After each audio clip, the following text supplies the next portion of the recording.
Every day, the world produces noise, but only a few moments produce meaning. Information is everywhere. Understanding is rare. Because facts alone do not enlighten, context does, analysis does, perspective does. Welcome to Aneke TV, where news is not merely reported, it is examined. Where conversations are not merely held, they are elevated. Where stories are not merely told, they are understood. In governance, in business, in society, in the global arena, clarity is power, discernment is advantage, awareness is responsibility. This is broadcasting with purpose, journalism with depth, programming with intellect. Nigeria, the world, we are live. Aneke TV, broadcasting daily, informing minds, shaping perspective.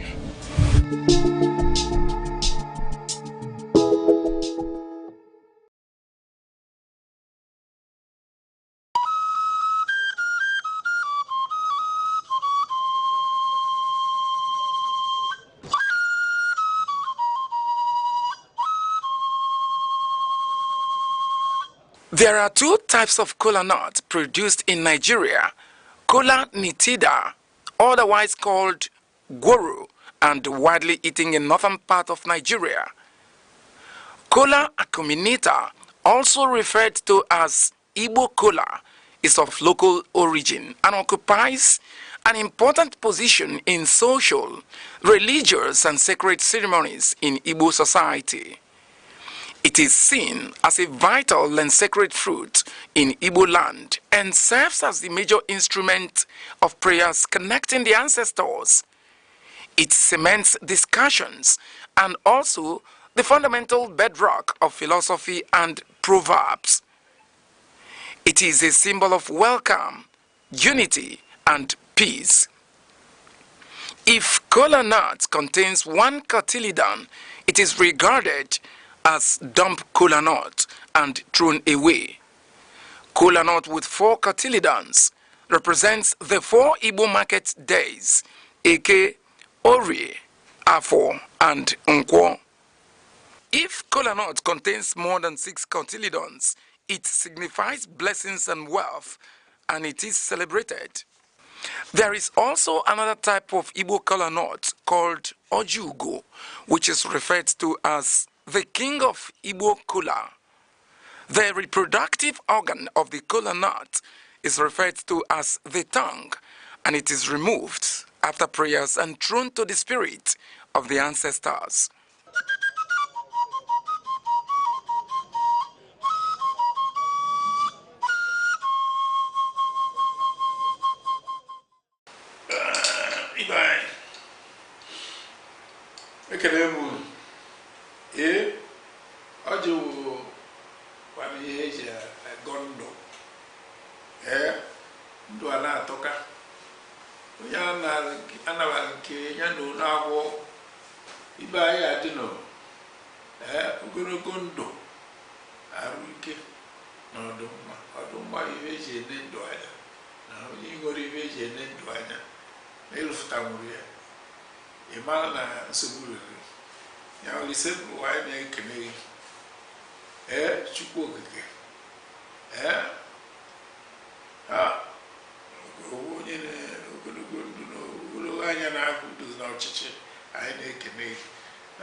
In a world that never stands still, where stories break in seconds and moments shape history, one station keeps you connected to your nation, to the continent, to the world.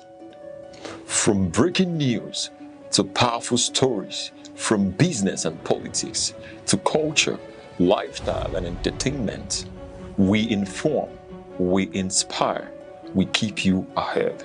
This is more than television. This is your window to everywhere that matters. Aneke TV. Move with the world.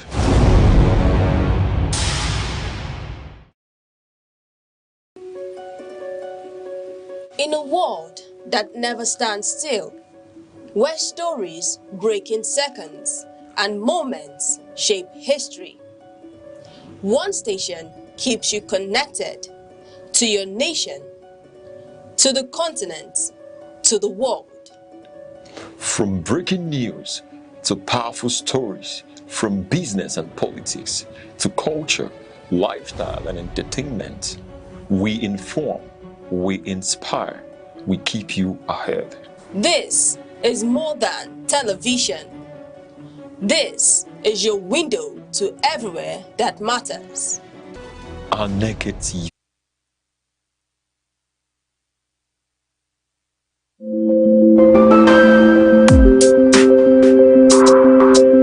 Across Nigeria's dynamic economy, enterprise is on the move. From the resilience of small businesses to the expanding reach of indigenous industries, commerce thrives on innovation, determination, and vision.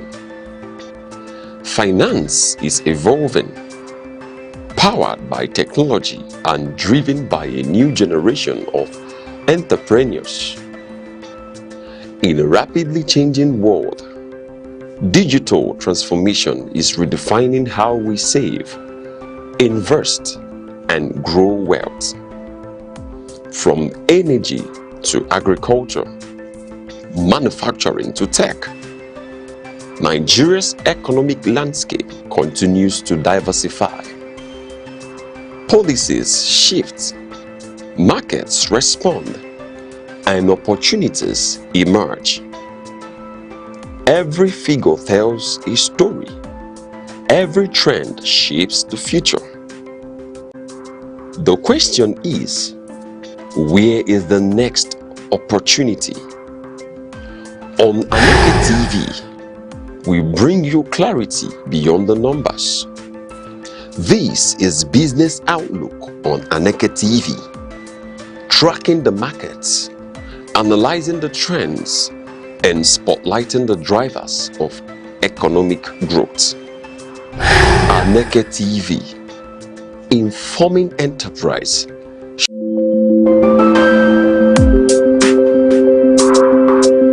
Across Nigeria's dynamic economy, enterprise is on the move.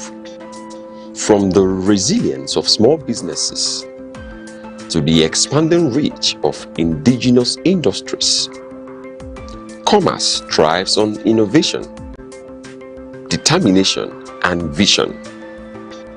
Finance is evolving, powered by technology and driven by a new generation of entrepreneurs.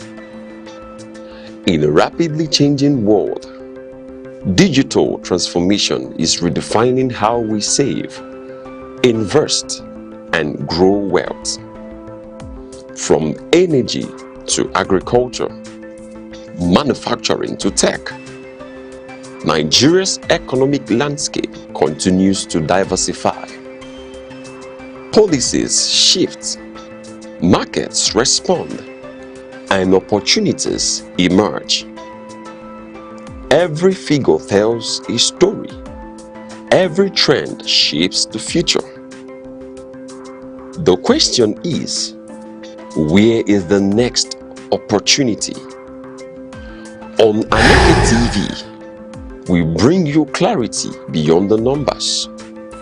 This is Business Outlook on Aneke TV, tracking the markets, analyzing the trends, and spotlighting the drivers of economic growth.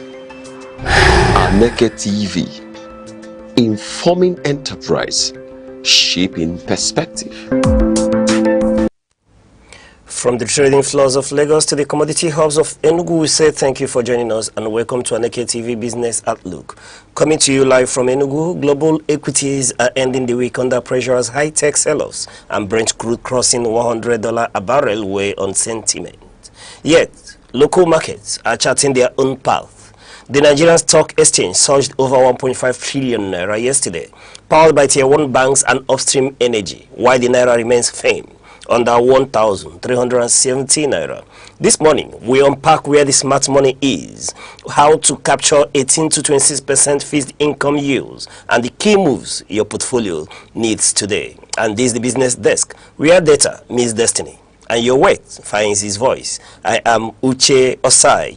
Let's make your money move with the world. Starting with the Nigerian equities market, which rebounded on Thursday, July the 23rd, reversing previous losses on renewed demand for banking Tier 1 blue chips.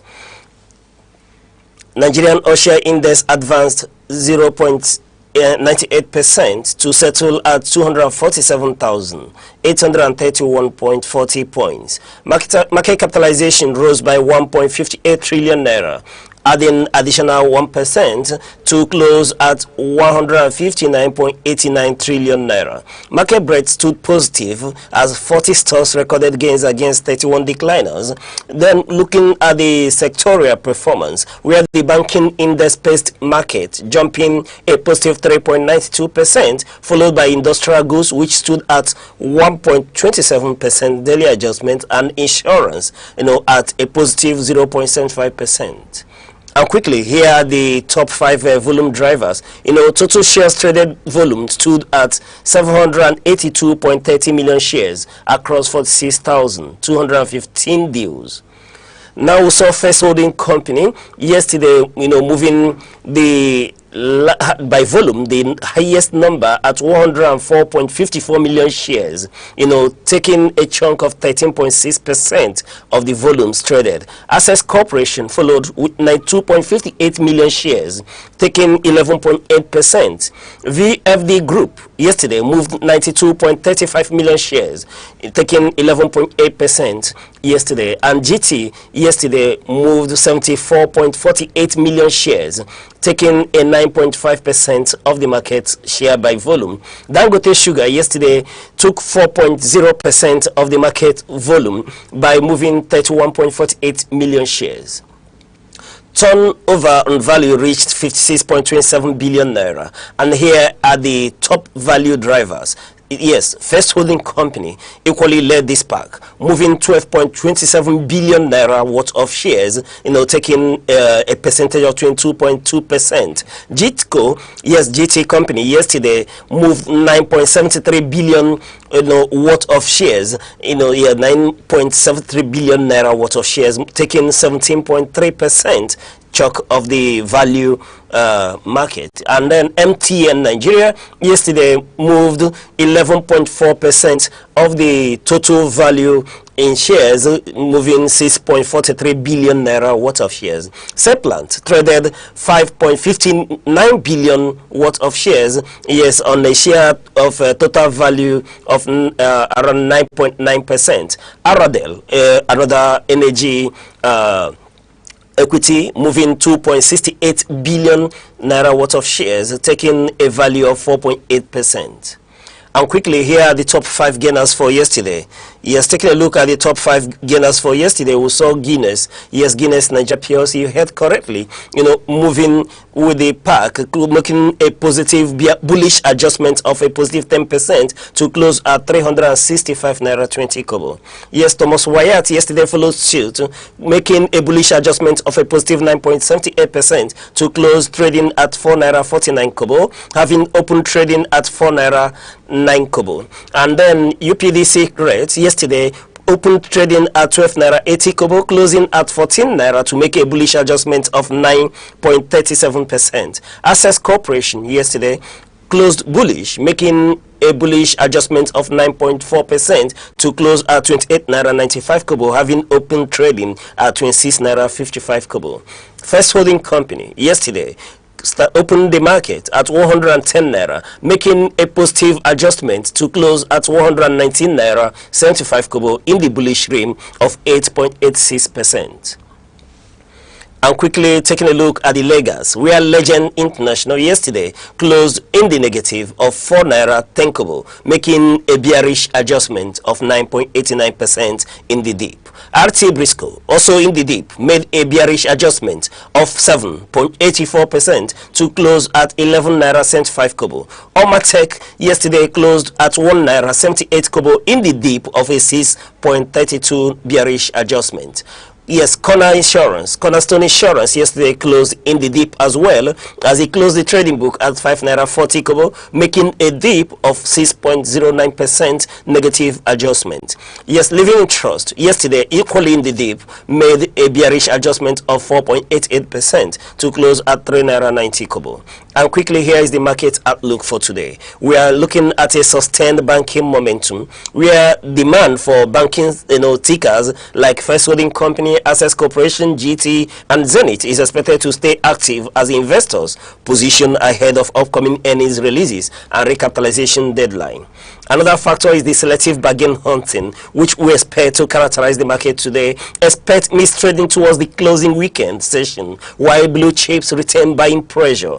Profit taking in mid caps could limit runway index gains. Another factor that will determine the direction of the market is the macro environment, where high liquidity concentration in tier 1 financials and strong sentiment around recent corporate listings provide a solid floor for the all-share index near the 248,000 mark. And quickly moving to the forex market, where the Nigerian naira maintained a stable appreciating trajectory against the US dollar in the official foreign exchange market as at Thursday. The official window, the naira appreciated by 0.34% to close at 1,368 naira 72 kobo against the US dollar, gaining roughly 4 naira 67 kobo from yesterday's session. During the intraday trading, we saw a highs of 1,373 naira 75 kobo against the US dollar and a low of 1,368 naira 72 kobo against the US dollar.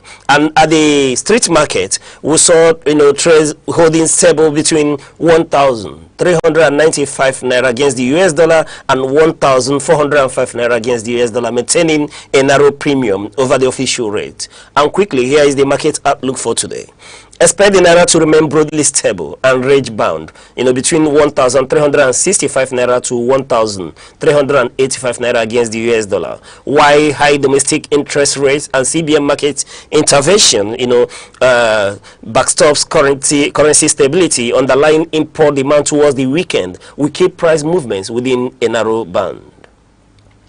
And quickly trotting to the global energy, where Brent crude benchmark yesterday extended its aggressive rally as at Thursday, July the 23rd, 2026, surging over 5% to settle near $98.80 per barrel after touching an intraday highs of $98.87 per barrel, marking its fifth consecutive sessions of gain. The contract is now knocking on the psychological $100 threshold. And as at this morning, the Brent crude is trading around $100.40 per barrel, holding near 2-month highs after crossing the $100 benchmark. Prices scaled to an intraday highs of $101.01 per barrel on Thursday, gaining over a positive 6.6% in a single session before slight profit taking brought it to a $100.40 per barrel, losing a 0.29% in early morning Friday tradings. Quickly looking at the primary drivers, we saw that the escalating Middle East geopolitical tension, specifically Houthi attacks targeting 2 Saudi oil tankers in the Red Sea, Bab el-Mandeb Strait, triggering supply disruption and rerouting fears.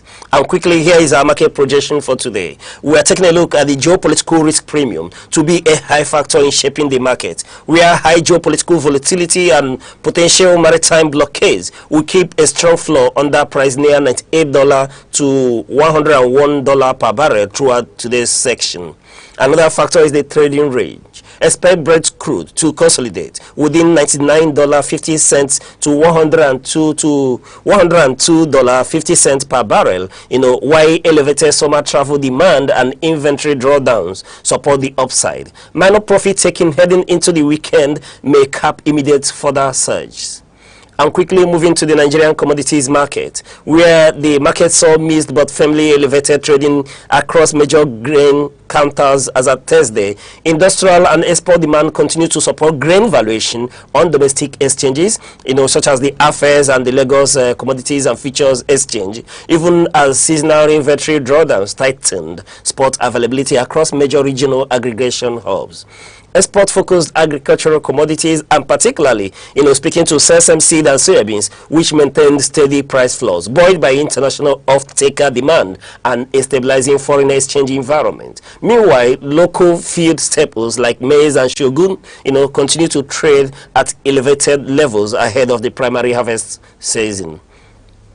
And quickly taking a look at the performance, as of yesterday, where sesame seeds, sold between 1,240 naira to 1,260 naira per kilogram and 1,250,000 per metric ton, indicating a bullish, strong Asian and Middle Eastern export demand. Yes, and then taking a look at soybeans. Soybeans, as at the timing yesterday, closed at 700 naira per kilogram and 700,000 per metric ton. The trend, shows a steady high demand from regional processors and export buyers. And maize, the white maize that yesterday closed at 420 naira per kilogram and sold for per bag for 36,000 naira and 420,000 naira per metric ton, indicating an elevated, driven by domestic feed millers and industrial processing.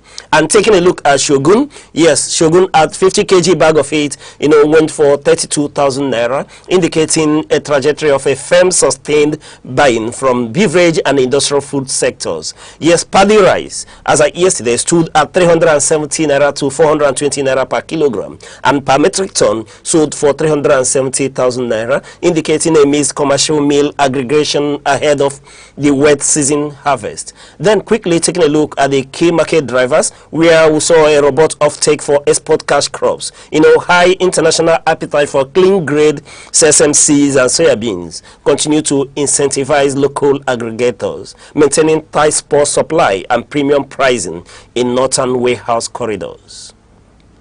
Another factor here is the industrial supply tightness prior to main harvest, where lean season inventories levels across key grain belts like Kaduna, Niger State, and Kano, have kept domestic food grains like maize, shogun trading at elevated price bands. Another factor that drove the market as of yesterday is the federal agricultural credit expansion, where government concessional financing and targeted seed fertilizer distribution under the national grain production, drive have stabilized long-term forward sentiment, even as current spot markets reflects immediate supply strains. And quickly moving to our market projection for today, where we'll look that agricultural staples will shape the direction of the market. We expect steady to bullish pressure on staple food grains due to off-season supply tightness ahead of late quarter 3.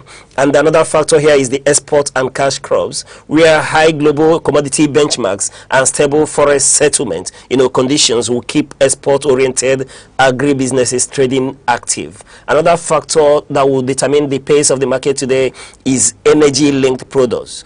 Local fuel and fertilizer input costs may face upward pressure in response to global crude spikes, favoring cash crop over heavy processing subsectors. And quickly moving to the international market, where global equities are facing broad risk of selling pressure, driven by tech earnings.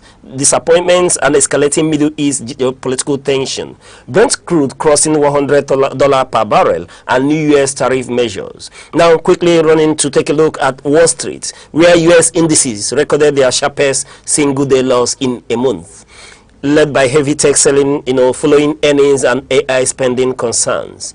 Nasdaq Composite yesterday closed at 25,138.30 points, and this is driven by losses in Tesla, which made a negative 14.5%, and Alphabet at a negative 7.1%. S&P 500 yesterday, equally in the losing streak, lost 90.66 points to close at 7,408.30 points. Dow Jones yesterday lost 506 points to close at 51,712 points. And quickly moving on to Europe, where European policies closed lower across the board after ECB held interest rates steady amid energy-driven inflation fears. And taking a look at Germany DAX, which equally closed in the negative, closing at 24,763.12 points. CAC 40 France yesterday losing a negative 1.64% to close at 8,299.09 points. FTSE 100 UK yesterday made a daily change of a negative 0.73% to close at 10,639.17 points. Pan-European Stoxx 600 yesterday equally made a daily negative change, losing a 1.30%. And quickly moving to the Asian market, where Asian equities dropped sharply, as on Friday this morning. Speaking to you about this morning, as new US import tariffs took effect and global tech and chip stocks stumbled. Japan Nikkei 225 on the losing streak made a negative 3.1% to close at 64,377.28 points. Yes, you look at SoftBank, which made equally a deep dive of a negative 7.5%. South Korea Kospi, closing at 6,681.98 points, indicating a percentage loss of a 5.9% in the negative, and this is driven by the losses in Samsung Electronics, which made a negative daily adjustment of 8.0%, and SK Hynix losing a daily percentage change of a negative 7.4%. And moving to China, where Shanghai Composite yesterday, lost a 1.2% to close at 3,830.19 points. Hong Kong Hang Seng closed at 24,891.84 points. And here quickly before we move on, these are market advice for especially Nigerian investors. We are urging you to secure 60% of capital in risk-free 18 to 26% yields and allocate 40% strictly to tier 1 banks and $100 plus oil producers. Avoid speculative growth while global market sell-offs continue. Now the direction to take, speaking to key execution directive, we're urging you to protect cash first. Anchor the majority of your portfolios in treasury bills and money market funds to capture high local interest rates and hedge inflation. Then target high conviction value. We are urging you to focus equity buys on recapitalizing tier 1 banks like GT, Access, and First Holding Company, that's the owners of First Bank Nigeria PLC, and upstream energy leaders like Seplant and Aradel in the energy sector, which are riding the global crude rally. And then block out foreign noise. Global tech and equities are in sharp sell-offs. Resist chasing speculative mid-caps or high beta momentum stocks as of today. And a quick reminder, before you trade, while we give you the data, we don't give you the final directives. Always consult a certified financial advisor before making any investment decision. Stay sharp, manage your entry points closely, and let the numbers guide you through today's opening bell. And keep watching Aneke TV market segment to stay ahead. I am Uche Osai. Invest wisely.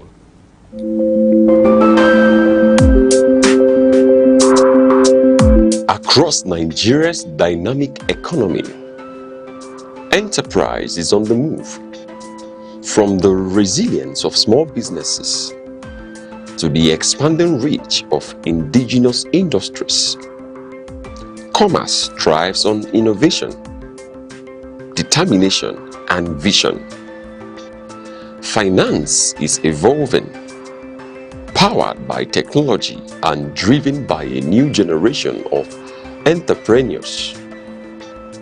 In a rapidly changing world, digital transformation is redefining how we save, invest, and grow wealth.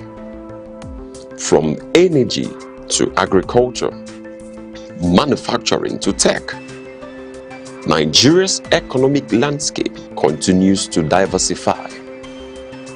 Policies shift, markets respond, and opportunities emerge. Every figure tells a story. Every trend shapes the future. The question is, where is the next opportunity? On Aneke TV, we bring you clarity beyond the numbers. This is Business Outlook on Aneke TV, tracking the markets, analyzing the trends, and spotlighting the drivers of economic growth. Aneke TV, informing enterprise, shaping perspective.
Morning headlines before you step out.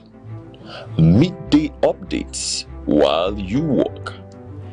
Evening analysis when the day winds down.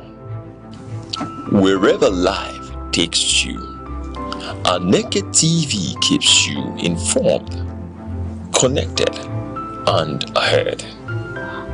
Aneke TV. Move with the world.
every second. the world changes, markets rise, leaders speak, stories unfold. To keep up, you don't just need news. You need clarity. You need speed. You need perspective. That's why Aneke TV brings you the global pulse. Accurate, reliable, right when it matters most. Aneke TV. Move with the world.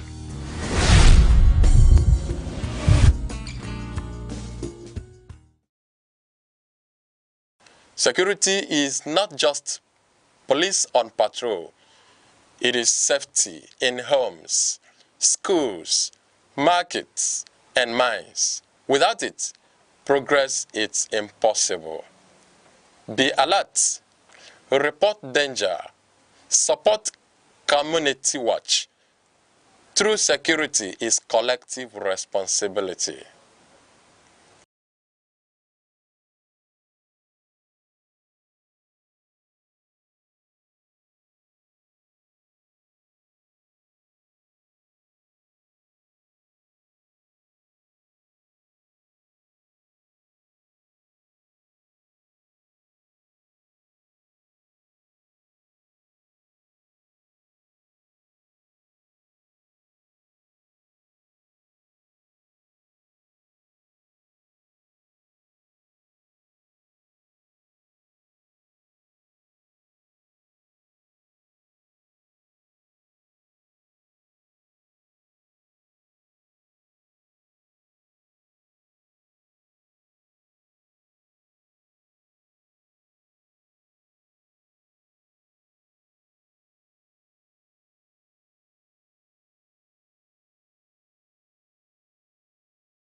Security is not just police on patrol.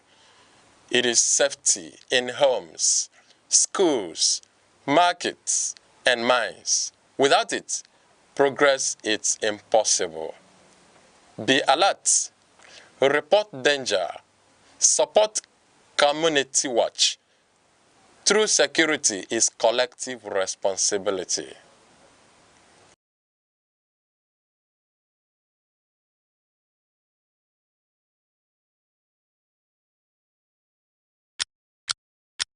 Every second, the world changes, markets rise, leaders speak, stories unfold. To keep up, you don't just need news. You need clarity. You need speed. You need perspective.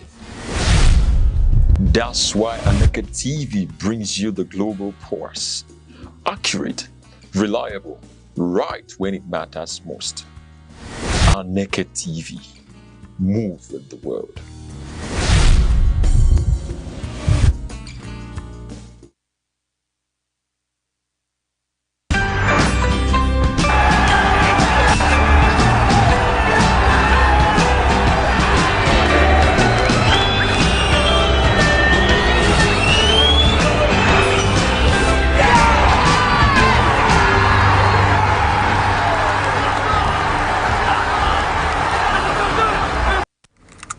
Good morning and welcome to Aneke TV Sports, where we are bringing you the best of what's happening across the world of football, tennis, Formula One, and the rest of the sports.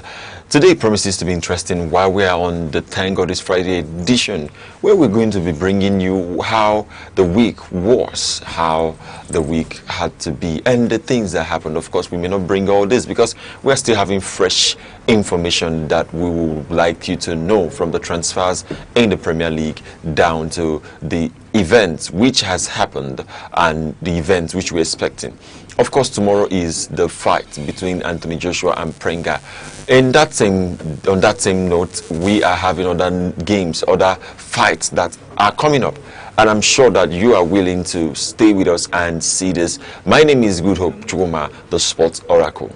Good morning, sport lovers. I'm your one and only humble host worldwide. Like Good Hope has said, thank God it's Friday. You know, I'm really excited that today is Friday. I can't wait to, you know, enjoy my weekend because there is a lot coming up in the world of sports. And just like you have said, the world of boxing, Anthony Joshua versus Prenga is just tomorrow, less than 24 hours to go. And you know, I wanted us to go outside. You know, after this we'll show, go and boss. let's go outside and have some, you know, exercise. Let's see. This guy. It looks like you have eaten this morning. I've eaten. I swallowed one big bowl of that's the problem. So I'm ready. I'm in the mood to, you know, throw some punches. I want to see what my one punch is weighing. If it's up to 50 kg, if it's up to 100 kg. I'm just proposing a challenge for you. You know, yesterday we saw Tyson Fury saying they used to give people a world heavyweight championship. So I don't want you to gift me the boxing. I want us to go into the, you know, arena and get some fight. But if you are ready, if you are ready to sign the contract, I'm ready all day. I don't want to open my chest so that you see my biceps and get scared and all those things.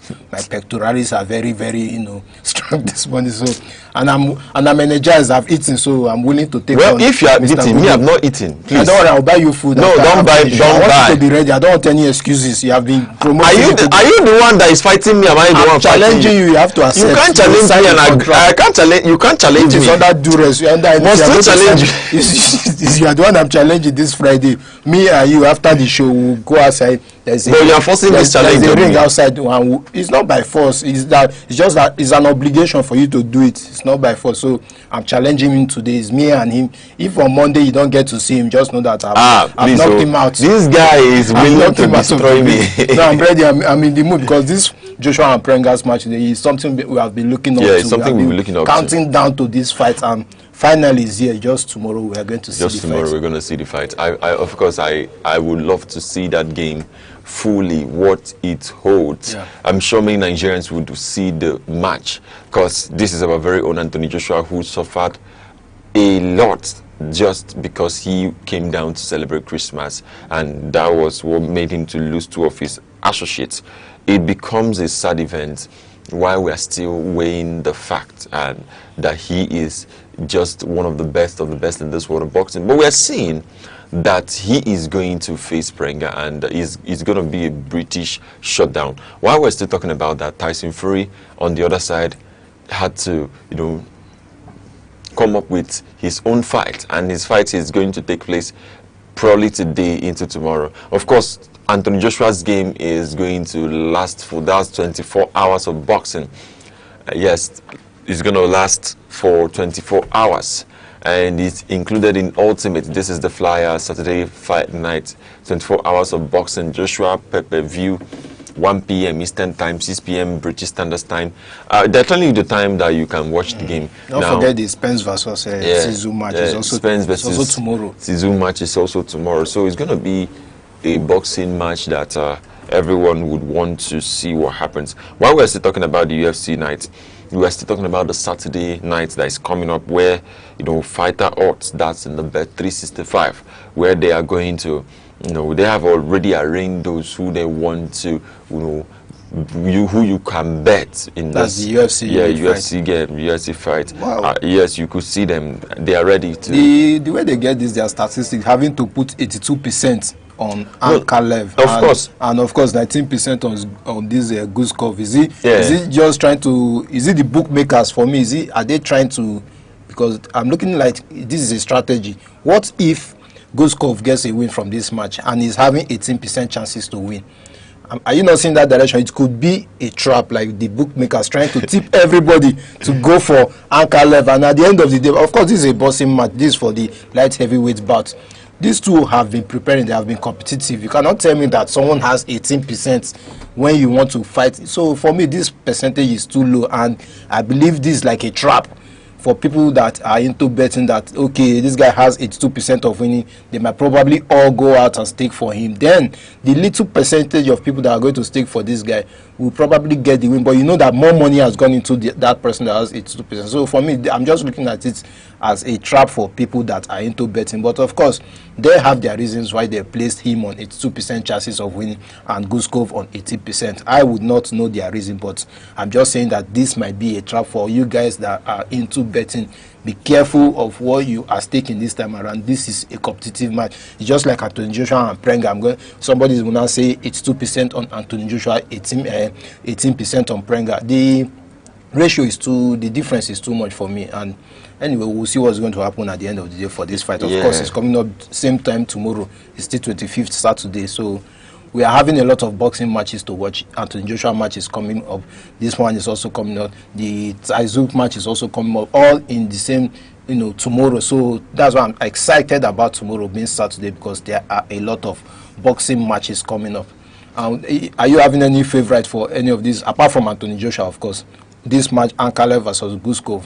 Ankalev looks like someone who is a legend, a legendary legend. Now, Guskov is just an opposite of Ankalev. Because this one is the man of hairs. It's looking like Ankalev that has no hair.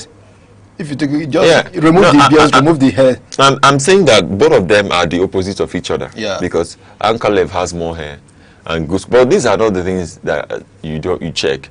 You rather check the stats and how they are getting ready for the fight. For me, it's going to make a lot of sense to see both of them featuring. But for me, Guskov, the one that they have already placed at 18%, would still make it through the fight.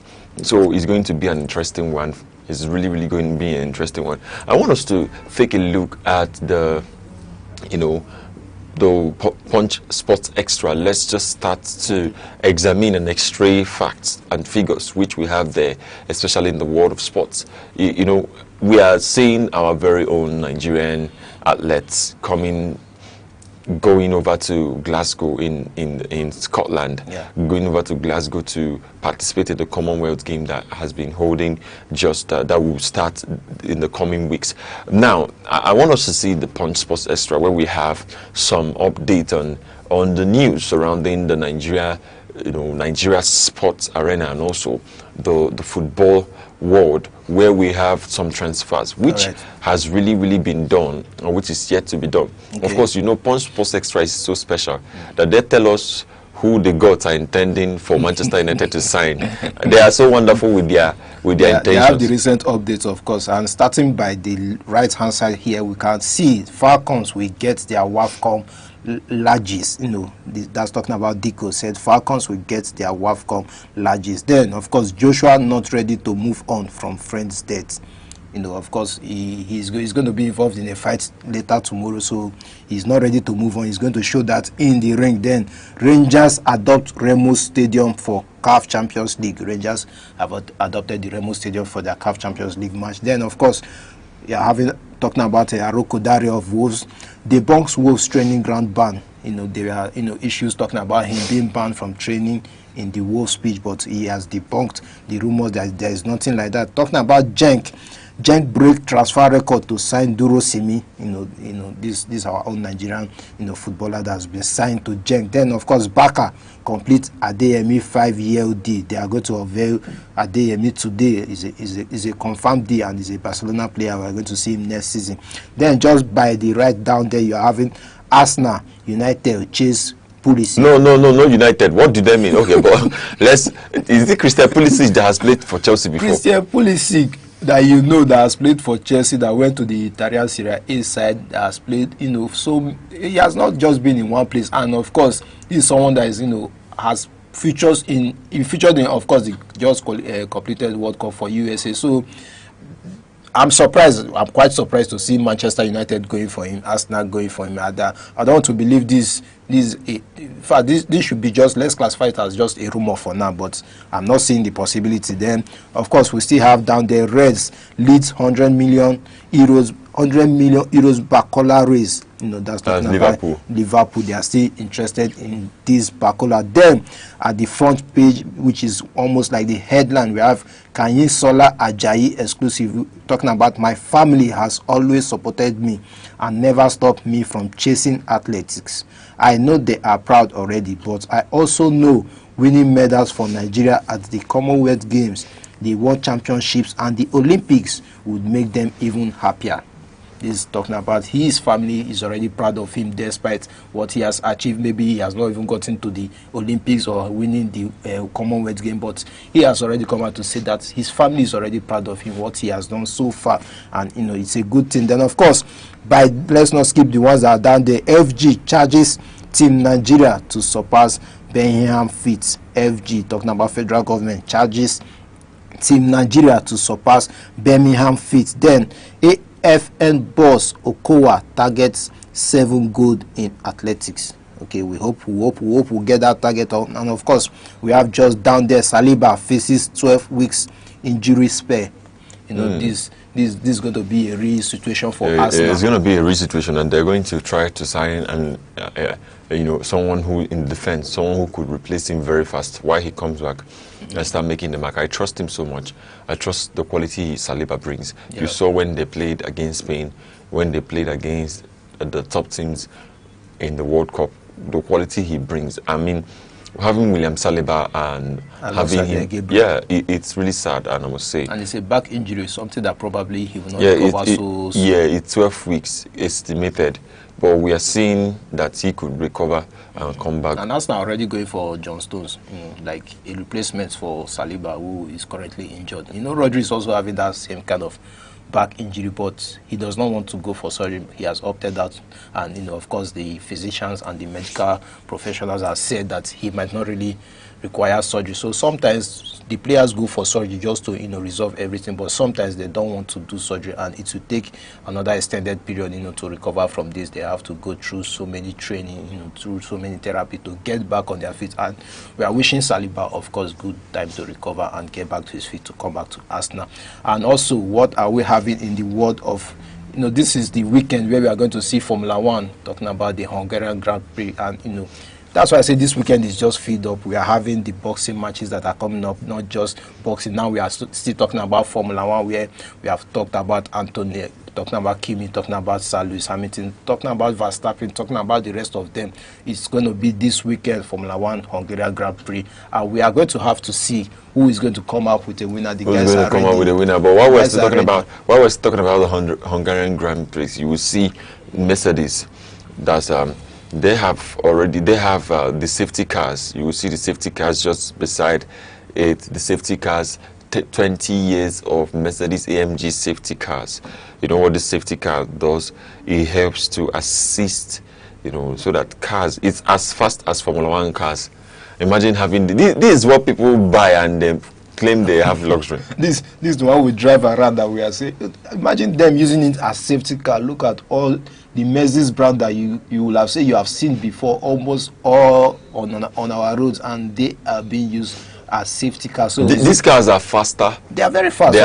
They are as fast as the normal Formula 1 cars, but they are not as fast as some other Formula 1 cars. It's just that it's safety to give the verdict or to help drivers rescue victims, to monitor the situations. And it's been 20 years of Mercedes AMG safety cars, and it's been amazing. It's really amazing. Look at my Mercedes AMG GT. That's my dream car. I'm seeing my dream car. Safety is someone's safety car. They are using it for safety car. Mercedes-Benz SL63 AMG.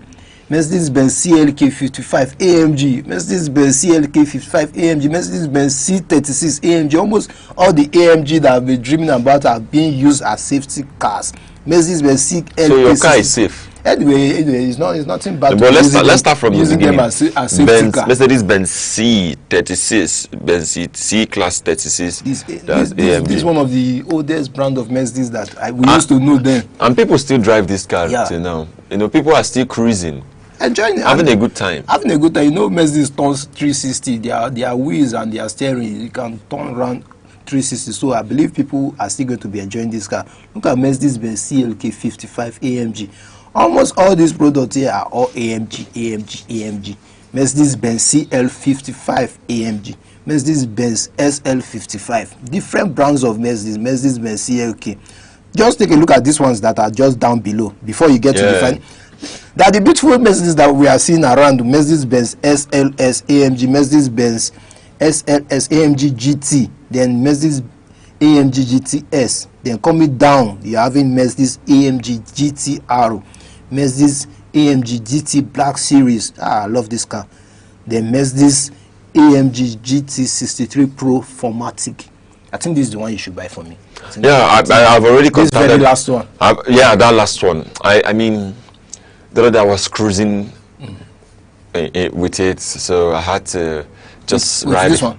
Yeah, I use it to go and buy a car. I thought you said you want to buy it for me. No. I have it already, so I use it to go and buy a car. It's a nice car.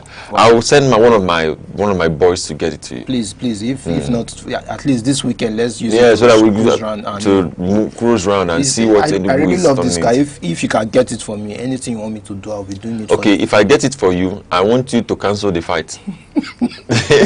No, that fight has to hold. No, that fight this evening. This evening. This evening, yes. I've already put it to you that I'm challenging you. And challenge me, and you have no option to even accept the challenge. We are going down to the ring, and get after we finish boxing, then you can gift me, the AMG. Yeah, G63 after we finish boxing. Formatic. But this weekend is going to be awesome. Who are you tipping for the Hungarian Grand Prix? Kimi, Don't tell me Kimi. No.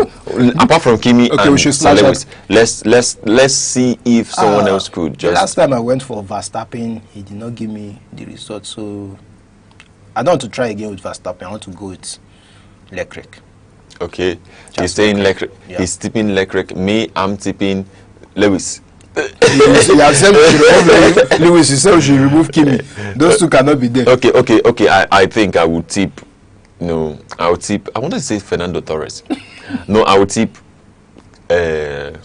Norris is still Bottas. Let me tip Bottas. Okay, you want to go with a new name. Let me go with a new name. I mean, of Williams. Let me just tip Bottas. It's an amazing thing to see you're encouraging someone. I really would want these guys to win. The problem is that at the end of the day, it's not what you expected that you will see. It's still who drives well, who gets to start early. Yeah. Also, or it's who did not have a problem at the end. All of those penalty, those technical. Yeah, all those starting where is still part of it. No. If you are in the front, it's already. I hope you understand that it's 5 seconds. When sometimes you started well, but 5 seconds penalty. It looks like Let's leave the penalty aside. And I started where there's no penalty. I'm in the front. Yeah. Behind me. Yeah. The possibility of you finishing ahead of me is already at a disadvantage for you. Me, I'm already ahead. I'm starting first. So starting first is one of the advantage. Then when you now start getting the penalties, and the timeout and all those things, technical issues, that will also make you, to go behind. So, but the first things first, your pole position, where are you starting from? That's why sometimes the last one that Kimi won, he had to start first. He was at the pole position one, so it helped him. He got the advantage, and before you can overtake someone that is in front of you, it's going to take a lot. So that's why for me, I believe that starting first in the pole position is very important. Then every other thing can come in place. Yeah, it makes a lot of sense. We're going to take a short break. When we return, we are going to bring you into the world of football, where we'll induct you into the transfers, into the signings and the rumors around this world. Stay with us right there. Don't go anywhere. We'll be right back. Every second, the world changes. Markets rise. Leaders speak. Stories unfold. To keep up, you don't just need news. You need clarity. You need speed. You need perspective. That's why Aneke TV brings you the global pulse. Accurate, reliable, right when it matters most. Aneke TV. Move with the world. Welcome back, still on Aneke TV Sports. We want to delve right into the world of football, but let's take a look at the WAFU, that's Women's African Cup of Nations, WAFCON of course, that is coming up shortly in Morocco. It promises to be an interesting game. While we are already seeing that anyone who are among those people who have played for the, AFCON in the past, you will have the trophies, just signed on your jersey, the number of trophies you've actually won. And it makes a lot of sense. I would tell you that Super Falcons, they wore a jersey featuring 10 stars surrounding the badge during their friendly match versus Tanzania, and each represent the number of WAFCON they have already won. And it makes a lot of sense to see that are women too, not just men that are dominating in WAFCON. No, women, our Super Falcons are good. I think these are the people that are making people still regard us as the African giants.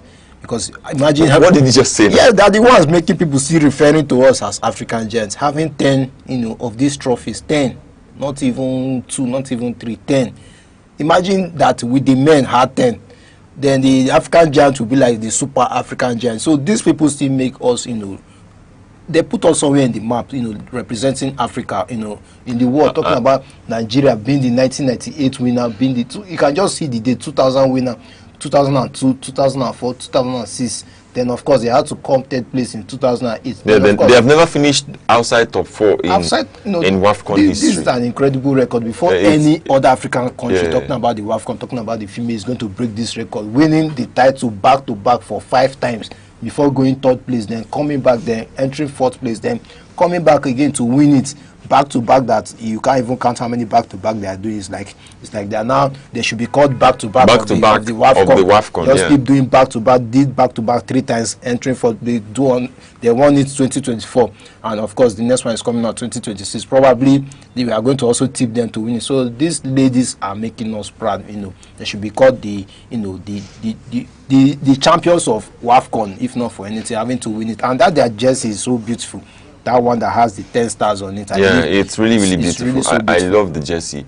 I love it. I would like to get it for your wife. Okay. I will accept it on behalf of her. I would like to get it for your wife, but being so single, you don't have anyone yet. Who told you I'm single? Well, I don't know, but I'm going to leave it there because I've not come into the studio with some boy and some boy. No. We're talking about reality here. You see, AFCON is real. WAFCON is real. They have 10 stars. Inscribed on their jersey. Boy and Bonge is real too. No. They have. You have not seen them. No, they have 10 stars inscribed in their jersey. That's very real, right? So when I will get it, That's your wedding gift. Just what you do, get one for my wife, get 3 for Bomboy, 2 Bomboy. Are we doing? I'm telling you. Are we doing on that 5 Cup of Nations? I'm telling you that already. Don't worry, I will shock you on Monday. You will be shocked. Well, I will not be shocked because there's no electricity near where I stay. But looking at this women, many people would say, like just you said, that they are good. Yeah.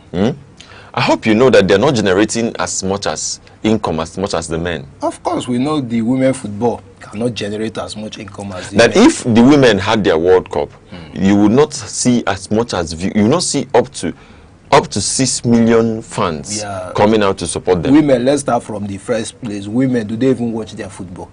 It is still we, the men, that watch the football more than the women. Talking about the women's league, and if you even go to the women's Premier League, go to the women's Champions League, if you check the fans and the spectator, you will see that there are more men. Then the coaches, sometimes you will still see men coaching them. So how many football team, talking about the men, will you see a woman coach? You will see that we still are the one trying to support these people and view the matches. So first of all, let the women also get to interact with football. Let them get to love football. If you check statistics now in Nigeria or within Enugu now, how many ladies watch football? They are basically not too interested in football. The problem is how many ladies watch their football. I want to use football first. The ladies that watch football know Kvaratskhelia. If you are not even watching, but they don't know Plumte. They don't know Plumte. Even Kvaratskhelia is too big for them. That name will even be too difficult. They know Mbappe because he's a fine guy. Messi, Ronaldo, because he's a fine. They are fine guys. Oh, that's my crush. Oh, that's my goat. Oh, that's my. That's the much they will know. Except few that puts interest in these things, get time to watch, and pick up. But at the end of the day, you see, out of let's say 100, you will just probably be having about 10, if not less than that, are interested. So how are they going to be more recognized than the men in terms of football, where the men's football is always almost in your face, and men still very impacted with their football? Then what I would just say is that we just have to carry them along, you know. Let them also come out and enjoy their football. If you're not even going to enjoy the men's own, no problem. Enjoy the women's own. Almost the tournament that men play, women play. AFCON, they have WAFCON. World Cup, they still have females World Cup. Premier League, they have the Premier League for women. La Liga, they have for women. Even the under 17.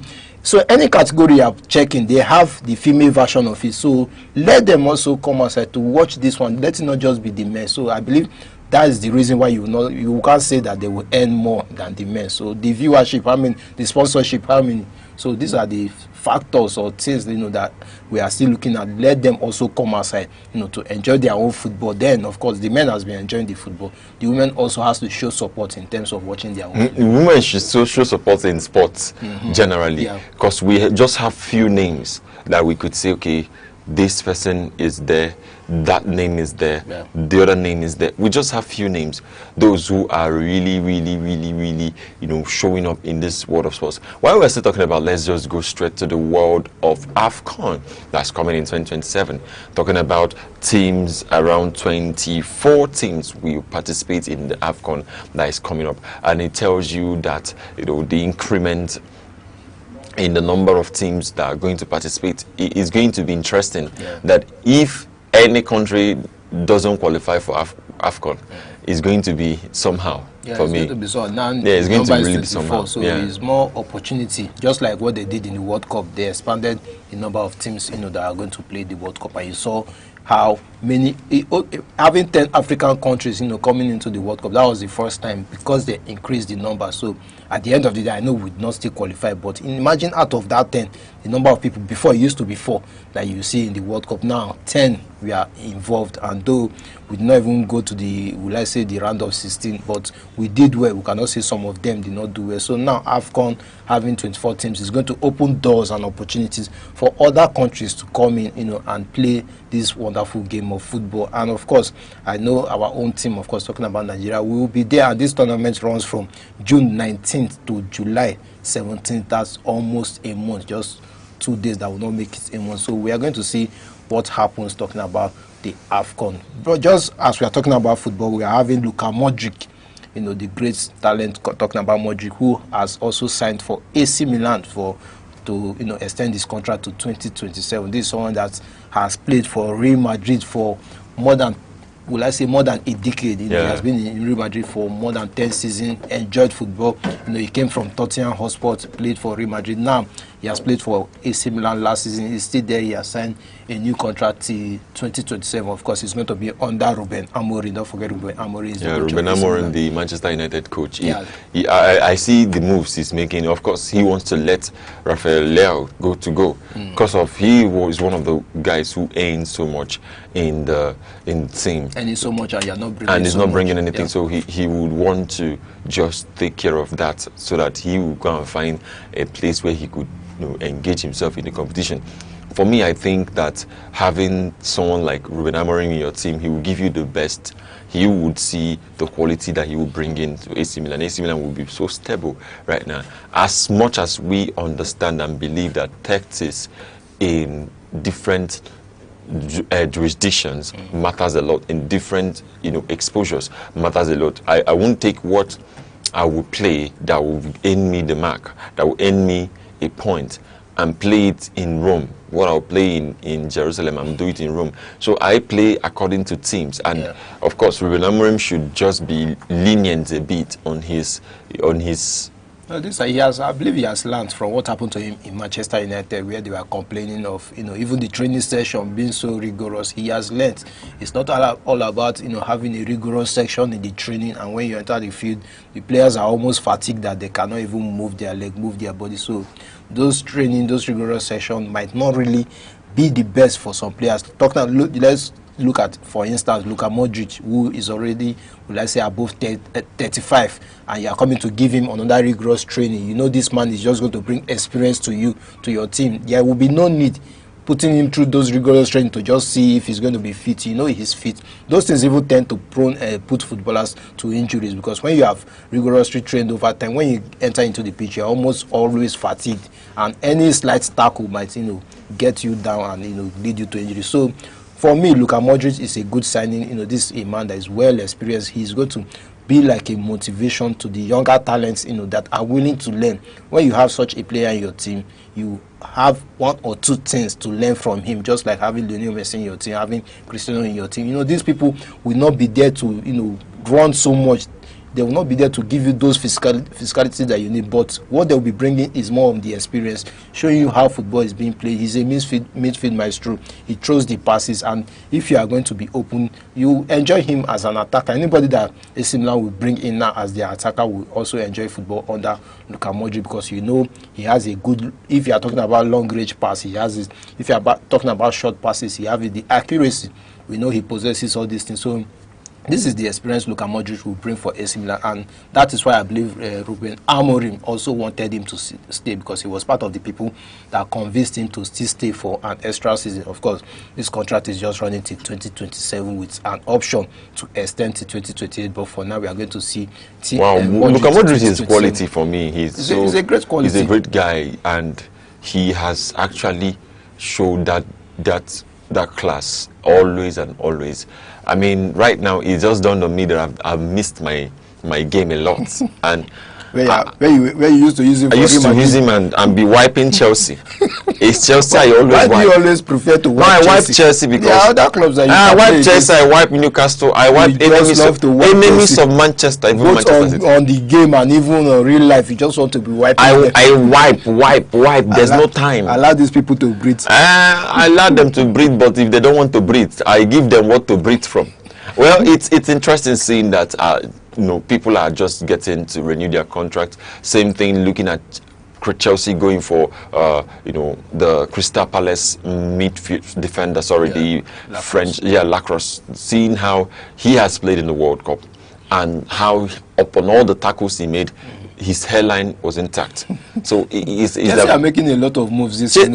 I've just seen Manchester United making those. I don't understand. Apart from Tillemans, that Manchester United signed, which are Santos, you guys have not been in the market too. You guys are just Liverpool. I don't even know whether Liverpool are even willing to transfer or make anybody come into the club, because the band have been chasing Bacola, Diamonde. They have not gotten any of these people. They are just still dormant. I think they are taking their time. The season will soon start. Look at Tottenham making big moves. Tottenham have signed more than 3 players this season, getting ready. When they almost got relegated, I believe that was the motivation why the board had to say this time around, we are not taking any chances. They have made so much signing. Even Manchester City have made but you see Liverpool, Manchester United, they are just, I don't know whether they are waiting or they are moving in silence. They don't want us to, have any glimpse of what is going to happen. Arsenal also have not made so much moves like that. I've not even seen any signing from Arsenal. Well, Arsenal's trying to get 1 or 2 players.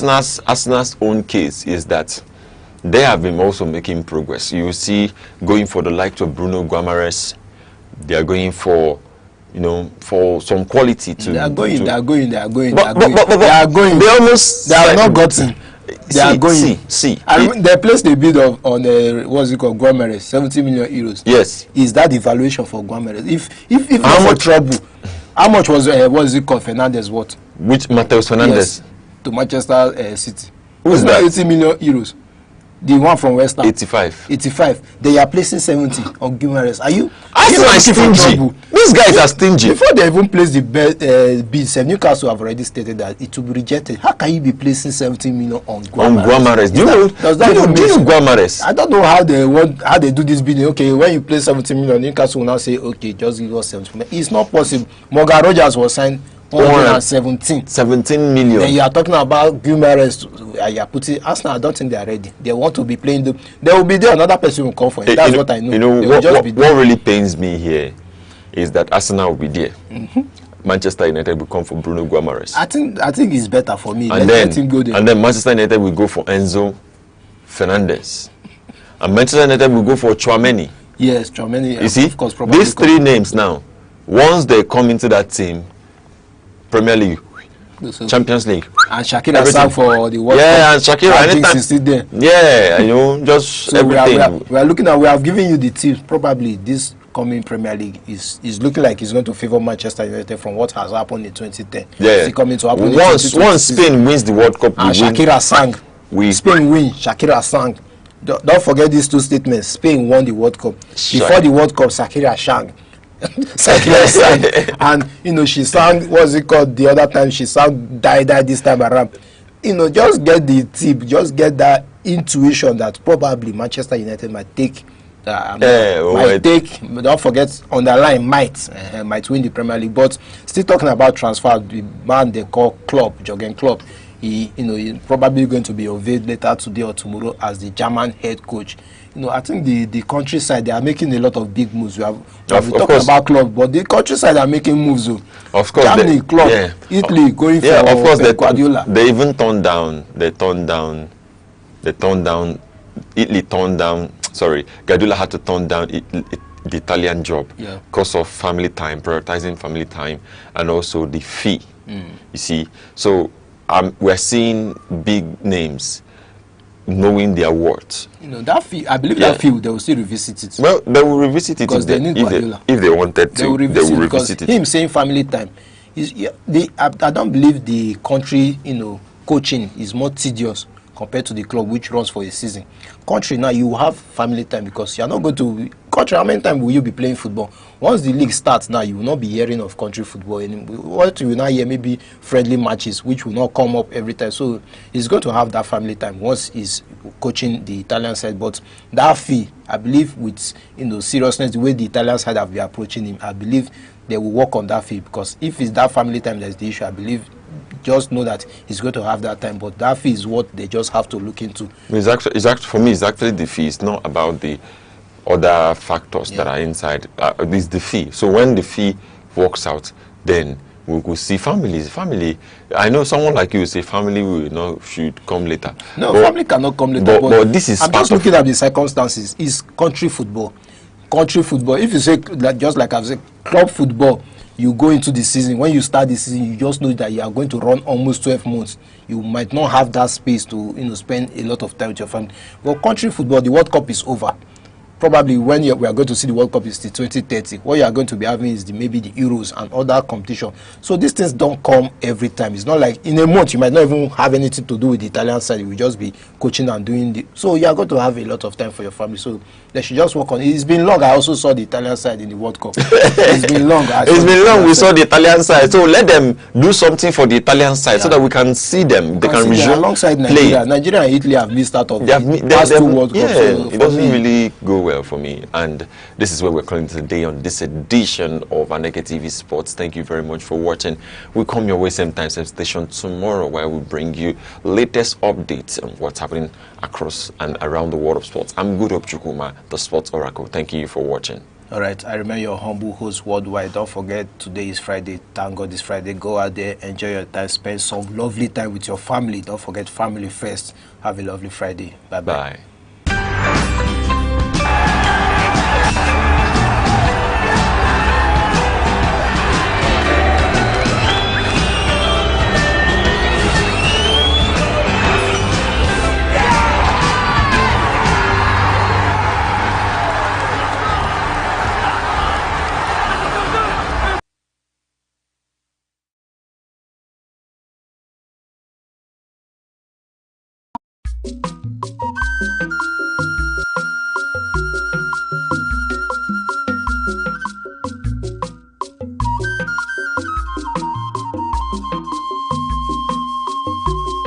Aneke television.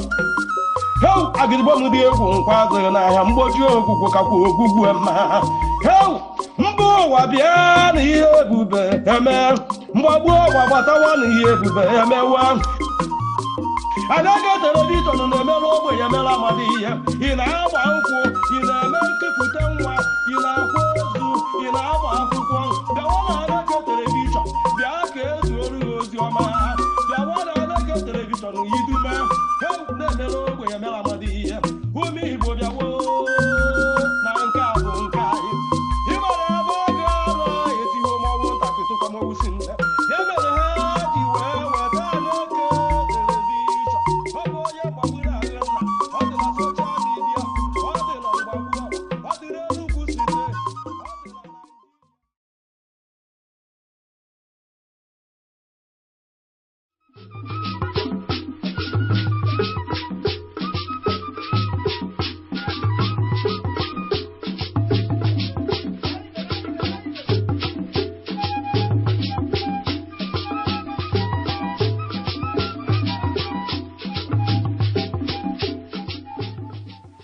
Across Nigeria, from bustling cities to quiet rural communities, one institution has endured the test of time: the traditional leadership.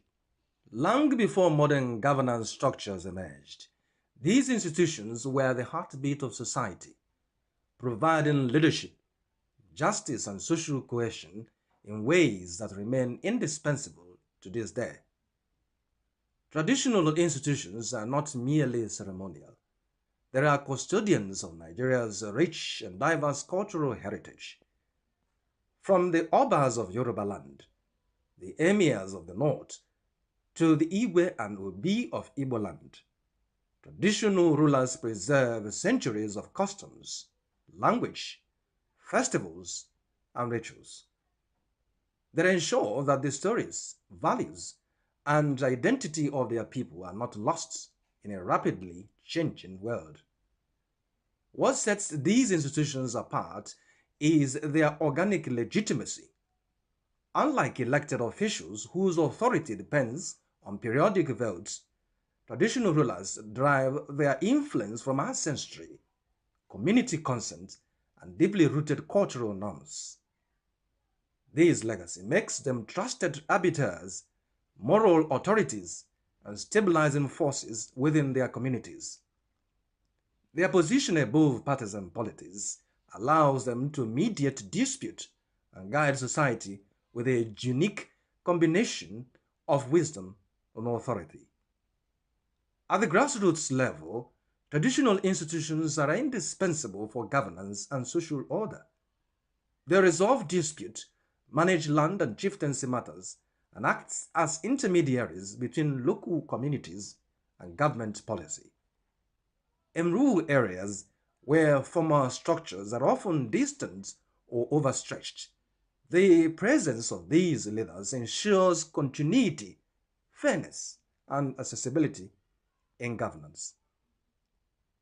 Beyond mediation, traditional rulers are catalysts for development. They mobilize communities for education, healthcare, and infrastructure projects, while acting partnerships from governments and private entities. Their influence ensures that development initiatives are participatory, culturally appropriate, and sustainable. In this way, traditional leadership becomes a force for progress as well as preservation. Traditional institutions also play a vital role in maintaining security by leveraging local knowledge and community networks. Rulers provide essential intelligence and oversight, collaborating with security agencies to prevent and mitigate conflicts. Their involvement strengthens community resilience and reinforces the social contract between citizens and the state. Equally important is the moral and ethical dimension of traditional leadership. These institutions instill values of respect, integrity, communal responsibility, and peaceful coexistence. In a society grappling with ethical and social challenges, the guidance of traditional rulers remains a vital instrument for fostering discipline and virtue. In a nation as diverse as Nigeria, traditional institutions serve as a bridges of unity. They manage ethnic and cultural diversity, promote dialogue, and encourage mutual respect, while preserving distinct local identities. Through their wisdom, they help maintain harmony and stability across communities that might otherwise be divided. The traditional institution is far from a relic of the past. It is a dynamic, enduring pillar of Nigerian society, a custodian of heritage, a mediator of peace, a driver of development, and a moral compass for generations. To harness Nigeria's full potential, there must be a deliberate integration of these institutions into governance and national development strategies.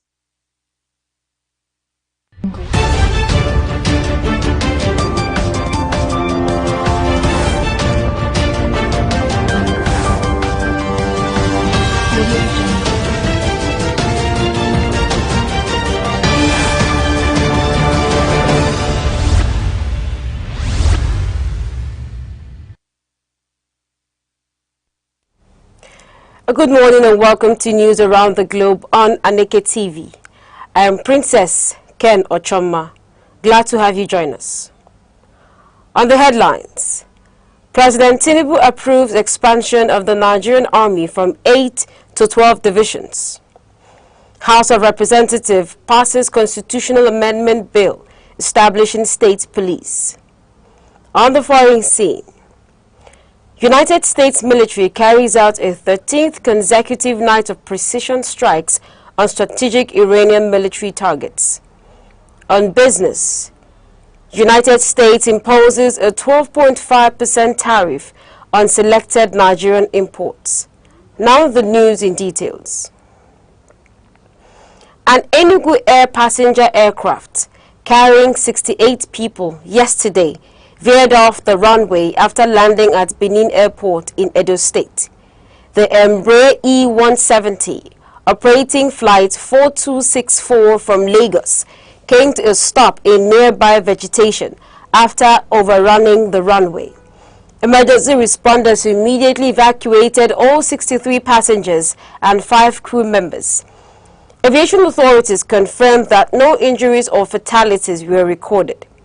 The Nigerian Safety Investigation Bureau has deployed investigators to the scene to recover flight data, examine the aircraft, and determine the cause of the runway excursion. The Bureau says a preliminary report will be released within 30 days. The incident temporarily disrupted operations at Benin Airport, with aviation authorities working to recover the aircraft, inspect the runway, and restore normal flight operations. Meanwhile, Enugu Air has confirmed that one of its aircraft experienced a runway excursion after landing at Benin Airport, assuring the public that every passenger and crew member on board was safely evacuated. In a statement, the airline said there were no injuries or casualties and that the aircraft has been secured in accordance with established aviation safety procedures. The airline added that the relevant aviation authorities have commenced investigations to determine the circumstances surrounding the incident and assess the aircraft. Enugu Air also advised passengers that temporary adjustment to some flight schedules may occur while investigations continue, assuring affected travelers that necessary assistance and timely update will be provided. In the meantime, Ohaneze Ndi Igbo Worldwide, Enugu State Chapter, has commended the management and crew of Enugu Air following yesterday's runway excursion involving one of the airline's aircraft at Benin Airport.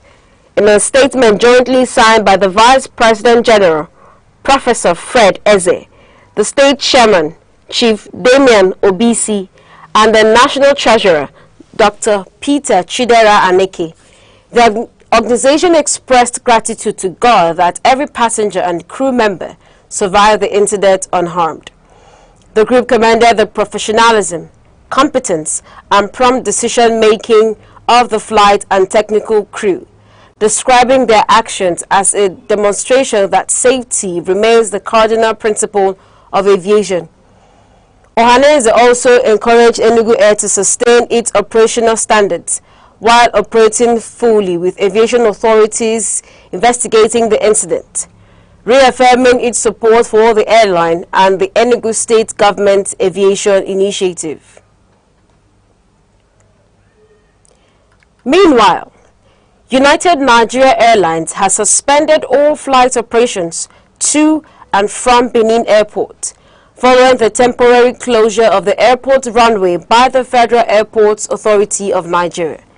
The airline announced the decision in a statement issued by its management after yesterday's runway excursion involving an Enugu Air aircraft prompted safety inspections and aircraft recovery operations. United Nigeria Airlines apologized to passengers affected by the disruption and advised them to contact its customer service channels for rebooking and other travel assistance. The Federal Airports Authority of Nigeria is expected to reopen the runway after completing safety assessments and clearing the affected aircraft from the airfield. from aviation matters. Nigeria's organized private sector has rejected proposals by the National Pension Commission to increase mandatory pension contributions and introduce an additional 3% annual payroll levy. The coalition, which includes the Manufacturers Association of Nigeria and the Nigerian Association of Small and Medium Enterprises, described the proposal as premature and capable of worsening the cost of doing business. Business leaders warned that increasing employer statutory obligations during prevailing economic challenges could result in job losses, reduced recruitment, and slower wage growth. The coalition urged the federal government to prioritize economic stability and inflation control, rather than imposing additional financial burdens on businesses already operating under difficult conditions. The death toll from yesterday's attack on farmers in Talata Mafara local government area of Zamfara State has risen to 23. Community sources said additional bodies were recovered after armed attackers on motorcycles opened fire on residents working on their farms in Sauna district.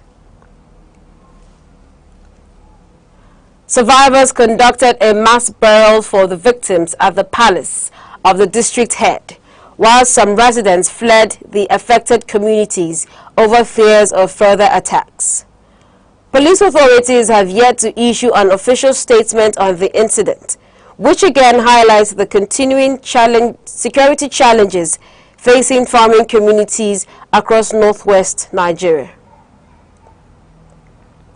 And in the meantime, President Bola Tinubu has approved the expansion of the Nigerian Army from 8 to 12 divisions and authorized the recruitment of 28,000 additional personnel.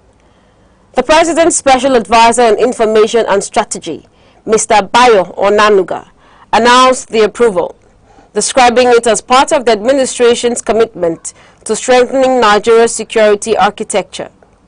According to the President, the expansion will improve operational readiness, enhance command and control, strengthen border security, and support counterinsurgency operations nationwide.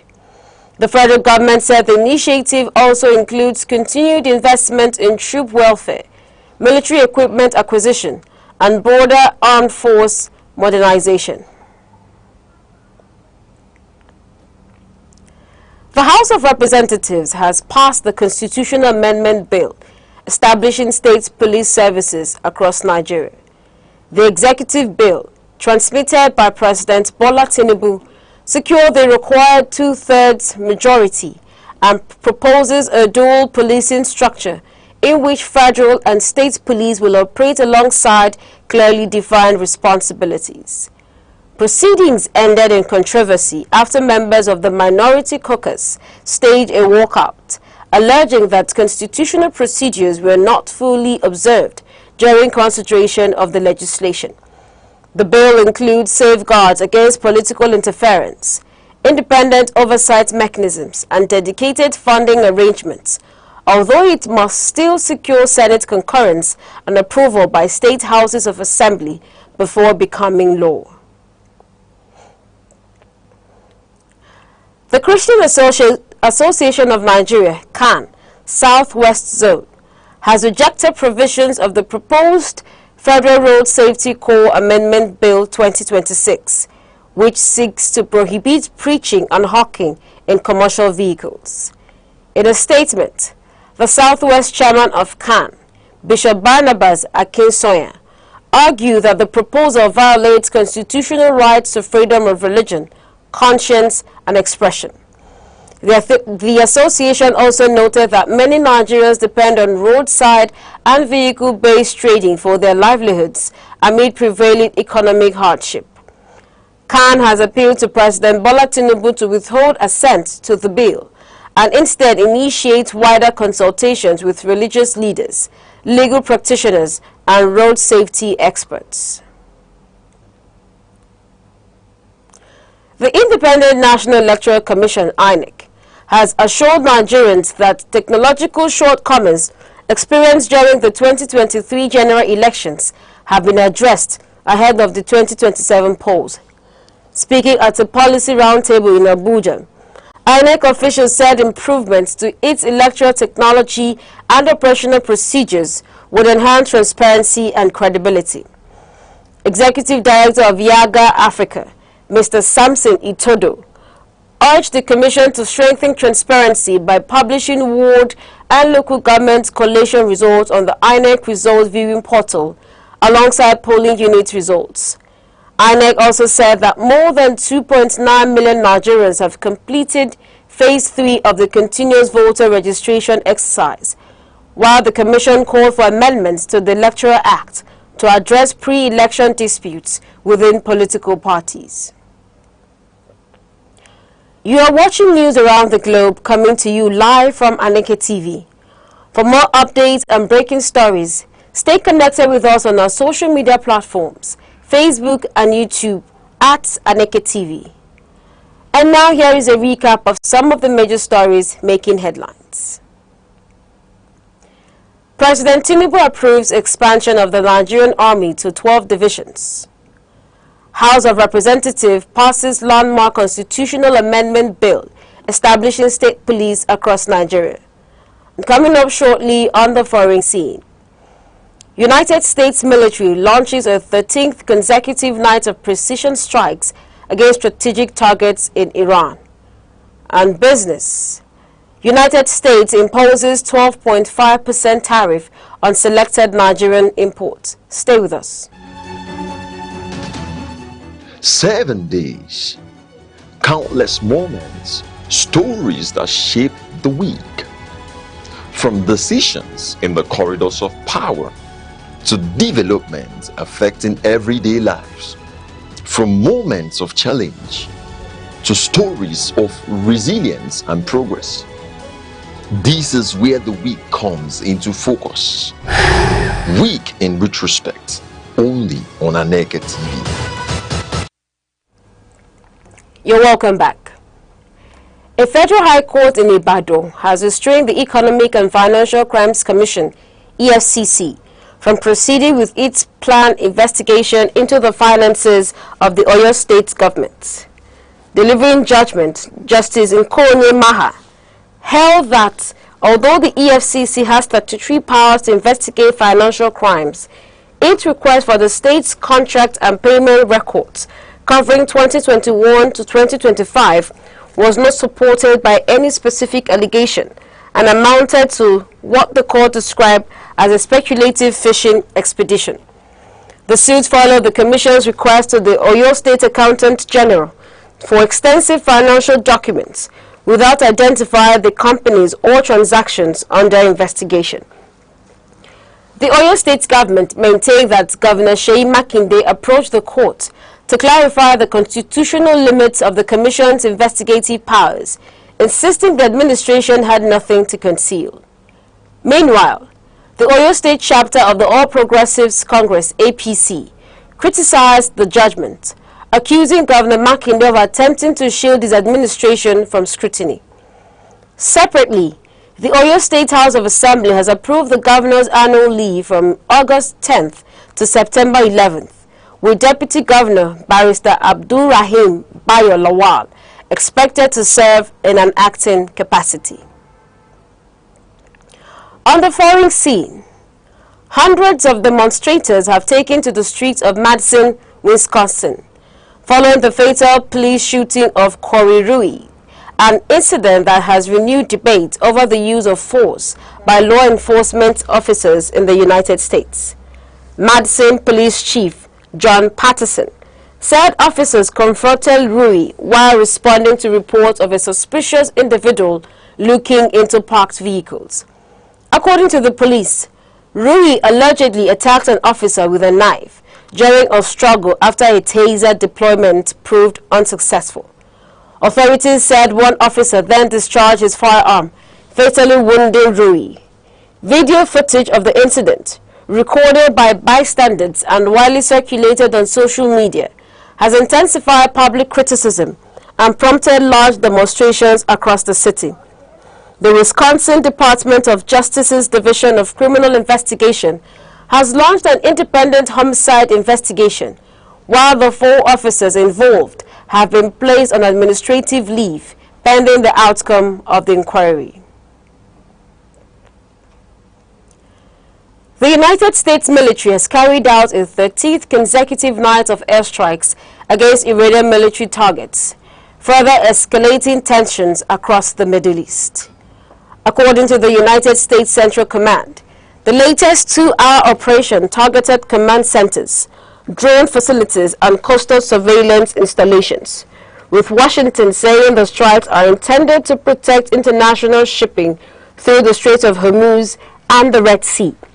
The operation follows renewed warnings from U.S. President Donald Trump, who vowed a stronger military response after Iranian-backed Houthi fighters attacked 2 Saudi oil tankers.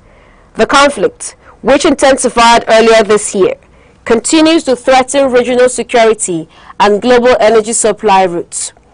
Iran has warned that any further escalation could trigger retaliatory attacks against strategic facilities across the region.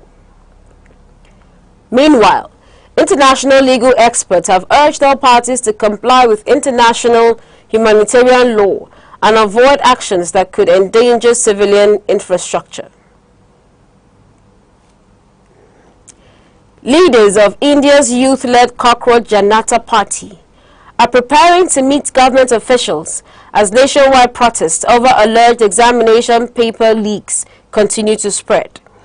Movement representatives say demonstrations will continue despite the prolonged dialogue, insisting that meaningful reforms must accompany any discussions with government officials.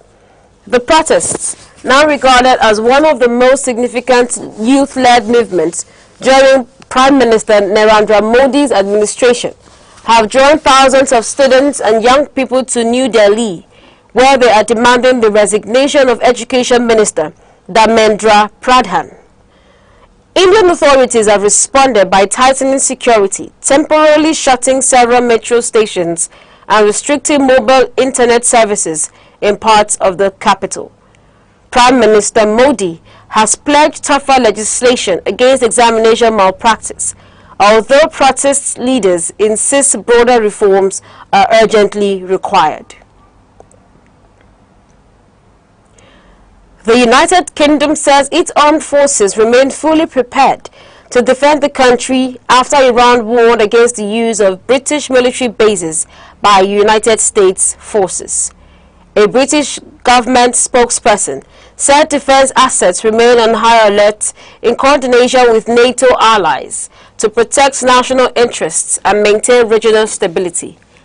The warning from Iran followed confirmation by the British government that U.S. forces have access to certain British military facilities for operations linked to the protection of international shipping in the Middle East. British officials stressed that their military posture remains defensive and fully consistent with international law, reaffirming the government's commitment to preventing further escalation while safeguarding global maritime trade routes.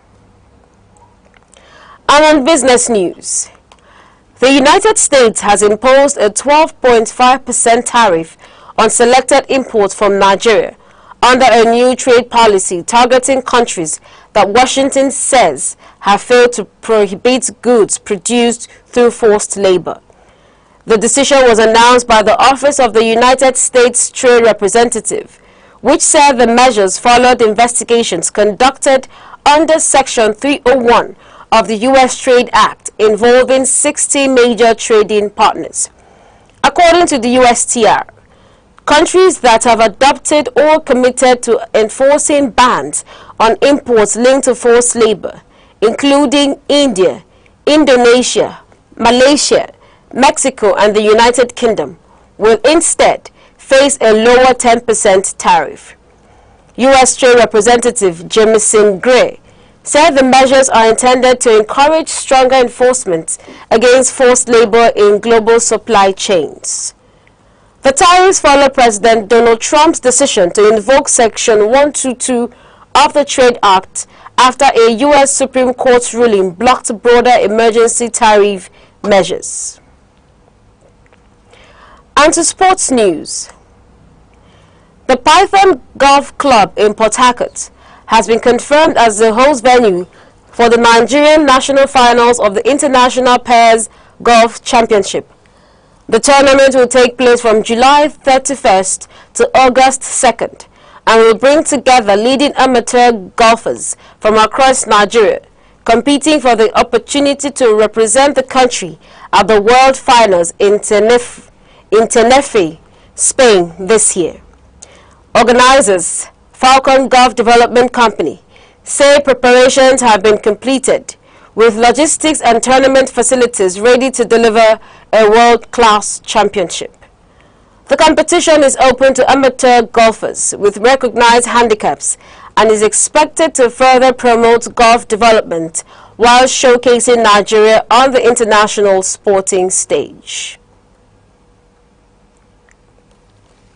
On entertainment news, veteran Nollywood actress Ngozi Nwosu has appealed to Nigerians for financial assistance as she undergoes treatment for a serious health condition.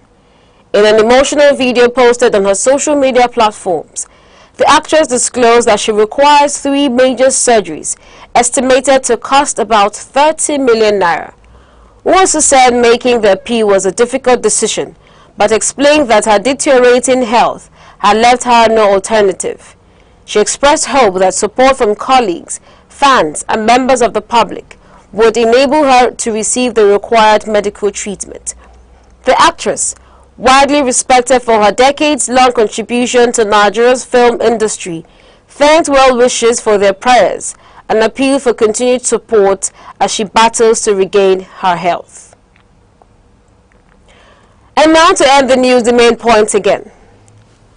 President Bola Tinubu has approved the major expansion of the Nigerian Army, increasing its operational structure from 8 to 12 divisions and authorizing the recruitment of 28,000 additional personnel.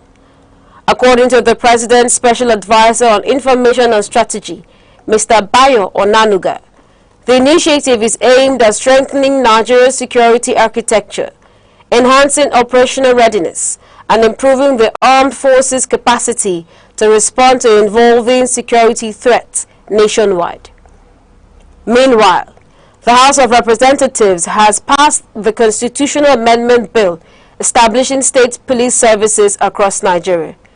The executive bill, transmitted by President Bola Ahmed Tinubu, seeks to decentralize policing, strengthen internal security, and improve local law enforcement, while incorporating safeguards against political interference and ensuring independent oversight of the proposed state police formations. On the foreign scene, the United States military has launched the 13th consecutive night of precision airstrikes against strategic Iranian military targets. According to the United States Central Command, the operations targeted command centers, drone facilities, and coastal surveillance sites as tensions between Washington and Tehran continues to escalate over security in the Strait of Hormuz and the wider Middle East. And on the business scene, the United States government has imposed a 12.5% tariff on selected imports from Nigeria under a new trade policy targeting countries that have not effectively prohibited goods produced through forced labor. The Office of the United States Trade Representative, led by Ambassador Jameson Gray, said the measure is intended to encourage stronger enforcement against forced labor within global supply chains. That concludes news around the globe on Aneke TV. For more updates and breaking stories, follow us on all our social media platforms, Facebook and YouTube, at Aneke TV. Thank you for watching. I am Princess Ken Ochoma. Have a good morning.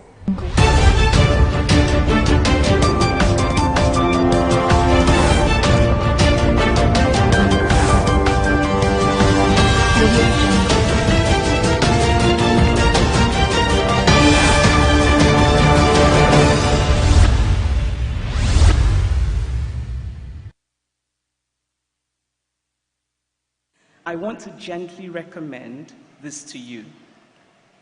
Please do not be nice. Be kind, because kindness is a measure of our humanity, but do not be nice. Nice means wanting always to be liked, and this is a particular affliction of female socialization. Nice means silencing inconvenient truths. Nice means choosing always to be comfortable.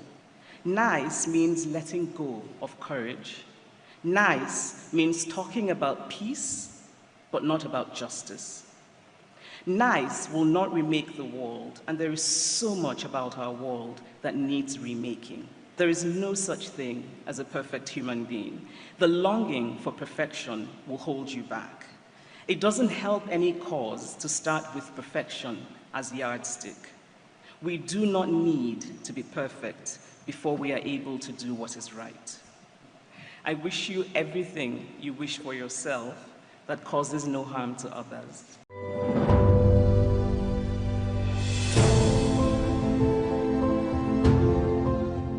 Nigeria, Africa's largest economy and most populous nation, continues to grapple with a critical infrastructure deficit that hinders growth and development. Reliable electricity remains a major challenge. Although Nigeria has the capacity to generate 12,000 to 13,000 megawatts supplied to homes and businesses, is inconsistent. In 2023, only 61% of Nigerians had access to electricity, leaving around 87 million people without reliable power, the largest electricity access gap in the world. This shortfall forces businesses to spend billions of dollars annually on backup solutions like diesel generators, diverting resources from investment and job creation. Transmission losses, generation inefficiencies, and gas supply challenges further suppress per capita electricity consumption, affecting productivity and competitiveness. Transport infrastructure also lags behind demand. While Nigeria has an extensive road network, over 70% of roads are in poor condition, slowing the movement of goods and people, raising transport costs for farmers and traders. Rail development remains limited, with only about 3,500 kilometers of operational track, insufficient for a country of over 220 million people. Overall, Nigeria's infrastructure stock, including roads, power systems, bridges, water systems, and digital networks, is estimated at about 30% of GDP, far below 70% international benchmark. This gap continues to constrain productivity and foreign investment. Water and sanitation infrastructure also fall short, leaving millions without access to safe drinking water or adequate sanitation. These affect public health, school attendance, and economic participation. Digital infrastructure is another critical area.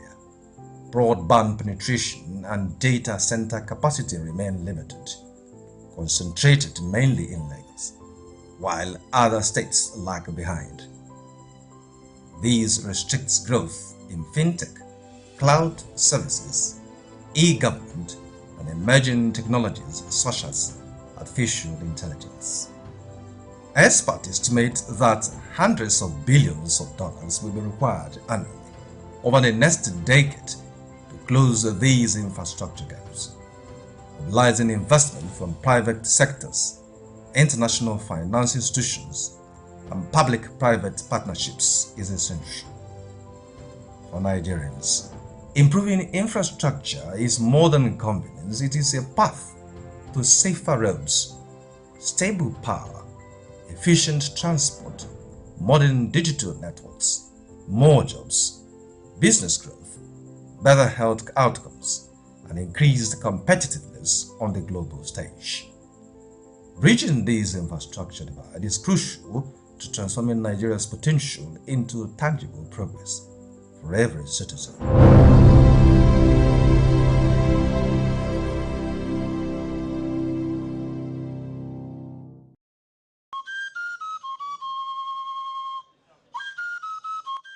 From the tiniest cells to the farthest galaxies, life holds secrets we are only beginning to uncover.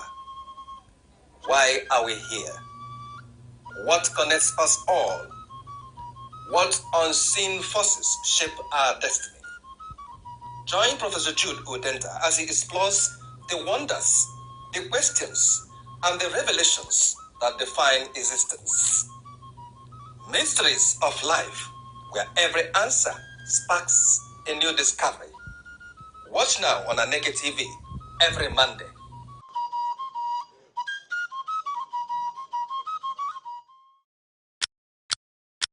Every second, the world changes, markets rise, leaders speak, stories unfold. To keep up, you don't just need news, you need clarity, you need speed, you need perspective. That's why Aneke TV brings you the global pulse. Accurate, reliable, right when it matters most. Aneke TV. Move with the world.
Security is not just police on patrol. It is safety in homes, schools, markets, and mines. Without it, progress is impossible. Be alert, report danger, support community watch. True security is collective responsibility.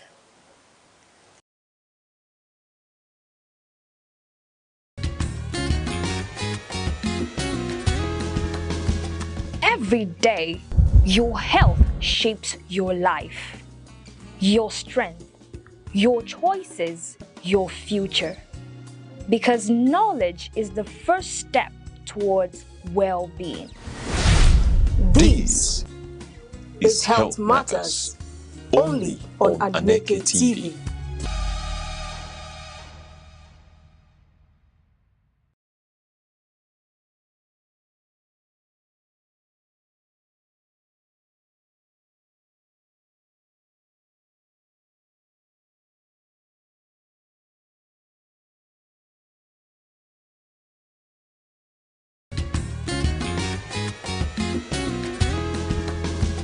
Every day, your health shapes your life, your strength, your choices, your future.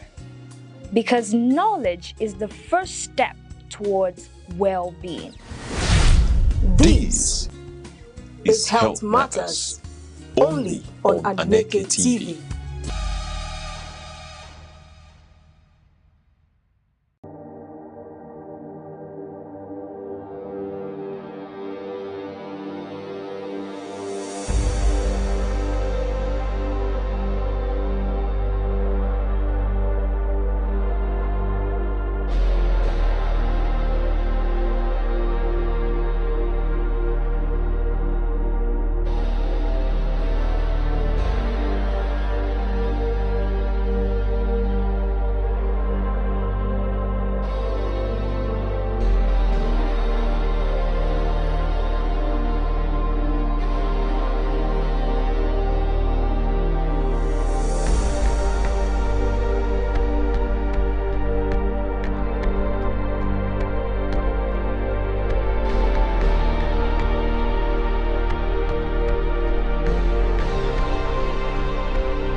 Join us on Arena, Aneke TV's premium current affairs program, where politics, development, and governance come live every Monday, Wednesday, and Friday. We host top professionals and thought leaders who speak their minds on issues shaping Nigeria and the world. It's inclusive, enriching, and absolutely captivating. The roadmap is let's have our environment secured so that investors can come. If you don't know what economic security is, kidnapping will tell you what it is. you kidnap ransom. Customers are going to get these meters, and like we said, it's at no cost. There are things that the hello can handle. But when you leave it, they want to use a kinetic approach alone. You cannot. For discussions that promise insight and deliver truth, stay tuned, stay informed, and keep watching Arena, only on Aneke TV.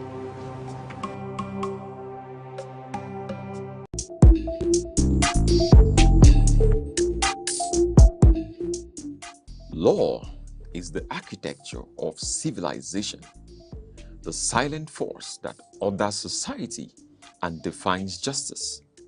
Yet, within its complexity, many remain uncertain of their rights, their obligations, and the protections the law affords. From the inviolability of human rights to the intricate doctrines governing property and civil relations. This is a platform where law is demystified, where principle meets practice and knowledge becomes empowerment. Because justice is not abstract, it is personal. You and the law on Aneke TV.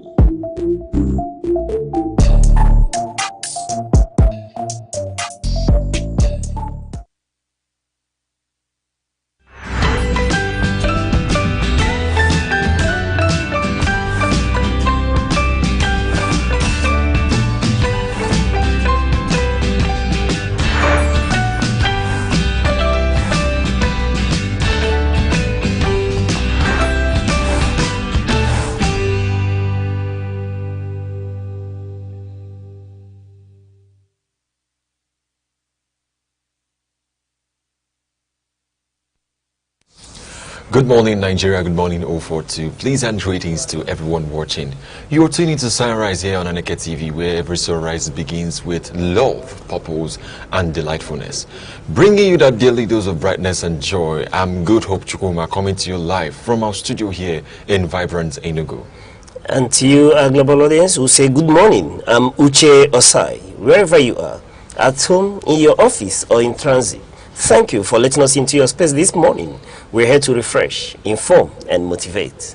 It's a good hope. It's a wonderful morning. Yeah, it is. Thank God it's Friday. Thank God it's Friday. And yeah, you can't wait for the weekend to run off. I can't, because I'm already on green, so we have to reschedule a lot of... I've heard your conversation earlier on, you know, intending to use Lamborghini and go and buy some akara. It's what we are having from the empowerment of the First Lady, and right now we are seeing that a lot of things are going to come on. I didn't hear that the First Lady was empowering men. It was women empowerment. Well, if it's for the women, we and that empowerment wasn't for just every woman. She meant a particular set of women.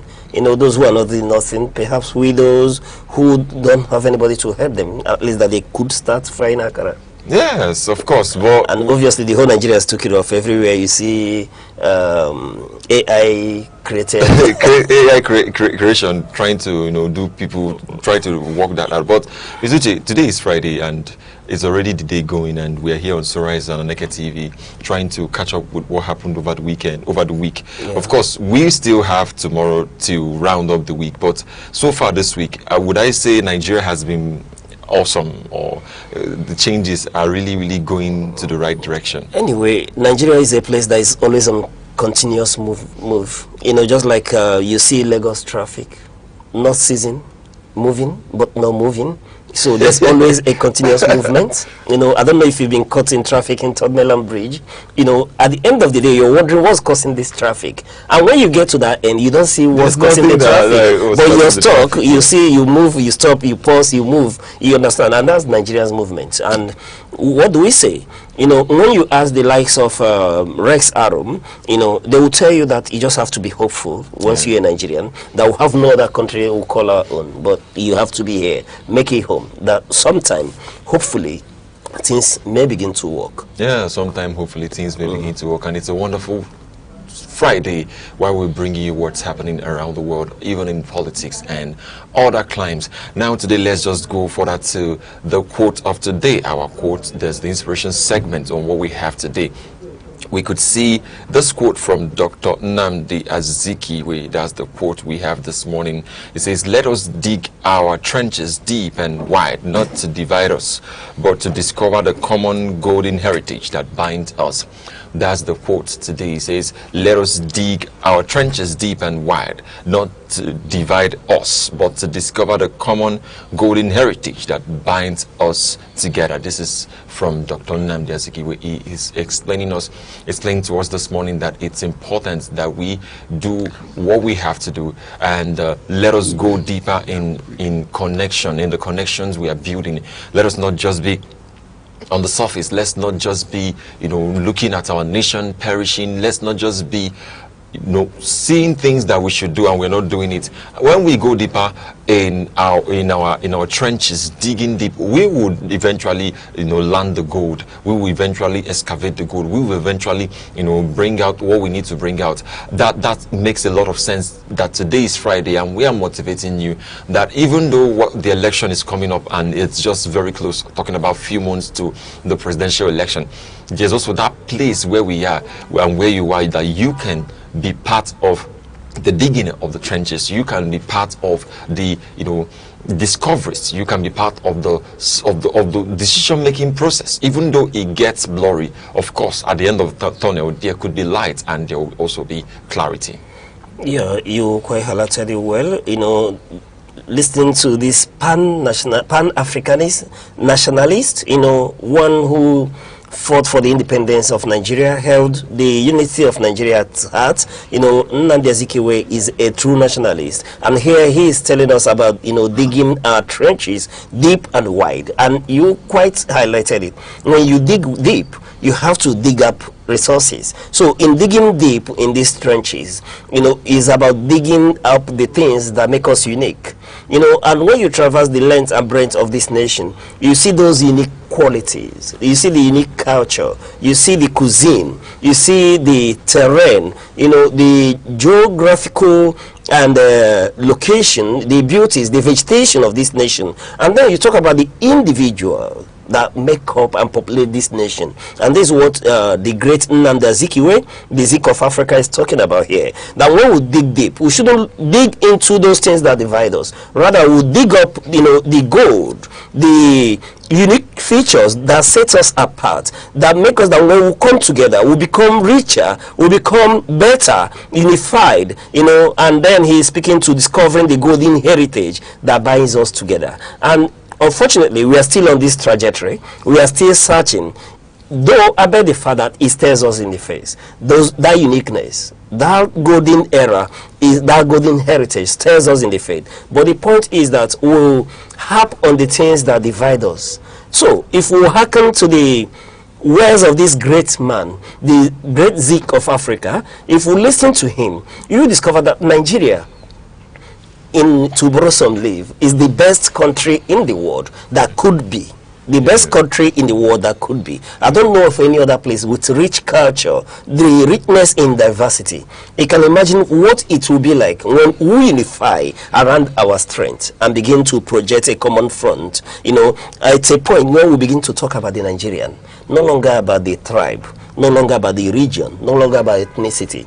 If we can listen to this great man and take a cue, from the Rwandan experience and begin to see ourselves as true Nigerians, but there are a whole lot of arguments around this. But the great man is telling us that we should dig deep, exhume the things that unify us. And I tell you, the things that unify us are so magnificently, that they can shine brighter, and what more than even good could sell in the market. Yes, that's really true. We take a short break. When we return, we'll bring you the weather report. Stay with us.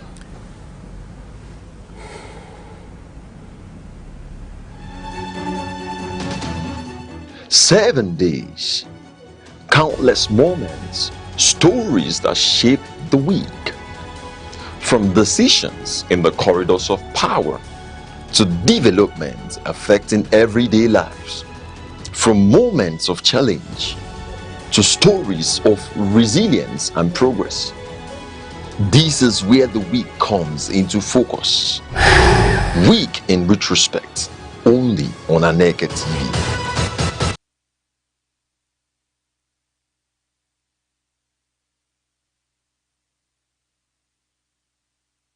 Still watching Sunrise here on Aneke TV. Next, we'll take a look at the weather report across major cities in the southeast today.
Welcome back, still on Sunrise on Aneke TV. Now let's take a quick look at what's making the front page headline across major newspapers today, from The Nation, Vanguard, Daily Trust, The Guardian, The Daily Sun.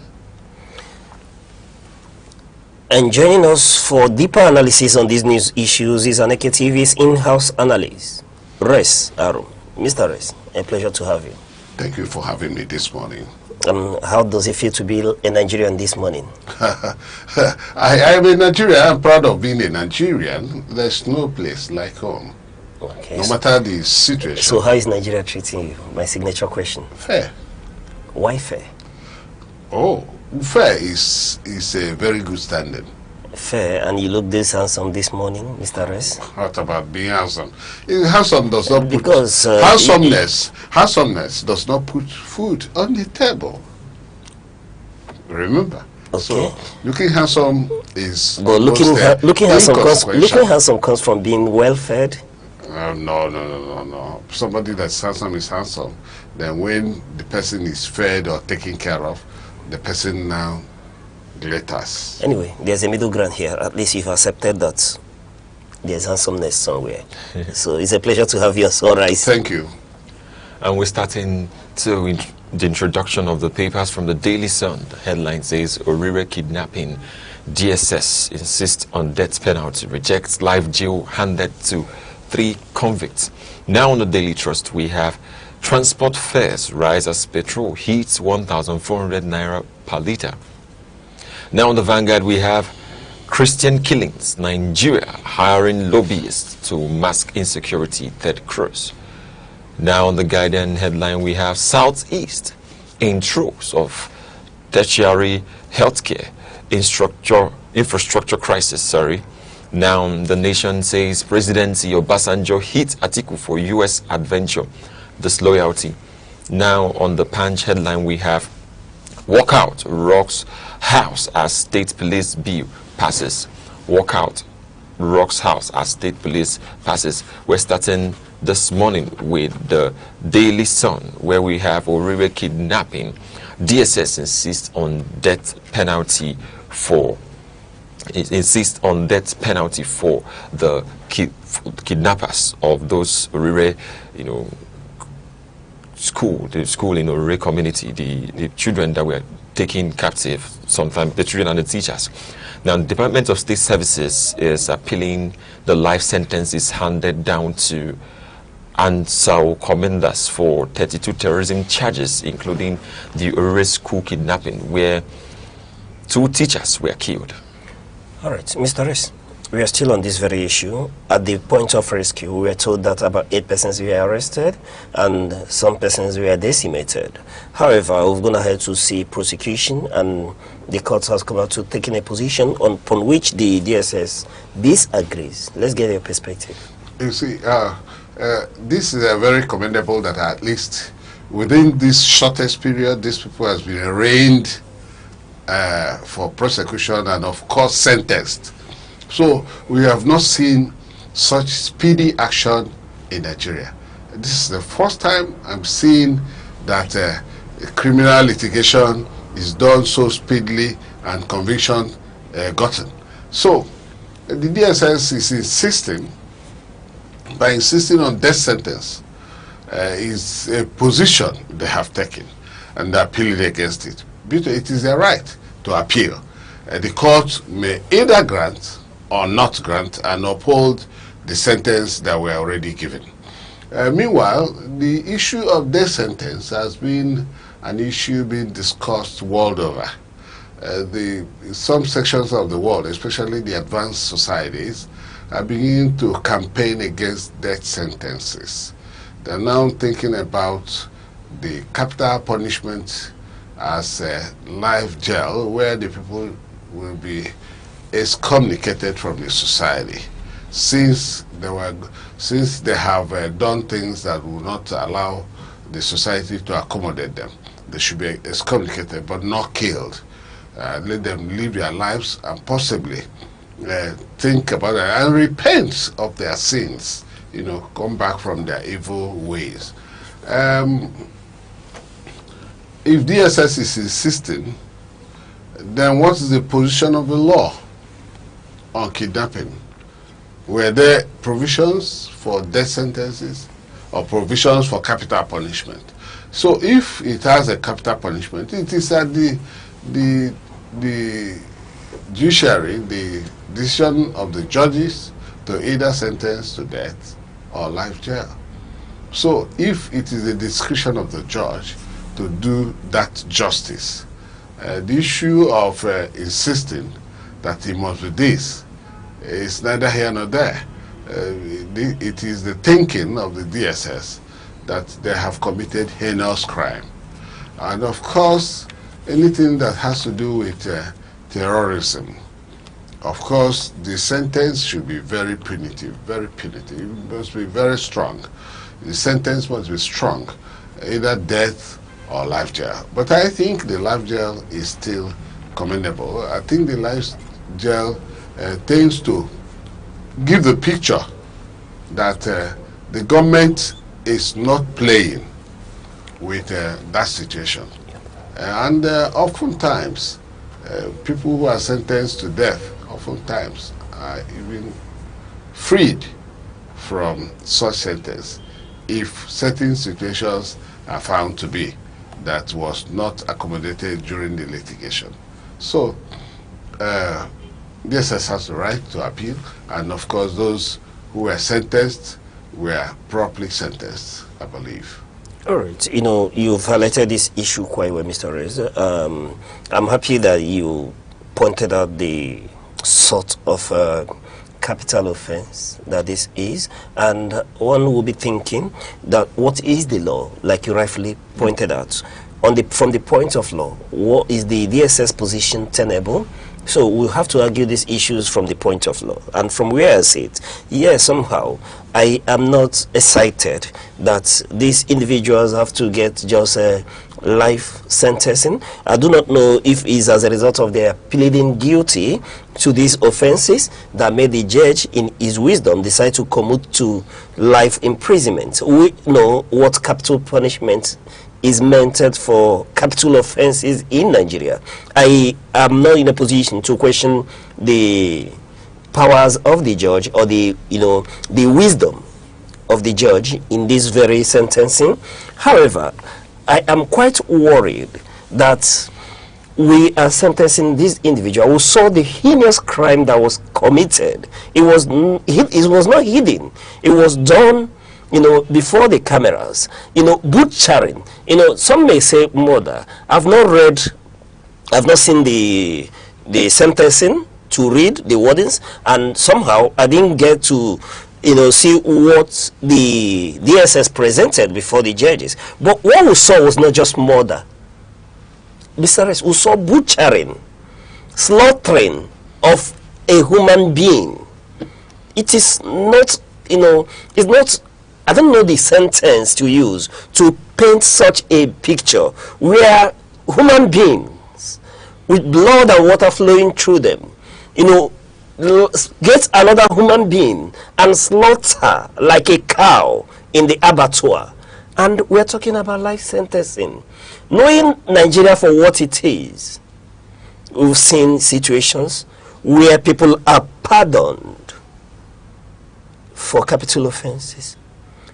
And how are we wanting the families of these individuals to get closure when they know that the judge commuted these individuals to life imprisonment that could be, at one point, either used as prisoner exchange or to pacify some individuals to release some other victims somewhere, or perhaps, as it is with Nigeria, they get a presidential pardon Sunday. So we need to bring this together. And beside that, I have come to begin to ask questions. We saw the case in Nigeria where an individual was sentenced to death for self-defense, where he was said to have been sentenced to death for defending himself in his farm.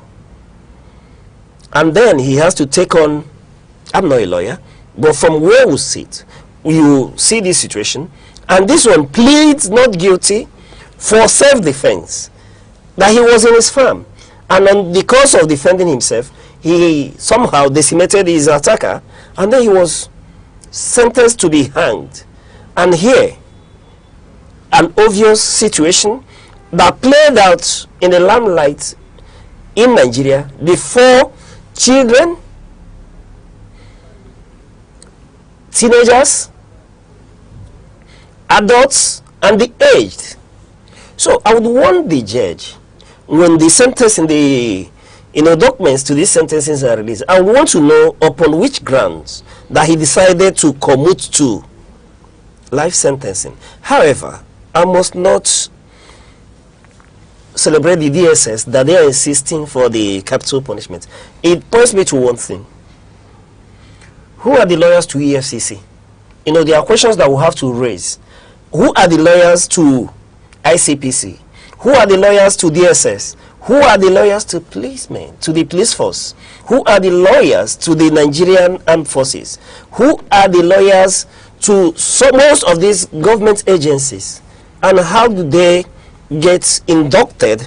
Because when you look at the number of cases, for example, that the EFCC loses compared to the cases they win, you begin to ask certain questions. Why we have individuals in private practice, having lawyers, winning cases in court, and then government agencies especially begins to lose cases? We have to question the capacity of these individuals Not to water down the fact that they are eminently qualified Nigerians and could be employed, but a bot upon which we need to be satellites upon to see why the individuals within the employment of government tend not to secure, like in this instance where the SS is protesting, secure the needed judgment on issues. And I'm not just speaking to this very case at this time, but we've seen, if you go historically into the records, I cite EFCC, and I want anybody to challenge me on that. You see the number of cases, even while even the present Minister of Aviation was a consultant to EFCC. Well, in the case of EFCC, or in the case of crime, there's a primary thing that either makes or mar the conviction in court, and that thing is ability to convince the court of the culpability of the alleged criminal, alleged person that is involved in a crime, the alleged crime, and the possibility of proving beyond all reasonable doubt. So it is not, and then one primary thing is the problem with the EFCC investigative departments. Sometimes they do not investigate very well to get all the necessary things that will get conviction before a court. Remember that the judge was not there when all those things happened. It is about what you give to the judge. Well, you convince and tie the hand of the court with the statute provision, with the precedents, and then with, of course, the principles, the legal principles. These things are major, things that you use in winning or losing a case in court. And when you do not, then the criminal justice leans on the side of the persons that is accused.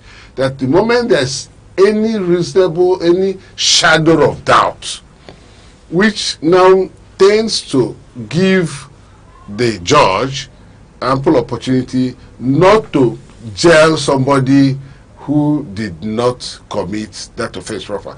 The moment there is a doubt, the judge may exercise discretion in leaving the culprit or just discharging the culprit. Yeah, that's why I didn't go the situation of wanting us to beam satellites on the judge, but the inability, like you rightly pointed out, the investigative departments of the DSS. And in this case, why it's so worrisome? That it was a glaring case, an obvious case, and I am doubtful that the DSS is unable to, establish, get evidence and establish facts. And rest, before you come in, another issue that irked me, it was to think that the judge leaned towards the pleadings of the defense counsel, and I read, he's pleaded for leniency, describing the convicts as first-time offenders with aged parents and dependents. He argued that they did not directly participate in the abduction, but merely conceived information relating to it. Now, why I'm pointing this out? To tell you, in this nation, when we are being fed half-truths, the individuals that are being convicted or taken to court, are they the participants in this very crime or accessory to the crime? They should make this quite obvious. And you said you are not a lawyer. Yes, I'm not a lawyer. At least you are exposed to the law. I'm not a lawyer. Because you're beginning to use terminologies. No, but they need to be fair to the sensibility of Nigerians. Yes. So what you said now, you have eventually hit the nail at the head.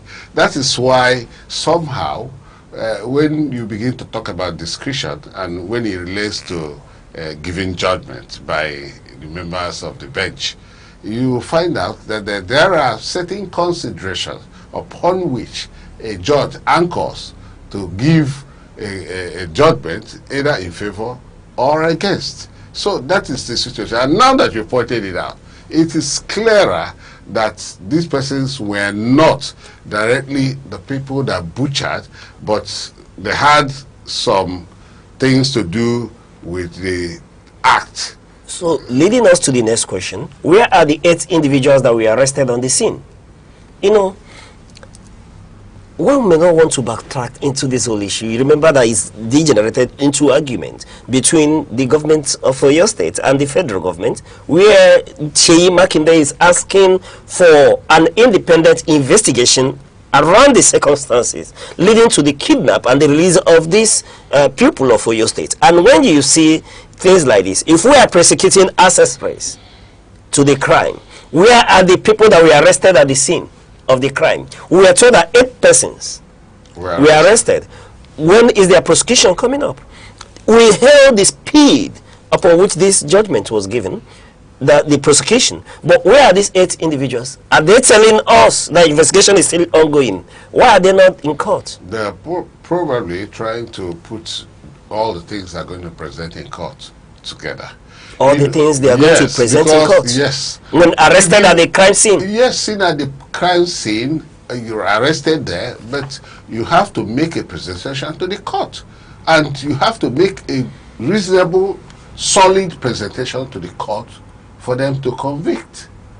So, if you, I know pickpockets, that you know, sometimes are arrested at the scene of pickpocketing. Yeah. And most times they go to the magistrate court and they are freed. Because hardly you see no one to present as evidence. Nobody, no evidence. Thank you. Because you find it very difficult to convince the court.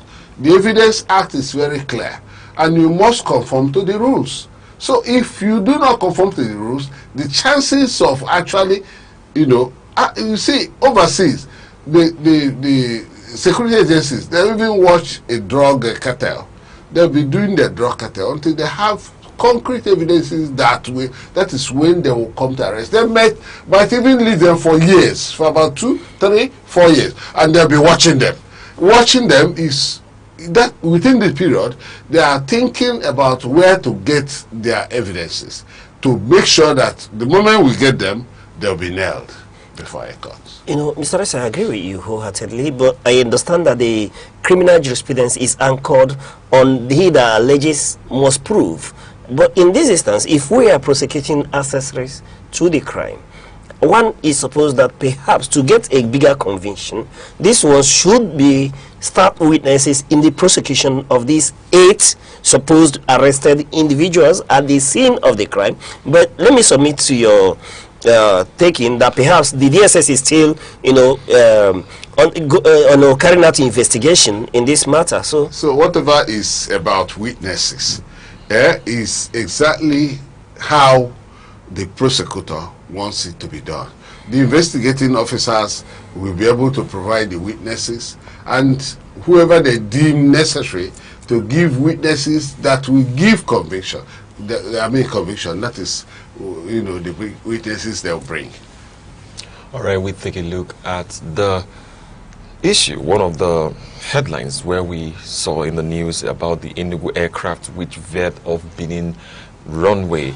An Enugu air flight carrying 68 people safely evacuated all passengers and crew after veering off the runway into vegetation upon landing at Benin Airport from Lagos, with 0 injuries recorded. The Nigerian Safety Investigation Bureau has launched an investigation to determine the cause of the incident, promising a preliminary report within 30 days. All right, before we go into that conversation proper, let's take a look at the clip from the site of this incident.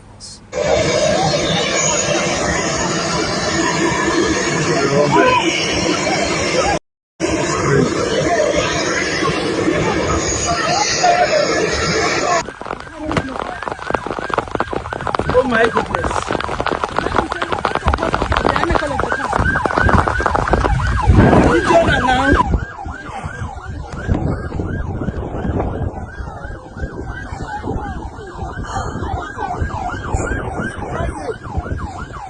Oh, Jesus Christ. Well done, Abba. Thank you.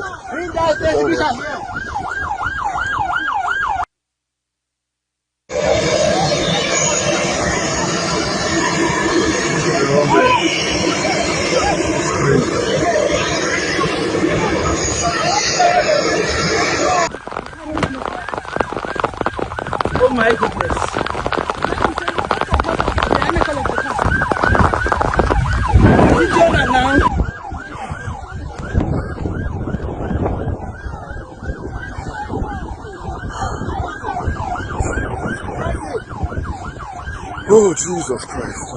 Well done, Ada. Thank you.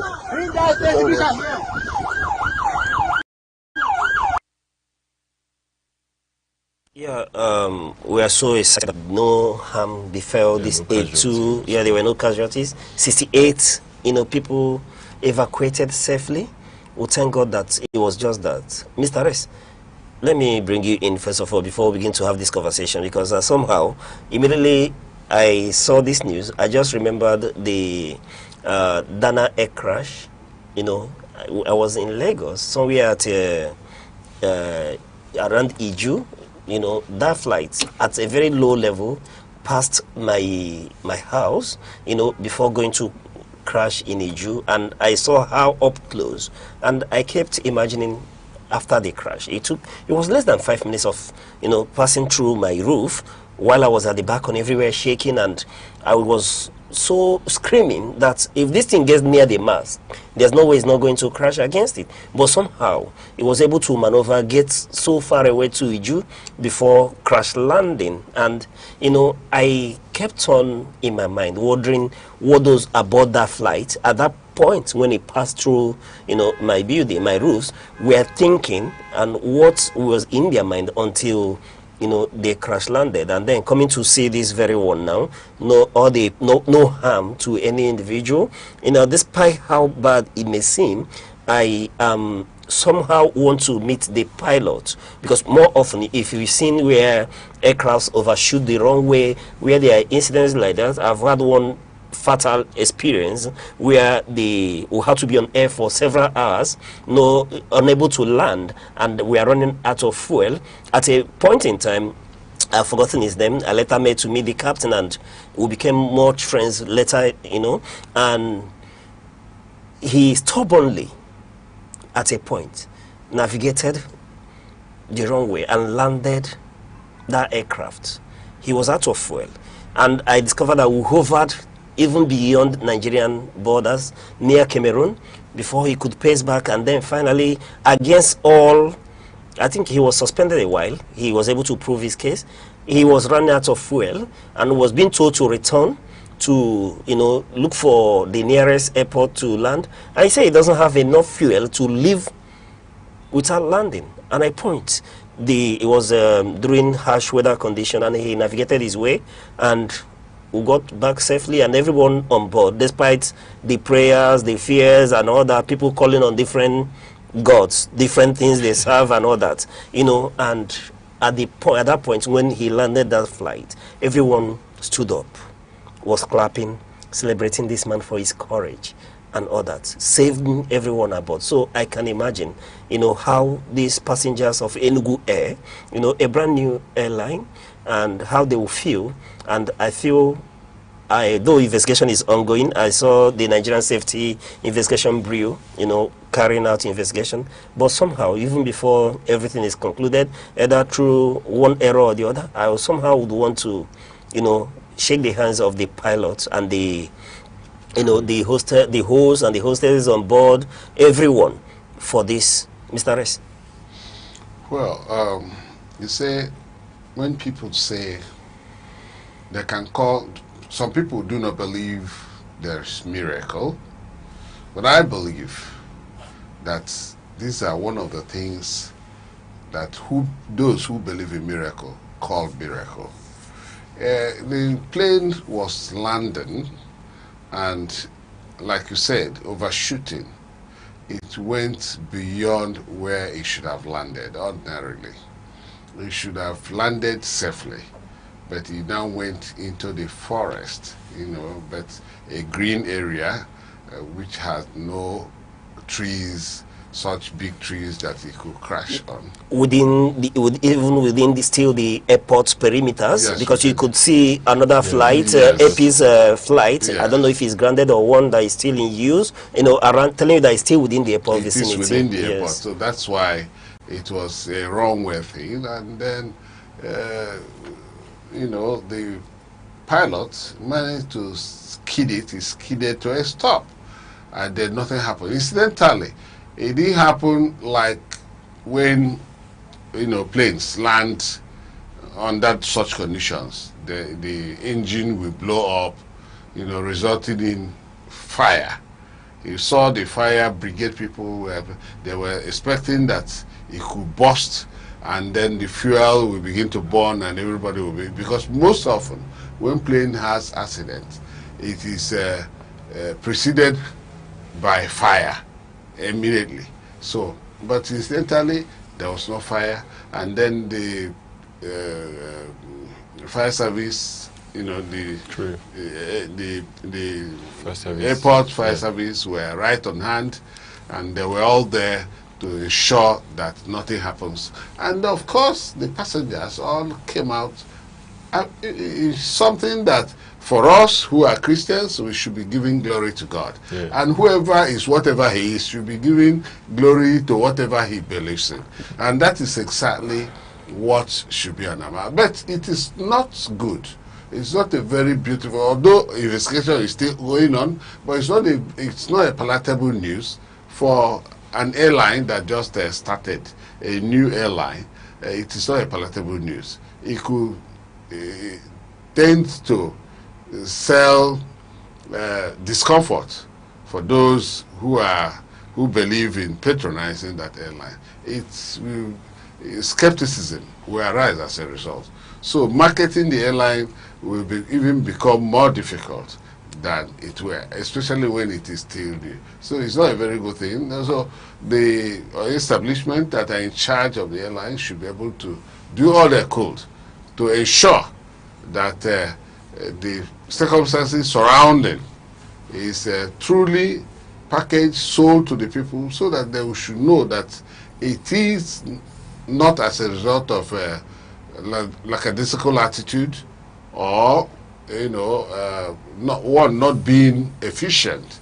That's inefficiency on the part of those whose responsibility it is to take care, or members of the crew to take care of the flight. Yeah. Okay. It's very important, and I would just extend both congratulations and commiserations to Enugu Air for being careful. I mean, you said it's a miracle. Right now, we're still seeing that, like Ms. Yusi has pointed out, the pilots and the crew that we are taking over, that we are in charge of that aircraft, how they had to manage the whole situation. It's just amazing, and the fast response of the fire service to the airport fire service to calm the whole situation down.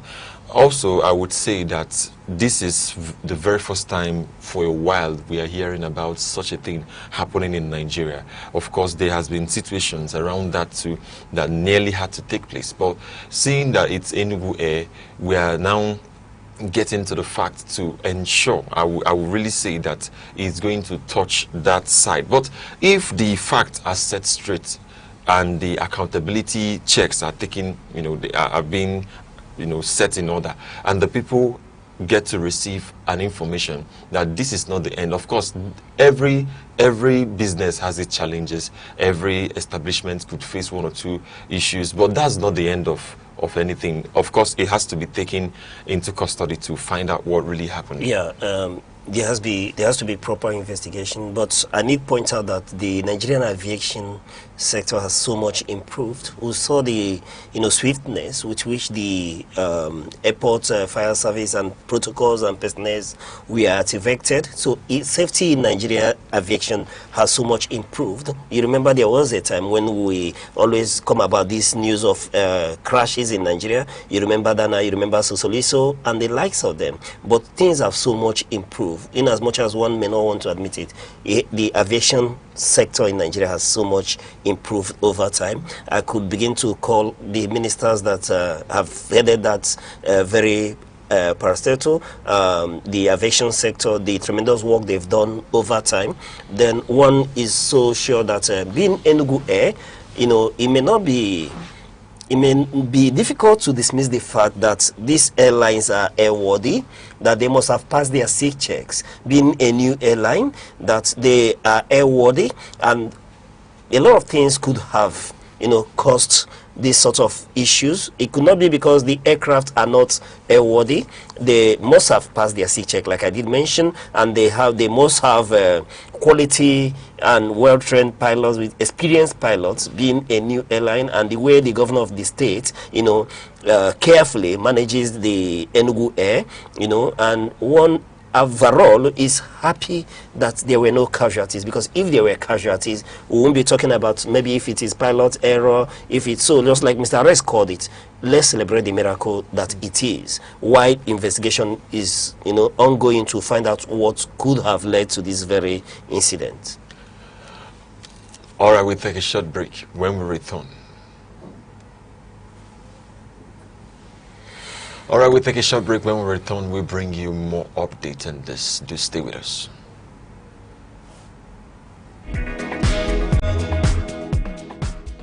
In every generation, there exists a defining force. A force shaped by curiosity, driven by ambition, fueled by possibility. Where ideas evolve into innovation, skills transform into enterprise, and vision becomes impact. Because empowerment is more than progress. It is transformation. The voices shaping tomorrow. The idea redefining possibilities. The generation building the future.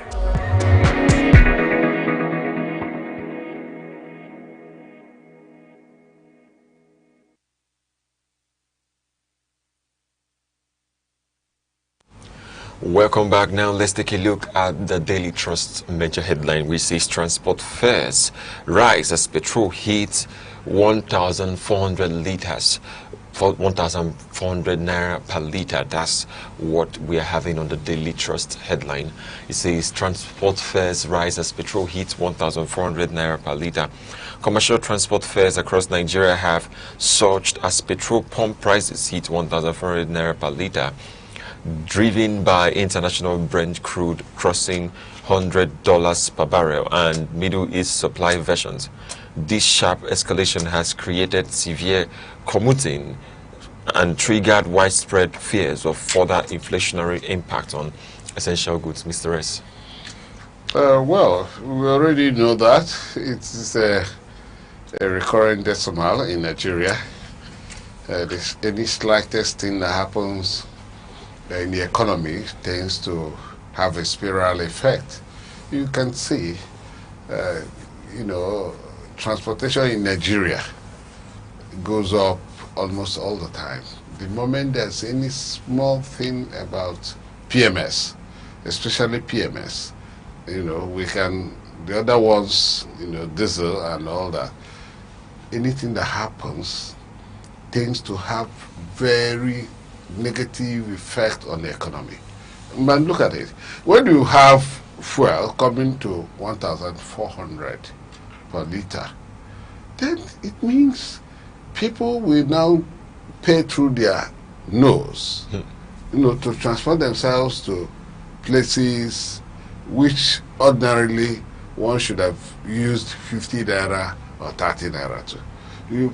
So the industry, the transportation industry, will tend to influence because goods and services are being carried through those means. And when the cost of fueling the material, the cars, the vehicles that will take these goods and services around is high, then it means those goods and services will become high too, because certainly whoever that is dealing with those things will come up with ideas of covering costs. So it is not going to be easy for Nigerians. And we have always continued to appeal that government should be proactive, should be thinking about when, if it happens this way, this thing has to come in place immediately. It will tend to be a check to ensure that there's not going to be some, economic crisis or inflation or things like that. But these things are not handy. These things are not set for emergencies. There are emergency policies policies that, emergency policies will be there, that if these things begins to happen, you activate them. There are things you activate. And when you activate those things, it tends to mitigate the negative effect of such situation. And that is what we do not have in Nigeria. That is what we do not have the government thinking about. Not even just having it, but they are not even thinking about it. Government should think beyond the box, you know, and bring out emergency solutions that will be activated immediately. We are talking about 1,400 per liter. It might go even beyond that within a little space of time. So we are talking about 1,400. But we have forgotten we had price control as an act in Nigeria. And that act has been fully discarded. Nobody, and it is all been repealed. So nobody is activating that act, and so on and so forth. But then one considers the fact that there's importation of fuel, and when you import it at a very big cost, you cannot sell it under the price and with the expenses done on it. You will still have to do it, and those who are importing are in business, be it NNPC or private importers.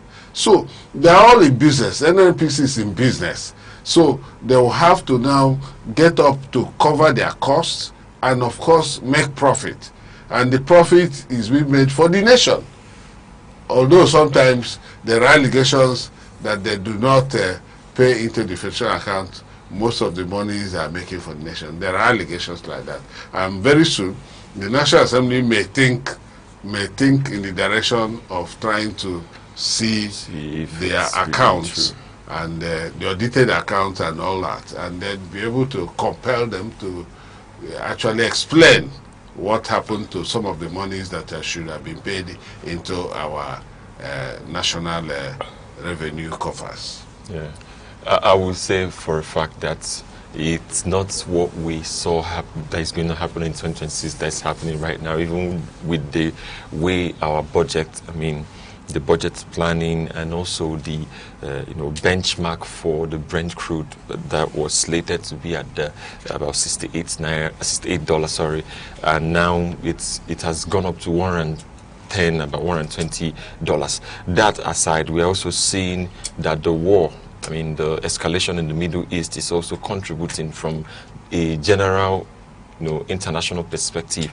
Right now, this particular price, this particular problem that transport fare, that is resulting to transport fare increasing and fuel costs getting higher, is going to affect just the common man, because I'm not sure that a lot of government officials or a lot of people who are in high places are feeling the heat as other people feels it.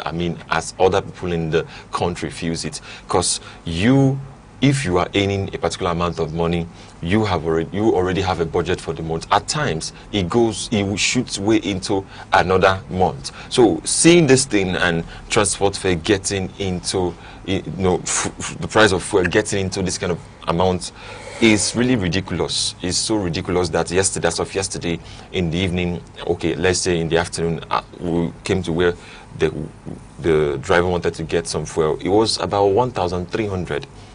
Now, just this morning, and before the morning came, or just in the night, it was 1,400. So who knows whether by December we will be, if things keep going this way, we'll be still having it or take it to 2,500 naira. And the people that will bear the brunt are the masses. That's the problem. If there are government policies surrounding this, we would see it. Of course, the mainstream and downstream petroleum side of of this issue, they are working hard. And even just a few months ago, there was this controversy that came within them. Okay, where government wanted to intervene in the price of people who sell petrol, people who sell the premium motor spirit, people who want people who, the people who sell it to the consumers. Now, government had to intervene, but they too had to intervene that government may not be able to control the price because of how they are getting it. So it's really a problem, but we're going to see what happens at the end of the day, because it's taking, the nation and the economy is really taking shape, and who is going to face this? The people just down the strata. All right. It's so unfortunate. I'll start with. The Nigerian people are already facing the brunt of these issues. But I want to ask the question. Just a fortnight ago, I heard about a certain agency that wants to force marketers, Dangote refinery, to bring down the price of petrol. I get Nigerian midstream and downstream regulatory agency, right? Wanting to force Dangote to bring down the price of his these petrol products. But the question is, given the current escalations in the Gulf, Brent crude as at this morning is at $100 per barrel. Dangote has told us that he's finding it difficult to assess the naira for crude arrangement with the federal government. Therefore, has to buy at the international market price. He can't buy and come and sell at a loss, which is why I'm asking, what is that agency doing? The Nigerian government budget's benchmark was between 60 to 64 US dollars. And we are aware that the price of crude has so gotten high that we rigged in at 120 US dollar per barrel, the highest in the last 4 years or more. Our budget benchmark, 64, who has a surplus, what we call the windfall, just like when we have the Gulf issue during the Babangida administration. Another Gulf. This is another like Gulf. Yes, this is another windfall from the Gulf. And the crisis is now abating if Iran refuses to submit. I listened to Donald Trump speak about these issues, that if they are unwilling to come to the table and submit to the agreement, they will continue to, escalate military action against their military installations and interests. In fact, they said they will begin to, bomb the bridges, most important bridges, structures, infrastructures in Iran.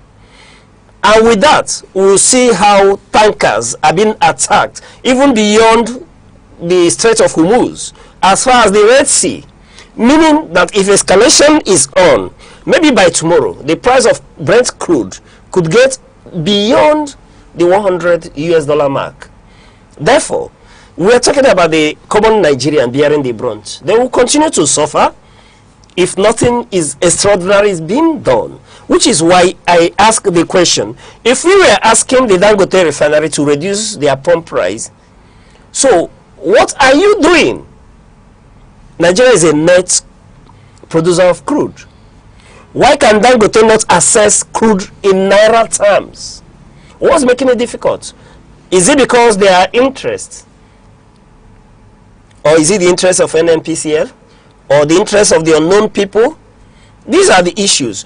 But the higher interest should be the interest of Nigerian masses who pay out of pocket for this. Mr. Messi, you highlighted it quite well, because the price of food is going so high. Nigerians have to pay out of pocket when it comes to transportation. And the other day we had Labour, even though I'm not excited with Labour, beginning to think that it's time to ask for an increase in minimum wage. And in this situation, what wage are you going to give the Nigerian worker? What's going to be the increase? That's the question. Will the government not increase maybe minimum wage from 70 to Let me I was discussing with a friend. It will be 30, they will add 30,000. I was discussing so there's not going to be any meaningful increase. I was discussing with a friend, amidst these challenges. He said his doctors told him that he should have to take more fruits. I started laughing. Because when you go to the market to buy what they call it, watermelon, Go and price watermelon. They will tell you that we used to price with legs. Now they will tell you 4,000 naira and you shouldn't price. That's right. So how are Nigerians going to survive? And I remember quite well that the first article is that the responsibility of government is to take care of the welfare of its citizens beyond ensuring their safety, the welfare of the people. We have a windfall, and I ask, where is that windfall being plugged in? Can't we, even though we say subsidy is gone, even though it's a deregulated market, can't we make crude so affordable for Dangote in naira terms? Then we can ask him to fix the price downwards, so that the common man in Nigeria will say, hooray, we'll have a government that listens.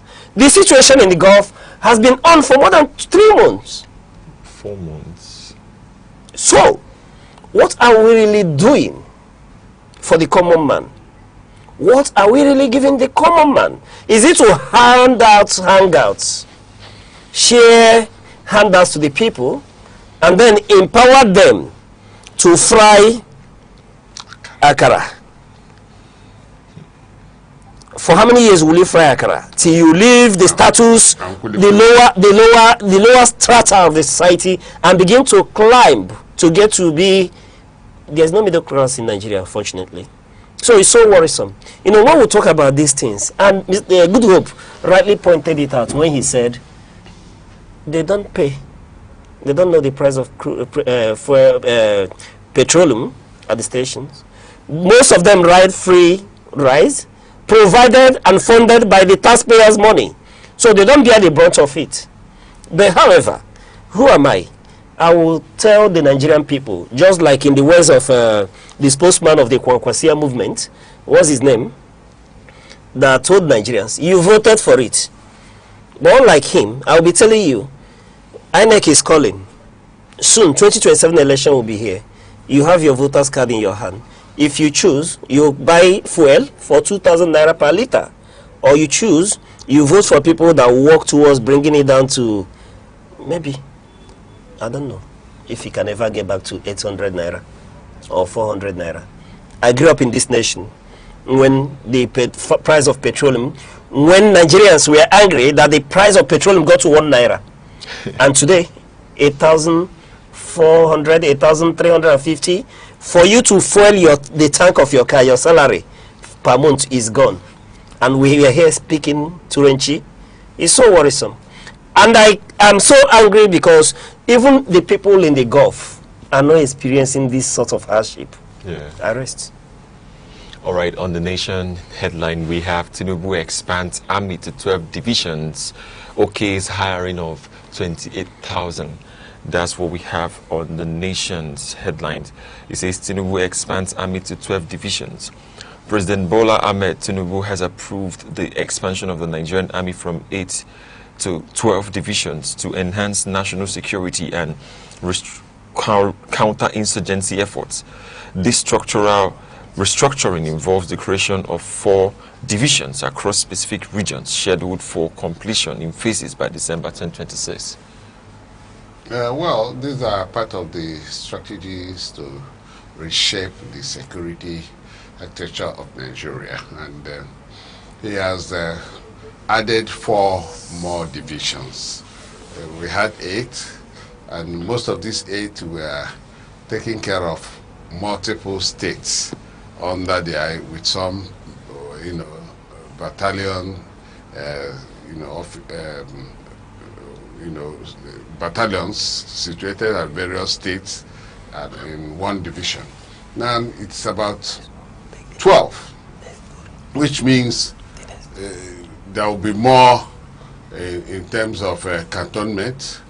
Then you will now have they now have to employ about 28,000 more soldiers. Of course, we have soldiers. We don't even do the census of our soldiers, because I cannot say even what we have as a nation. What they do is that they bring out a number, and you find out that this number does not exist in reality. Where are the soldiers? And where are these soldiers where these terrorists are coming out with these menacing attacks on the people of Nigeria? So if we have those number of thousands of soldiers that they claim we have, then I think they will be able to match these insurgents to a standstill. But I do not see it.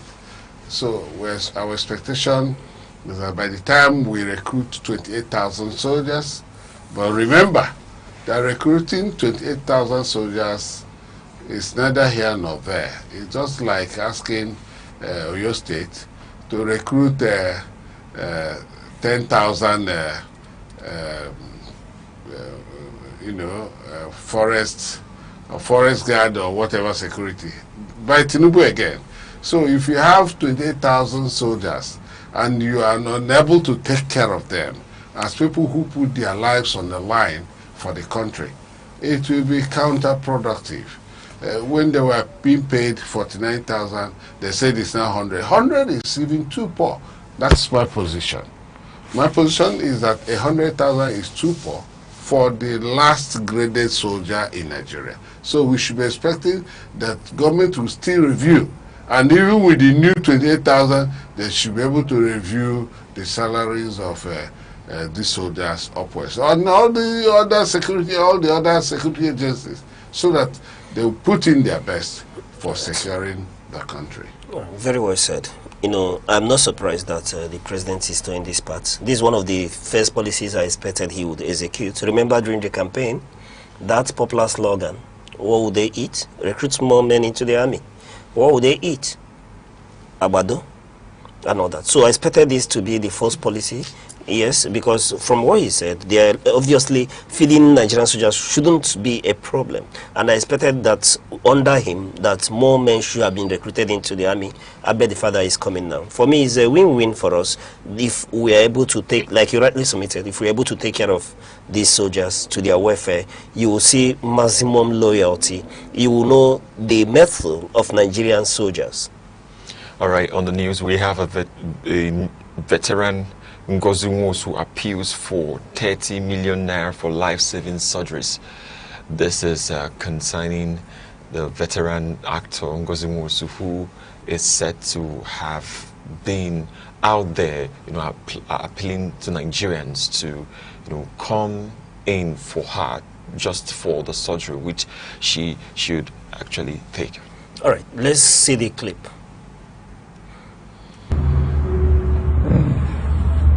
My people, my fans and my family, I know that you will not see me in circulation for some time. I've been hospitalized now for 3 weeks. Please, the thing has gone beyond my control. I need your help. Don't let me die. I know that you people never forsake me, and I know that God will always see me through. But I'm begging you, my fans and family, don't let me die. Because I am going through a lot, as in pain. I have like 3 surgeries to go through with. Please don't let me die. If there's anything you want to do for me, please contact my management. They'll be there for you. Thank you. God bless you. My sickness will never be anybody's portion. In Jesus' name. Thank you.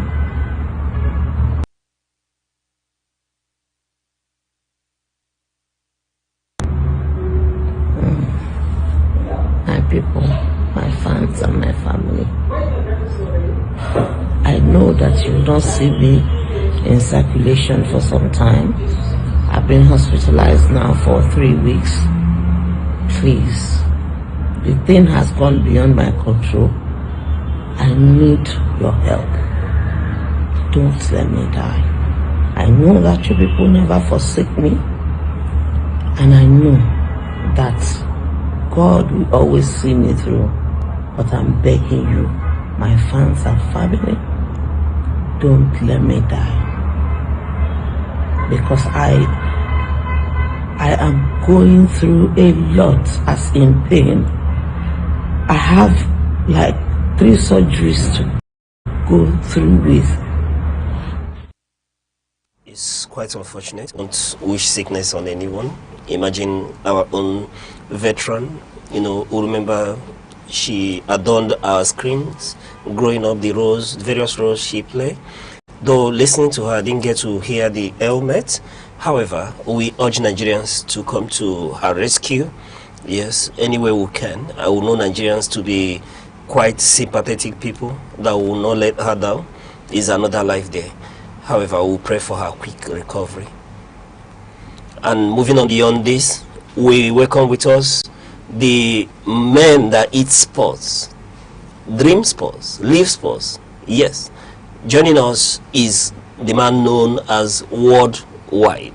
Mr. Worldwide, sir, it's a pleasure to have you. Good morning, sir. Good morning, Mr. Rex. Good morning, good hope. Good morning, Worldwide. You're welcome. Yeah. So what's happening in the sports world? Let's start with from the world of boxing. Well, today it's Friday, and by tomorrow we'll be seeing a fight between Anthony Joshua and Petermbah.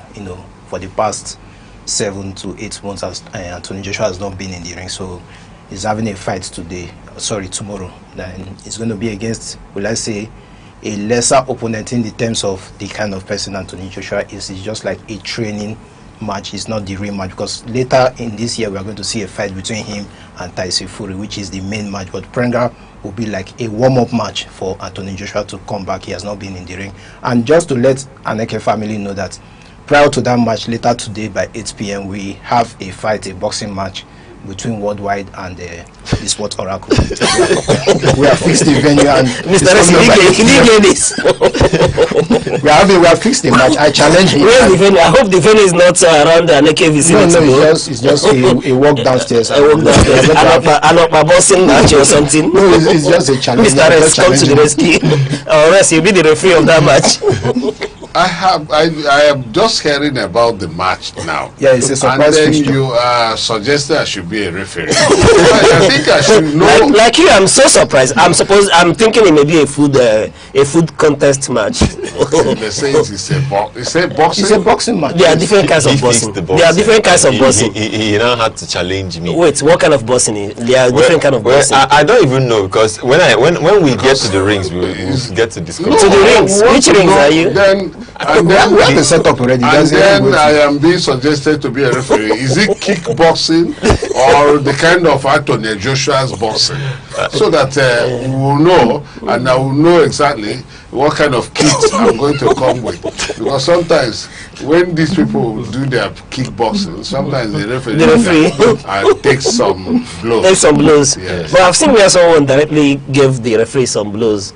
Yeah, especially in wrestling matches. If they get tired. So I think Anthony Joshua is coming back. I thought he was going to retire finally, but he eventually made a U-turn to start coming back to boxing, and he intends to still fight Tyson Fury again, because they have fought before. Yes. And now he's going to do another fight. We are hopeful that he would have been very prepared. And after the tune-up boxing tournament with this present one tomorrow, he will be better off to do a better match with Tyson Fury and possibly defeat Tyson Fury. So are we expecting Anthony Joshua win in this match? No, of course, we are expecting 100% win, because they are not in the same category, quite all right. Petermbah is not in the heavyweight category. This is all likely his first fight against a top elite boxer, so I'm expecting a win from Joshua. You're expecting a win for Joshua? Yes. All right, we hope so. Good hope. What are we expecting? Yeah, a win for Joshua? Anthony Joshua, a win, even though he has not been on the rings for months. But a win is good, so that we can launch into Tyson Fury game. And that's where we calling it a day on this edition of Sunrise on Aneke TV. Also, where we are calling it a wrap on the newspaper review. You can go out there and grab your favorite newspaper from your nearest vendor, or check the full details online. Thank you very much for watching. Thank you very much for waking with us. It's always a pleasure. I'm Good Hope Chukuma. The Worldwide himself, thank you for this sports update. Thank you very much. And to you, Mr. Resarum, thank you for the in-depth analysis of these news issues. Thank you for having me, and to you, the viewer, continue to watch Aneke TV. We'll continue to give you the best. And I'm Uche Osai. Enjoy your weekend too. We'll come your way same time on Monday. Bye-bye.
Your Excellency, the President of the Federal Republic of Nigeria, here represented by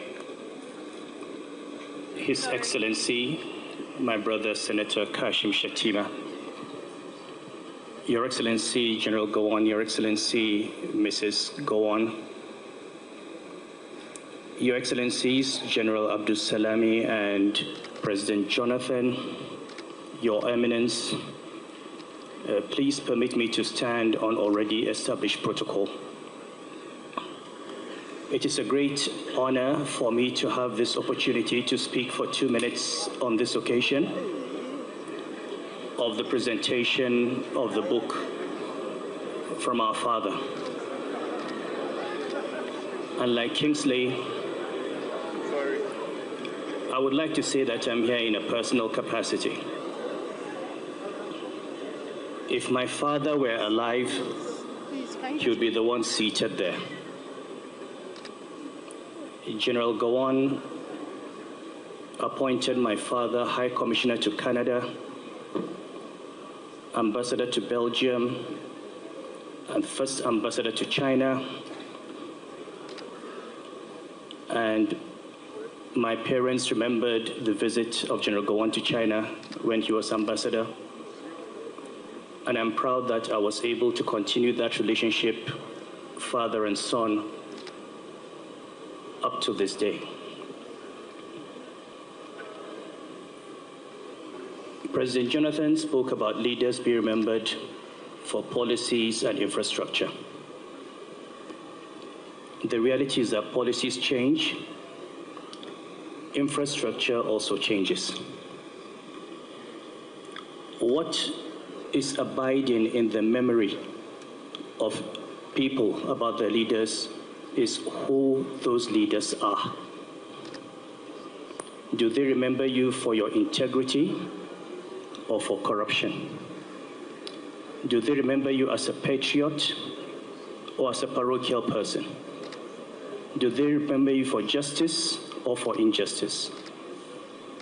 And I think General Gowon represents for us and all subsequent generations an example of the values that should govern you in your life. And this is the most important thing.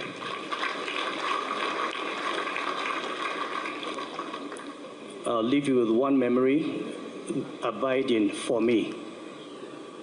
At the age of 8, I was sent to a Catholic school in Kaduna, St. Anne's.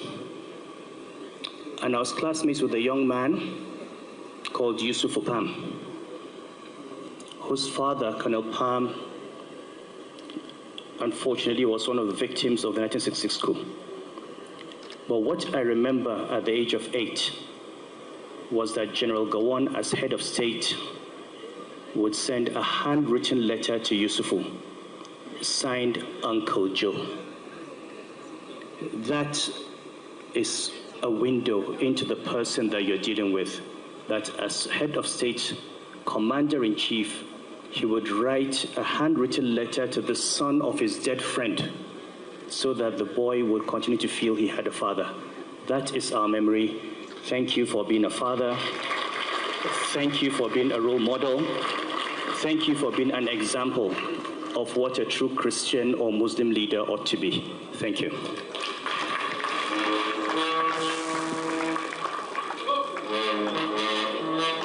Thank you so very much indeed. The Emir of Kano, His Royal Highness Dr. Lamido Sanusi Lamido, who is making his way and greeting those in the front row. And as he does this, I'd like to take the microphone very quickly to His Eminence, who has a word or two. Your Eminence, sir.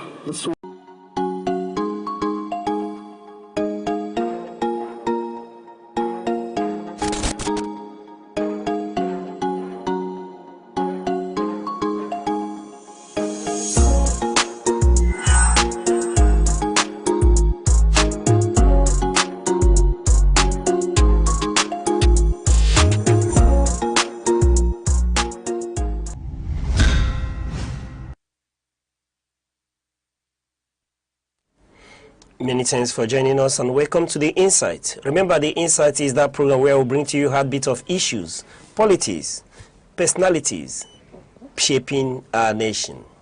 And today on The Insight, we'll take a look at Southeast, building a one region, one market economy. There was a time when the Eastern region was not just a part of Nigeria's economy, but one of its proud engines.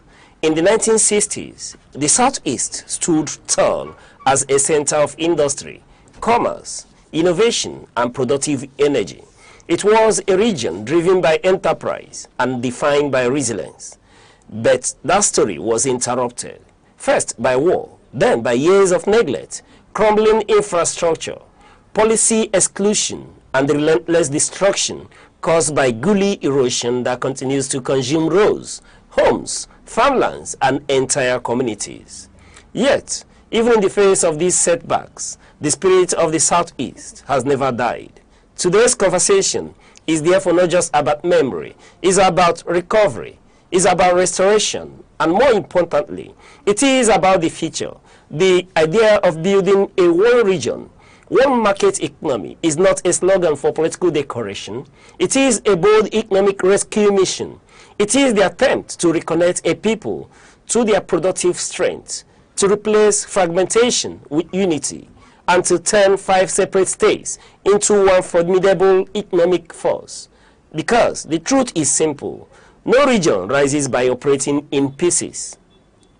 No economy becomes competitive when its markets are divided, its policies are inconsistent, its infrastructure is disconnected, and its leaders work in silos.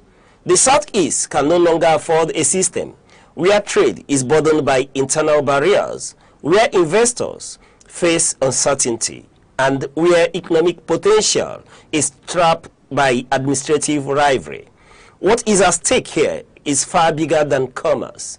It is about jobs. It is about youth opportunity. It is about rebuilding confidence. It is about giving the next generation a region that works as hard as its people do. So the question before us is urgent and unavoidable. Can the Southeast finally convert its history of pain into a platform for progress and build a truly unified economic future that serves traders, manufacturers, workers, and investors alike?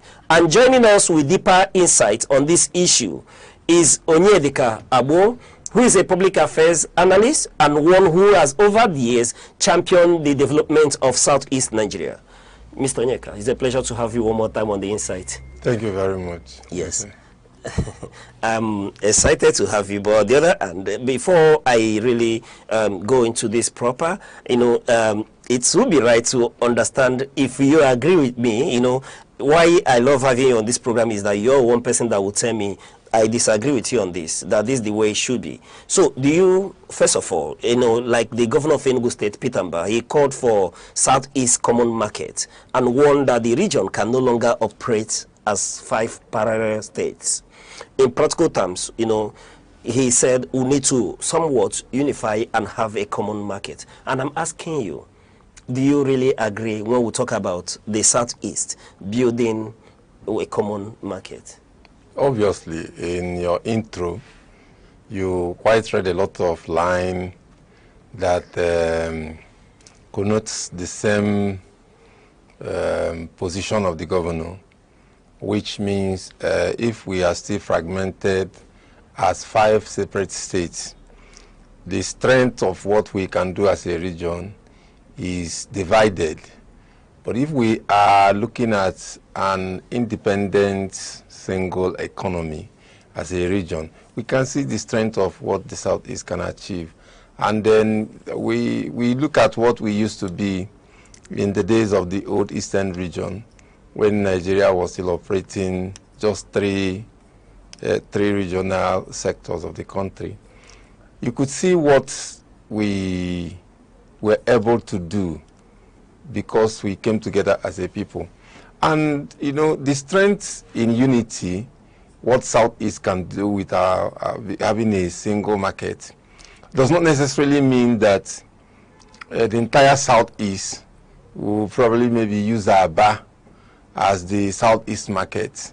It means that the Southeast will be intentional about what will be situated in Aba and different from what will be situated in Onitsha, different from what will be situated in Enugu. We're looking at a place where we commonize the strength of the Southeast. There are diversities here, even though we are people of the same ethnic group, but there are diversities here. And except we build in that unity of one market, we can achieve all we are doing individually, but it can never be compared to the strength of what we can do when we come together. So somehow there are some indices that are already pointing to that direction, but the call of the governor of Enugu State is a call in the right direction, and I totally agree with it. You totally agree with that? Yes. All right. Onyeka, like Mr. Onyeka, like you and I always do, some sort of trace a historical background and lay a foundation before we get into our conversation proper. We've had to discuss the factors that make it impossible for development in Southeast in the past. And I'm going in that line again. Southeast was a thriving economy before the Civil War. We quite agree that it was a devastation. But I think we've risen from the ashes. We are doing well all over. But what is the one thing you feel that has hindered that unified development in the Southeast? I would want to look internally, because Just again in your intro, you mentioned the spirit of the Southeast. And that is also what some of us will want to refer to, the resilient spirit of the Igbo man. There's something spectacular about the Southeasterners. Consciously or unconsciously, they just get into an undeveloped, unfertile, maybe desolate and sometimes deserted bush area, what have you, anything that will want to illustrate a place that might not have had viability, as at the time as an Igbo man will get into that place. It is embedded in us. Sometimes it's not something we learn from school. It's not something we even get from apprenticeship. It is something that is embedded. And unfortunately, a lot of us don't utilize that. Just like every human being has potentials in them. And if you don't know, you might live and die without harnessing these potentials. So I want to look internally, because most of the time, I don't know what the line of other questions you have, but most of the times we are drawn with the sentiment of marginalization. We overbeat it, we overcry it. They say you cannot stop a child that you've beaten from crying, but when the child starts overcrying it, it attracts more beating. So what are we not doing well? What is hindering us is that a lot of us have lost that spirit of the Southeast. A lot of us have lost that regional consciousness beyond what the leaders are doing, because there are one or two persons.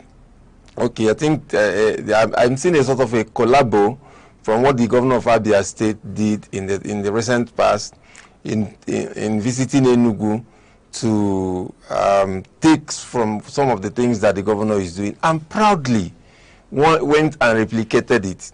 Because the challenge we have, there's a place also where you read in your intro about being trapped by unhealthy competition. I can't remember the actual word used, but these are some of the things we see here, where a governor is finding it difficult to align with the neighboring state just because he doesn't want it to look or sound as if he's learning or copying or allowing what another person has started to be replicated in his own state. So one of the challenges we have is what is happening to us internally. Each time I talk about Southeast, I look at it from the two dimensions of the leaders and the led. But the challenge is more from the led, because these leaders don't fall from the moon, they emerge from us. So if you see people who are more drawn to the sentiment and the emotions of being shortchanged, rather than looking internally. We get beaten down every time here. Challenges, health issues, financial downfall and what have you. But we never stay down. You rise, and we can also replicate that in the Southeast consciousness to say, what can we do? Because there was a time some of my friends from the north traveled all the way from Enugu, and we went from Enugu to Aba. In fact, I must have to confess, that was the first time I actually explored Aba in its beauty and potential. I know I've gone to Aba, I think twice or three times, but never really explored that area market. Never really gone into there.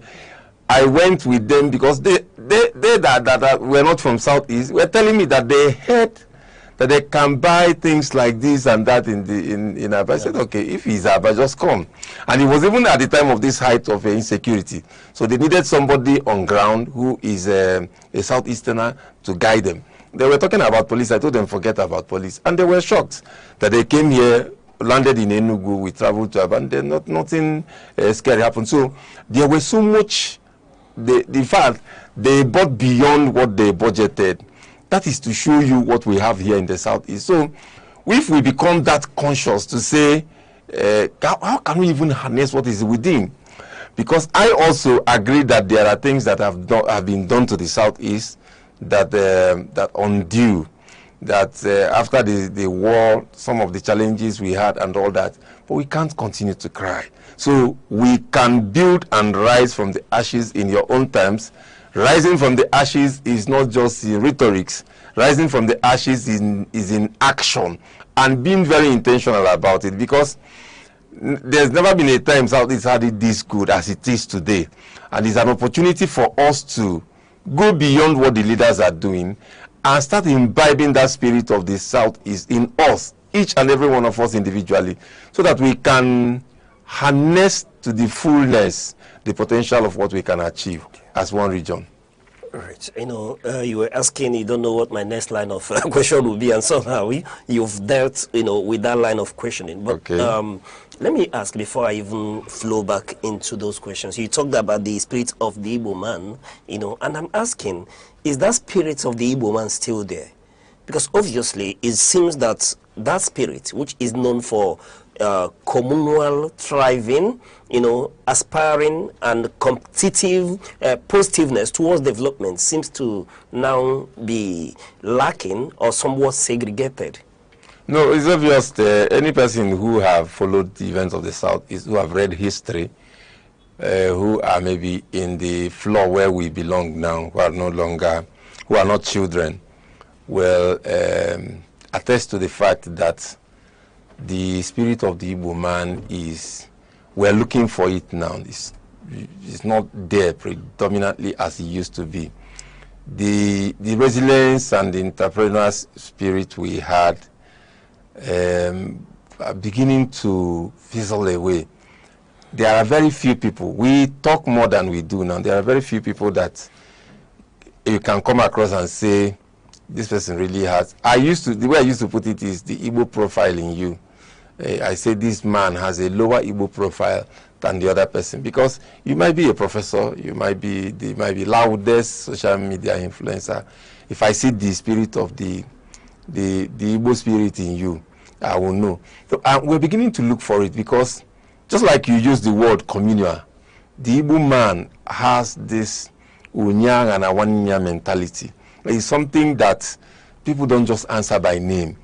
It imbibes in us. That's why you see a person who goes to somewhere that is a fertile land, still virgin, starts something, and the next thing that comes to his mind is to bring his brother, bring his cousin, bring his nephew, come, join in this business. That is why we are always at the past having Onyedika and Sons Limited. It's not as if you cannot maybe just run it as a limited liability employing people. But there's this consciousness of when you're standing, let your brother stand with you. We used to have that Onyang and Awanya and the Akonuche, which is the main thing that led the forefathers of this region. They respect men and women who they know have either by way of endowment or experience and exposure trained themselves to be people of Ndiako. Because it's not Akonuchi is not something you get from university or any sort of education. It's something you build, like modeling yourself in your character. When a person comes into a place and he's blunt and bold enough to say, I don't agree with this. You're my friend. I know we are very close, but please, I do not agree with this. It's beginning to lack now, because people are now dancing to whatever music that is playing out there. People are now dancing to the Ocharobute. What we want is the person who can pay the piper, let him detect the tune. So that spirit is, I won't just say it's dwindling away, but I can say we are looking for it now. You can search. And then, character is something you can't just really hide. No matter how much you sweet talk a person, character is something, before you know it, any very observant person, any ACO person will know that this person is not a person of character. So if you look around, interact, do businesses with our people, you find out that the originality of the Igbo man is beginning to lack. And the way I like to put it is that we're looking for it now. I can't say it has died entirely, but it's something you have to search and search before you come across it. And then if there's anything that can help us, just like I said in my intro, to revive and start imbibing it again. That's what will bring the full potential of what we can do as a region. All right. You've raised a lot of dust here, that I would have wanted to, dive into, but let me settle a bit. But before I get into that dusty arena, you talked about, you made mention of Onyedika and brothers, which rarely we do not see in Southeast, or even where we have Southeast businesses. But speaking to building a one region and one market economy, and you've cited Onyedika and brothers, what do you think this would mean to a trader who is in Onitsha or a manufacturer in Aba? How do we get them to understand this trajectory, that we're not trying to take away bread from their mouth, but now they are part of that inclusive drive to getting development in the southeastern part of the country? I don't think there's any aspect of building this unified, I like to use the word, unified economy that should be a threat to a manufacturer, a businessman, or even a trader who probably has prospered and grown vast in his area of competence. The reason is that we are actually trying to amplify what you do. For instance, if we say that Aba will be known for manufacturing, which is in Abia State, Anambra will be known for probably imported goods, and Enugu for tourism. I'm just giving random suggestions. It wouldn't stop a person who is doing one or two manufacturing in Enugu here. But is that we are concentrating to build Aba as probably the Japan or China of the Southeast. That we're looking at Anambra, probably the Onitsha market, as a place where, because they are close to the River Niger, where we know that all the imported and the exporting can be happening, and that we are building in where if you come into Aba, for instance, you manufacture, you go to Anambra and export it, you come to Enugu for relaxation. And that does not mean that I'm not excluding Abia and Ebonyi intentionally, but I do not want to just dwell, because I don't think I have the power to actually decide what will be the specific specialties of these states. But I'm trying to say that what you're doing, okay, for instance, if there's a manufacturer in Enugu who is doing petty or mini manufacturing, and then he's being patronized by one or two persons, of course, you know that the drive will not be as much as that people are traveling from all over Africa and even beyond to come to Aba. So if that person wants to grow his business even bigger, he can align or travel or relocate to Aba. And in doing this, assuming that our politicians are people who are equally very conscious of this unified economy, you will see that this person who have become competent in one field will have a safer landing if he is coming into Aba. Because a person who wants to also thrive in tourism, for instance, might be traveling back to Enugu. It's not something you do and say, because Nabu Monibo, then I'm now entitled. It's not something of entitlement. It's something that you have to show capacity. You have to show working. And in doing so, it will rather encourage those who are already doing something than discourage them. Because one of the core responsibilities of government is to amplify what you're doing, is to give you a platform to showcase, give you support to thrive, and then do some sort of mentoring, training, and retraining for such people. So I don't see any threat, discouragement, or fear. Rather, it's a win-win for especially those who are already doing something. Very well said. Listening to you speak, and you did somehow mention it in passing, I now realize that history shows that southeastern governors, often struggle to act as a united bloc. They rarely speak, with one voice. Each is pursuing a different agenda, and I'm asking, how do we get them to, have at least become the champions of this front of developing Southeast into, a regional hub? Okay, I think this is one of the best questions because it centers on solution. Uche, I've always said this about development and challenges we have here.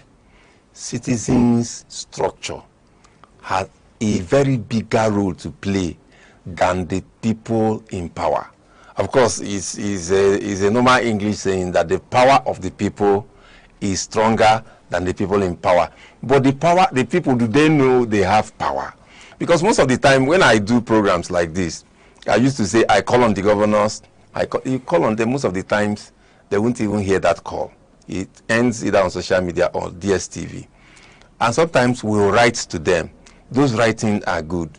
Other times we organize as either civil society, interest groups, and pay courtesy call, try to engage them. But it cannot be as strong as the people being very conscious and then begin to drive it. The citizen structure is what is even lacking in Nigeria as a whole, not just in Southeast. Because I see how people complain about this governor or the other governor. Most of the time, in the engagement I've had in the past, this governor that people are saying maybe not accessible or is difficult, when you get close, the story has always been different. There was one thing, governor of Enugu State, that people were having certain notion about. Then I went with a group of people. Almost everybody that went there nearly started worshiping the governor. The thing is that I know politicians might sweet talk you, but there's something that happens with engagement.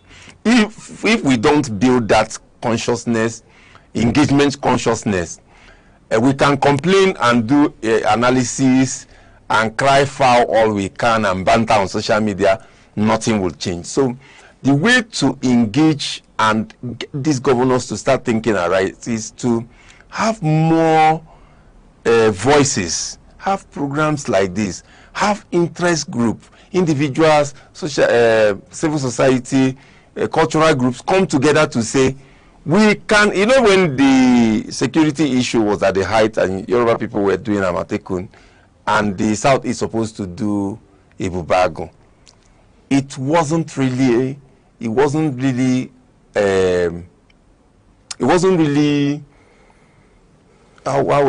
practicalized as a regional project. That is why it died off even before it started.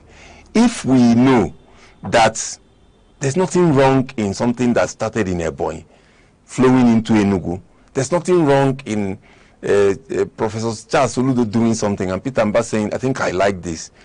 We're having an Enugu version. Openly saying it, because these are people of the same region. Just, you can walk into from Anambra, a certain border, you're walking into Enugu. From a certain place of Abia State, you're walking into Ebonyi. So why don't we become that conscious? If the people who have known this, because the Bible says it is those who know the truth, that the truth will set free. The truth might be there, but it won't set you free because you don't know it yet. Those who know this, start building consciousness of channels to compel our governors, not by banter, by engagement, for them to understand that let it be that in their time in office, Southeast regain that consciousness of unified, not just the economy, but unified entities, because there are a lot of other things we can do that might not necessarily be things that will yield economic value. So I hope that people who are opinion molders, public speakers like myself, continue to drive this call for this regionalization, because that's the only thing that will make Southeast more viable, not just as an individual state, but as a single entity. As a single entity. All right. On that note, we'll take a short break, and when we return, the conversation continues. Stay with us, please. The Insight with Uche Osai. Having the political will to confront whatever is the challenges. Igbo man wrestles with the tortoise that had a lot of ingenuity, a lot of ideas, and the tireless. It will take the broad mind of government in power to say, let there be electoral reform, no matter whose ox is God. I was Yeah, we did everything. All of us came and supported him with our last blood. In-depth analysis, expert views, real voices, uncover the stories shaping Nigeria today. Deep dive, honest, unfiltered, only on the Insight with Uche Osai on Aneke TV. Join us.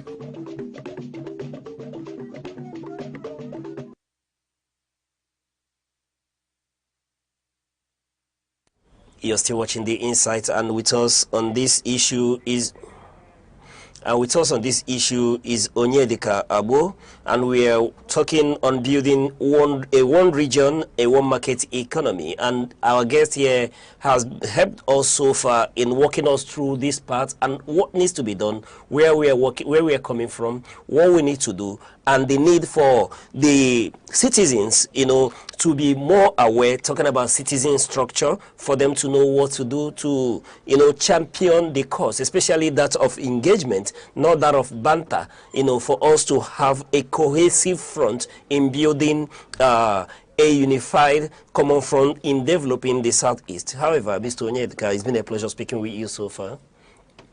Now, I listened to what you said intently, and I am so excited that usually your conversation is always solution driven. What should be done, not portioning blame, and in that light, I mean to ask, you realize that when you were speaking, you mentioned security. I was to come to that, but immediately you mentioned that, I said, good. You would agree with me that the insecurity in the Southeast, even though we're beginning to steady the tide, but you agree that a lot of business had to leave Southeast. A lot of business stopped, coming towards Southeast. And I'm asking, what should we do in that line to, re-engineer confidence in letting investors return? You rightly acknowledge that it's beginning to be arrested. Of course, if you know what has happened here in the past, you will know that it's no longer. That does not mean we are now totally 100% fully secured, but it's not as bad as it used to be. So first thing is that we need to encourage the governors who have taken certain bold steps, to encourage them to do more, to amplify what they're already doing. And then again, we need to also be committed. We know, security is everybody's business. Even though security matters are not always publicly discussed, but it's everybody's business. That's why the neighborhood slogan is, if you see something, you say something. A lot of time, things that build into very serious threat start gradually, like little drops of water. And people would look at it and do this Obasaram thing, and not knowing that you don't know who the ill wind will blow to. So we build from what is already existing, and then strengthen community by community, community neighborhood. Because the challenges we had in the past is where the miscreants who were forming themselves into some sort of militia and other sort of banditry group will move from the borders of forests and bushes in Enugu into the next state, and they will settle there and be operating. But if we have a unified network where there should be both communication and intelligence sharing among the border states, among the closest villages and communities that are at the borderline of each of these states, strengthened by the various state governors and with the input of the federal government, it will greatly reduce the insecurity. Because, of course, it was not hidden. It was making headline as very multinational companies were traveling, even private businesses and small-scale businesses were all traveling. In fact, a lot of them had to go to the closest place to Anambra, just across the bridge there, to establish their businesses. They come around here, but their offices, headquarters, and every other thing were outside there.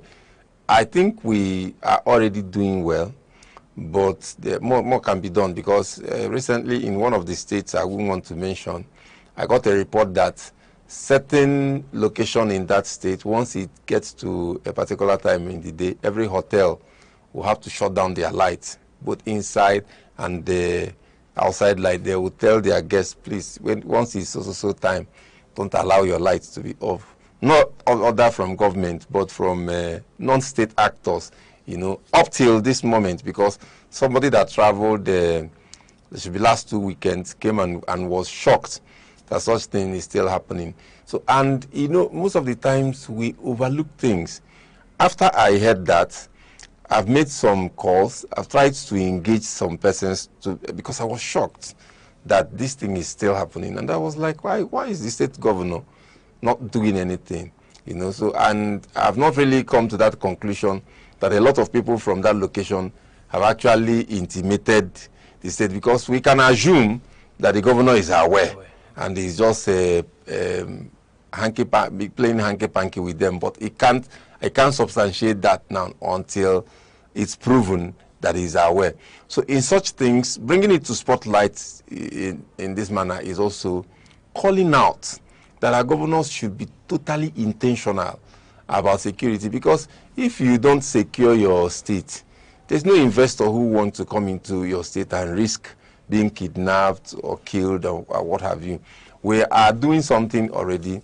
We need to strengthen it, and we have to be very conscious to know that security is everybody's business. Yeah, security is everybody's business. But I'm asking, still on security, we've seen moves for state police, and I'm asking, will he be asking too much if we see security as a regional infrastructure, just to borrow a leaf from the governor of Enugu State, if we see it as establishing a regional infrastructure that would somehow unify the Southeasterners, in terms of pursuing a common security goal and having a common network that would go against the criminals and suppose bandits, and ensure that the boundaries and everywhere is secure in Southeast? I think if priority is given to security, regional security, that will even bring this unified economy faster, because if you can be conscious about securing your region as a single entity, not just Enugu doing their own thing, Anambra doing their own, if we are very conscious that we are, as you are in Enugu here, you're looking out for what's happening in Anambra and Ebonyi State. You are making sure that between where the borders of Enugu stopped and to Ebonyi, that nobody is having free passage without unchecked free passages there. We are also looking at internally what is happening. If we can consciously invest in security infrastructure, intelligence sharing, networking, and anything that will make the entire region fully secured, the unified economy would naturally become it will be just like the snap of your finger.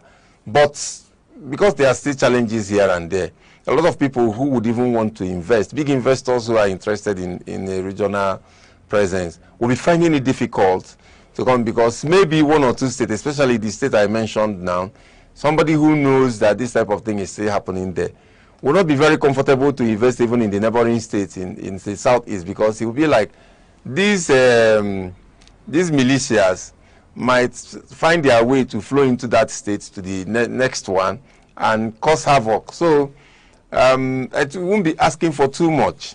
In fact, I would say that security, a unified security network in the southeast should even be the first step before we can start even fully discussing about a unified economy for the region. All right, but away from most of this grammar, let's come home, Mr. Onyedika. The concern here is, when you come to Enugu, for example, you have an airport, and the distance between Enugu to Ebonyi State may not be up to 2 hours plus. And then you see Ebonyi State, siting a new airport. And then from Ebonyi State to Abia State may not take you that long again. From Abia to Imo State. And you have all the states building airports in this regard.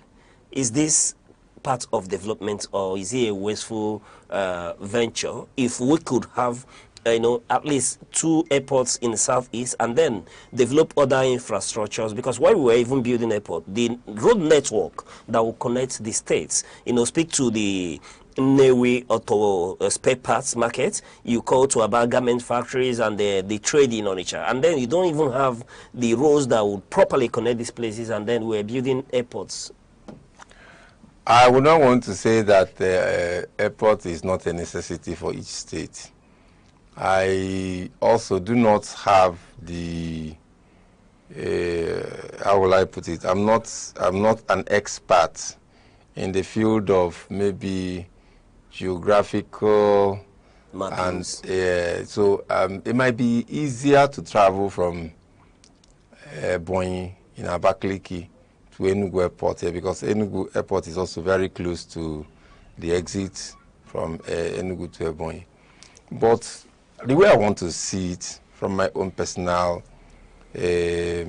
perspective is that there's nothing wrong in having this airport in each state, because we know that there could be other things, like you said, the road network, regional rail line, and the other things that might enhance the regionalization of the southeast.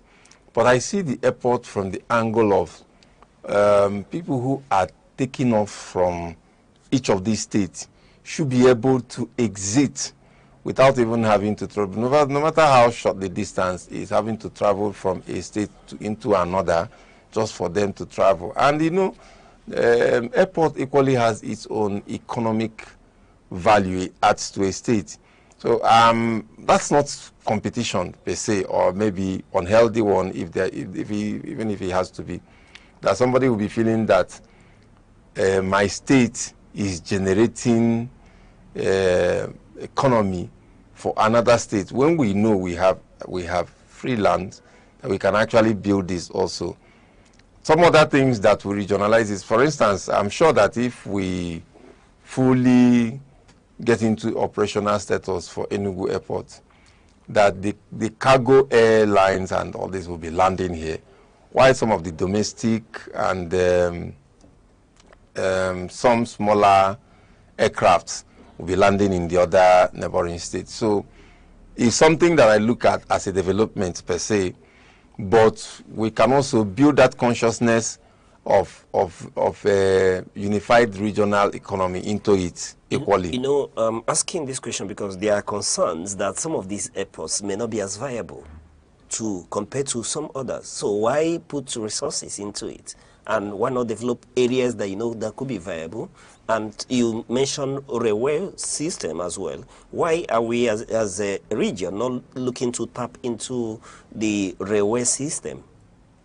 Well, this will also be a call for those who have both the constitutional mandate and the resources, because this regional railway, a lot of people have called for it. There was a time there were moves that the rail line in the south, even if it does not go outside, that people should be able to travel within the southeast on train.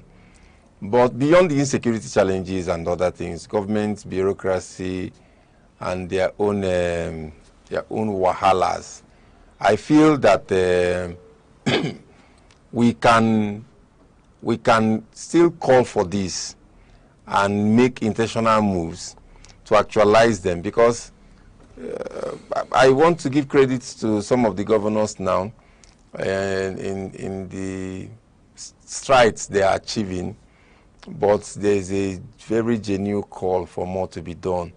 And like you said, some of the airports might not be as viable as the others. That's why I feel, though not being expert in the aviation or anything transport, but I feel maybe smaller aircrafts can land in certain other states, while bigger ones or international cargo will be landing in a particular airport. And in so doing, it will still be a win-win for all of us in Southeast. Yes, a win-win. I'm already intimated that we are almost out of time, but Mr. Onyedika, I will not let you go without bringing in the Southeast Development Commission. You know, even though I do not want to see them as the champions of a one-region economy, though they seem to say, I see that as one of their core mandates or achievables. But I'm asking, you championed a Southeast Development Commission very well. What role do you think that they would play to make this faster, and are they living up to that? Just in 1 minute. Living up to it, I think we still have to give them a little more time. Okay. They are new, and then they can champion it because the name already, we're talking about development of the Southeast, and there's a commission that is Southeast Development Commission. So what I can say now in a nutshell is that we should all become involved. I told you the last time I was here that I got involved in championing Southeast Development Commission, not by appointment, not by any other interest, but because of the interest of the Southeast. And I've even invested my own personal resources, went extra miles, put in leg work, advocacy, and what have you. So we can all do that because that's the only enabled constitutional platform now through which regionalization of the Southeast can come faster. So it's a call for all of us to come on board. It's not one man's business. It's for all of us. It's for Onyedika. It's for Uchosai. It's for Aneke TV. Thank you. And that's our time on this segment of The Insight. And you've listened to our guest, Onyedika Abu, who is a public affairs analyst and one who champions the development of Southeast. Mr. Onyedika, it's been a pleasure speaking with you. Thank you very much. Yeah, and to you are wonderful viewers. Let us know what you think about this conversation. Reach us with the hashtag The Insight all on our social handles at Aneke TV. Till we come your way same time tomorrow.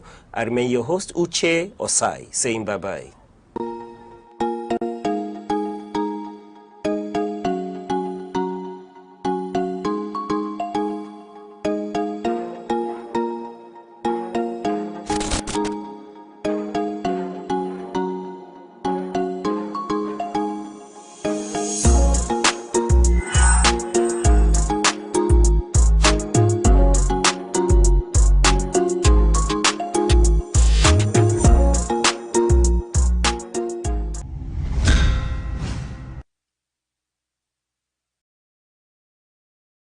Security is not just police on patrol.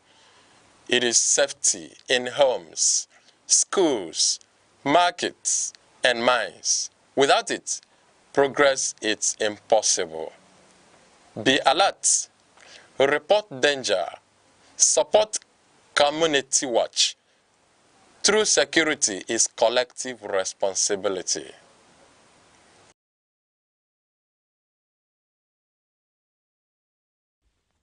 In a nation defined by diversity and potential, the question remains, what kind of leadership will guide Nigeria into the future? Across government, business, media, and civil society, one principle has emerged as non-negotiable: ethical leadership. Globally, leaders like Germany's Angela Merkel and New Zealand's Jacinda Ardern demonstrate that integrity and empathy are more than virtues. They are instruments of trust and stability. Merkel's pragmatic management of economic crisis and Ardern's compassionate yet decisive responses to national emergencies highlight the value of principled governance. Nigeria's lesson is clear: citizens follow leaders who are consistent, transparent, and accountable. In the private sector, ethical leadership drives success. Companies like Patagonia, with its environmental stewardship, and Microsoft, committed to data privacy, prove that profits and integrity can coexist. Nigerian businesses can learn from these models, prioritizing transparency, fair employee treatment, and community engagement to strengthen both the economy and public confidence. Religious and civic institutions also hold enormous influence. In Sweden, faith-based organizations collaborate with governments on social welfare while respecting secular governance. In Nigeria, religious leaders can guide communities through ethical engagement, promoting peace, civic responsibility, and financial transparency. The media serves as the nation's ethical compass, from Watergate in the United States to anti-corruption investigations in South Korea. Responsible journalism exposes abuse of power and strengthens accountability.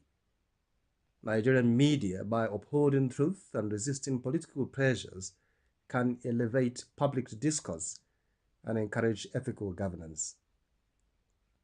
Youth and civil society movements around the world illustrate the power of principled activism.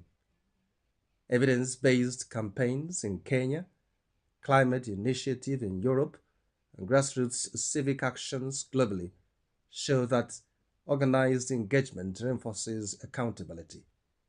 In Nigeria, young people and NGOs can champion ethical leadership through advocacy, civic education, and constructive participation. The path forward is practical and systemic. Transparent public finance, digitized services, whistleblower protections, merit-based appointments, and civic education are all critical. Ethical leadership must be embedded in institutions, daily operations, and individual conduct. When leaders govern with integrity, businesses act responsibly, institutions foster unity, and citizens uphold civic duty, Nigeria's potential becomes tangible. Ethical leadership is not just a moral ideal. It is a strategic roadmap to progress, cohesion, and sustainable development.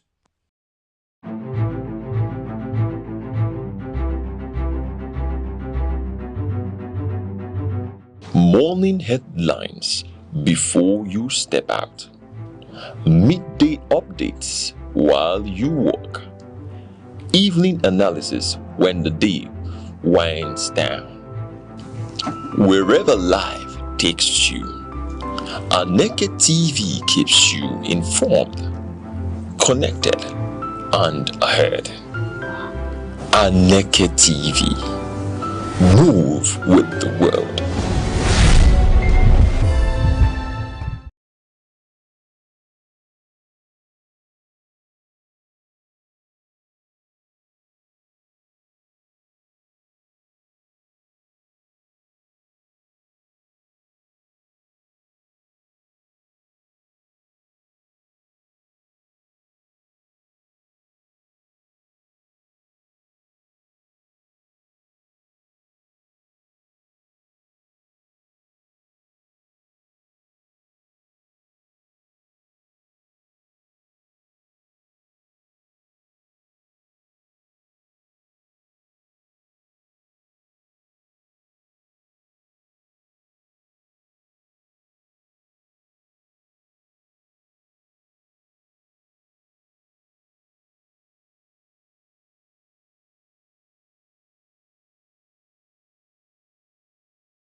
Security is not just police on patrol.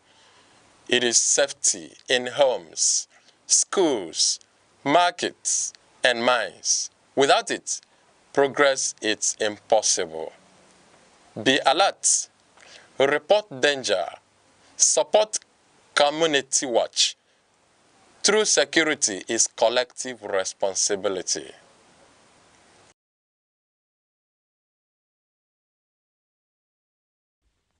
In a nation defined by diversity and potential, the question remains, what kind of leadership will guide Nigeria into the future?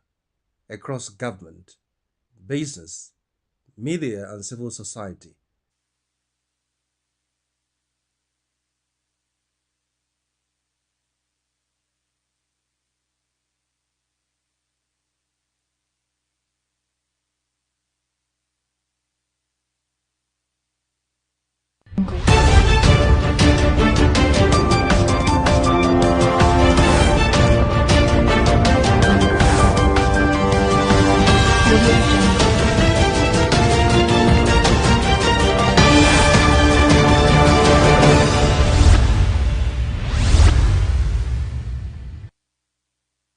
She's not on.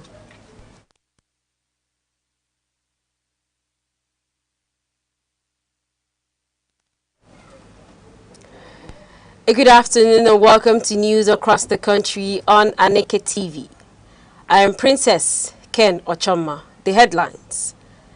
Nigeria Governors Forum launches Health Security Scorecard to strengthen state epidemic preparedness. President Tinubu urges Northeast leaders to intensify efforts against terrorism and banditry.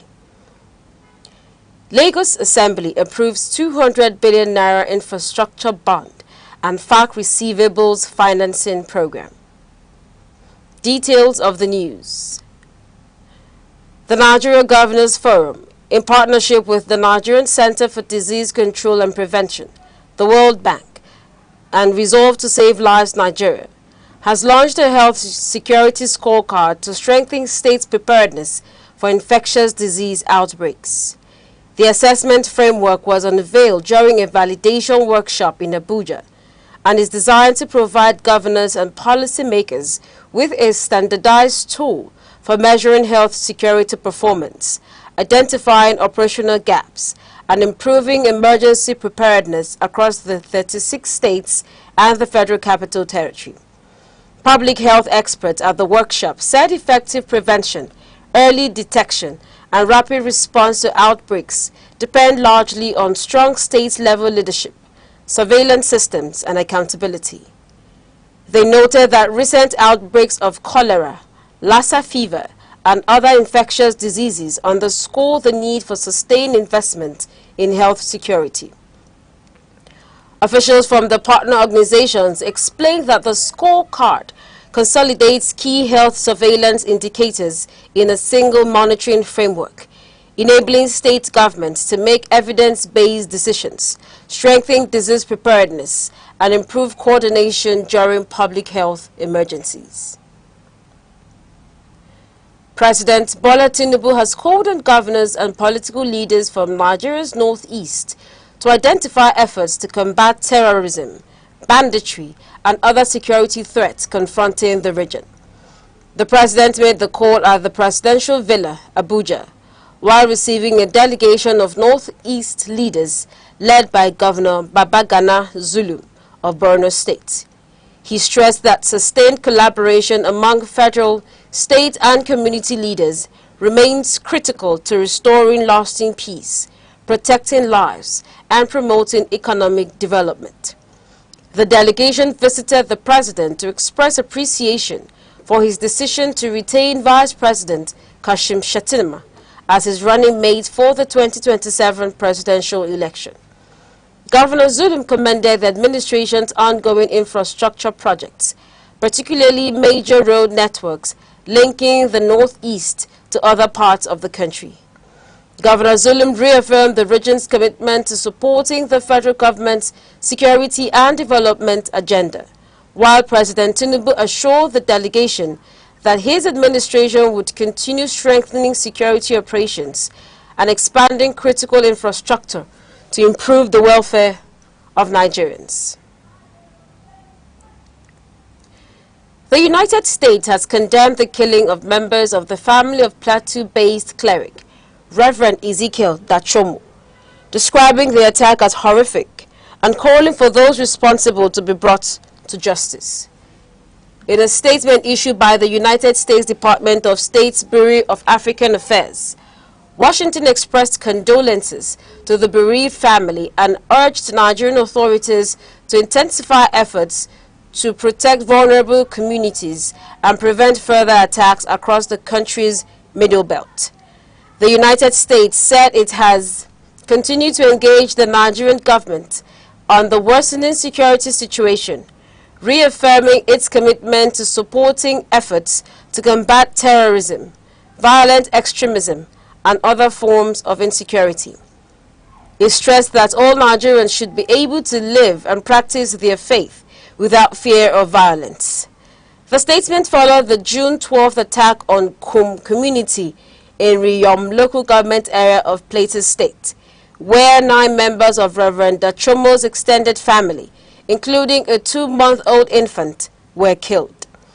The cleric, who serves as regional chairman of the Church of Christ in Nations in Barking Ladi, said the attackers asked for him before opening fire on his relatives. Plateau State has witnessed recurring violence linked to communal tensions, farmer-herder conflicts, and armed groups despite ongoing security operations. The Kwampan local government area of Plateau State has prohibited the establishment of unauthorized herder settlements within the council area as part of measures to strengthen security and prevent criminal infiltration. Council Chairman Dr. Christopher Manship announced the directive during a stakeholders meeting attended by traditional rulers, security agencies, and representatives of Miyetti Allah Cattle Breeders Association of Nigeria. He said no individual or group would be allowed to establish new settlements without the approval of the appropriate local authorities. Under the new measures, pastoralists are prohibited from grazing livestock on cultivated farmlands and have been directed to confine grazing activities to designated reserves and approved fallow lands. The council said the policy is aimed at reducing conflicts between farmers and herders while improving public safety. Traditional rulers and leaders of Miyetti Allah welcomed the initiative and pledged to work closely with security agencies to identify illegal settlements, report suspicious activities, and promote peaceful coexistence across Kwampan local government area. A federal government assessment team led by the National Emergency Management Agency, NEMA, has visited Aguifite in Awka South local government area of Anambra State, following the killing of 4 herders in an attack by a suspected gunman. Leader of the delegation and head of NEMA's Enugu Operations Office, Mrs. Priscilla Madukwe, condemned the killings and described the incident as unfortunate. She said the visit was aimed at assessing the humanitarian impact of the attack and compiling a report for the federal government while urging residents to embrace peaceful coexistence. Onitsha South, Awka South Local Government Chairman, Mr. Chinedu Okafor, assured residents that security agencies were working to apprehend those responsible. He stressed that every Nigerian has the constitutional right to live and conduct lawful business anywhere in the country without fear or intimidation. Also speaking, leader of the Fulani community in the area, Alhaji Gidado Sadiki, commended the prompt intervention by the federal government and appealed for calm. He urged members of the community to cooperate fully with security agencies as investigations into the attack continues. residents of Orsu local government area of Imo State, has launched a community-driven recovery initiative known as Odemma Orsu to rebuild communities devastated by years of insecurity and violent conflict.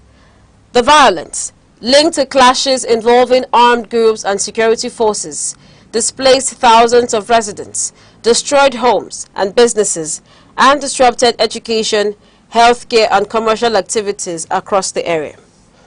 Under the initiative, traditional rulers, community leaders, youth groups, and members of the diaspora are collaborating with security agencies to restore peace, clear abandoned communities, and encourage displaced families to return home.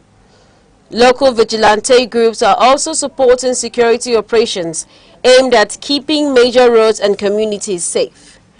Residents have begun reopening markets, schools, and public facilities as part of the rebuilding process.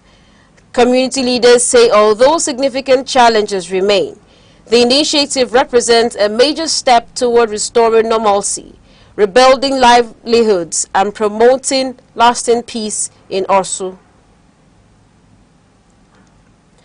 One person has been confirmed dead and 2 others injured following a series of crashes near Kara Bridge on the Lagos-Ibadan Expressway, causing severe traffic congestion on both carriageways. According to the Federal Road Safety Corps and the Lagos State Emergency Management Agency, the first crash involved several articulated trucks and a commercial bus on the outbound lane toward Ibadan, while a second accident occurred on the inbound carriageway after a truck reportedly suffered a brake failure. Emergency responders from the FRSC, Lagos State Emergency Management Agency, the Lagos State Traffic Management Authority, and other agencies quickly arrived at the scene to rescue victims, recover damaged vehicles, and manage traffic. The injured received immediate medical attention while recovery operations continued.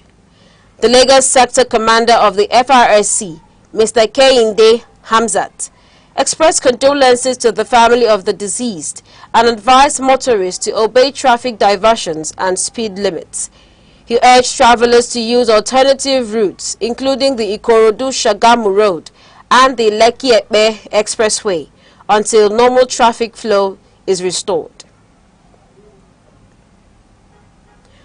Governor Diko Rada of Katsina State has announced plans to expand the World Bank-supported Nigeria for Women program scale-up to all 34 local government areas of the state. The governor made the announcement in Daura after meeting beneficiaries of the program, revealing that the decision followed the success recorded in the 3 pilot local government areas, where more than 57,000 women formed saving groups and accumulated over 349 million naira in collective savings. Governor Rada described women empowerment as a critical driver of economic growth and family stability. He noted that the Katsina State government had provided about 4 billion naira as counterpart funding to support the program and ensure its expansion across the state. The governor also disclosed that his administration is considering introducing a similar community-based economic empowerment model for men to strengthen household incomes, reduce poverty, and promote inclusive development across Katsina State.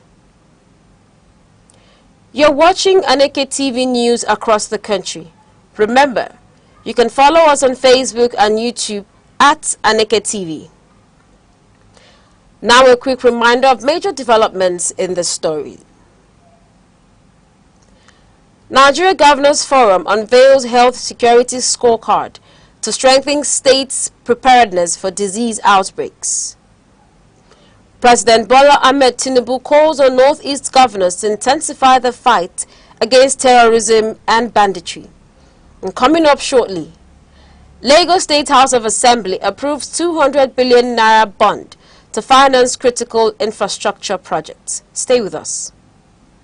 Frontline Africa is Aneke TV's flagship current affairs program, where critical national and continental issues take center stage.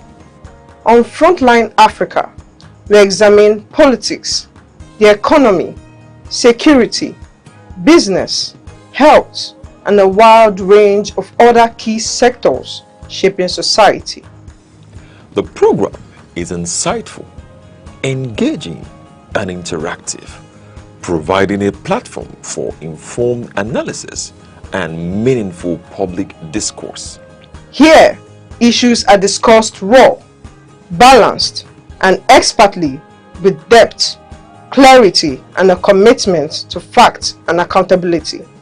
Join us every Saturday at 5 in the evening, only on Aneke TV.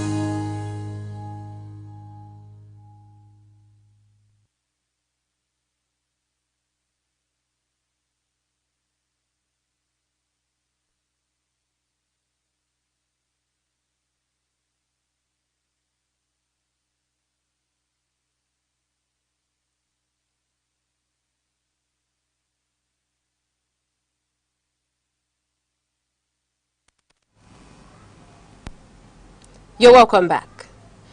The Senate has advanced legislative efforts to require major global social media platforms operating in Nigeria, including Facebook, TikTok, X, Instagram, and YouTube, to establish physical offices in the country. The proposal received broad support during a public hearing organized in Abuja by the Senate Committee on Information and Communications Technology and Cybersecurity. Stakeholders also endorsed a separate bill seeking to establish a National Artificial Intelligence Academy in Ekiti State, to promote artificial intelligence education, research, and innovation.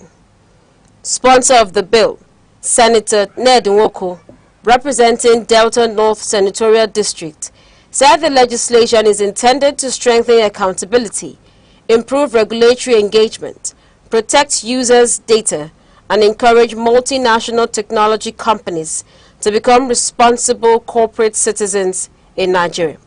He maintained that the proposal is not aimed at discouraging investment or stifling innovation. Representing Senate President Godswill Akpabio, Deputy Senate Leader Senator Lola Ashiru, said the bill would deepen engagement between technology companies and Nigerian regulators while creating jobs, boosting tax revenue, and strengthening the country's digital economy. The Senate committee is expected to consider stakeholders' submissions before presenting its report to the Senate.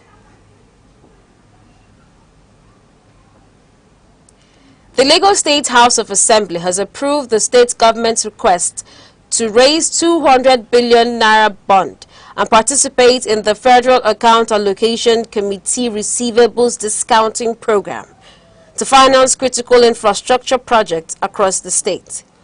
The approval followed the adoption of a report presented by the Joint Committee on Economic Planning and Budget and Finance. Lawmakers said the facility would provide immediate liquidity for priority capital projects while allowing payments through future statutory allocations over an 11-month period. Speaker of the Lagos State House of Assembly, Mudashiru Obasa, said responsible borrowing remains an important tool for accelerating development, provided such facilities are backed by strong legislative oversight and transparent implementation. The approved financing will support major projects, including the new Macy Children's Hospital, the Lagos Rail Mass Transit Line, Lagos Island General Hospital, and the Omu Creek Bridge as part of the state's infrastructure expansion program. A passenger aboard the Enugu Air aircraft involved in Tuesday's runway excursion at Benin Airport has recounted the frightening experience, describing it as a life-changing ordeal and expressing gratitude that everyone on board escaped without injury. Rapper and content creator Chinedu, popularly known as Triple Pin, said in a video posted on social media that he has only watched aviation accidents in films before the accident. He recalled that heavy rainfall had severely reduced visibility during the approach to Benin Airport before the aircraft eventually veered off the runway. He also expressed relief that no fire broke out after the incident. Meanwhile, the Nigerian Safety Investigation Bureau has commenced a full investigation into the occurrence involving the Enugu Air Embraer E-170, registered 5NENR, operating flight 4264 from Lagos to Benin. The aircraft overran the end of runway 05 at about 3:10 p.m. on Thursday. All 63 passengers and 5 crew members were safely evacuated without injuries. Director General of the NSIB, Captain Alex Bade Jr., said investigators have secured the aircraft, examined the runway, interviewed the crew, and begun receiving and reviewing operational records. He described every runway excursion as a serious aviation occurrence requiring an independent investigation, while Enugu Air confirmed that the aircraft has been secured and that some flight schedules may be adjusted pending the outcome of the investigation.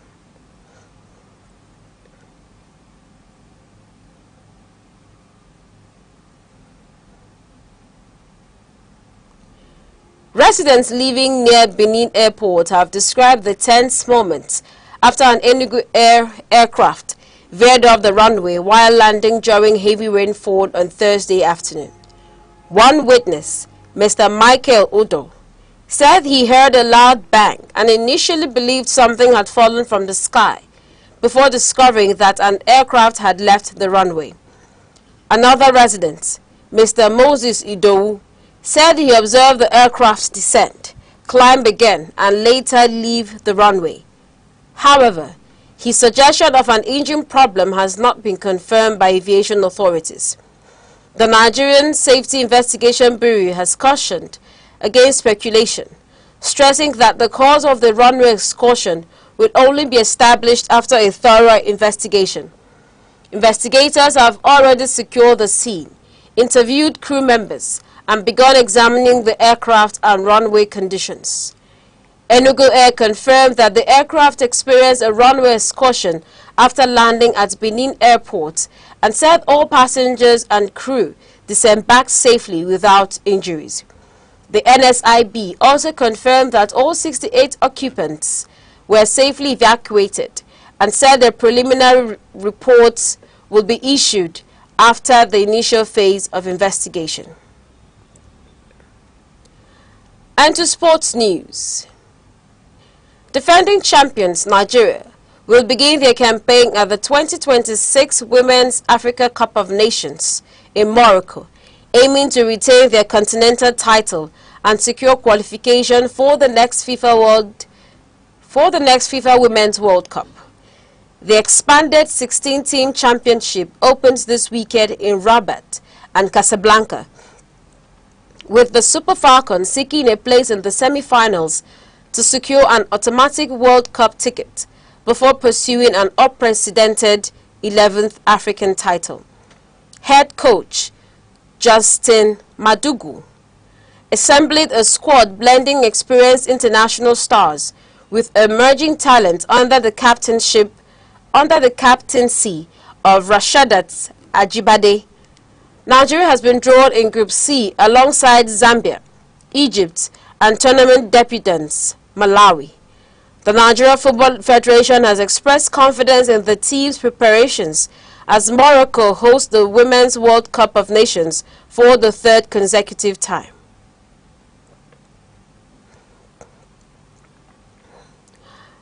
An Ikeja Special Offences Court in Lagos has granted social media personality Blessing Okoro, popularly known as Blessing CEO, bail in the sum of 20 million naira over an alleged 69.15 million naira property fraud. Presiding Judge Justice Raman Oshodi admitted the defendant to bail with 2 sureties in like sum after considering the bail application. The court directed that each surety must provide evidence of financial capacity, including 3 years of bank statements or proof of fixed deposits worth at least 20 million naira, in addition to verification through the Lagos State Judiciary's Bail Information Management System. Justice Oshodi also directed the Nigeria Immigration Service to enforce travel restrictions against the defendant, pending the determination of the case, following explanations concerning her passport. Blessing CEO was arraigned by the Economic and Financial Crimes Commission, EFCC, on a 2-count charge of obtaining money by false pretense and stealing in connection with a property transaction in Lekki. She pleaded not guilty, and the case has been adjourned until October 12, 2026 for trial. And now to end news across the country, here are the main points again. The Nigeria's Governor Forum, in collaboration with the Nigeria Center for Disease Control and Prevention, the World Bank, and Resolve to Save Lives Nigeria, has launched a health security scorecard to strengthen preparedness for infectious disease outbreaks across the country. Unveiled at a validation workshop in Abuja, the assessment tool is expected to help state governments measure health security performance, identify critical gaps, and improve response strategies against diseases such as cholera, Lassa fever, and Ebola. Meanwhile, President Bola Tinubu has called on governors and political leaders from Nigeria's northeast to intensify efforts to combat terrorism and banditry. Speaking while receiving a delegation led by Governor Babagana Zulum of Borno State at the Presidential Villa, Abuja, President Tinubu emphasized that sustained collaboration, national unity, and strengthening security operations remain essential to restoring lasting peace and accelerated development across the region. The Lagos State House of Assembly has approved the state government's request to raise a 200 million naira infrastructure bond and participate in the Federal Account Allocation Committee. That's news across the country at noon. For breaking news and eyewitness reports, call 0703 043 7110 or follow us on our social media platforms, Facebook and YouTube at Aneke TV. On behalf of the news team, I am Princess Ken Ochoma. Thanking you for watching. Enjoy the rest of your day.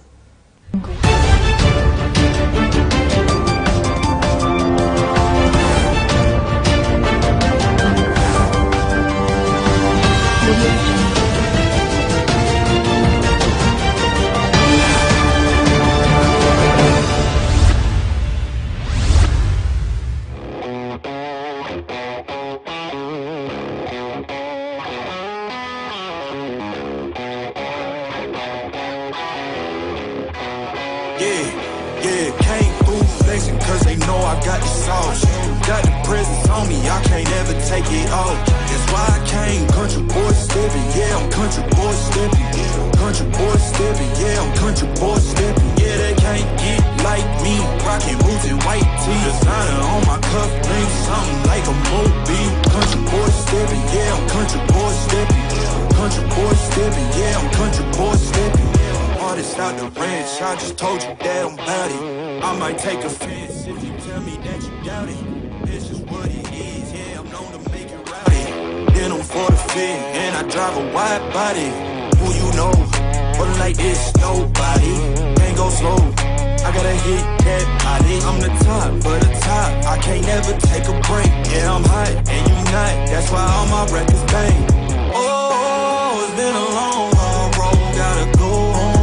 Yeah, yeah, yeah, yeah, yeah. Oh, and I know you love the way that I'm gon' keep going. Yeah, yeah, yeah, can't do flexing cause they know I got got the sauce. Got the presence on me, I can't ever take it off.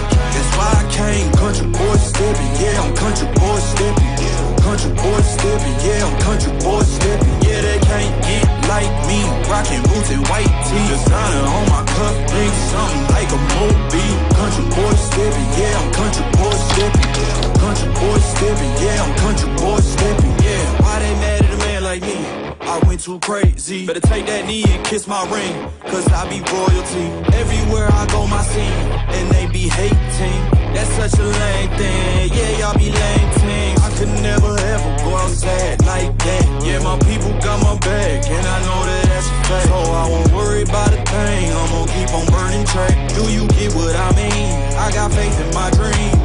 Oh, it's been a long, hard road. Gotta go home. Yeah, yeah, yeah, yeah, yeah. Oh, and I know you love the way that I'm gon' keep going. Yeah, yeah, yeah, can't do flexing cause they know I got the sauce.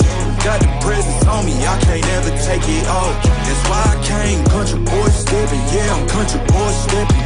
Country boy stepping, yeah, I'm country boy stepping. Yeah, they can't get like me, rocking boots and white tee. Designer on my cuff, ain't something like a movie. Country boy stepping, yeah, I'm country boy stepping.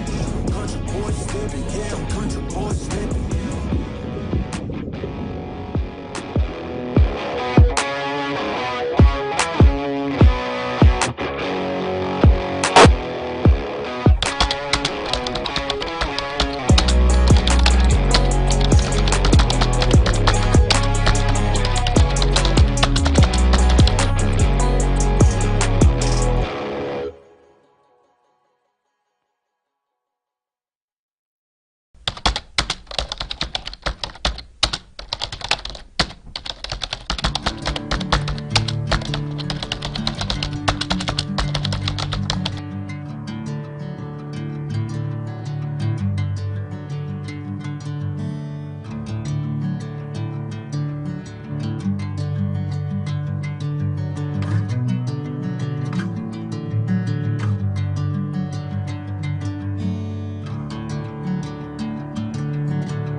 Across Nigeria's dynamic economy, enterprise is on the move.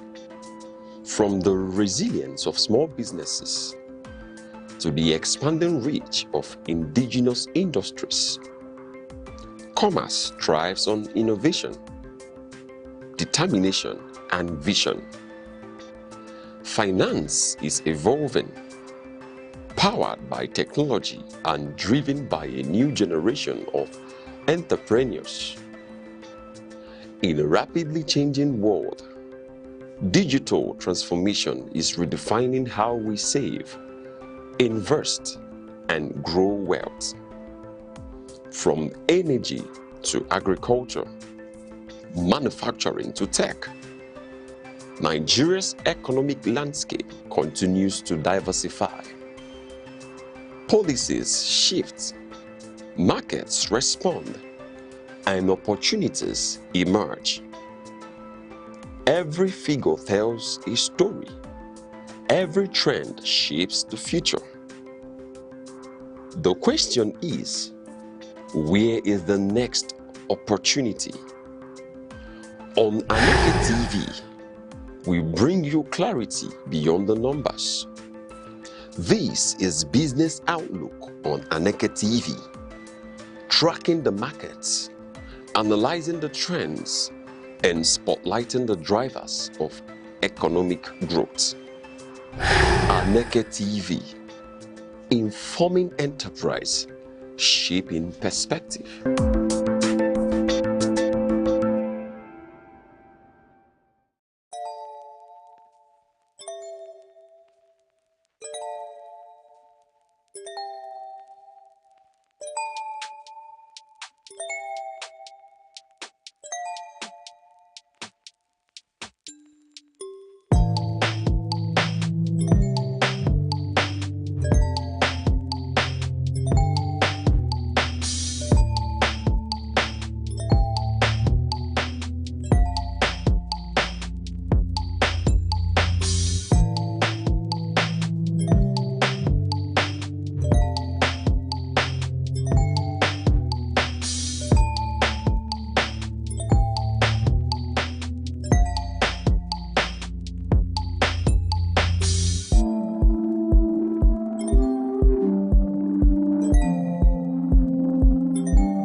Markets rise, leaders speak, stories unfold.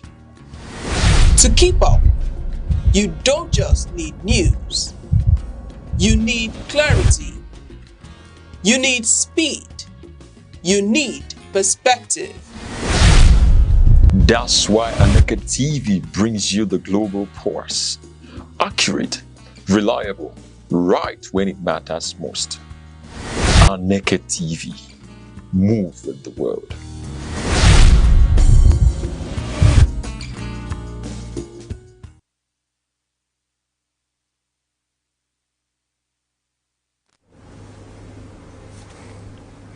Many thanks and welcome to this special edition of Aneke Special, where we spotlight urgent issues of special awareness and matters that demand public attention. Today, we are taking a look at a cleaner tomorrow today, inside Eswoma's blueprint for a greener Enugu today. And joining us on this very segment is Mr. Remi Amadi, who is Head of Public Relations, Eswoma. Mr. Remi, it's a pleasure to have you. Thank you very much for having me. Good afternoon. You're welcome. Today, we turn our attention to a vision that goes beyond slogans and speak to the future of our environment. A cleaner tomorrow today, inside Eswoma's blueprint for a greener Enugu. At the heart of this conversation is a simple but urgent truth. A clean city is not illusory. It is a responsibility, and the work of building it begins now. In Enugu, the challenge of waste management is also an opportunity for discipline, innovation, and collective action. So, in this edition, we ask, how far has Eswoma gone in translating its promise into practical change, and what must residents, government, and stakeholders do to secure a cleaner, healthier and greener Enugu for today and for generations to come? And already we've introduced our guests who will be helping us to, highlight and touchlight these issues. But to start with, Mr. Remi, when we talk about a cleaner tomorrow today, it sounds so powerful, but what does it actually mean in everyday life for an ordinary Enugu indigene or citizen or resident? It's just, thank you very much for the question. It's just another way of saying or repeating the slogan that sometime in the past, one of the American presidents, when they were doing elections and things like campaigning and all that stuff, used to say, yes, we can do it. Yes, we can do it. Right? So that aspiration of a future that is clean, healthy, and habitable, and a place where we can do business, we can achieve it today. We don't have to wait until eternity. Okay, that's just like a motivating force that we can do it. We can achieve it today. There's no point waiting. There's no point waiting. Do it now. All right. I've had... It's as simple as that. Okay. I've had opportunity to have several interactions with you, your organization, and often we keep hearing about this blueprint, for a greener Enugu. And I'm asking, just in a nutshell, can you walk us through the key pillars of this blueprint in simple terms? Definitely. When you talk about a greener Enugu, you're talking about a clean Enugu that is returning to nature, that is coming back to what nature used to be. God created the world, and it was so fine. It is human activities that try to reverse how habitable the earth is, and to bring it back to what it used to be. Plants were put on earth to grow, and naturally when you have the plants growing around you, you have the natural exchange of oxygen and carbon dioxide. The carbon dioxide you breathe out is used by the plant. As the plant doing photosynthesis is consuming the carbon dioxide, is throwing back oxygen. So you have the kind of air that is attuned for your good health, that is there prepared to consume even the CO2 that you produce when you breathe out. That is nature. And you also have that a whole lot of other things that you throw back in the garden and things like that form compost manure that is consumed by the plants. And then the plants will produce food for you. So all these things are such that the life on earth is such that the soil is good for your agriculture. The plants are there to give you food and give you better oxygen. You know, an environment that is good, that is healthy, and everything is taken care of in a way that you don't go and throw away poison and eat back that poison through inappropriate management of wastes. That is why when you are carrying out exercises such as waste management, you're trying to ensure that you are preserving nature and you're sustaining what you have been able to preserve. That's the idea. And then along that, you now see that life on earth will be as God has made it to be. As God has made it to be. Yes. In other words, you're talking about prolonging the longevity. That is exactly what I'm talking about. But what does recycling have to do in all this? You see, it fits from what I talked about. Efforts you are making to sustain the good ecosystem around you is that you have produced plastics to use as packaging material, and because plastic got so cheap compared to other paper packaging material sometime in the past, we had that preponderance of plastics everywhere in all forms: plastic films, plastic bottle packages, bottles, PET bottles and things like that. But these things are the contents are consumed, and then you now have that the waste material, so to say, the plastics, we now litter everywhere, get the whole place so messed up. In some of the people living around the riverine or oceanic areas, you'll find that this plastic build up on top of the river. All right. Do you understand? And then in the land, you see, these plastics are such that when you put them, even if you decide to bury them, for over 300, 400 years, they won't degrade. They will remain there, which means you are tampering with the soil texture. You are tampering with the organic nature of the soil. You are tampering with what nature has given to you, and so on and so forth. So what do? We extract these plastics, remove them from being a nuisance to the community and to the soil, and then plow them back into packaging materials or other uses again. That is recycling process. That's just all they're talking about. All right. Recently we've seen compactor trucks, we've seen road sweepers and dumpsters. How exactly are these assets changing the way waste is collected? Thank you very much. These are tools of achieving the same thing. Because when you come to a metropolis like Enugu, it's even worse for a place like Lagos because of population.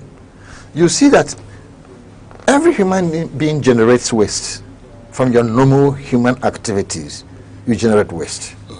And that being the case, if you don't have a structured way of dealing with that waste, you will soon find out that you won't find a space to stay in. Your life will be altered. So that being the case, we have a situation where we have to have tools of dealing with this. In a metropolis, you will have hills and piles of all that generated on daily basis. I'll give you an example. You go to a place like these big markets we have. Talk about Togbete, talk about New Market, talk about even Gariki. Go to places like Emene Market and things, Abakwa Market. If you see what is generated on daily basis as waste, it's going to be like the size of 3 decades of a building. Allow this to happen in 1 week. Nobody will be able to thrive in such environment. So you need heavy trucks to deal with that large volume. You need with compactor trucks to be able to efficiently evacuate these things even when you gather them. Otherwise, what a tipper, an open truck can carry, compactor truck can carry about 3 times when it's the same size and more. So the issue is that compactor truck has some form of hydraulics that will press whatever garbage collected into a smaller volume to be able to take more. So in one trip of going to the landfill site, it will take 3 times of what it would have done if it were to be an open truck. So that is the issue of compactor trucks. Then of course, like we have evolved into a system of trying to improve on the efficiency. As I was talking to you, in fact a few minutes ago, between 12 and 12:10, I saw a tricycle truck, That's what cycle truck. In Port Harcourt Street here. Yeah, in fairness to you, that is consistent. You know, we see it on daily basis. And people were busy putting bagged waste into that. That's what we have evolved over time.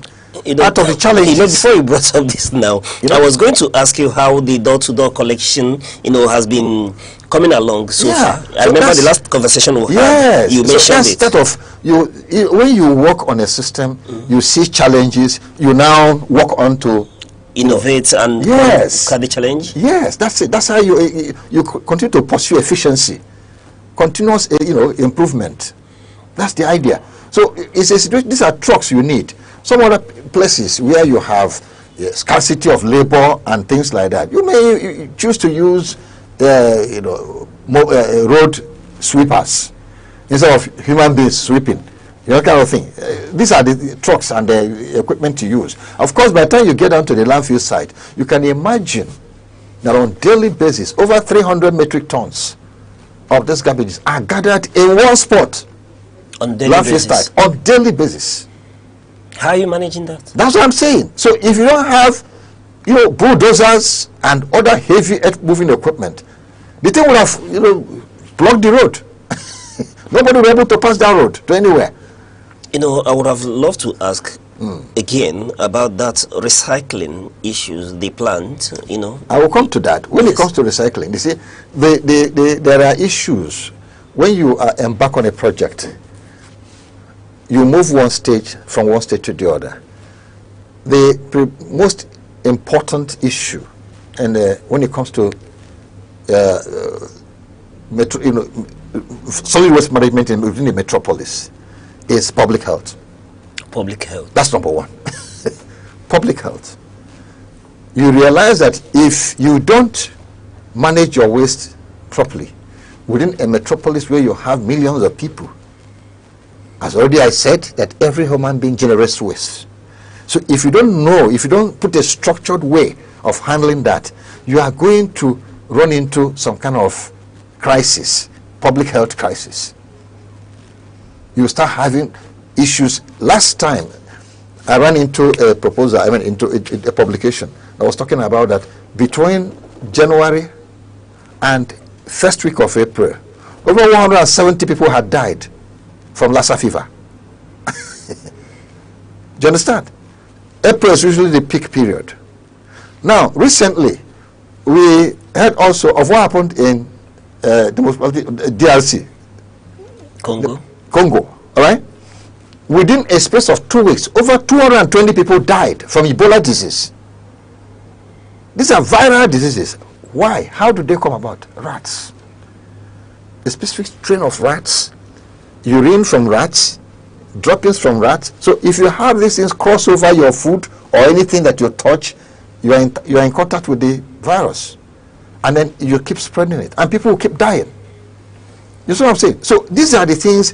Where do these rats go to? Areas where you don't have, especially in poor places, suburban areas, where houses are built and the building of house is not rat proof. You have the rats will cross the ceiling, cross the door, even when you open your door, come into your house, perch on food, remnants of food, even on your plates, uncovered properly, and things like that, and that is it. So it's usually with the poor people. Poor in the sense, again, not only the kind of house is a crowded place also, waste are not properly managed, so when you dump your waste outside, of course you're inviting rats from the bush to come and eat. And when they eat, snakes will join them to pursue the rats. These are dangerous animals that will, So when I was talking about the major objectives, I talked about public health. The next is, you talk about city aesthetics. When you talk about city aesthetics, it's involved with creating wealth also, because when the place is fine, you're inviting people in the hospitality industry, people from other people who are trying to shoot films and things like that. They are coming. The whole place is nice. Conventions, people. You remember the NBA? Yeah, you got the commendations from that. Yes, that kind of thing. NBA that happened last year. It's because the place is clean. And as soon as they were through, most of them were talking about, Enugu is so clean. Enugu is so clean. Kudos to you. So they'll be able to say next time, and thanks to the Almighty God, the kind of government we have now, is making available facilities that will enable such, gathering to happen. Talk about the ICC, talk about the hotels and all that kind of thing, and in the international hospital and things that are being developed, and then good road network and general aesthetics of the place. So it's a place where they will go and tell others, if you have your national convention, please go to Enugu. All right. And when they come, it brings money, because within the 1 week they stayed here, they spent over 2.something billion. Generally in commerce. 2.something. Yes, from statistics. Talk about hotels.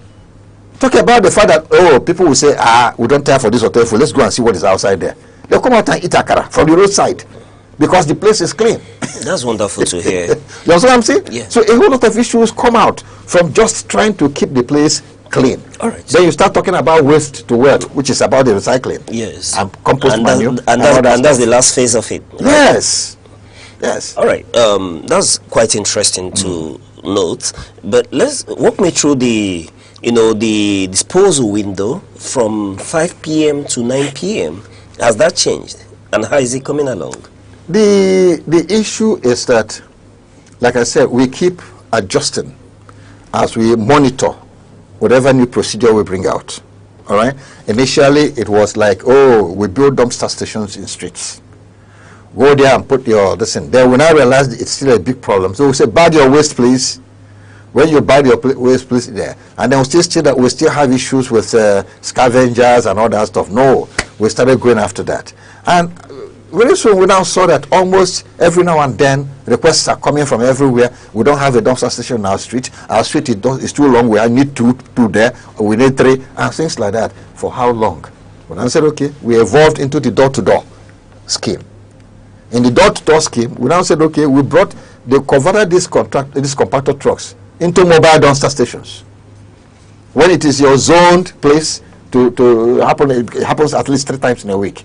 When it's the choice of the turn of your own zone, you will see that within, specific routes, you have that the compactor truck is parked there, and then the public address system is there on blasting our jingles and things like that. So it's around. So whatever bad waste you have in your place, go and put it there straight into the truck. As that one is happening, our tricycles are moving around for those living a little bit further from the dumpsters, that very mobile dumpster station. All right. Collecting and putting in there. So everybody is at home. You're quite clear about that. But let me ask, with all this you've narrated, why is it that Enugu State still embarks on the monthly exercise? We just got your brief recently concerning the monthly exercise. Why do we still need to go into that? The monthly exercise is meant to bring everybody, all stakeholders, into it. You have that on daily basis, some young people are sweeping the streets, isn't it? But they will not sweep your room. You have a compound, an immediate neighborhood. Those people are not hired to go and sweep your immediate neighborhood, or even clean your gutters within your compound, no. Or cut your grass that is even within your compound, no. So there's a time, and outside this, every day, everybody gets up, hurries out to work or trade or things like that. Minimum, you can say, okay, fine, let me rush and clean my room, and you do that and get away. All right. So, but on that day, everybody is held back at home, in the sense that go beyond your room, come out and clean your immediate environment, clean your gutters, cut the grass in front of your place. In fact, when you don't do that and we come out and see that your gutter is not cleaned, your immediate environment is not cut as in the grass, we give you abatement notice. From there, we follow the legal process. All right. This month's sanitation comes up tomorrow, Yeah. being July the 25th. Sure. What makes this one special? Because I understand that the usual restrictions is removed in this very one. So why is this so special? Well, you always have some official communications, okay? And for when such official communications come, there are many reasons at times when things like that happen. The essence is not for you to forget about monthly cleaning up exercise. No, you are still going to clean your place, do all what you need to do. But if it's so important for events like school children are going to take wike, or these are things outside our control, outside the control of Enugu State. All right, but the bottom line is that the That's cleanup unofficial. exercise Yes, will happen. the cleanup exercise will happen. Much as we are not restricting movement of cars and people in cars and things like that, we still urge everyone to make sure that that tradition of using this Saturday, last Saturday, to clean up your immediate environment is done. All right. Do it, because the next time it's going to happen will be in August. And that August we're talking about, that one falls into the Enugu International Marathon. Okay. Unfortunately, we're out of time, but just in one sentence, what would you tell Enugu people? Enugu people, we ask you to please buy into this culture of ensuring that the cleaner tomorrow is obtained today. As you do that, be sure to pay your bills. A summer bill is there to enable us serve you better. When you do, they will be serving you better. Another one is that we had in the last few days a hiccup at Oba, Nsukka. There, some hoodlums came up, because essence of making sure you pay your bills is to make sure we are sustainable. We do that. We are looking for the most convenient ways of letting you pay your fees without being, cheated by all these boys who go around. That means that we use e-payment systems and things like that are traceable. So again, we have evolved mobile billing also that takes it back to your own neighborhood. We move our staff with our computers and things like that. So the normal billing system still goes there. You still get your e-demand notice there. You pay there to banks and things like that. Everything happens. But in Oba, a few days ago, some hoodlums came there and then took laws into their hands and started harassing our people. Well, I wouldn't want to speak much about it, but I know that the security agencies are handling it. All right. Well, we're doing this to encourage people that in that case, you have that our official car, our branded vehicle is there, our people who are working are there. If you suspect that some people are not real, you demand for their ID card. You demand for whatever thing you need. Involve the police if you are not satisfied. All right. They don't take laws into your hands. That's beautiful to hear from Yes. you. We've been speaking to Mr. Remi Amadi, who is the head of public relations, SWOMA, here in Enugu State. It's a pleasure speaking with you. Thank you very much. And to your wonderful viewers, that's the much you can take on this edition of Aneke Special. To come your way some other time, stay with us. I am Uche Osai, saying thank you for watching. Every second, the world changes, markets rise, leaders speak, stories unfold. To keep up, you don't just need news, you need clarity, you need speed, you need perspective. That's why Aneke TV brings you the global pulse. Accurate, reliable, right when it matters most. Aneke TV. Move with the world.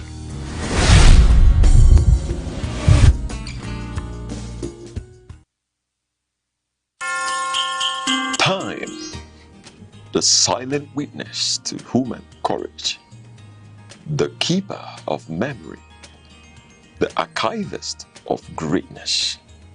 Across the vast landscapes of Africa, from the savannas to the bustling cities, voices once rose, ideas once burned, and visions once dared to challenge the limits of their age. They were not merely individuals. They were epochs in human form. In literature, minds such as Chinua Achebe, Wole Soyinka, and Ngugi wa Thiong'o reclaimed the African narrative. Through ink and imagination, they dismantled distorted histories and restored the dignity of African identity. Their words were not just stories. They were mirrors, reflecting a people long misunderstood, and windows opening the world to the depths of African civilization. In the realm of science and knowledge, Pioneers like Philip Emeagwali proved that African intellect could reshape the frontiers of computing and technology. Their work was a quiet revolution, reminding the world that innovation knows no geography. And in leadership, towering figures emerged when history demanded courage. Men like Nnamdi Azikiwe, Kwame Nkrumah, Nelson Mandela, and Julius Nyerere redefined freedom, not as a privilege bestowed, but as a right reclaimed. They spoke for millions. They endured prisons, exile, and resistance. Yet, their vision transcended the politics of their time. They dreamed of a continent awakened. Today, their echoes travel through generations. In every African classroom, in every curious mind, in every dream that refuses limitation. For history is not merely what has passed, it is the foundation upon which tomorrow stands. The past still speaks.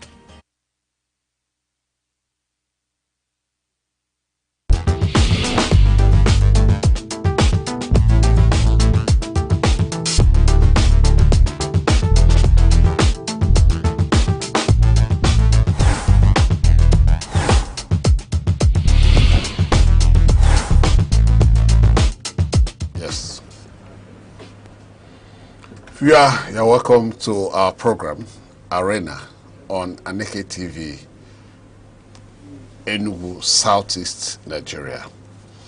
This is a program where we bring to you some discourse, issues that affect Nigeria, and of course some other international issues, where we give you an insight, on those issues and make contributions from our guest perspectives.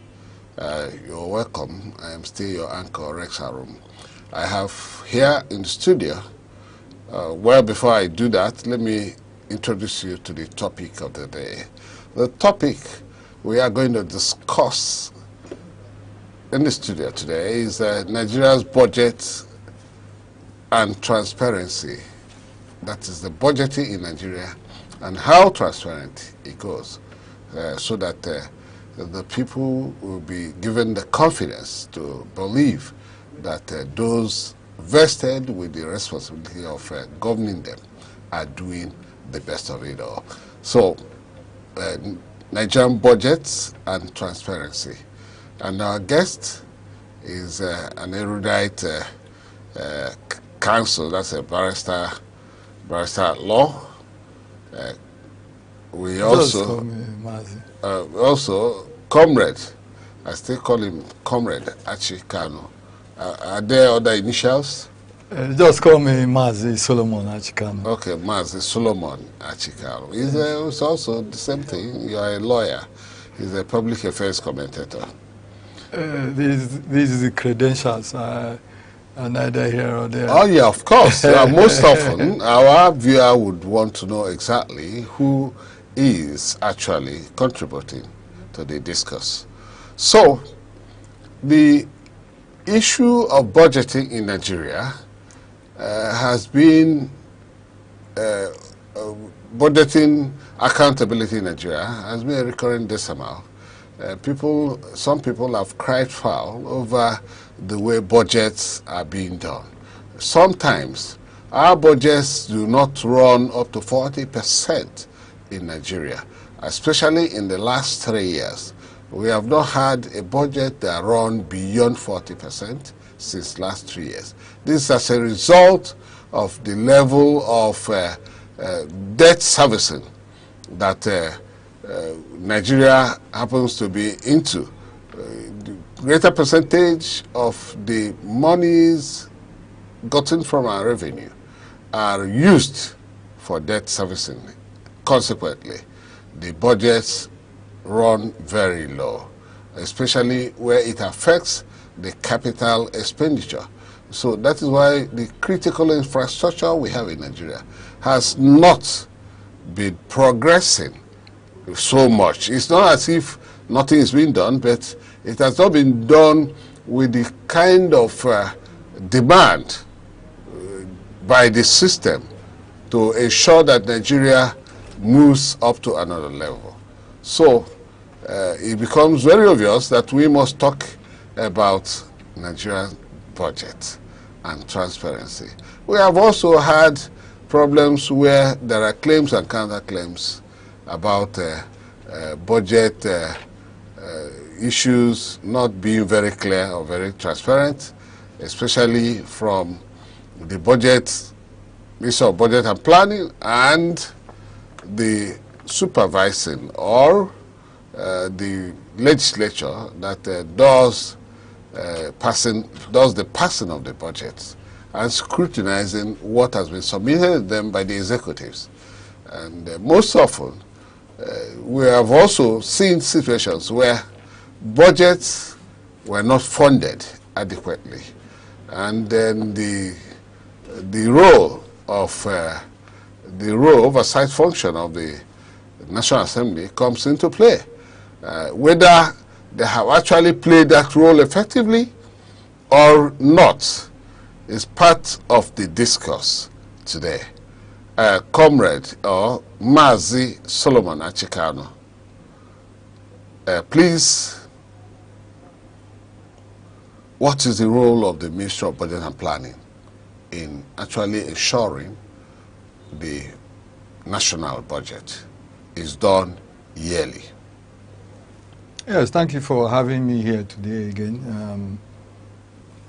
Every ministry is a mere government department to help with the administration. And for some time now, we've had the Minister of Budget and Planning. But they don't do the budget per se. They just merely collate the estimates from the various ministries, from the various parastatals. They collate the submissions and the estimations of what government should do or look into in those areas where they cover. For instance, Ministry of Youth and Sports Development, the area of gender empowerment, and so on. Ministry of Works, and all of that. So the Ministry of Budget and Planning, they collect this and then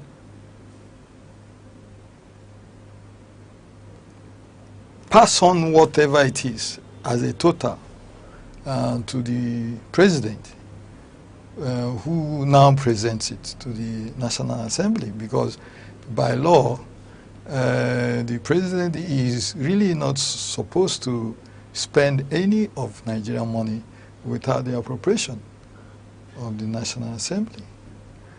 And the role of the ministry, like you asked, Ministry of Budget and Planning, is simply to help the president make, if you like, an intelligent presentation of what the government plans to execute, whether it be capital or recurrent. So I think basically that is what the Ministry of Budget and Planning does. Okay, that's what they do. Do it, collect, present to the National Assembly for the purpose of further roles in terms of passing, and of course sent back to the president for assent. So now, during the collation and compiling, don't they look at what has been submitted by the ministries, MDA's ministries, parastatals, and other MDAs? Don't they look at what they have done? Well, they of course, they critically. Yeah, you see, the thing is that I'm wearing my shoe, and my father needs to buy me a new pair of shoes, and my siblings as well, and he asks us to submit our desires, and I say I want a sneaker. I already have a cut shoe. One or two other of my siblings says they want cut shoes, and the other says I just want a slipper. The other one says I want a sandal. Of course, he is going to look into what we have stated, but he is not really in the position to know indeed whether it is sneakers that I need. It is, I'm the one, the ministries, the various ministries that have submitted their estimations. Like I said, these are cost estimations attached to actual projects, whether capital or recurrent, with respect to the areas where those ministries or parastatals oversee. So what the budget and planning ministry does is simply just look at those things.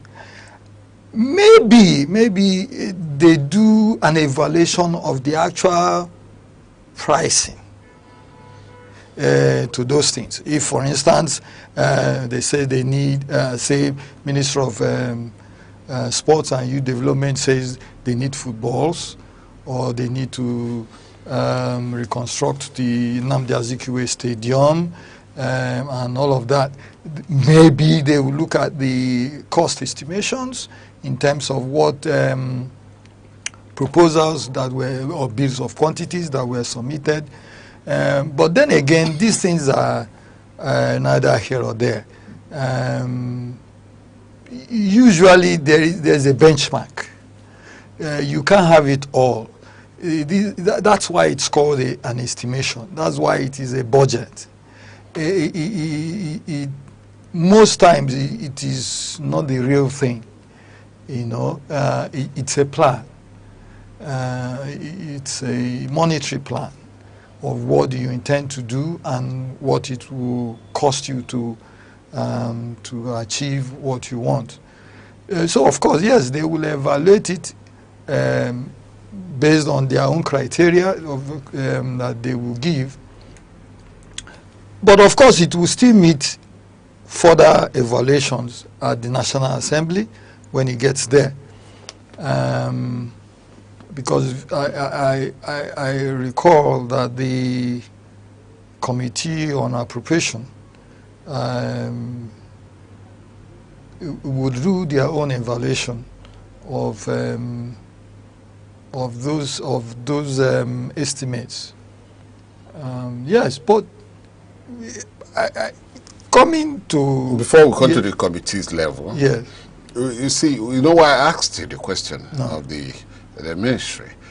Because when these parastatals, ministries, parastatal, MTAs, and all of that comes with their budgets, what they need, and then who takes care of the procurement standards? You know, there's issue about procurement, yes. And that is very important in any government business. You must conform to the rules and be sure that these procurements are transparently done. Yes, yes. There are rules. There are rules for all these things. So, and before I do recall that there is this requirement that before a project is done, there are biddings. You know, people who are registered with the administration to conduct or construct anything or to undertake any procurement or whatever, they need to register as a company or a mere supplier. And I think there are days these things are, the bids are opened and things like that. So, okay. Yes. Okay. Yeah. When we are now talking about the role of the National Assembly, the estimated budget from the Office of the Presidency comes to the National Assembly. What roles do the National Assembly play? Yeah, the first thing that happens is basically is that it goes to that's the budget presented, goes to the Committee on Appropriation, whose duty it is to evaluate, investigate the things that are being put. Apart from that, there are other committees. Basically, all the ministries and parastatals seem to have committees in the National Assembly, either House of Reps or the Senate. And the Appropriation Committee sends the various budgets to the committees to do their own evaluation.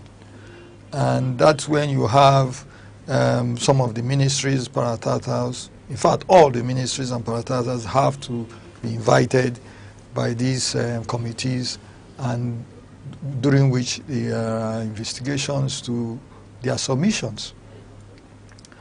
And whatever their findings are now sent to the Appropriation Committee. But I think there is no problem in, the way I see it, there shouldn't be any problem, and there is no problem with the evaluation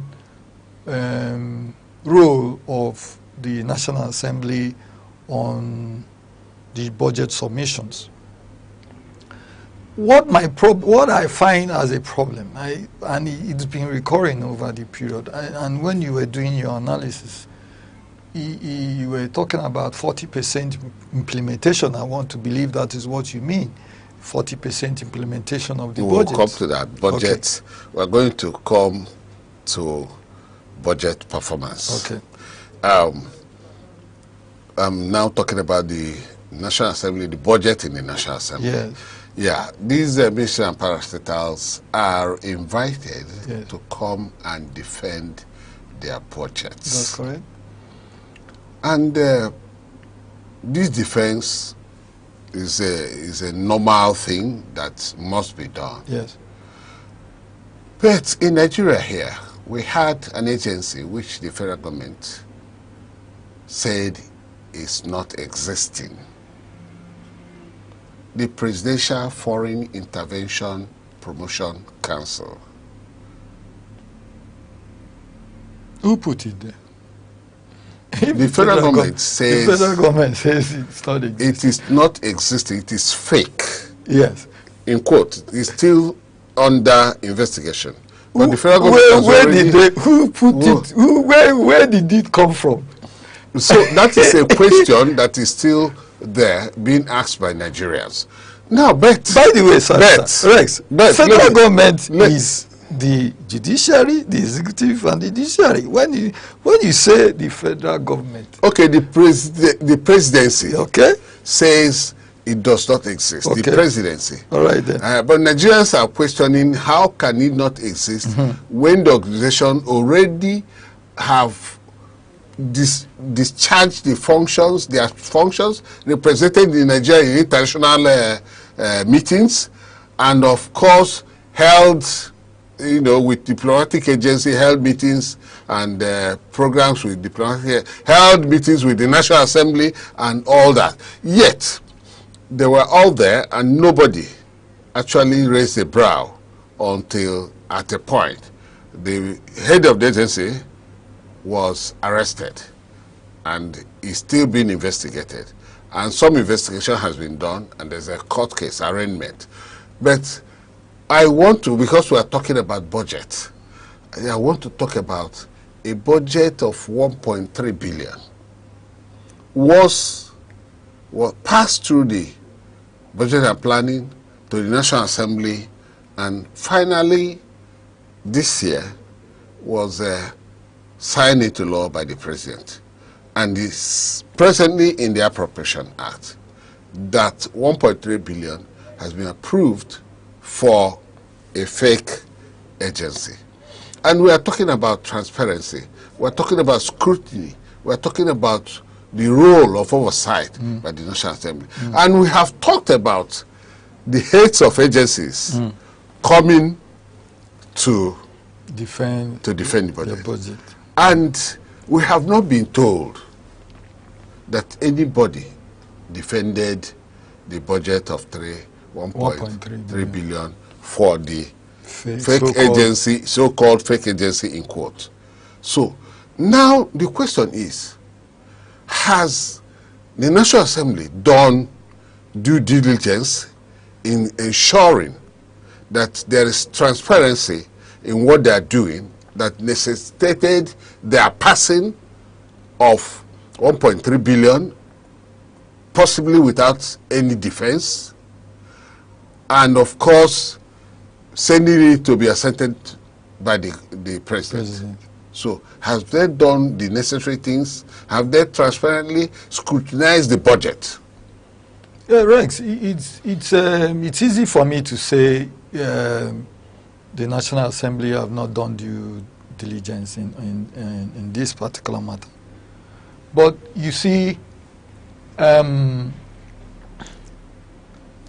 we were all saying before this question was raised, the basic function of the National Assembly is to agree to what the executive says they want to execute during the budget year.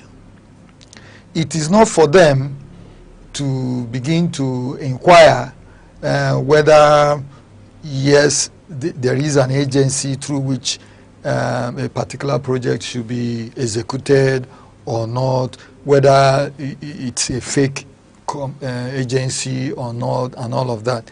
But I think, yes, it is their duty. It is the duty of the National Assembly. And they have failed in this aspect of oversight function. Because I do not see how an agency such as that budgeted 1.3 billion would have to be recognized by the executive as fake. And the National Assembly didn't notice it. It means there was something wrong with the oversight function. And the Director General, yes, the person who is claiming to be the Director General, was already in police net by the time the budget business were done. And nobody from that agency came to the National Assembly. Or we have not been told that anybody did. So, and if nobody did, that is where I said they should have looked at the budget and put it aside, since nobody has defended it. You said they come to, you know, their role, not just about what the executive want to do. They have a role to evaluate. You talk to them, convince them on why government is going to spend this money, and what reason and what impact that spending will have on Nigeria. These are the justifications for spending of money. Of course. And if it is not done like that, how do you now go about saying money should be spent? If nobody actually told you why the money should be spent and how it will be spent, you know, before the National Assembly, then I don't think that what their role that has been completely done. Yes, I agree with you to an extent that the due diligence has not been carried out by the National Assembly in that aspect. But the fact that there was no defense, does not necessarily mean that there was no explanation in writing, or because the executive in the first instance would not present the question to be asked really is to the budget and the minister of budget and planning, who actually got the president to present this budget that the National Assembly looked at. And the National Assembly is not really there to say no to the president. The National Assembly would assume ordinarily that the budget and planning ministry would have done due diligence to whatever is presented to the president before it comes to them. But I have an issue there, because the National Assembly has an oversight function. There ought to be a committee, Senate committee, as well as the House of Representatives committee on budget and planning, or probably just on budget, and the other one be on economic planning or whatever they are called. So, and there is this oversight function. And before even a budget is passed to an act, to law, due diligence ought to have been done by the specific committee, both houses.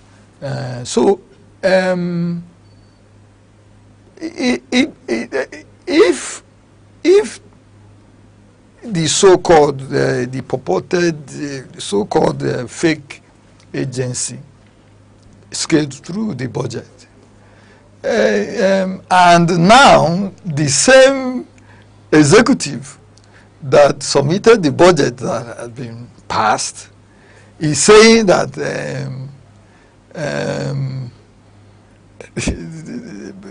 that agency does not exist, and which means it ought not to have been mentioned in the budget.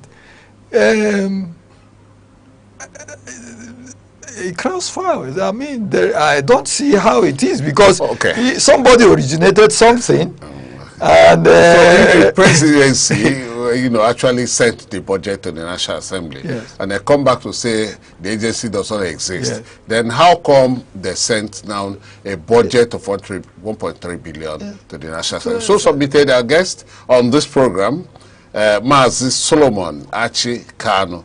We are going to pause for a break. When we come back, we'll continue. Our topic is still the Nigerian budgets and transparency. Stay tuned. Join us on Arena, Aneke TV's premium current affairs program, where politics, development and governance come live. Every Monday, Wednesday and Friday, we host top professionals and thought leaders who speak their minds on issues shaping Nigeria and the world. It's inclusive, enriching and absolutely captivating. The roadmap is, let's have our environment secured so that investors can come. If you don't know what economic security is, kidnapping will tell you what it is. You kidnap your ransom. Customers are going to get these meters, and like we said, it's at no cost. There are things that the LO can handle. But when you leave it, you want to use the kinetic approach alone. You cannot. For discussions that promise insight and deliver truth, stay tuned, stay informed, and keep watching Arena, only on Aneke TV.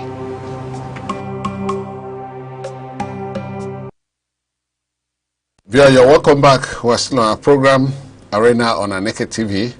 Our topic of discourse is Nigerian budget and transparency. And our guest Mas Solomon Achikano is still here to give an insight on how transparency is involved in the budgeting that is done in Nigeria.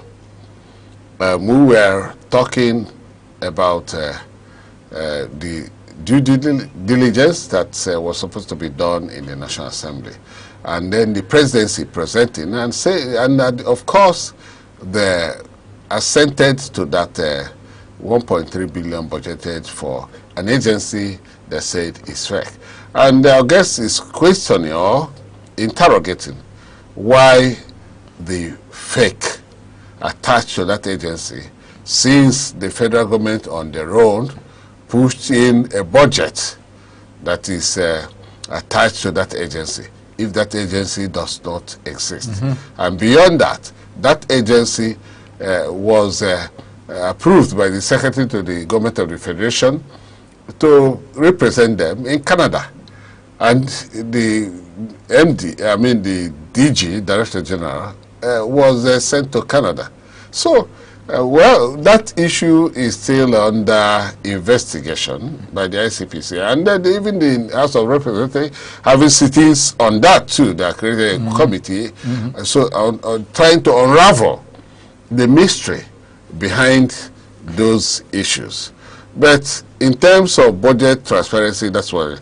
But when you said that somehow the National Assembly may not say no to the president. Yes.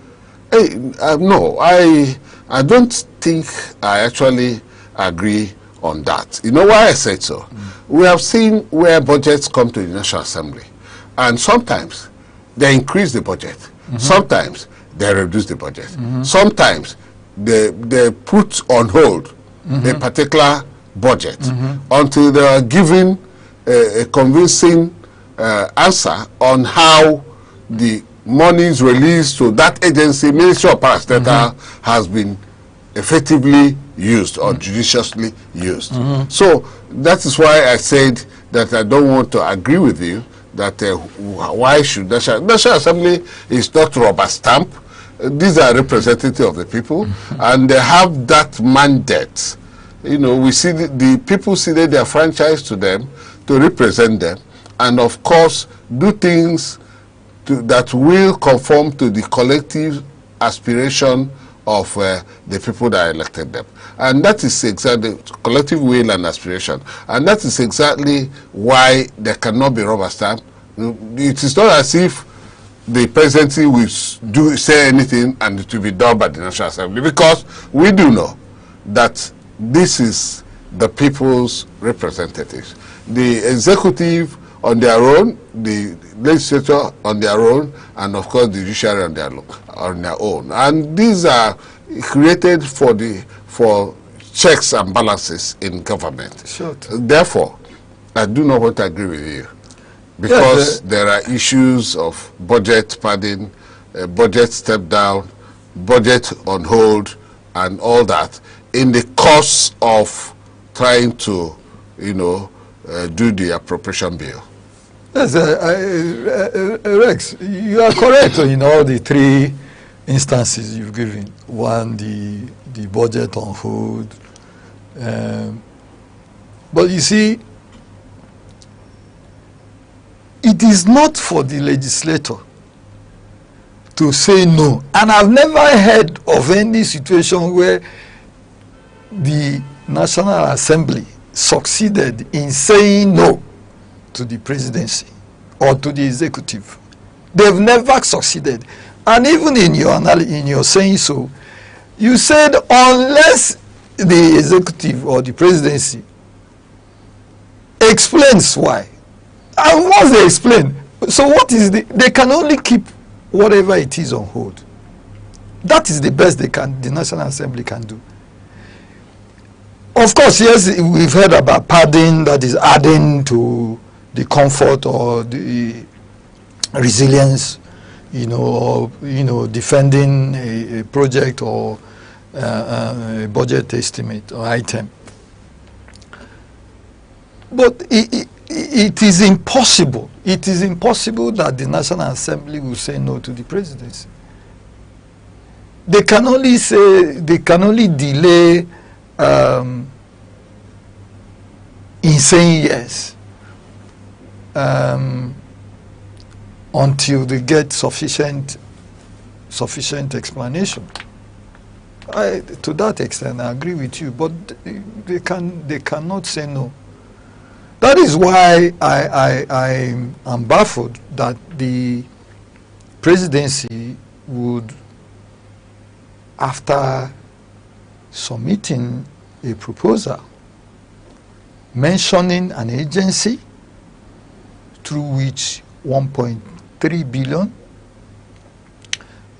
was to be spent, will turn around and then say that the agency is fake, which means they didn't do due diligence to what they submitted to the National Assembly, or something is happening. But like you said, I don't want to go ahead of the House of Representatives, that I know they are investigating the matter. But let's not forget that in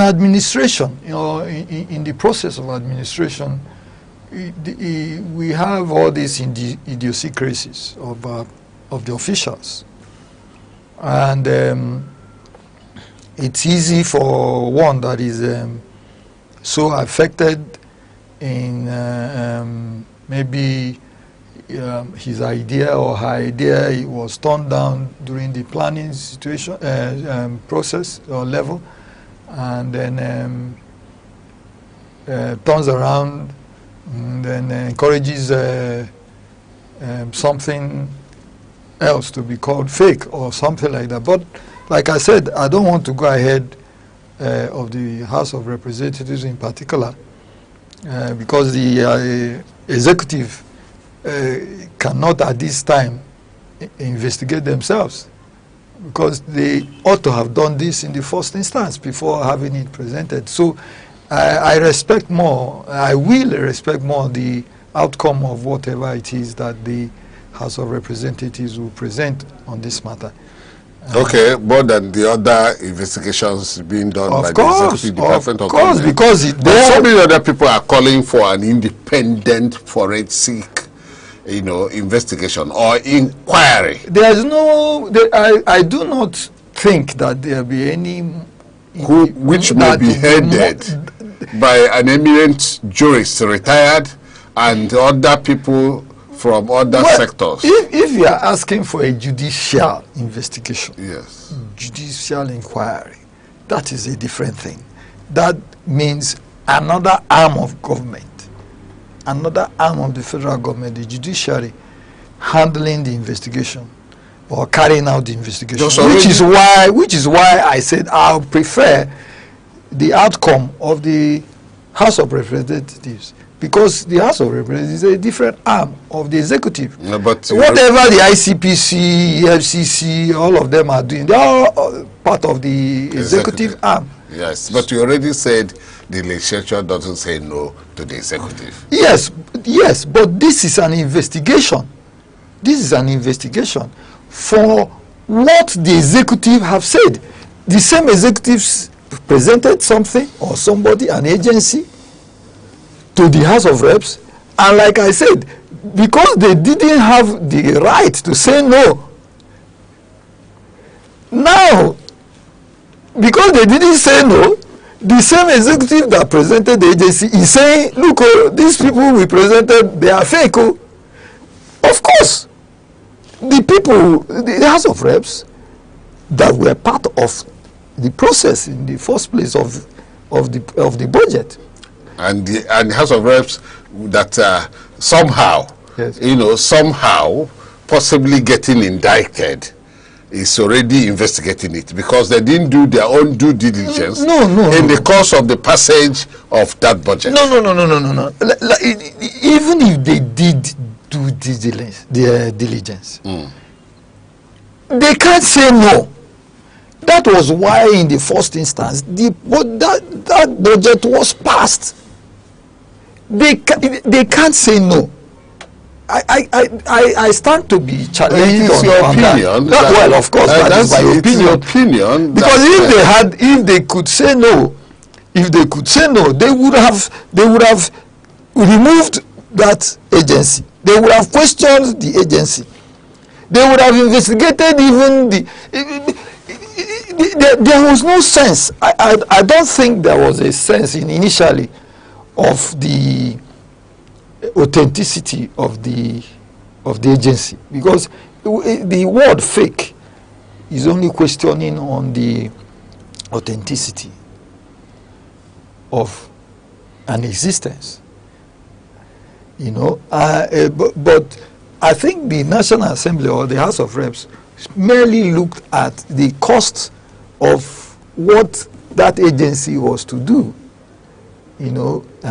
But for the executive to now come up and say that that agency itself is fake, not that the amount of money that was estimated, because that's the job of the appropriation committee. But like where I fought both houses is the oversight function they ought to have carried out to establish in the first instance that that agency exists. That agency, like you mentioned, the secretary to the federal government had already engaged these people, this agency, for one thing or the other on behalf of the country, and all of that. So that is sufficient to say that this agency is there for the executive. For the executive. And I don't see how that the House of Reps will suspect an agency does not exist when the executive has presented it. They are only investigating now because the same executive is saying yes, such as exactly. Oh, okay. And initially we talked about budget padding. You said budget padding is just additional. Yeah. But sometimes it was a subject of serious controversy in Nigeria. Yes. Because they said padding is a kind of inflating budgets. And when it is inflated, the surplus, when funded, and most of those ones inflated are funded. Even if you do not have money to fund the other aspects of the budget, those ones are funded. Yeah. And then these monies that are the excess, that is the additional or the padded, are meant as part of what the National Assembly, go in to do whatever thing they like with. That is to say that corruption. I don't agree with you. Okay. Okay, you do not agree with me. I want to ask now. Yes. What is the role of corruption in Nigeria? And has it affected corruption, the word corruption? Has it affected all the spheres, all the sectors in our national life, or has it not? Yes, corruption is a word and a state that could be useful and beneficial. You see, can be useful and beneficial. Yes. You see, when you pad, like I said, even if you check your dictionary, it's mere addition.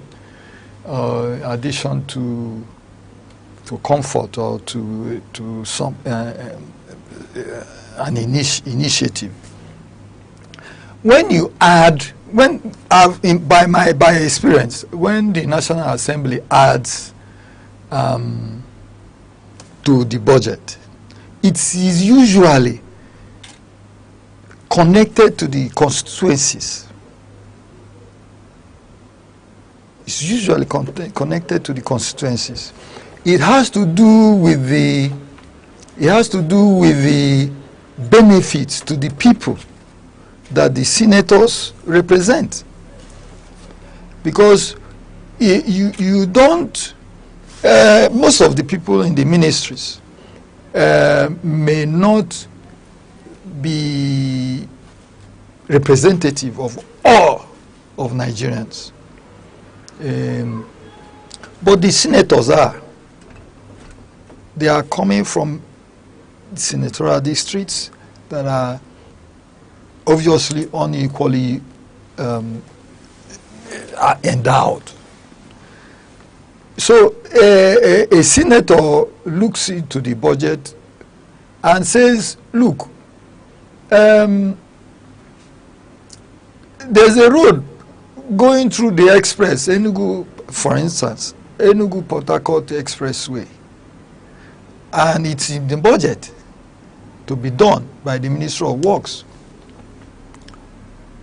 But there's no road connecting Ogu local government off the express, this same express, to Oji River.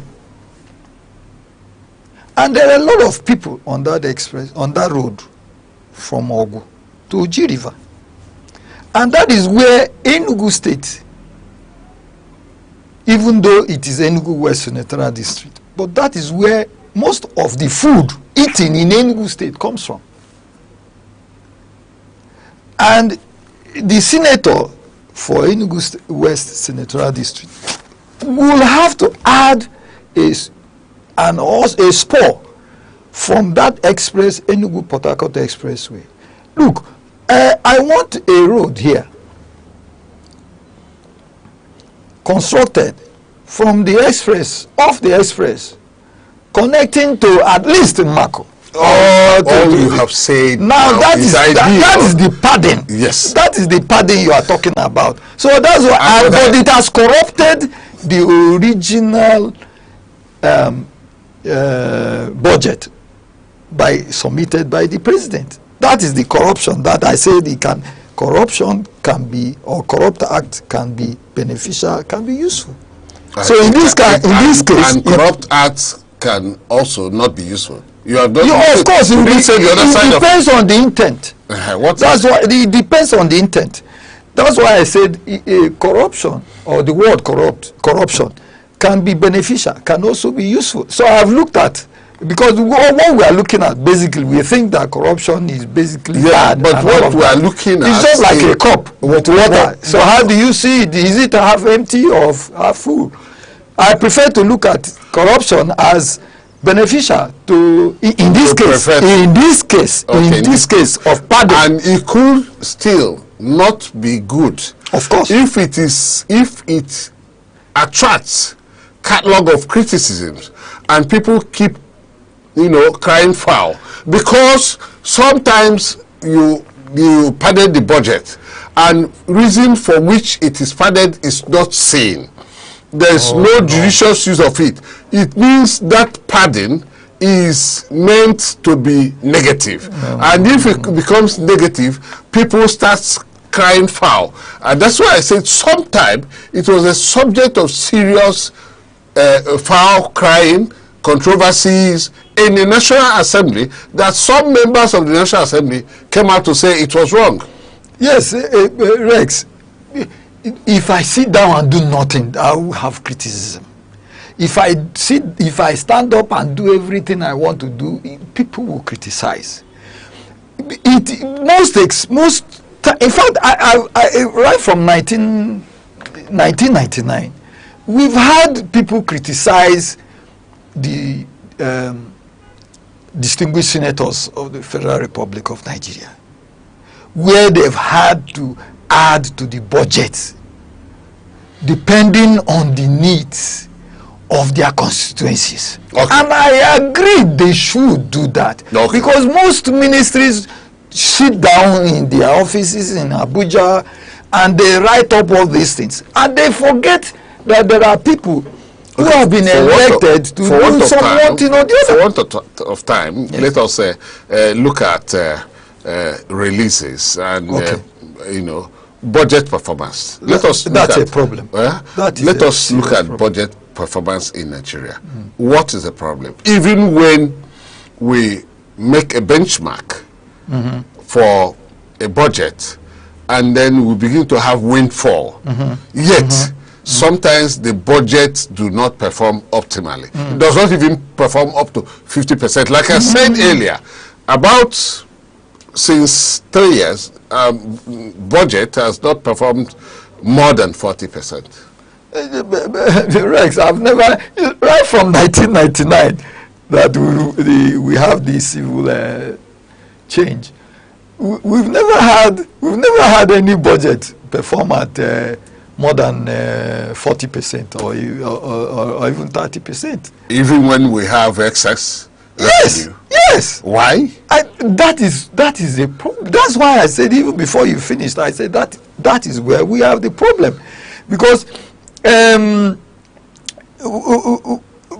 we have the budget and planning ministry and the Minister of Finance and economic planning, what are these eggheads doing?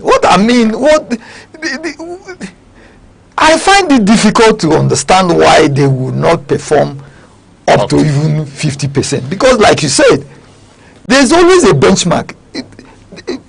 Every budget lies on an estimated or expected revenue. Okay, I think for want of time, this is exactly what we can take on this edition of our program. We want to actually thank you for coming and giving us the level of discourse that you have given us and big insight you have done on this topic. Freya, we are going to actually end this program this way. Next time, you still should join us. Probably we might have another time to discuss fully on these budget issues. Thank you, Mazi Solomon Achikano, for being here. Thank you for having me. And for you, viewer, we thank you for being with us. Next time, it shall be another beautiful period with you.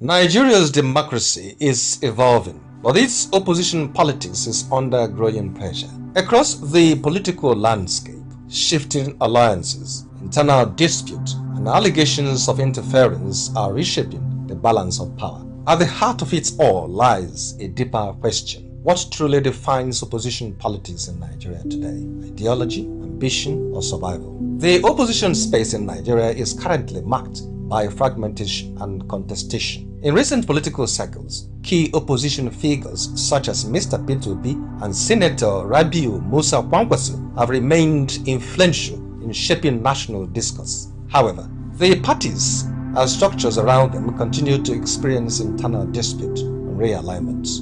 Within some opposition parties, leadership disagreements have escalated into parallel claims of authority, court interventions, and factional control struggles, creating uncertainty over legitimacy and direction. These developments have weakened cohesion and raised questions about whether opposition platforms are consolidating or continuously fragmenting. One of the defining features of Nigeria's current political environment is the frequency of defections. In recent months, lawmakers at both federal and state levels have switched party affiliations ahead of the 2027 political cycle, often citing consultations with stakeholders or constituency interests. While such movements are framed as political strategy, critics argue they reflect a deeper absence of ideological consistency. The result is a fluid opposition space where political alignment is often temporal and party identity increasingly negotiable. Alongside internal instability, opposition actors continue to raise questions about the broader political environment. There have been repeated allegations of heightened regulatory scrutiny, restrictions on political mobilization, and selective application of administrative processes affecting opposition activity. In several instances, legal disputes over party leadership have reached the courts, further intensifying tensions within opposition structures. While official institutions maintain that due process is being followed, opposition voices argue that the cumulative effect creates an uneven political playing field, one that shapes the limits of competition. These claims remain politically sensitive, but they continue to influence perceptions of fairness in the democratic process. While political actors navigate internal disputes and strategic realignments, public frustration continues to deepen. Rising inflation, insecurity in parts of the country, unemployment and cost of living pressures have intensified dissatisfaction among citizens. For many Nigerians, opposition politics appears increasingly distant from everyday concerns, focused more on structure and positioning than an immediate national challenges. This disconnect is contributing to declining trust in political institutions and growing skepticism about the effectiveness of both ruling and opposition parties. The implications of a weakened opposition are significant for Nigeria's democracy. A fragmented opposition reduces the capacity for consistent oversight, weakens policy alternatives, and can diminish electoral competitiveness. Analysts warn that without ideological clarity and organizational stability, opposition parties risk becoming reactive rather than reform-driven. In such a context, democratic accountability becomes harder to sustain. Nigeria's opposition stands as a defining moment, caught between ambition and ideology, between internal fragmentation and external pressure, and between political strategy and public expectation. As defections continue and institutional tensions persist, the central question remains unresolved. Can Nigeria's opposition evolve into a stable, ideologically grounded force, or will it remain shaped by shifting alliances and recurring crises? The answer will significantly influence the trajectory of Nigeria's democracy in the years ahead. Every second, the world changes. Markets rise, leaders speak, stories unfold. To keep up, you don't just need news, you need clarity, you need speed, you need perspective. That's why Aneke TV brings you the global pulse. Accurate, reliable, right when it matters most. Aneke TV. Move with the world.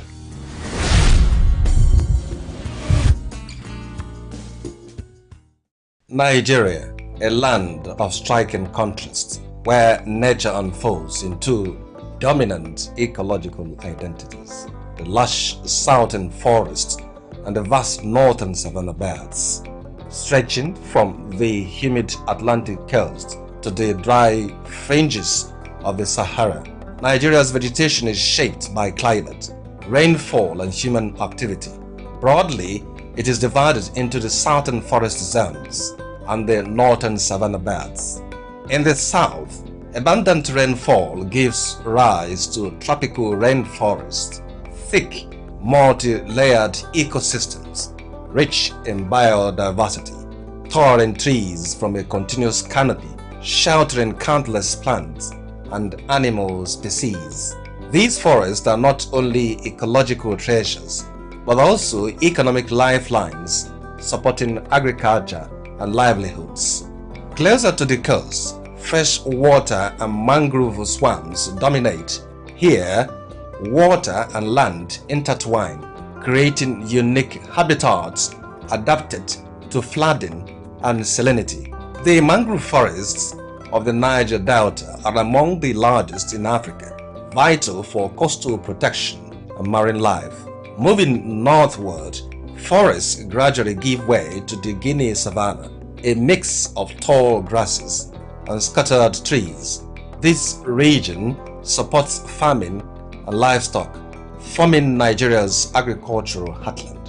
Further north lies the Sudan savanna, where rainfall decreases and vegetation becomes sparser. Life here adapts to longer dry seasons and harsher conditions. At the northern edge, the Sahel savanna marks the transition to the desert. Vegetation is sparse, and survival depends on resilience of both people and nature. However, Nigeria's vegetation faces growing threats. Deforestation in the south and desertification in the north are reshaping the landscape. Population growth, agriculture, and climate change continue to exert pressure on these fragile ecosystems. Yet, hope remains. Across the country, conservation efforts are taking root, from reforestation projects. Distinguished Senator Ikeje Asogba,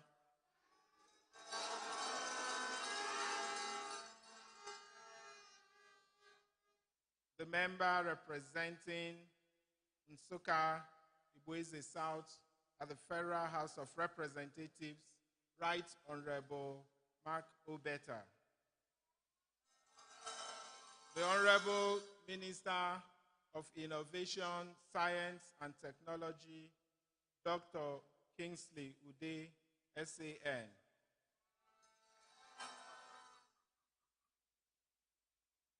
The APC Chairman, Enugu State, Dr. Martins Chukwunwike, and other party faithfuls here today. The chairman of this occasion, Professor Chinedu Nebo,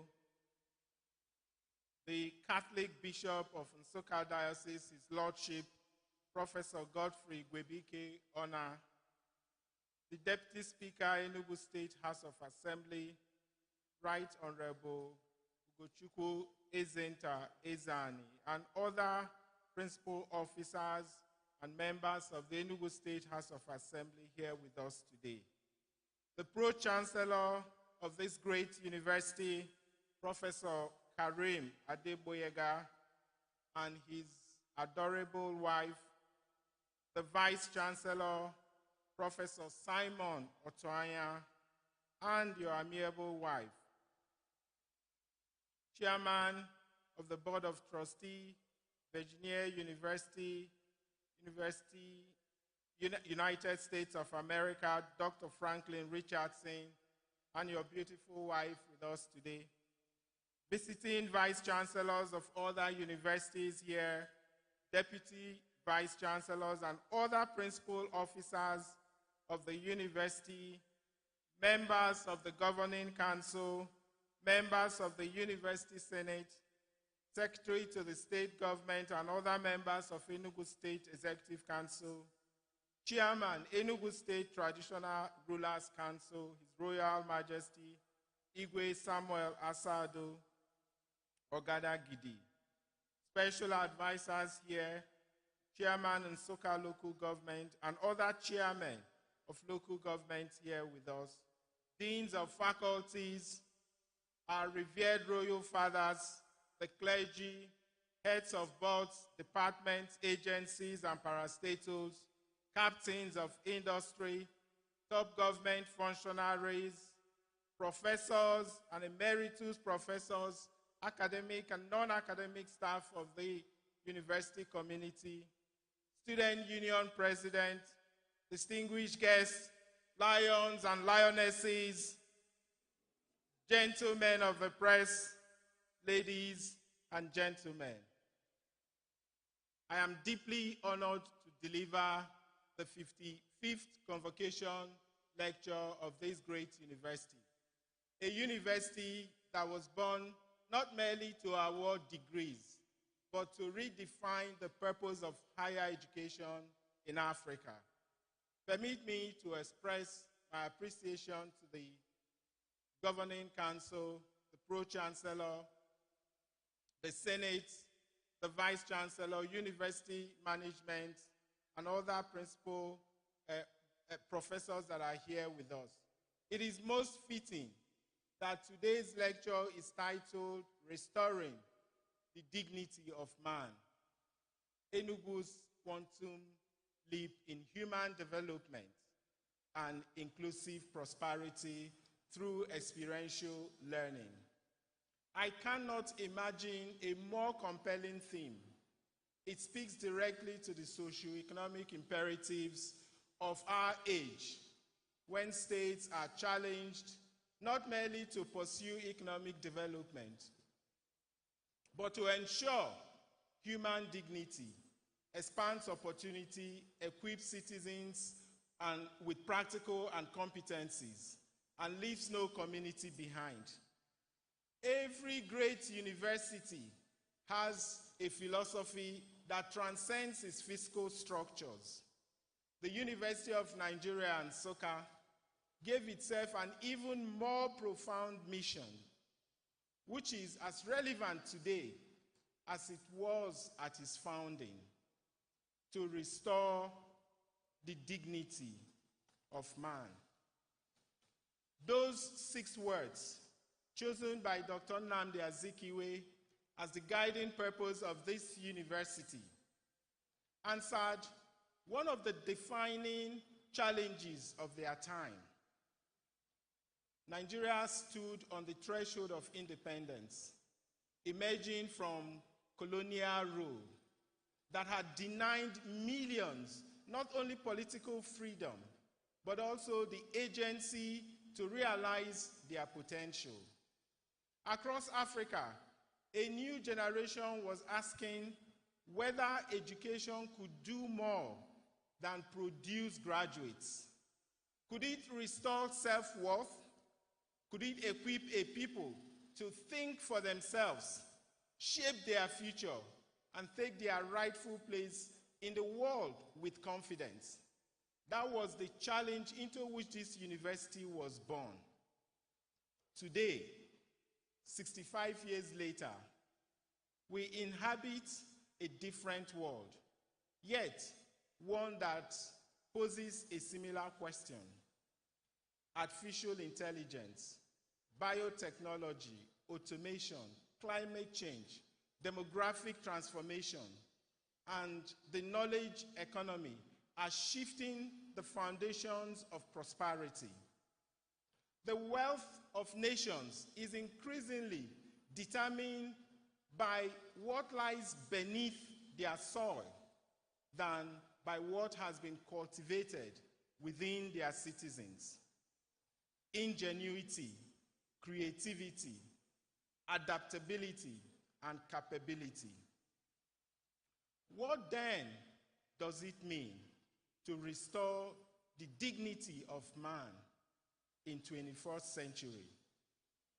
I submit that dignity must be measured not simply by political freedom or constitutional rights, indispensable though they remain. It must also be measured by the capability of every citizen to learn continuously, think critically, create boldly, innovate confidently, and contribute meaningfully to society. True dignity exists when people possess not merely the freedom to aspire, but the capability to transform aspiration into achievement, potential into productivity, and possibility into shared prosperity. This invites us to rethink development itself. Roads, buildings, industries, and public expenditure matter enormously, but they are means rather than ends.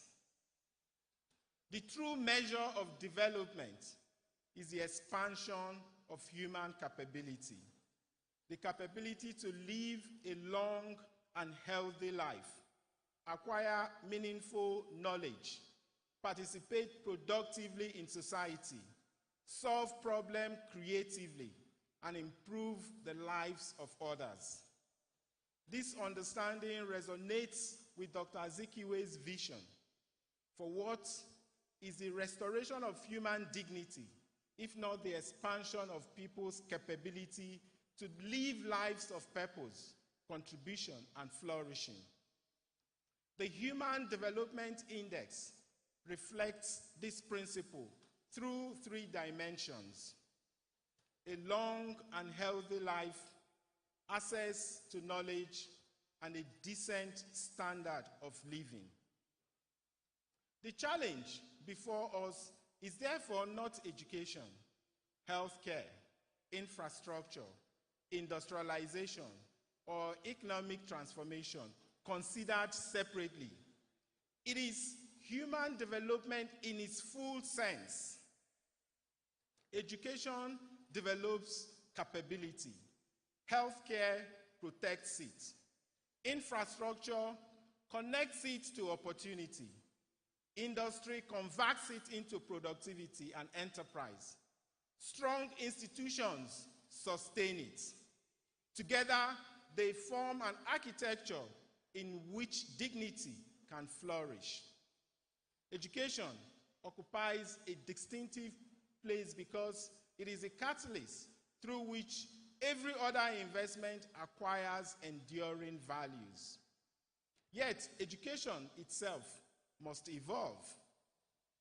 In an age when artificial intelligence can retrieve information instantly and perform routine cognitive tasks, education can no longer be defined by the transmission of facts. It must cultivate curiosity, creativity, critical thinking, collaboration, character, and the confidence to solve problems not yet imagined. For this to happen, we require a different education philosophy. What has been called experiential learning. Experiential learning transforms knowledge into capability, enabling learners not merely to know the world, but to shape it. That is why I speak today about Enugu's quantum leap in human development and inclusive prosperity through experiential learning, which brings us back to Dr. Azikiwe's enduring challenge. Have we restored the dignity of man? The honest answer is that we have made remarkable progress, but our work remains unfinished. Nigeria has produced world-class entrepreneurs, scholars, artists, scientists, and innovators. Millions of lives have been transformed through education. Across the Southeast, the spirit of enterprise, resilience, and self-determination remains one of our greatest strengths.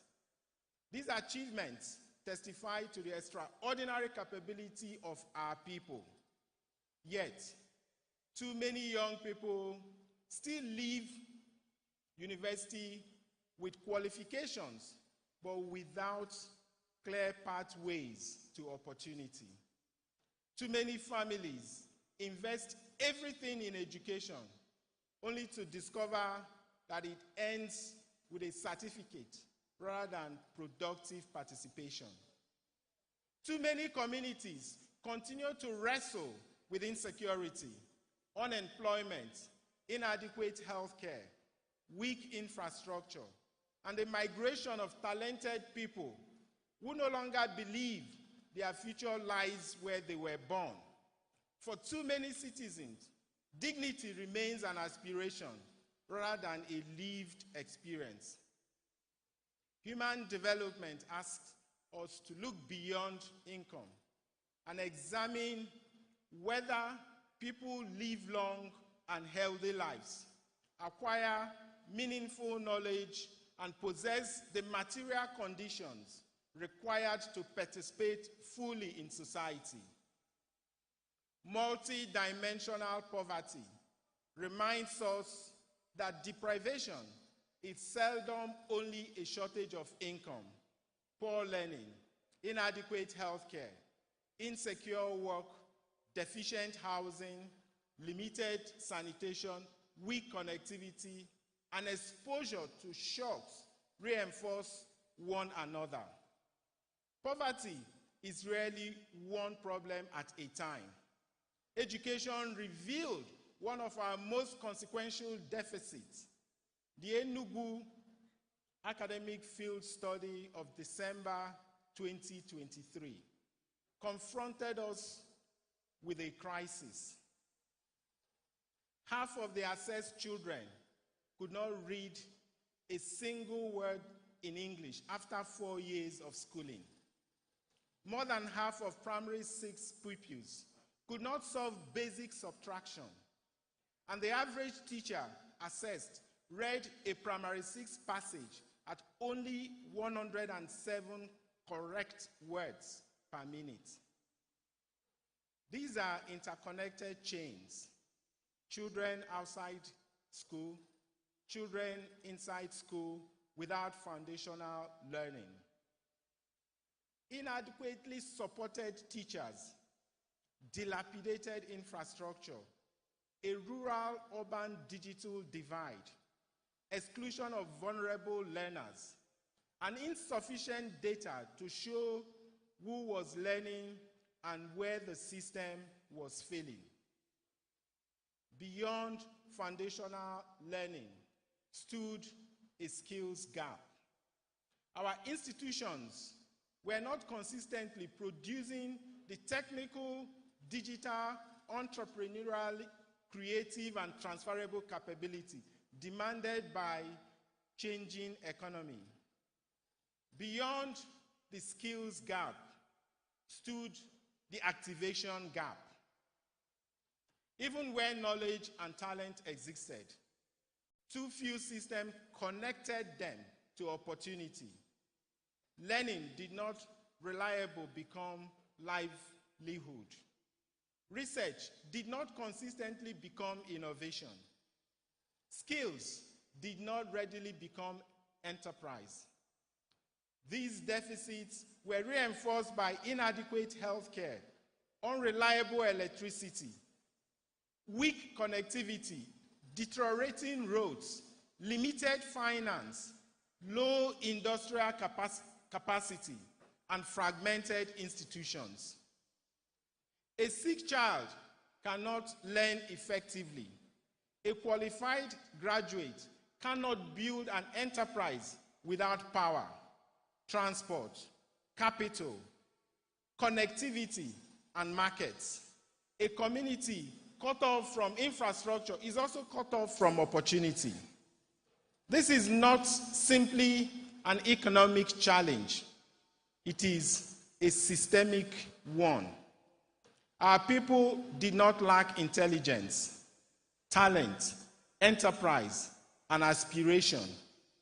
The systems around them too often failed to convert potential into broadly shared prosperity. The harder question, therefore, is not whether we have made progress. It is whether we have transformed the conditions in which dignity can flourish, or whether we have mistaken progress for transformation.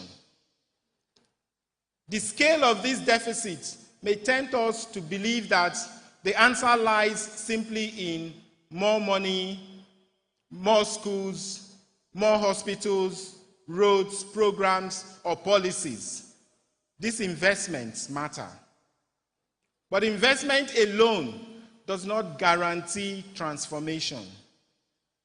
A new school operating through obsolete pedagogy may expand enrollment without expanding learning. A hospital without trained personnel, medicines, power, referral systems, and accountable management may increase infrastructure without improving health. A skills program designed without industry may produce certificates without employability. The investment is real, but the transformation remains elusive. The first hidden source of the dysfunctional is the input fallacy. The assumption that more resources necessarily produce better human outcomes. Inputs are what government provides: money, buildings, equipment, personnel, and program. Outcomes are what citizens become able to do. Children read and reason. Patients receive effective care. Graduates create value.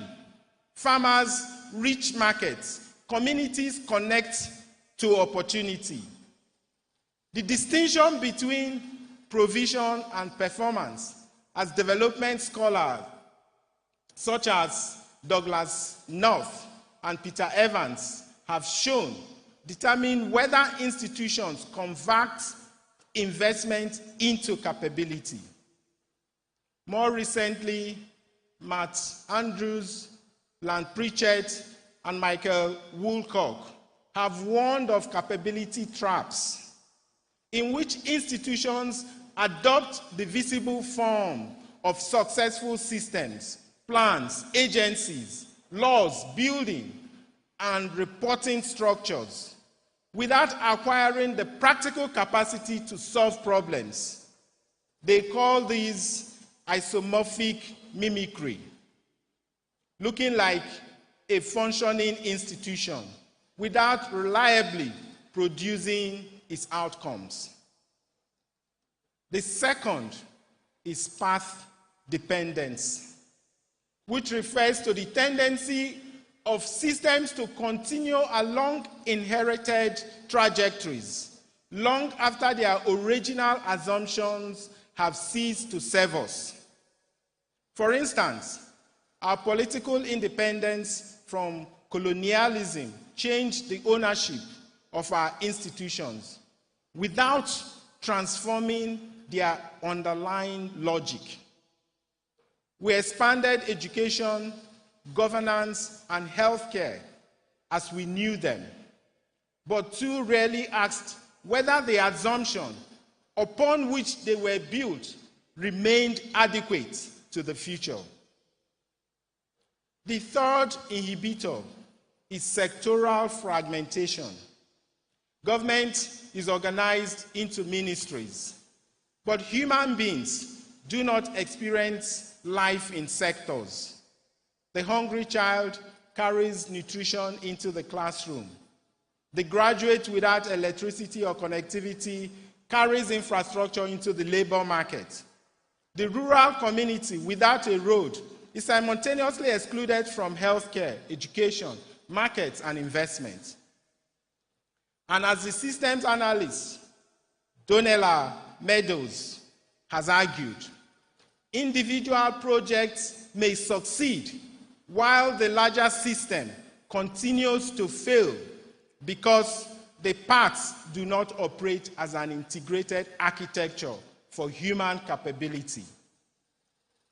The fourth inhibitor is incrementalism.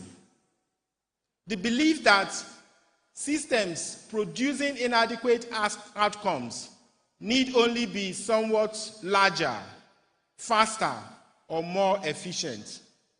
Incremental improvement has its place, but when the framework itself is no longer equal to the problem, doing the same things better cannot produce a different future.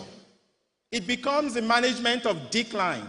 To break out of that circle, a systemic transformation is needed.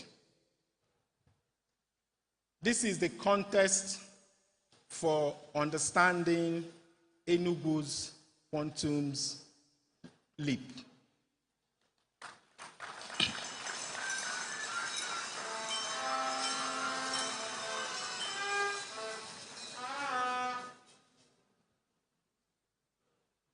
The quantum leap is not a longer jump within the old development model.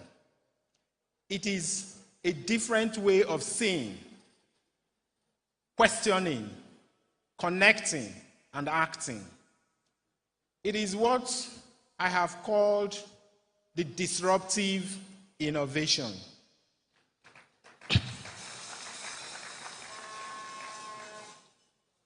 And we're not going to do a deep dive on disruptive innovation because that is not the theme of this lecture. But elsewhere, we have also explained how disruptive innovation creates a new X-curve. When we started from a new X, from the era of ferment, and we begin to go into an era of explosion, and at a point we get to the plateau, and it becomes flattened. We then need to innovate in order to disrupt that S that had served us optimally, but no longer able to take us to the future. The history of science offers us a useful analogy. Quantum physics did not emerge by making Newtonian mechanics move faster. It began when scientists questioned whether the inherited framework could explain realities it had not been designed to see. Newtonian mechanics remained valuable within its domain, but a different order of reality required a different set of questions. So it is with development. We must ask, what assumptions informed the framework we inherited? Why do we measure government by what it builds rather than by what people become capable of doing? Why should a school be organized around memorization when the future demands creativity? Why should health, transport, power, education, industry, and tourism be planned as separate projects when citizens experience them as one life? Why should the limitations of yesterday determine the ambition of tomorrow? Quantum thinking questions the status quo at the level of its founding assumptions. It begins with the human outcome we seek and designs backwards. It connects intervention that bureaucracy separates. It uses technology, evidence, and institutional learning to create new possibilities. It asks not merely, how can we improve what exists, but what should exist if we designed from purpose? This is not change for its own sake. It is disciplined, systemic, and disruptive innovation.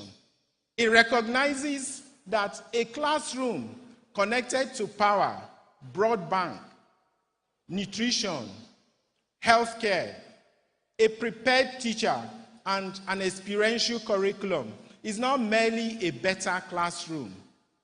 It is a different developmental platform.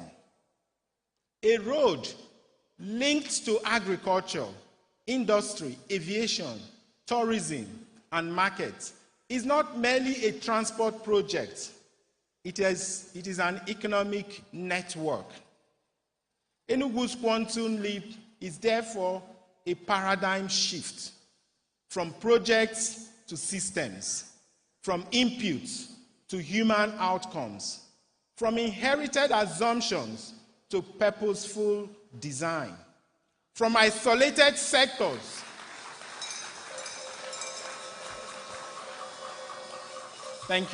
from isolated sectors to connected development, and from managing scarcity to activating possibility. But every paradigm shift begins in the imagination.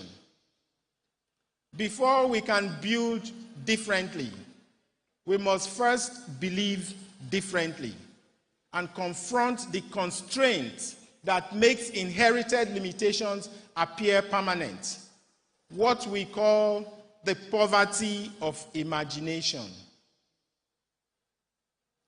Every transformation begins before the first road is built, the first school opens, or the first policy is signed.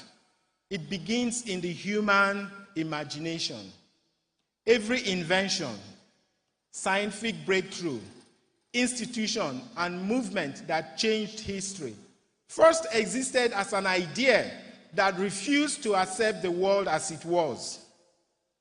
Before societies construct a different future, they must become capable of conceiving one.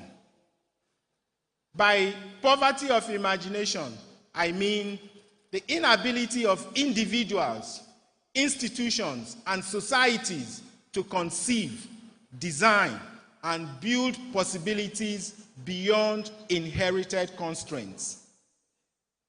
It is the condition in which yesterday's limitations become today's expectation and tomorrow's assumptions.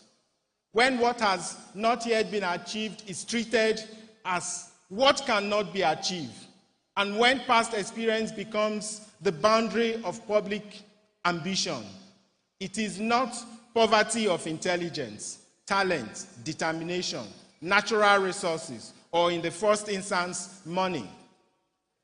A people may possess extraordinary intelligence, entrepreneurial energy, cultural resilience, and immense potential, yet remain poor if they cannot organize this endowment into institutions that create knowledge, protect health, enable productivity, reward innovation, and extend opportunity. What we're saying is well established in scholarship. Amartya Sen teaches that development expands substantive freedom and capability. Anjan Apandurai writes of the capacity to aspire, the culturally formed ability to envision desirable futures and navigate towards them. Paulo Freire warns that historic limit situation becomes most powerful when people experience them, not as conditions that can be transformed, but as permanent boundaries. Those who repeatedly encounter opportunity develop richer maps of how possibility can be pursued. Those shaped by persistent deprivation may have fewer opportunities to imagine and navigate alternative futures. The future is built twice. First, in the imagination, and then in law, budgets, concrete, technology, and practice. If the first construction is timid, the second will be limited. Poverty of imagination begins when a condition becomes a conclusion. A dilapidated classroom is a condition. The belief that the rural children cannot receive world-class education is a conclusion. Inadequate electricity is a condition. The belief that industrialization must wait indefinitely is a conclusion. Poverty is a condition. The belief that it is permanent destiny of a people is a conclusion. Conditions can be transformed. Conclusions close the future before the work begins.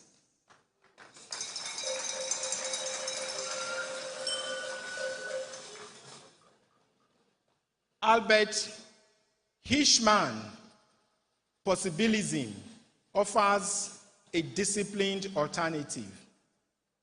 Instead of listing every prerequisite a society lacks and declaring transformation impossible, it asks what combination of intelligence, institutions, incentives, leadership, technology, and collective action can overcome existing constraints. Poverty of imagination also reproduces inequality of aspiration. A privileged child encounters laboratories, mentors, networks, technology, travel, an example of success. A poor or rural child may possess equal intelligence, but fewer maps of the pathways connecting present circumstance to future possibilities. Democratizing opportunity, therefore, requires more than opening a school gate. It requires widening the child's map of the possible and supplying credible pathway through it.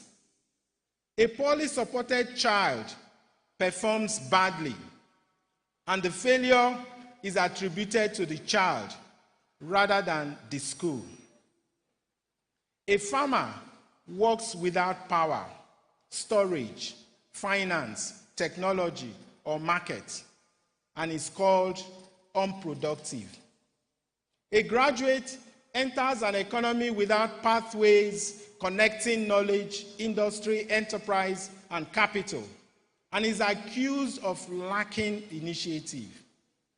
Institutional failure is misrepresented as individual deficiency. Inhibited capability is mistaken for absent capability. Immanuel Kant, and I'm sure our Lord Bishop must be smiling because that is a space I have just provoked his thoughts. Immanuel Kant described genius as an innate productive capacity, capable of producing what cannot be derived merely by following established rules. Society's responsibility is not to manufacture genius, but to create the conditions in which creativity can be discovered, cultivated, connected, and expressed.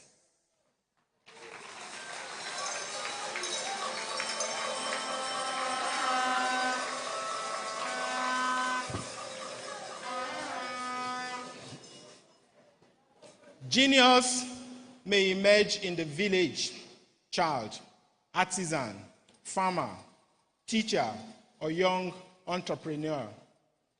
The tragedy of underdevelopment is the contribution lost because those capabilities were never given room to flourish.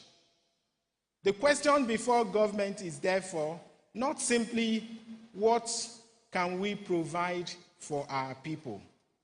It is also what might our people create if we remove the conditions that inhibit their genius. This separates imagination from fantasy. Fantasy desires an outcome without confronting what it requires. Developmental imagination identifies a possibility, studies the barriers, assembles capabilities and resources, designs institutions, and accepts responsibility for measurable results. It is disciplined possibility, moral in its inclusion, intellectual in its challenge to inherited assumptions, institutional in its translation into systems, and practical in its commitment to evidence and accountability. Development must transform the condition people have been forced to endure. This understanding is apt for the Igbo spirit, which has always been entrepreneurial, inventive, adaptive, and deeply egalitarian. The Igbo apprenticeship tradition combines learning by doing, mentorship, trust, disciplined practice, and access to networks. It moves the learner from observer to participant, and ultimately to an independent creator of opportunity for others. Our purpose here is not to romanticize the past, but to apply its deepest principle to the future. The transformation of latent potential into productive independence. This is why in Enugu we embraced experiential learning. Experiential learning, not as a foreign educational idea, but as a modern expression of our knowledge, tradition, and 21st century development imperative. Through experiential learning, we seek to democratize the conditions of possibility. Knowledge, technology, healthcare, infrastructure, mentorship, capital, connectivity, and opportunity should not be determined by birthplace, income, gender, status, or circumstance. Inclusive prosperity begins when the capacity to create value is widely developed and the opportunity to benefit from that value is broadly shared. At the center for experiential learning and innovation, what we refer to as CELI, we express this through three connected concepts. The first one is latent impact. It identifies unrealized value within learners and communities. And the second is opportunity density. Identifies the needs to which those capabilities can be applied. And the third, the activation gap, identifies the missing connections between what people know and what societies enables them to do with that knowledge. These concepts inform our ongoing redesign of curricula, teacher development, TVET industry partnership, and tertiary education. But imagination must be translated into choices, budgets, institutions, technology, infrastructure, and accountability. That translation from imagination to strategy to lived reality is the story of Enugu's quest.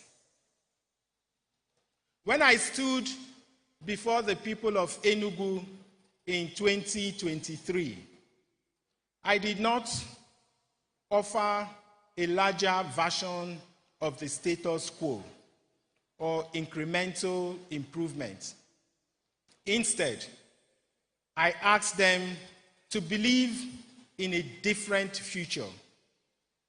We committed ourselves to eradicate poverty, make Enugu the preferred destination for living, working, investing, business, tourism, and leisure, and grow our economy from approximately $4.4 billion to $30 billion in 8 years.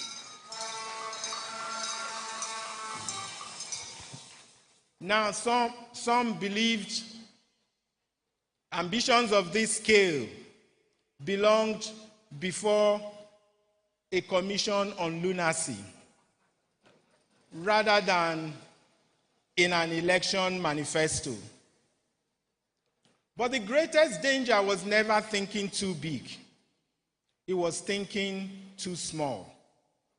Before we laid a single kilometer of road or commissioned a project, we wrote a citizens' charter, a covenant making government accountable for the future we had promised. We committed ourselves to security, public trust, expanded opportunity, and investment where human development leverage could be achieved.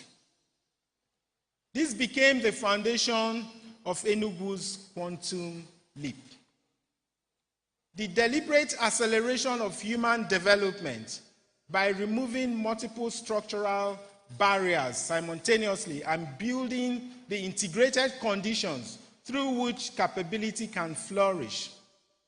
We would not treat schools, health facilities, roads, power, agriculture, industry, transport, and technology as isolated projects. Rather, we design them as connected platforms for human capability. Within this architecture, education occupies the center. For successful, I'm sure it must incite people in this room, the great lion and lionesses. For successive budget cycles, approximately 1/3 of the state budget had been devoted to education. Not simply to construct buildings, but to ensure that every child in every world can access a school that prepares that child for the future, not the past. Our response is a network of 268 smart green school campuses covering all our 260 political wards, approximately 7,000 classrooms, with interactive smart boards, 26,000 desktop computers, laboratories, digital libraries, innovation studios, clinics, smart farms, school meals, water, teachers' accommodation, solar energy, and internet connectivity. Our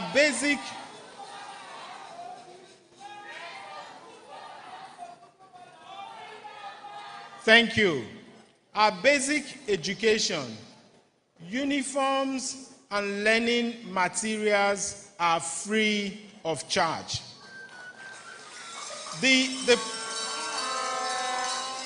purpose is to close the divides between rural and urban children, attendance and genuine learning, knowledge acquired and capability activated.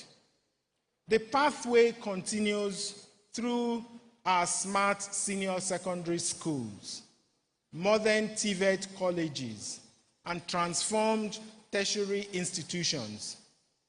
At the heart of this education transformation is again CELI, the Center for Experiential Learning and Innovation, responsible for integrating curriculum, teacher development, research, digital literacy, skill intelligence, industry partnerships, and evidence. More than 23,000 teachers have undergone digital literacy development. And we have just recently approved the merit-based recruitment of 4,698 additional teachers for our smart green schools.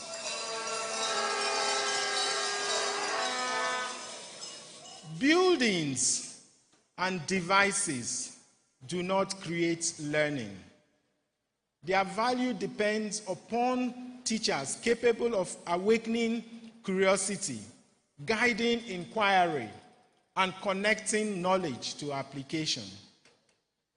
Across our technical and vocational education and training colleges, we have launched joint school enterprise training programs through which our technically inclined students are being trained in modern ICT industry knowledge at the Enugu Hire Factory, as well as in mechatronics, aquaponics, precision welding, and fabrication and fashion and design. Beyond TVET and senior secondary schools, we are transforming our tertiary institutions, including the Enugu State University of Science and Technology, the State University of Medical and Applied Sciences, our health colleges, the Enugu State Polytechnic at Iwolo, and the State College of Education Technical, into institutions that connect knowledge to research, technology, enterprise, production, and public value. We're establishing a new state university of artificial intelligence and technology.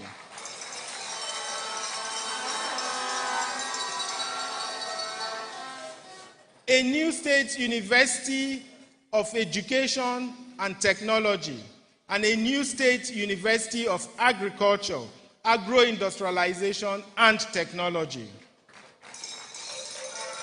At ESUT and IMT, we have accredited new degree programs in automation, artificial intelligence, mechatronics, while enabling our ESUT College of Medicine to rank top in national accreditation.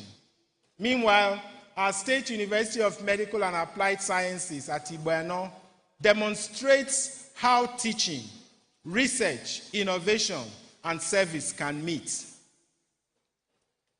Its recent international medical mission treated 3,150 patients and performed 804 surgical procedures within 2 weeks.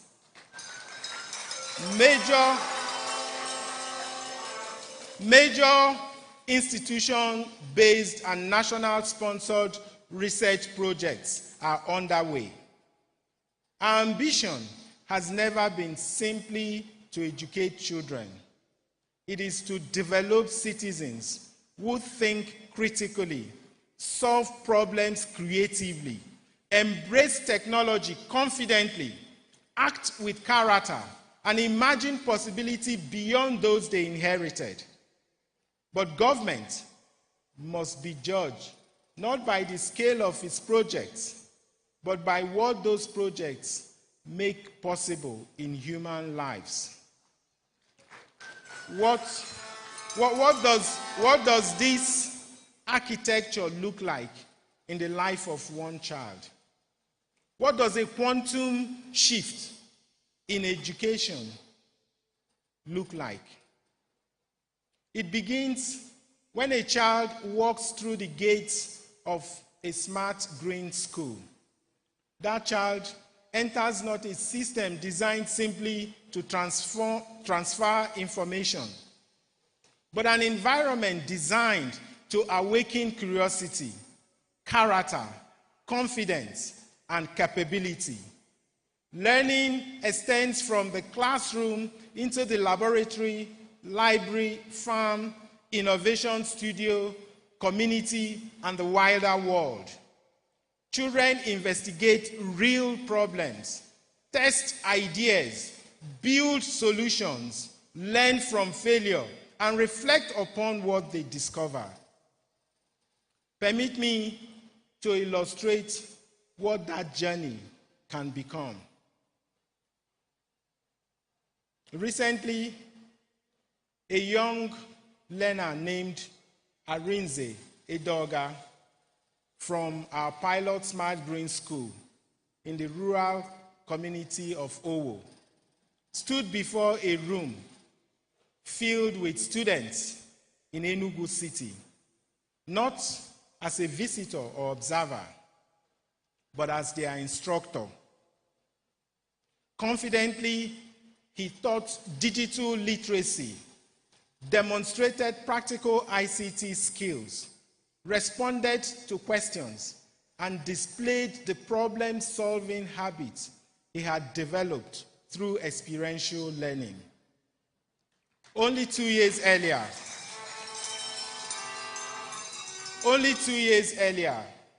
Arinze had entered one of our smart green schools in a community many might have assumed would remain at the margins of technological opportunity.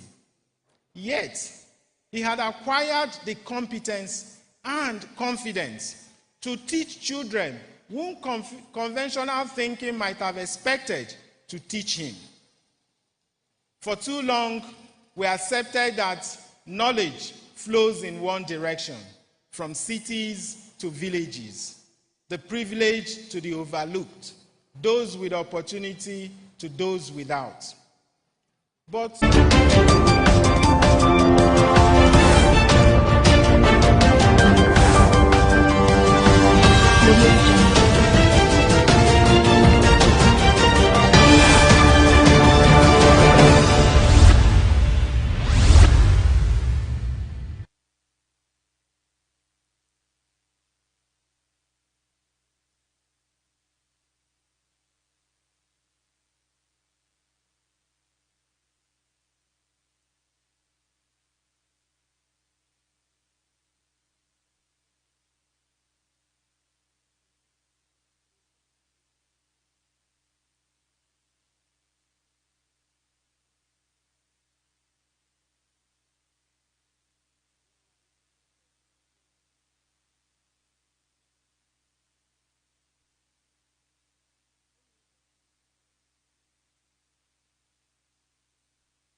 good afternoon and welcome to News at 3 on Aneke TV.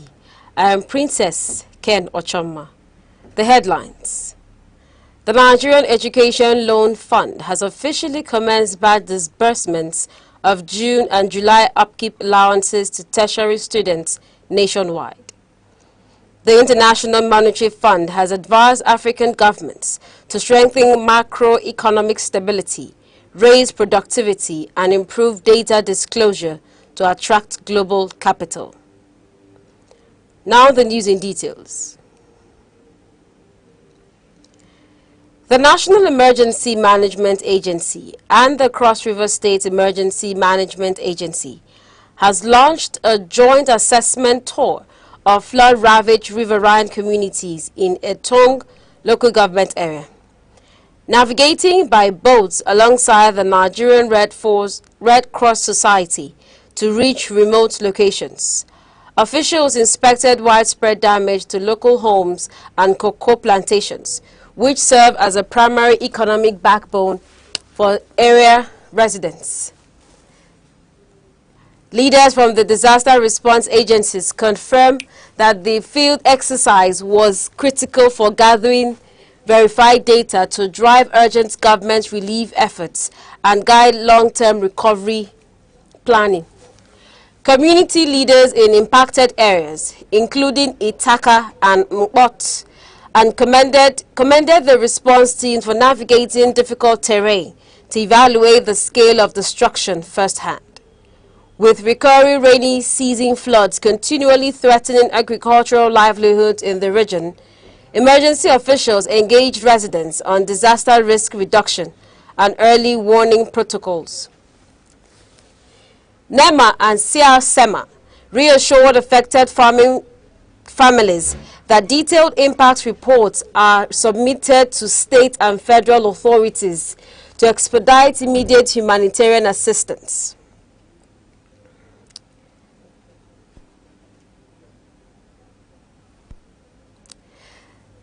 The Nigerian Education Loan Fund has officially begun disbursing June and July upkeep allowances to student beneficiaries across tertiary institutions nationwide. Confirmed by National Association of Nigerian Students President Akin Taye Babatunde, the payments aim to clear outstanding backlogs that have previously triggered widespread complaints over financial delays. Beneficiaries have started confirming receipt of their monthly stipends on social media verifying that funds are actively dropping into student accounts.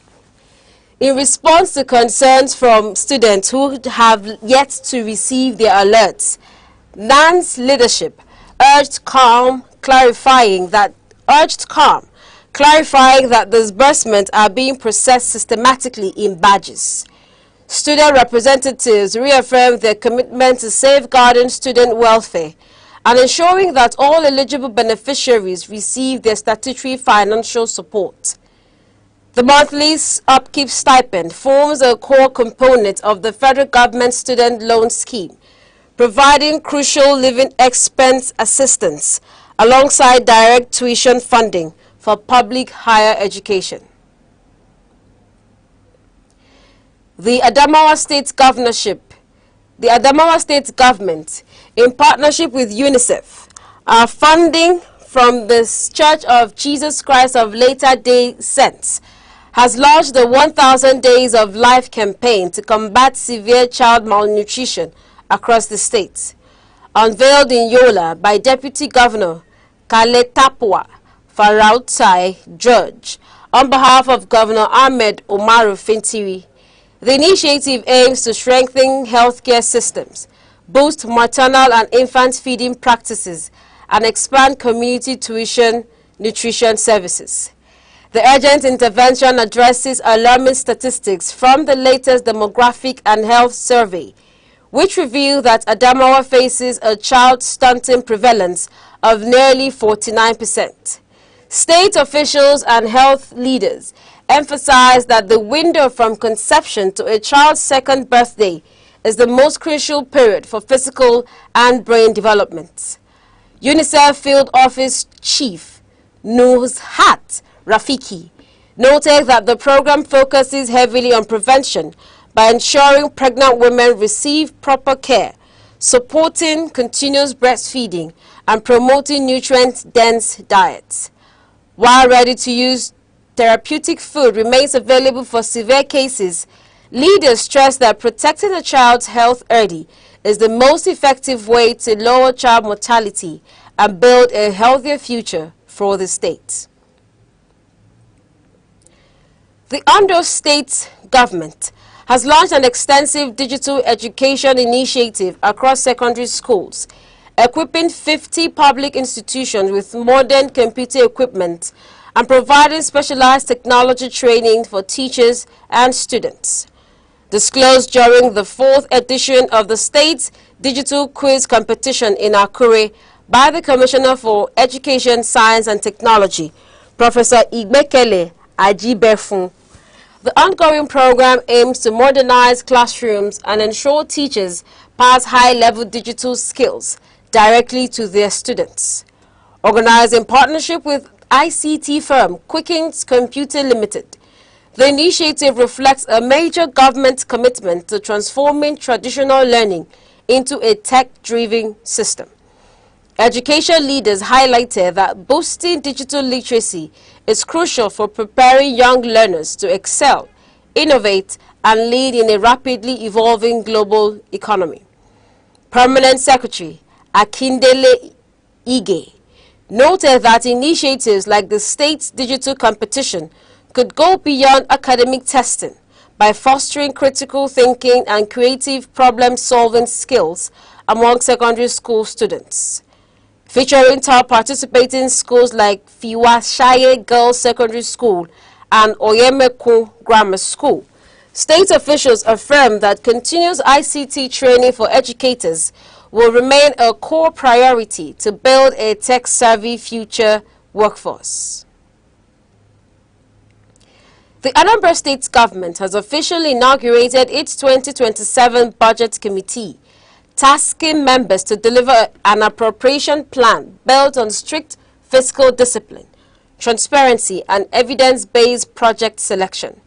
Inaugurated in Awka by the Commissioner for Budget and Economic Planning, Chukwukadibia Okoye, the committee has been charged with aligning the upcoming budget with Governor Chukwu Masaludo's overarching economic development agenda to deliver measurable benefits for residents across the state. emphasizing that the state budget is the primary driver for transforming policies into real-world impact.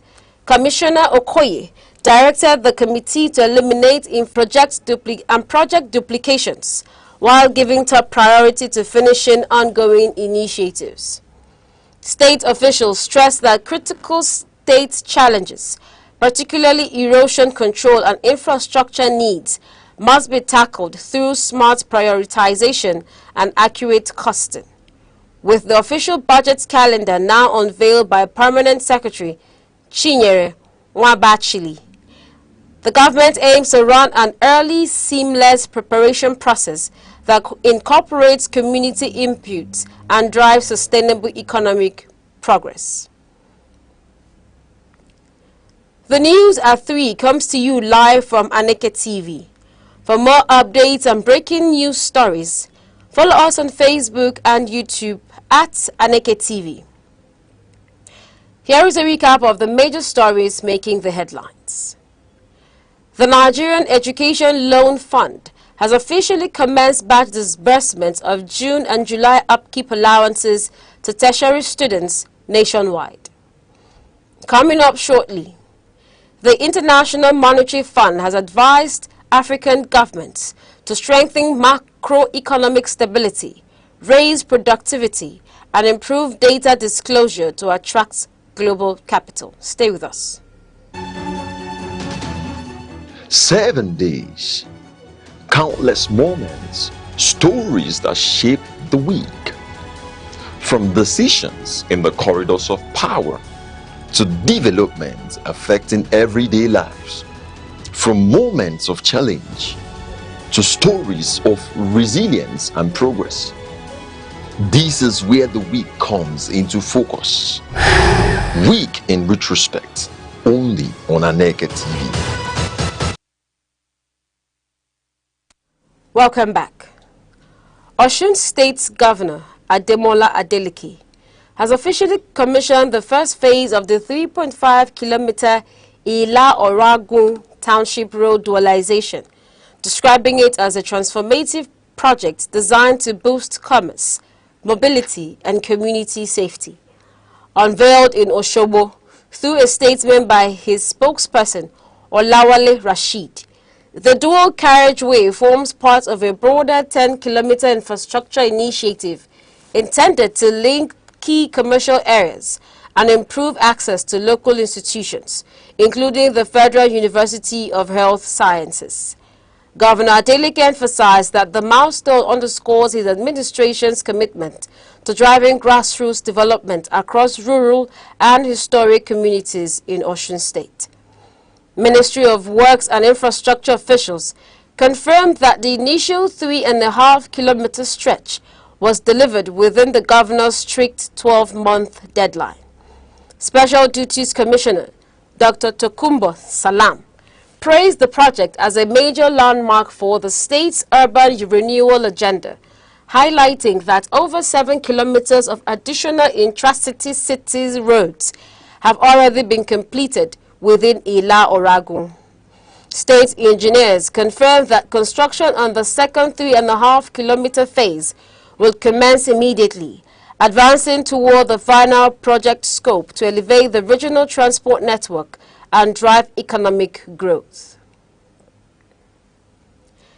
The International Monetary Fund has called on African governments to strengthen macroeconomic stability, boost productivity, and improve data transparency to capture a larger share of global foreign investments. Speaking at the ASIS 2026 Summit in Lagos, IMF Alternate Executive Director for Nigeria, Afolabi Olowokere, pointed that while Africa accounts for nearly 20% of the world's population, it receives less than 5% of global foreign investment.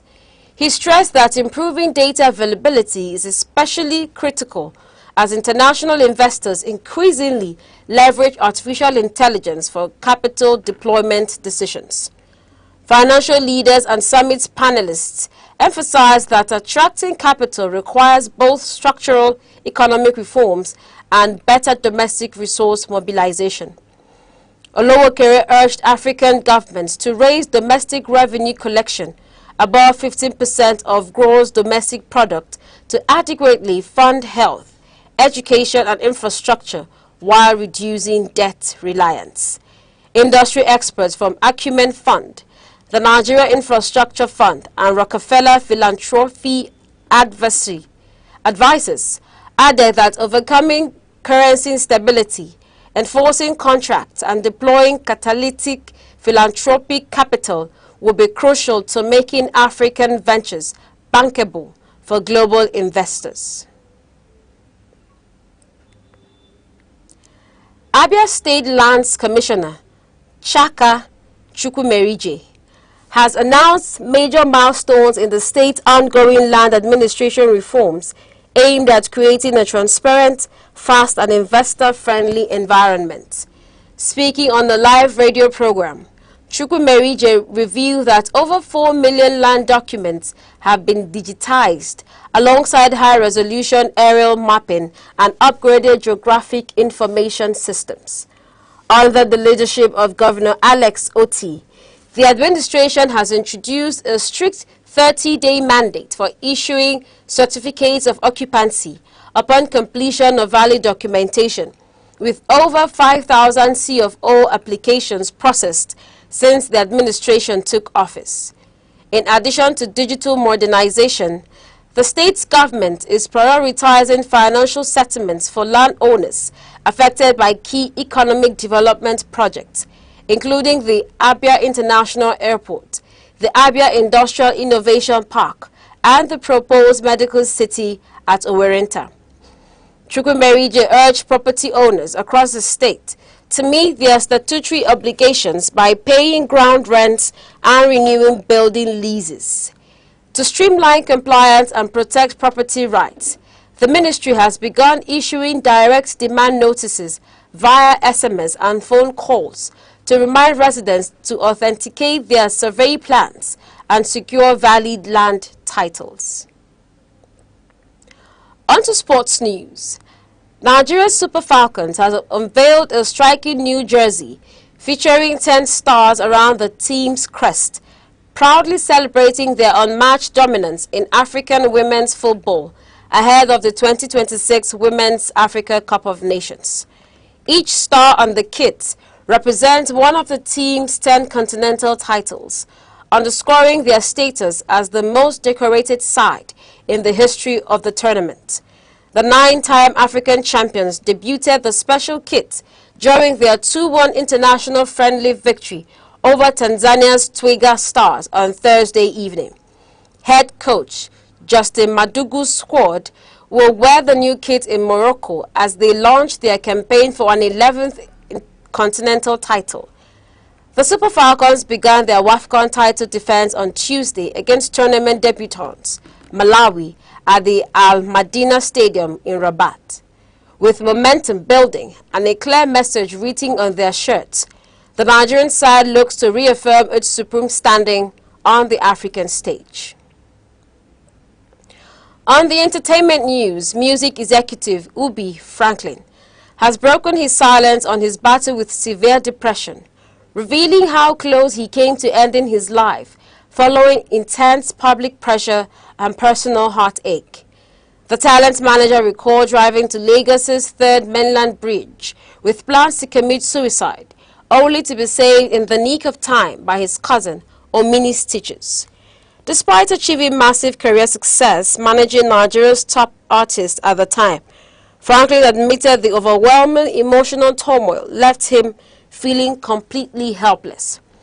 Reflecting on his short-lived marriage to actress Lillian Esoro, which ended in a high-profile divorce after just 1 year, Franklin shared that while he still cannot fully explain what went wrong, the two have turned past pain into a thriving co-parenting relationship for their son, urging others never to let past heartbreak turn into permanent hatred. Franklin stressed that difficult personal trials should serve as opportunities to learn, heal, and keep moving forward.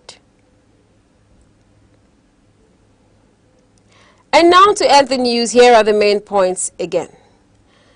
The Nigerian Education Loan Fund has officially commenced batch disbursements of June and July upkeep allowances to tertiary students nationwide.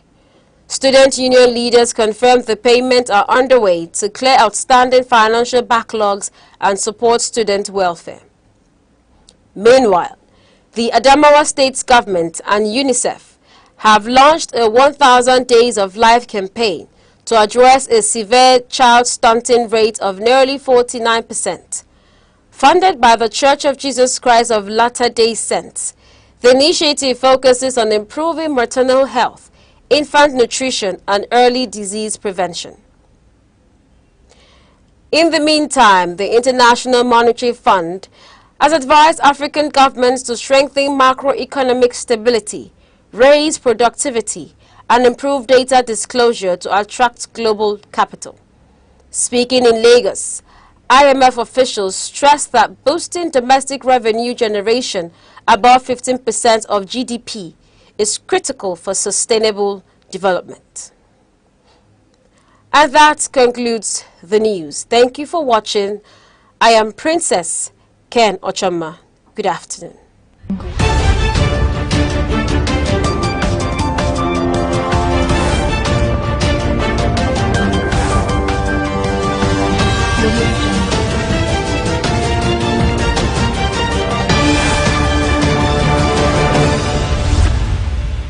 Eagles stand as a majestic symbol of strength, clarity, and vision. Its ability to soar above storms signifies resilience, while its shaped sight represents focus. This is why many nations, including Nigeria, use the eagle as an emblem of nation pride. Eagles do not fear challenges, they embrace them. They fly higher when the winds become strong, rising above obstacles rather than avoiding them. This teaches us that problems are not barriers, but stepping stones for those who dare.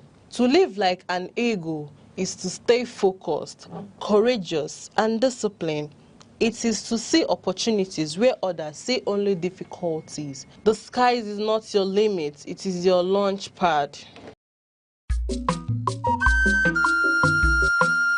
Obodo ọbụla nwere akụkọ, aka mgbe ọbụla nwere ihe butere ya, nsogbu ọbụla kwesịrị inwe ogbugbo, site n'ọchịchị ruo mmepe obodo, site na nchekwa ruo na mmụta, site na omenala ruo na akụnụba. A na-ewepụta okwu ndị ahụ na-emetụta anyị ma leba ha anya. Ọ bụ ohere n'olu okwu gị dịka a na-ajụ ajụjụ ma na-enweta ọsịsa ajụjụ ndị ahụ.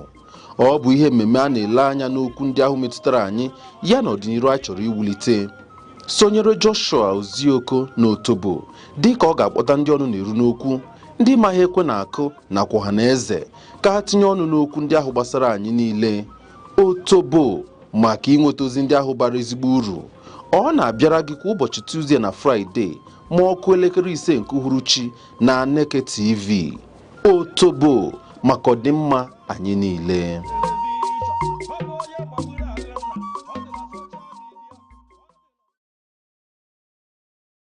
The soul is part of us that survives every storm. You can't see it, but you can feel it in silence, in longing, in every heartbeat that keeps going. It asks for more than food and fame. It hungers for meaning, for stillness, for the divine. The soul is where music is born, where peace begins, where truth hides. To care for your soul is the greatest act of self-love. For in the end, what we were fades, but what we are at our core remains.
In a world that never stands still, where stories break in seconds and moments shape history, one station keeps you connected to your nation, to the continent, to the world.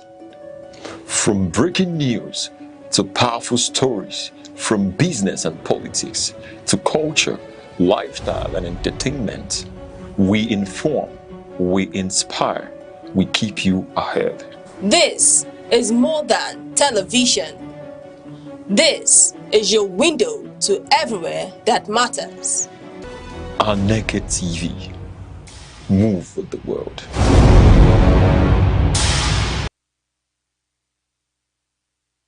Hello, good afternoon. You're welcome to this edition of Free Kick here on Aneke TV, where you are allowed to kick anything and everything. You are allowed to kick everything I said and anything except the bucket.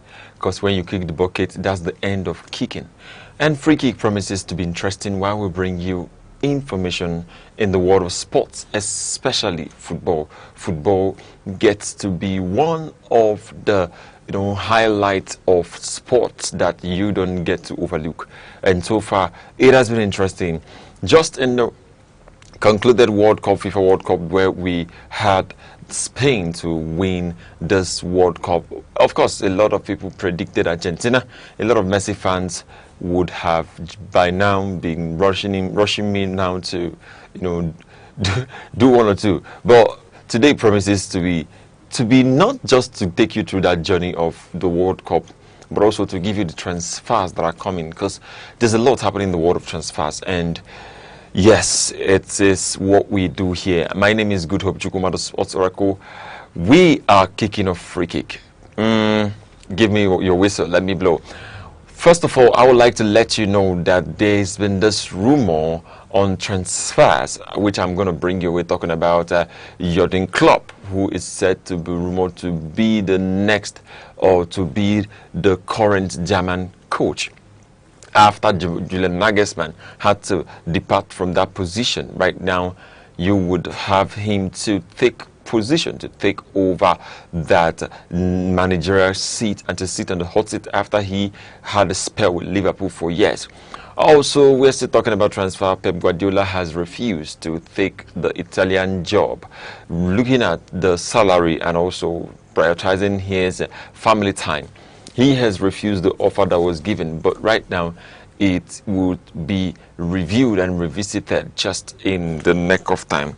While we're still talking about that, we are having Rodri, the man of many parts, has also come out to make it interesting that he is looking forward to playing for Real Madrid. Real Madrid is one of the teams that he has always had the intentions to play for. Right now, Rodri is still at Manchester City, but it is said that he would, first of all, this is confirmed by Enzo Maresca, he will first of all, undergo certain therapy. He had to take care of himself before he comes back to the scene to play football. He said that he will go and have his back surgery, and that's a problem he will have on Monday. And it's going to be interesting to have Rodri back to football, back to Manchester City.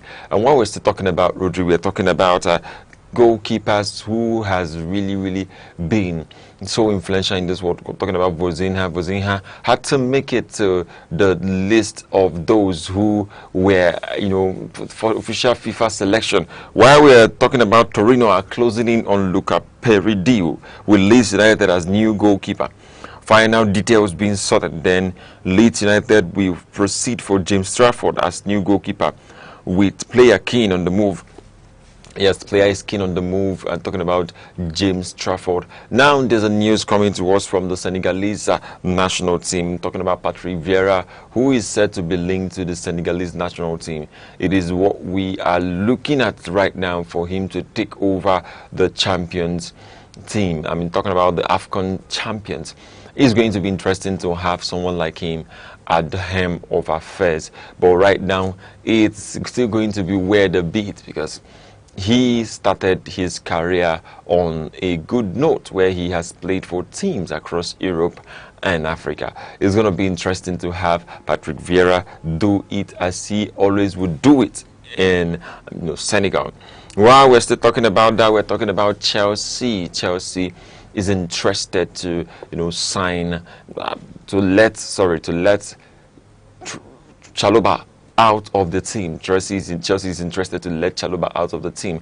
And on that note, we want to announce to you the new Chelsea, the latest Chelsea signing. Talking about Lacroix of Chelsea. He was playing for Crystal Palace. Right now, he is a Chelsea player in a record fee of 52 million euros. 52 million euros. That's what it took them to get him into the team. Axel Disasi not included in the deal, and he's going to sign to June 2032.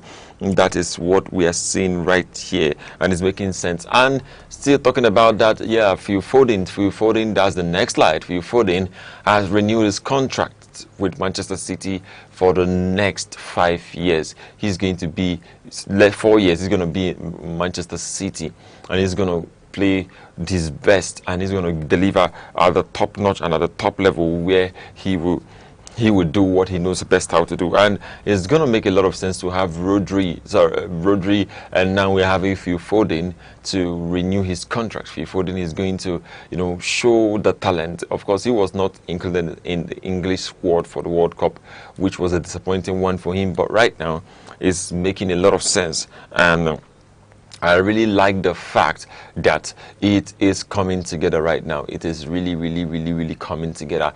And while we're still talking about transfers and what happened, I would like us to take a short break. When we return, we'll delve right into the world of transfers and the FIFA World Cup as it was and as it happened. Stay with us. Don't go anywhere. We'll be right back shortly.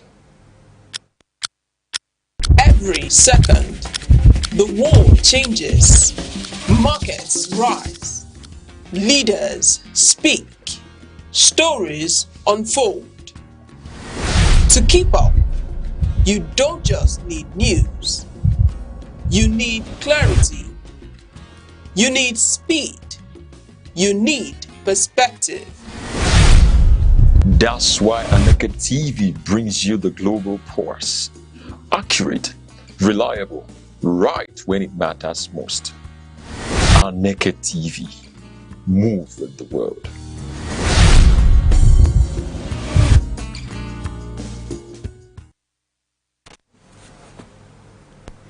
Welcome back, still on Free Kick here on Aneke TV, where we are allowed to kick anything.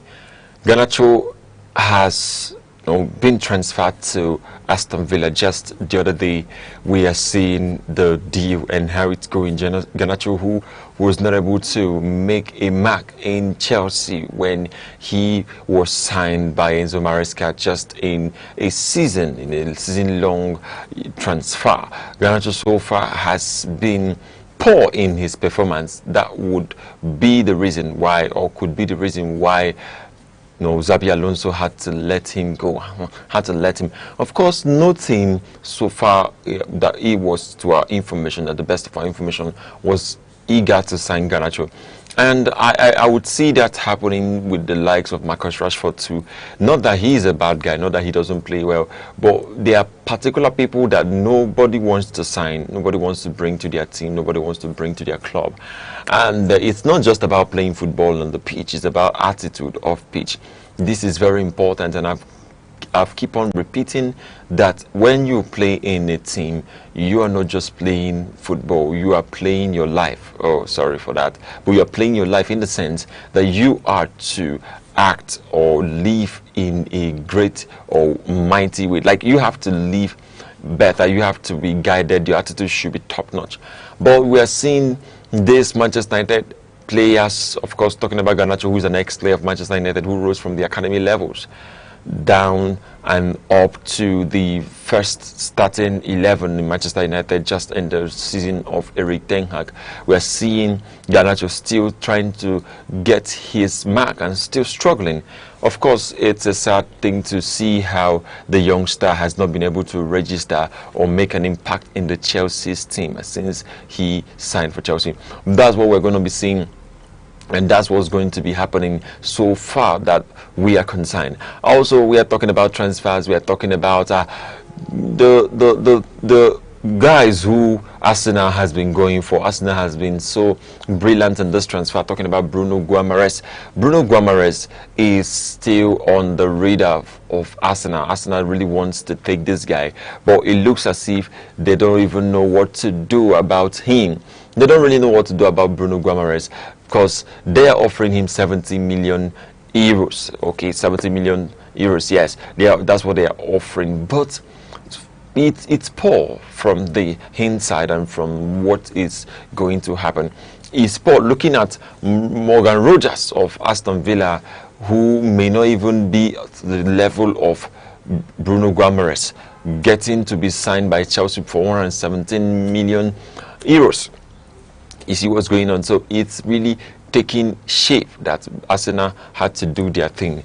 This is Chalobah. Chalobah is really going for his side or his time in Turkey, in Como, yes, sorry, Italy, where he's going to be signing this for the Czech Fabregas team, because Czech Fabregas had to qualify for the next round of the Champions League, and also for the he had to finish top 4 in the Italian league, and it has been interesting to see this guy doing this. Now, while we're still talking about transfers, I would like to take a bit of my time to explain or to bring you away the World Cup. What really happened in the World Cup? Spain won the World Cup. Congratulations. It looks like a breaking news, but everyone in the world right now knows that Spain won the World Cup.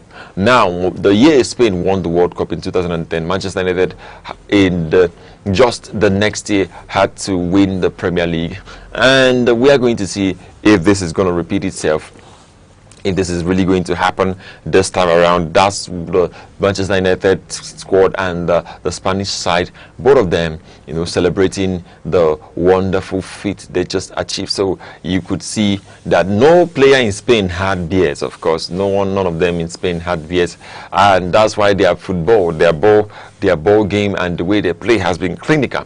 But we're going to see other things, talking about Spain, the current champion of the FIFA Men's World Cup, FIFA Women's World Cup, UEFA Men's Euro, Olympic Men's Gold Medal, and we are having UEFA Under-19 Men's Championship, UEFA Under-19 Women's Championship, and UEFA Women's Nations League. So Spain, they are the current champions of every category in the world of football and also in the world of sport. It's so interesting to see Spain still moving in this way, and it really makes a lot of sense to see the world champion, not just the world champion in the FIFA World Cup, but also the world champion in other categories of football, and making a lot of sense. We have Casemiro. Casemiro is set to have joined the Lionel Messi side. Talking about these listen, Casemiro joining Lionel Messi in the same team where Luis Suarez plays and other great guy plays. I am telling you that Inter Miami right now is going to be hot. They are going to be hot as a team, because having someone like Casemiro, who was a minstrel and a magician for Manchester United last season, whose head was as strong as the rock and had to head the ball a lot into the net, it makes a lot of sense, because I'm telling you that Casemiro right now has joined that team, and congratulations to Casemiro. While we're talking about, we have Michael Olise, 2025 and 2026, the playmaker, the difference. Talking about most assists in the Bundesliga, most assists also in the UEFA Champions League, and most assists in the World Cup, most assists in the World Cup, most assists in the UEFA Champions League, and most assists in the Bundesliga. This is really Michael Olise that we have, and Michael Olise that we saw coming. So it's so amazing having Michael Olise to register and become this guy. While we're talking about that, let's go over to the most expensive Premier League signings. Talking about Morgan Rogers. Morgan Rogers had to join his predecessors to become Premier League most expensive signing. And let's just take a look at that season 2025-2026. Alexander Isak was signed to Liverpool for the fee of 125 million euros. And in 2026-2027, Morgan Rogers signed for Chelsea at 117 euros. Yes, and we're having in 2025-26 just last season, Fioran Wheat, Liverpool 116.5 million. And in 2026, Elliot Anderson, Man City, 116M, that's pounds. And now we have just Moses Caicedo of Chelsea, 115M. That's so interesting to see that Morgan Rogers has joined the guys who are really in the world of the most expensive transfer in the Premier League, and it's making a lot of sense. Here we have Cristiano Ronaldo, the GOAT of people, the GOAT of many people. And you could see the stats of Cristiano Ronaldo, 41 years old.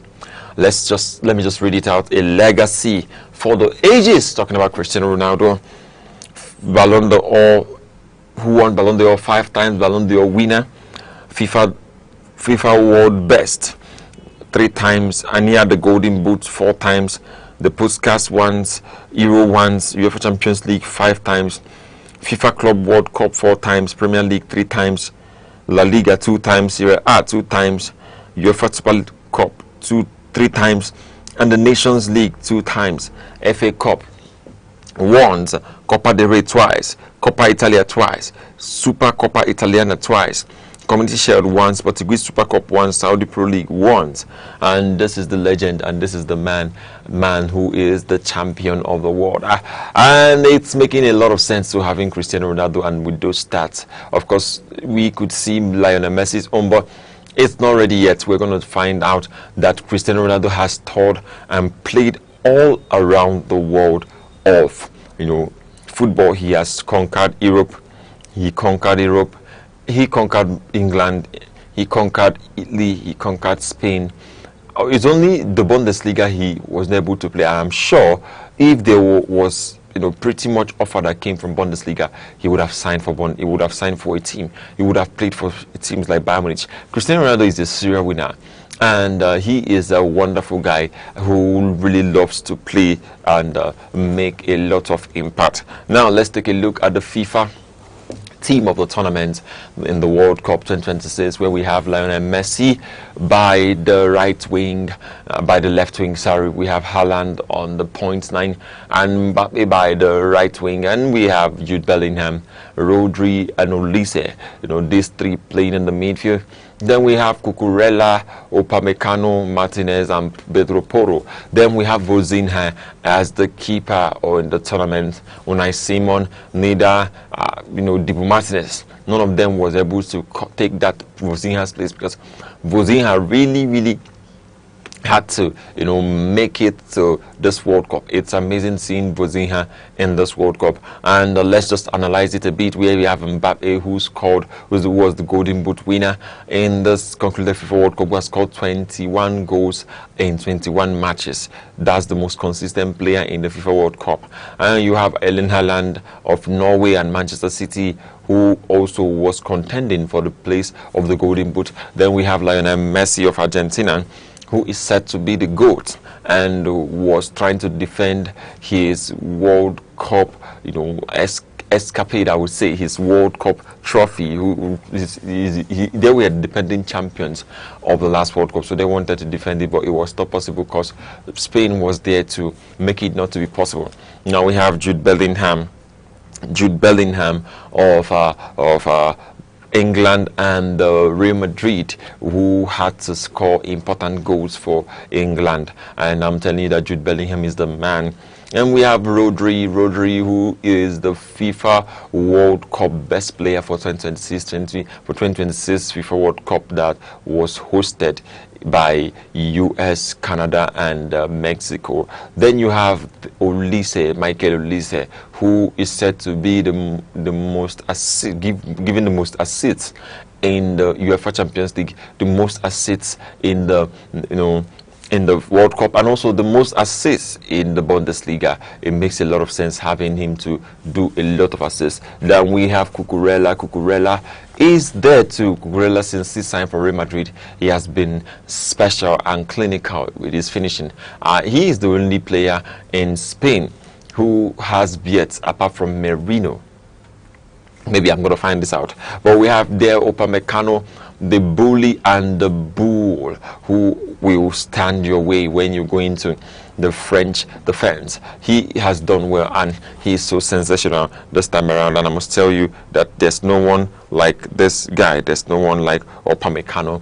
Also, we have Martinez, Lisandro Martinez too, and who played for Argentina, tried to do his best in this World Cup. Of course, he was subbed out in the final because of injury, but right now he is undergoing a therapy and he's going to be right back. Then we have peterobi of Spain, who is also set to, who has really done a lot of good job in this World Cup, and I must say that it is more to come for him. I'm talking about the Tottenham player, the Tottenham right wing. Also, we have Vozinha, the man who came to World Cup with just 83,000 followers on Instagram and left with about 9 million followers on Instagram. He has shown the world class. He has shown the quality he brings, and it's making a lot of sense right now. And Vozinha had to make it to the team of the tournament. That's the starting 11 of the tournament in the FIFA World Cup that was just concluded. Also talking about that, it is said that, the halftime show, talking about the Super Bowl that always comes yearly in the Super Bowl games. You know what Super Bowl games are? That's the games that are, I may not explain it in detail, but I will just give you an assignment. It's just a sport of a kind of sport where they had to throw the ball and run. It's just like an American football kind of event where you have the likes of Stephon Diggs and the rest of them. Also, where you also have guys who have been making it and playing very well. It's said that that halftime show that used to attract the whole world, right now the FIFA World Cup has surpassed the viewership is now 1 billion. Talking about the viewers for the halftime show of World Cup closing and the Super Bowl show of the World Cup final. So it is so important, and let the sail sail. Let the sail set, let it go. You're talking about the World Cup closing. So 1.2 billion people, they saw this game. Why 600 million people, they saw the Super Bowl, and it's making a lot of sense. So yes, it's getting interesting right now, because we are going even into the revenue generation of this World Cup, where teams were paid, and so unfortunately Nigeria was not there to take even just for qualification to go for the World Cup. It's so sad, and right now we are seeing what it says. But when I come your way on Monday with Worldwide, we're going to bring you what is happening and what happened over the weekend. As Manchester United this evening by 5 p.m. will be playing their preseason friendly, and in Norway, of course, they are going to be playing that game. Of course, you have to find a way to see that match. It's going to be an interesting game. I am Good Hope Chukma, the Sports Oracle. Thank you very much for watching. Bye for now. In a world that never stands still, where stories break in seconds and moments shape history, one station keeps you connected to your nation, to the continent, to the world. From breaking news to powerful stories, from business and politics to culture, lifestyle and entertainment, we inform, we inspire, we keep you ahead. This is more than television. This is your window to everywhere that matters. Aneke TV. Move with the world.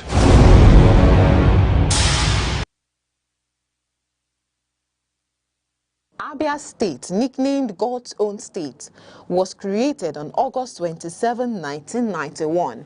From the old Imo State by the military administration of General Ibrahim Babangida.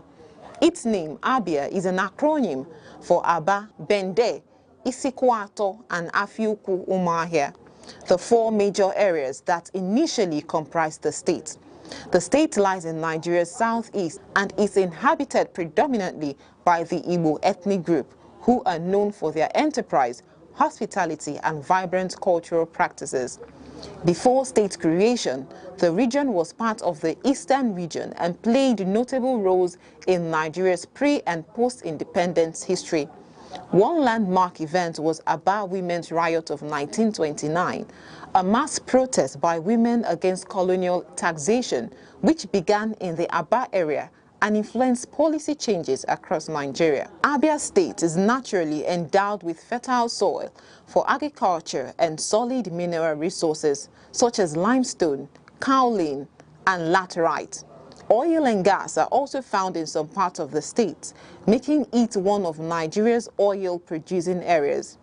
Economically, Aba is a powerhouse of trade and manufacturing, especially in textiles, leather works, and metal fabrication, earning it the nickname Japan of Africa. Abia State's cuisine reflects Igbo culinary traditions with popular dishes including achi and oha soup. It is a thickened soup made from oha leaves and achi seeds. Okazi soup. It is rich with okazi leaves and cocoyam paste. Abacha, African salad, made from cassava flakes, palm oil, and local spices. Ofe nsala, white soup, a light soup often cooked with fresh fish, beef or chicken. Palm wine, a traditional beverage tapped fresh from raffia or oil palm trees. Abia State has different notable attractions, and they include National War Museum Umuahia, housing relics and weapons from the Nigerian Civil War. Akwete Weaving Village, famous for its centuries-old traditional cloth weaving. Azumiri Blue River. This is known for its clear blue waters and scenic beauty. Amakama Wooden Cave, a natural hollow in a giant tree with cultural significance. Long Juju of Arochukwu, an ancient shrine and historic slave trade route site. Abia State celebrates various cultural festivals such as New Yam Festival, Iriji, marking the start of the harvest season. Ekpe Festival, a masquerade and dance tradition in Arochukwu and other areas. Akwete Festival, celebrating the art and heritage of Akwete weaving. Aba Carnival, this carnival showcases dance, music, and colorful parades. Abia State is known for its entrepreneurship and Aba-made goods like shoes, bags, clothes, and mechanical fabrications. It is also known for agriculture, especially cassava, yam, oil palm, and cocoa, cultural craftsmanship like Akwete cloth, pottery, and wood carving, and their historic significance, especially in women's rights activism. 1929 Aba Women's Riot.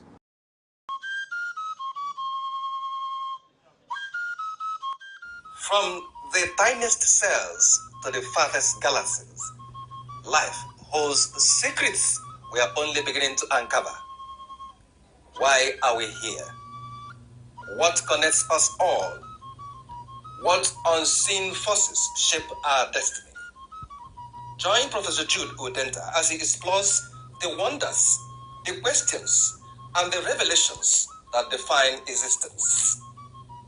Mysteries of life, where every answer sparks a new discovery. Watch now on Aneke TV every Monday.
nation, to the continent, to the world. From breaking news to powerful stories, from business and politics to culture, lifestyle and entertainment, we inform, we inspire, we keep you ahead. This is more than television. This is your window to everywhere that matters. Aneke TV. Move with the world.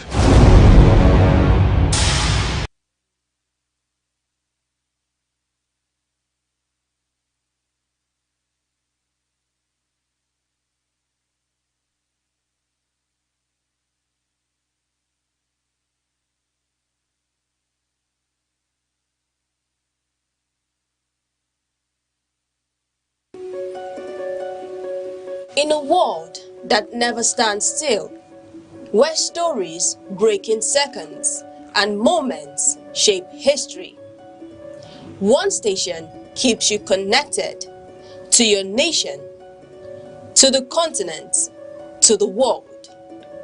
From breaking news to powerful stories, from business and politics to culture, lifestyle and entertainment, we inform, we inspire, we keep you ahead.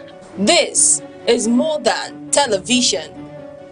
This is your window to everywhere that matters. Aneke TV. Move with the world.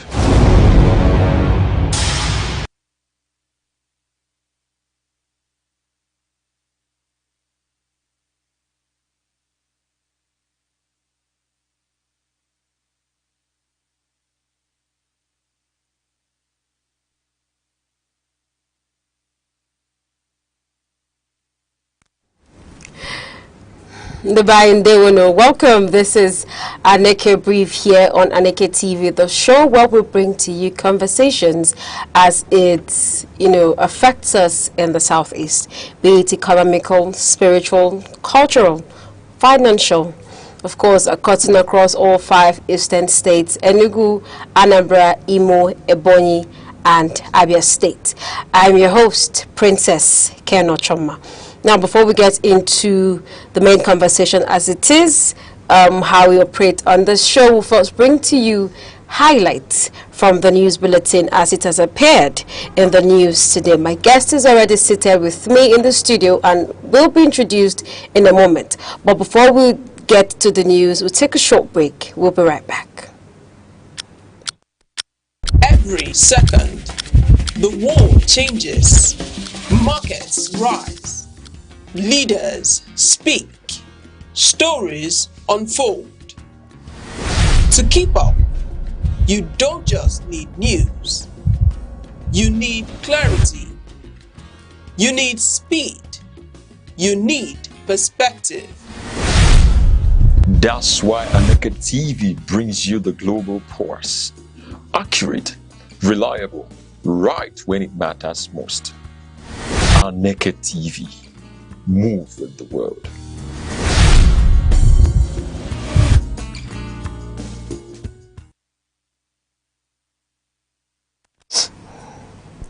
You're welcome back. Now, if you are a constant on the show, you must have seen this face a couple of times. He's a friend, he's an uncle.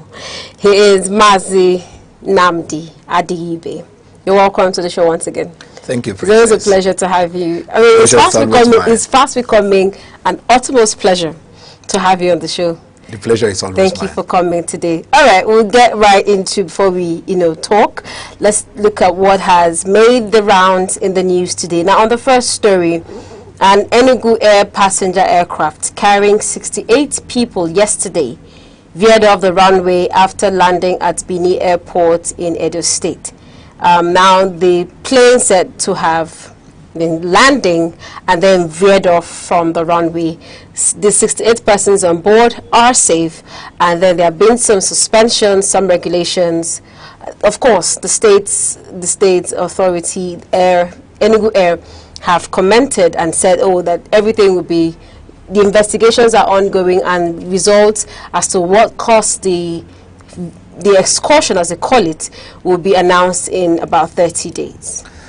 Well, it's a natural phenomenon. It can happen. It can happen. Accidents happens, but just as the government has said, investigation is ongoing to unravel what really led to that. But I think attention should be on the fact that there was no life that was lost. There were no casualties. So it's something to thank God for.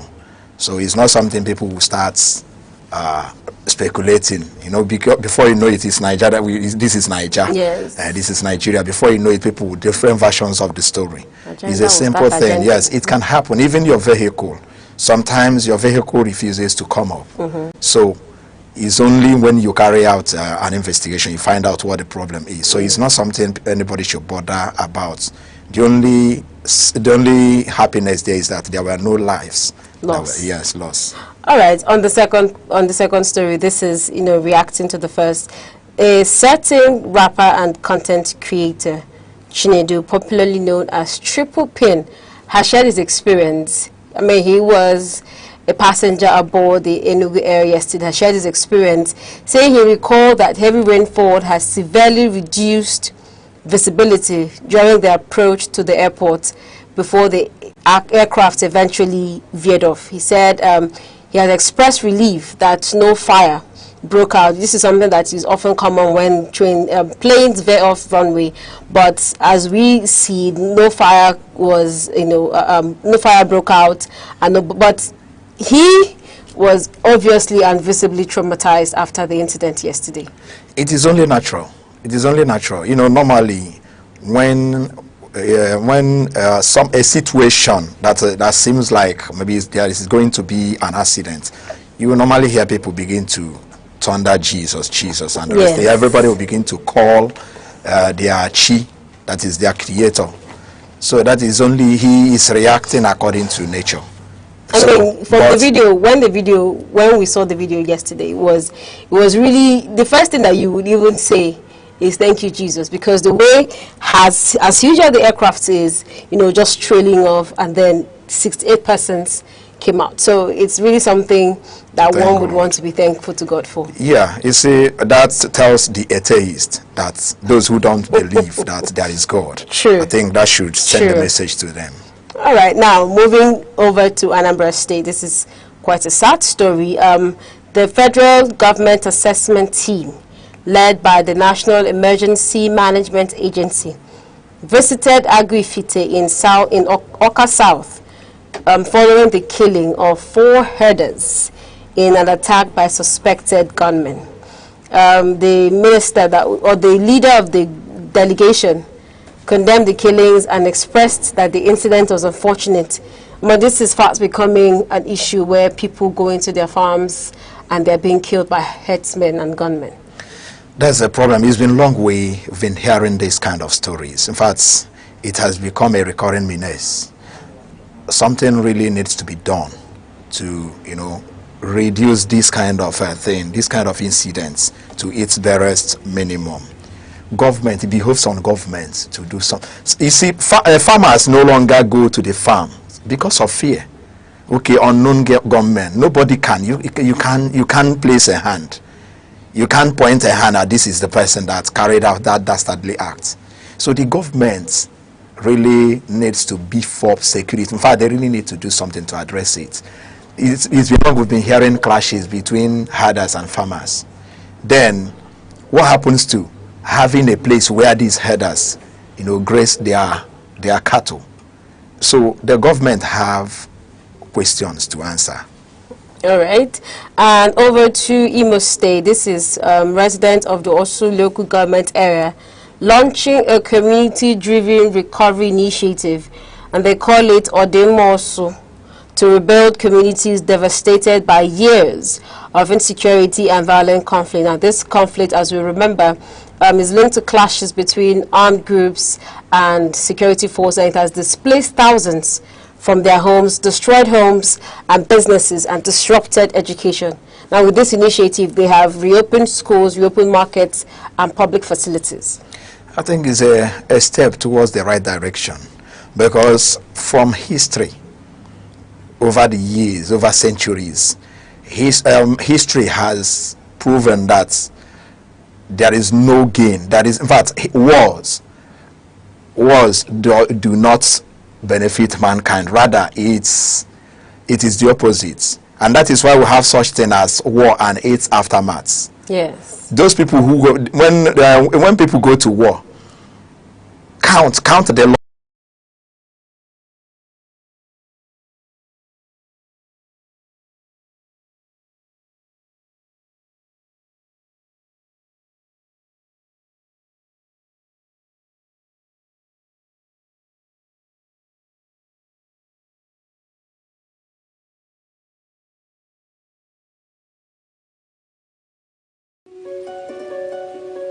In a world that never stands still, where stories break in seconds and moments shape history, one station keeps you connected to your nation, to the continent, to the world.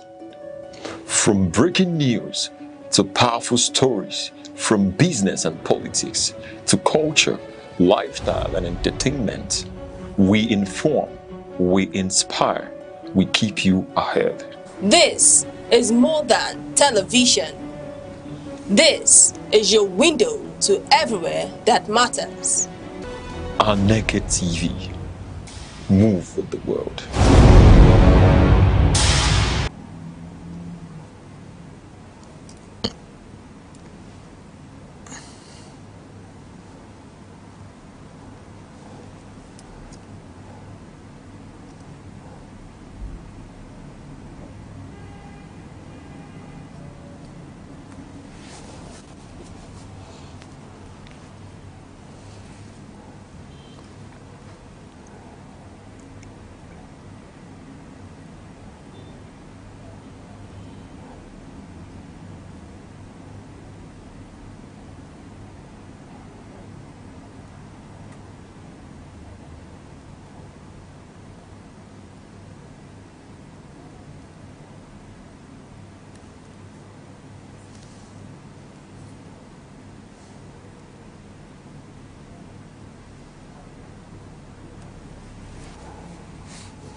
Okay, good.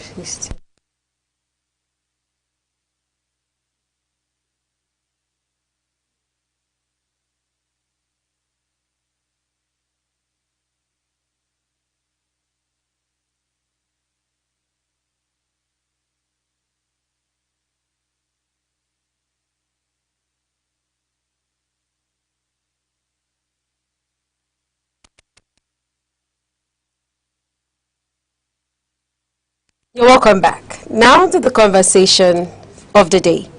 For centuries, the Southeast, the heartland of Igbo, was known for marriages that endured. In Igbo land, we say, alumdi na nwunye abụghị egwuregwu. Marriage is not a game. Marriage here is never just about two people. The saying, di na nwunye bụ otu, meaning husband and wife are one, captures the essence of this philosophy. A woman is married into a family, into a kindred, into a community. The extended family system stood as the first court of appeal. Elders mediated. The high bride price made separations costly, not just financially, but socially and spiritually. Divorce was discouraged, and reconciliation was the default. The data reflected that. Now, according to the Nigerian Living Standards of 2018 and 2019, the Southeast recorded one of the lowest marital dissolution rates in Nigeria at 3.1%. Researchers credited this to strong traditional values, delayed marriages, with the median age for women in the Southeast at 27 years, and the strong influence of faith and family networks. But things are changing, and with them our marriages are under new kinds of pressure.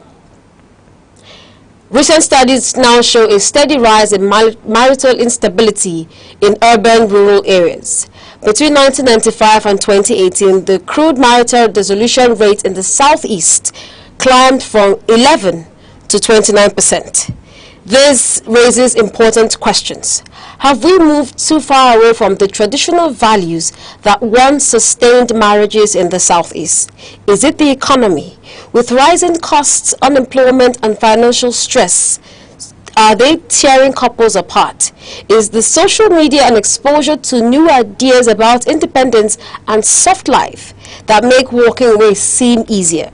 Is it the breakdown of the extended family system, the very structure that once sat couples down and said, "Ba aka ojo"?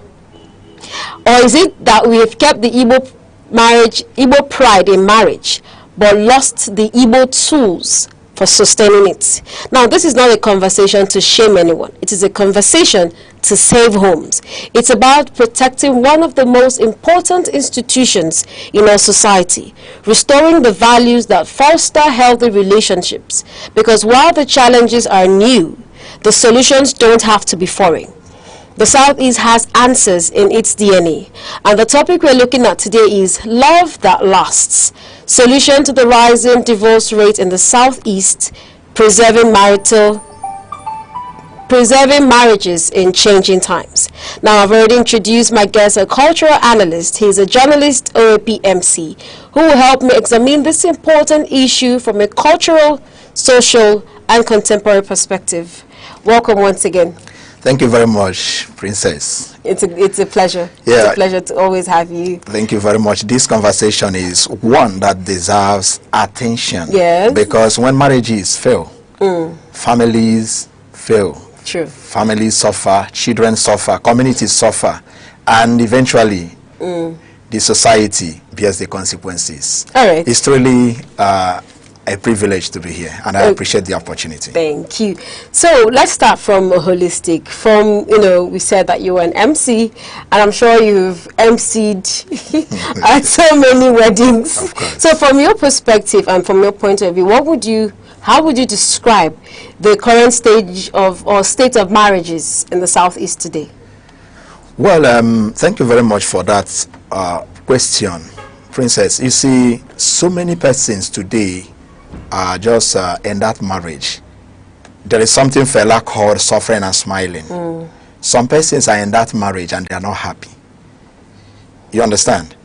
And the problem is that couples spend most times, but they prepare extensively for the weddings, for the occasions that follow the joining. But prepare insufficiently for the marriage itself. So many people today are struggling with the marriage. You hear some women say, if not for their children, they would have long gone. Then sometimes there are cases where a man leaves the family, abandon the wife and the children, and go to God knows where. So today, this topic will really unearth so many things. And then most importantly, we must have to join hands together to find the solution. Now, from the record that we read, Southeast has the least rate in divorce cases. Yes. But we see a more prevailing situation, and we call it separation. Yeah.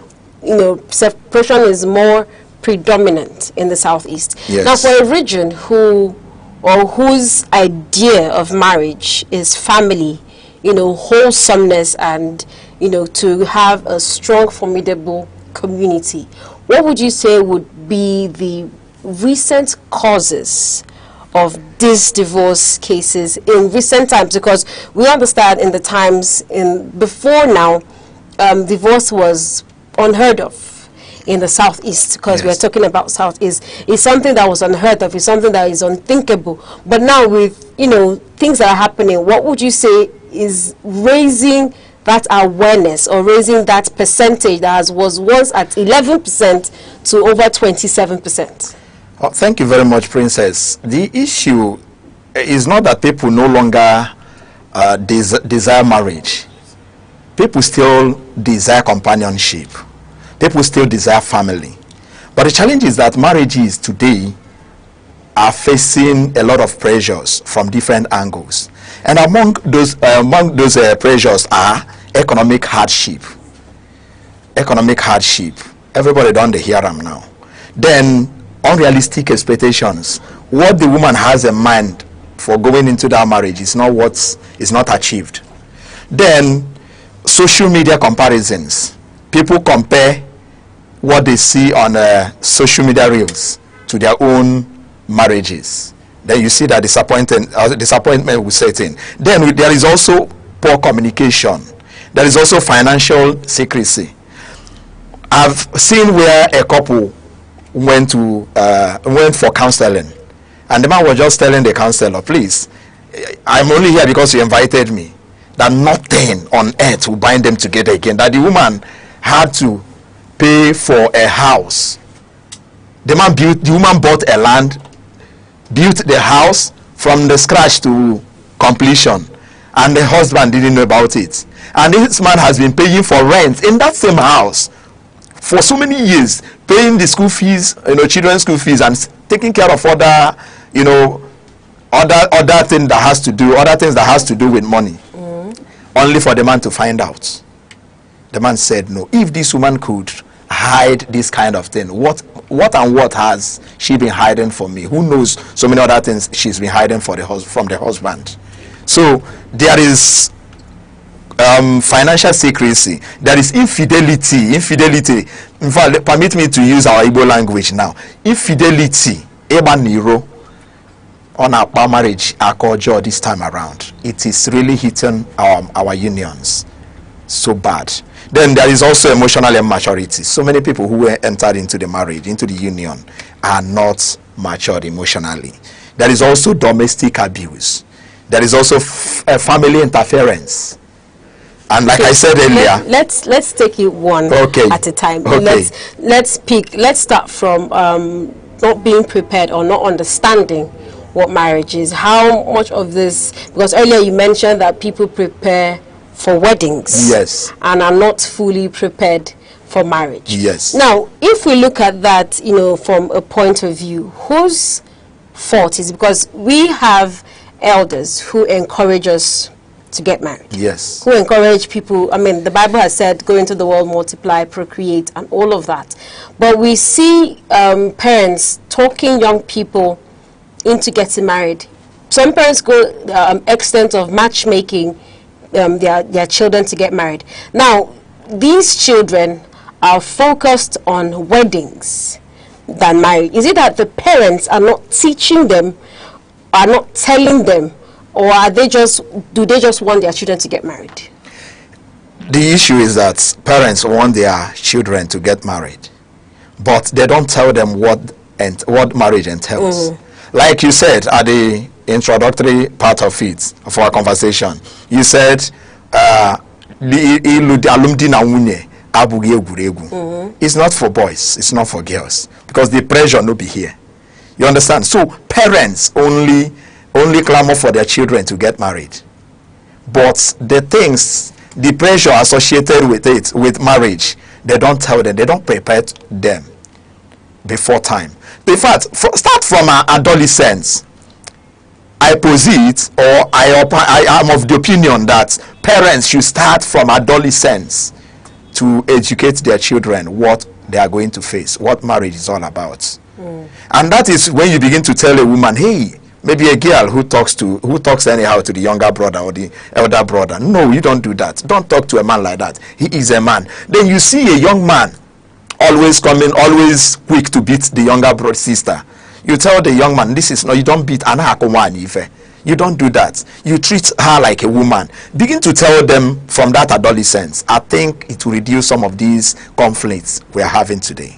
Okay, now let's talk about, you mentioned social media and awareness. Yes. Now when we talk about feminism and when we talk about wokenism, right, we see it as an evolution that has made or is now making people aware of things that were condoned in the time of our fathers. Yes. Now we understand that feminism brought an awakening.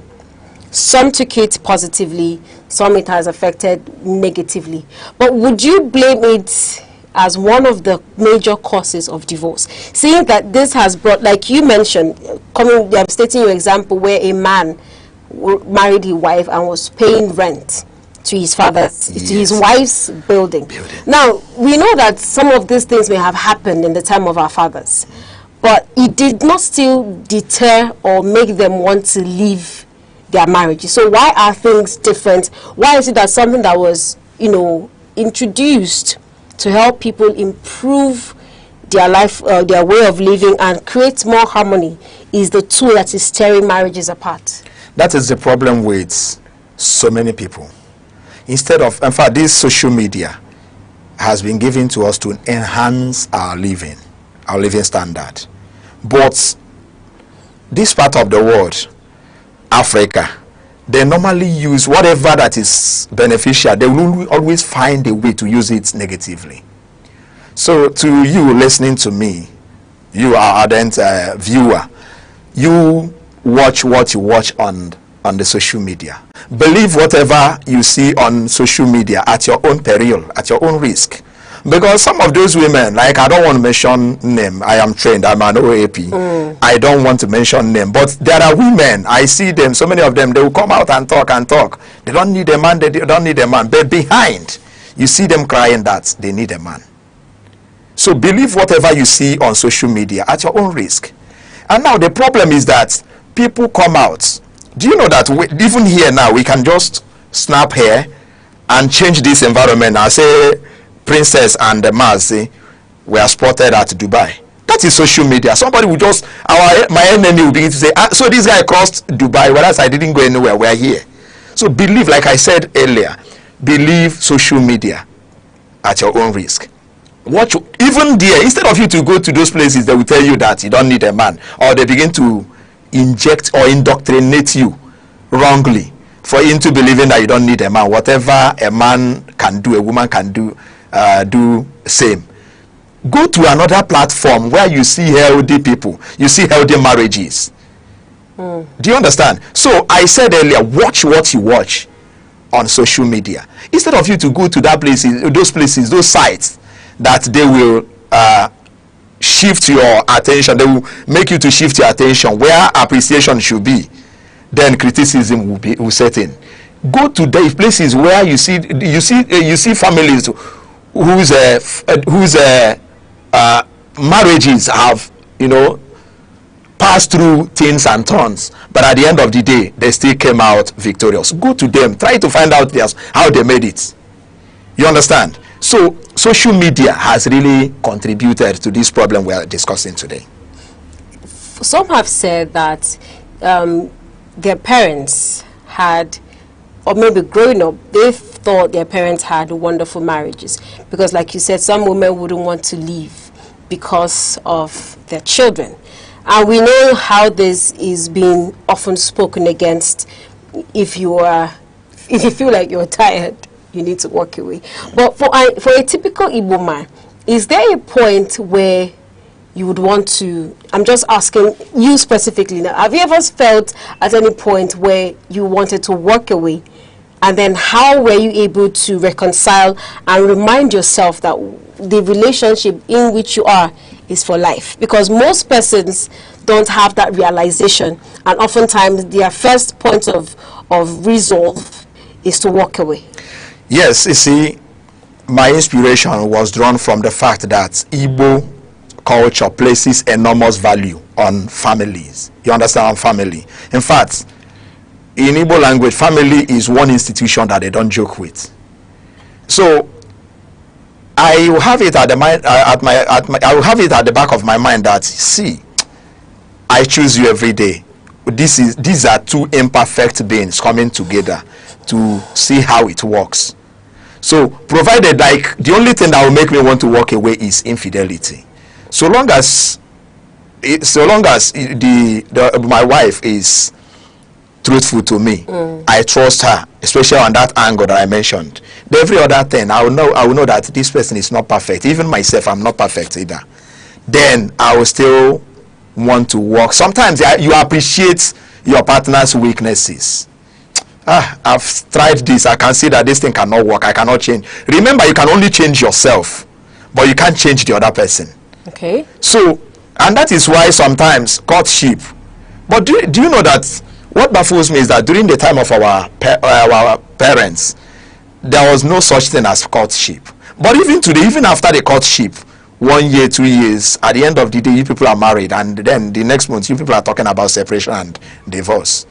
So, for me, how it worked for me was that I see that this person is not perfect. I am not perfect either. Then what I will do is try to see how to work on that weakness, my weakness and her own weakness together. Then I will always say, I choose you every day. Let's see how this thing will work. Then it's not every conflict that will make you begin to think about walking away or thinking about divorce. All right, we have a couple of more questions to ask, but we'll take a short break. We'll be right back. Every second, the world changes, markets rise, leaders speak, stories unfold. To keep up, you don't just need news, you need clarity, you need speed, you need perspective. That's why Aneke TV brings you the global pulse. Accurate, reliable, right when it matters most. Aneke TV. Move with the world.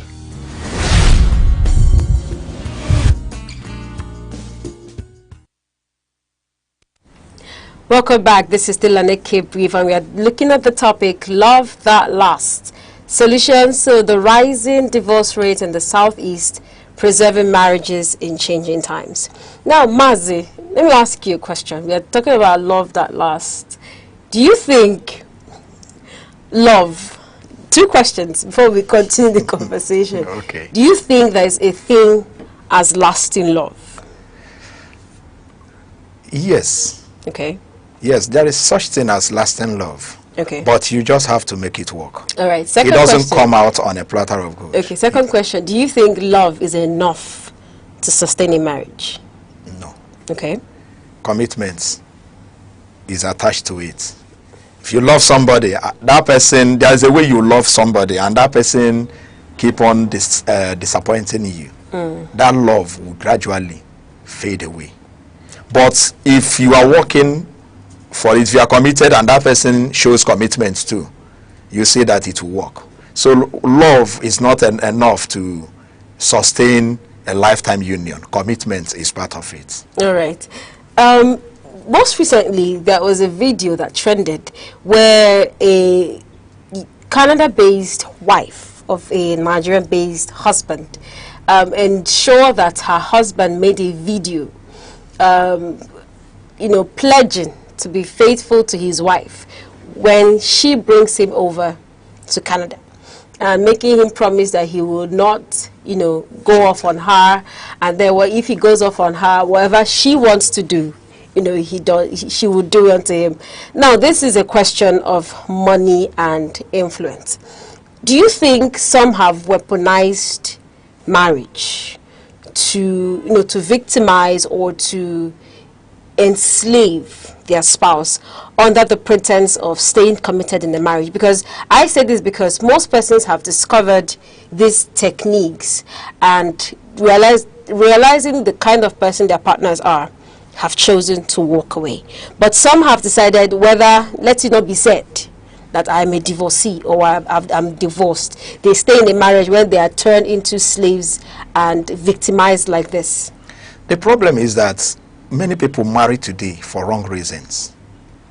Many people marry because their mates are marrying. Everybody is marrying. And that's the problem. And what the community will say. But let me tell you, our ancestors left principles that remain timeless. You see these key ingredients I'm about to mention now: respect, honesty, responsibility, community accountability. Remember, you said earlier that marriage it goes beyond two individuals. Yes. It unites families, kindreds, even communities. Then here now we're talking about community accountability. Then commitment, I've mentioned that before. And then patience. Patience. You see, this generation, some of them lack patience. And then another thing is mutual sacrifice. Sometimes you see that a woman is coming for what she's about to gain and not what she's coming to give. And the man sometimes, vice versa, sometimes the man is coming for what he is about to gain from the union. Possibly the lady is from a rich home. So some of them perceive marriage today as poverty alleviation program, and that is a problem. So many people marry today for wrong reasons. Okay, look at this. And now that is enslavement. That's enslavement. It will not work. For marriage to work, there must be that respect. A man will respect his wife. The wife will respect the husband. And then honesty.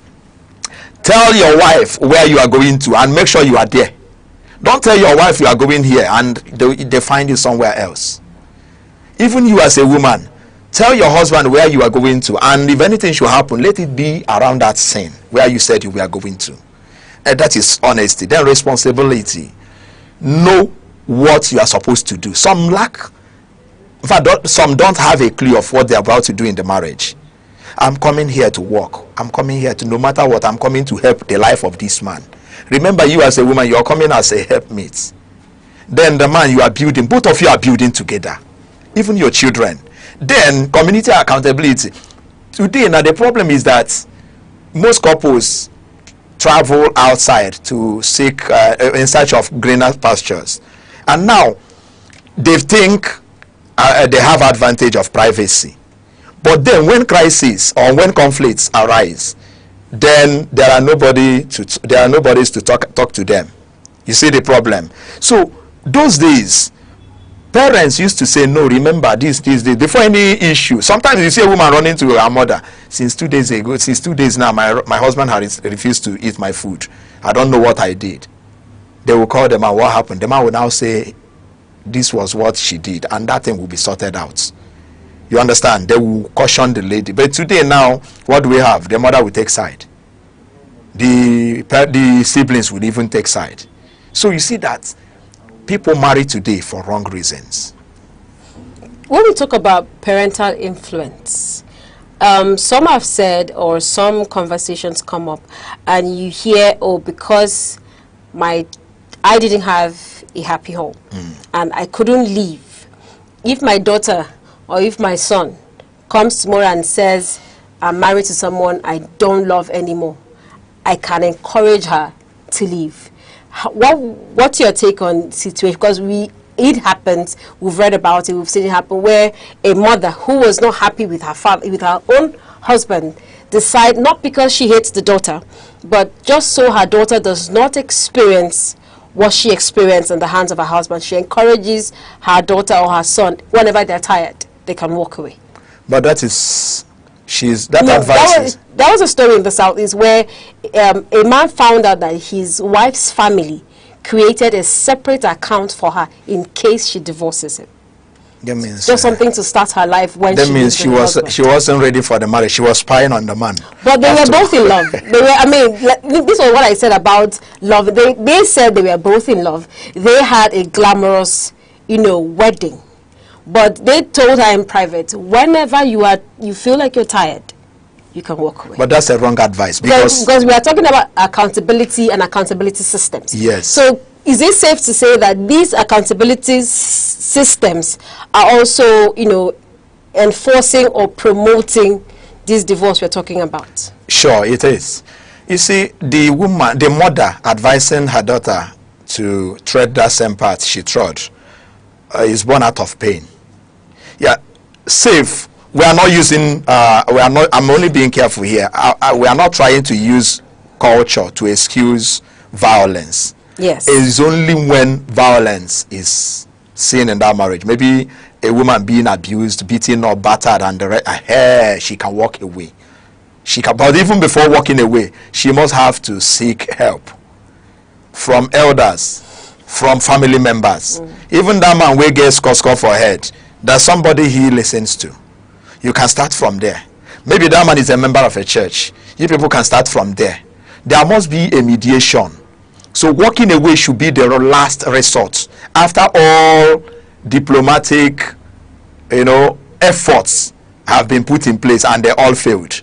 Walking away should be the last resort. So a mother advising, because your marriage didn't work, and you're advising your daughter to accept, safe from violence or domestic abuse.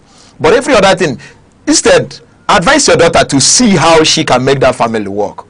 There was a time my sister was having an issue with her husband, a Yoruba man. And then she said, brother, I'm tired, I'm not doing it. I said, listen, how many years now? Listen, tell me all about that, or tell me all that happened. And she narrated the whole story.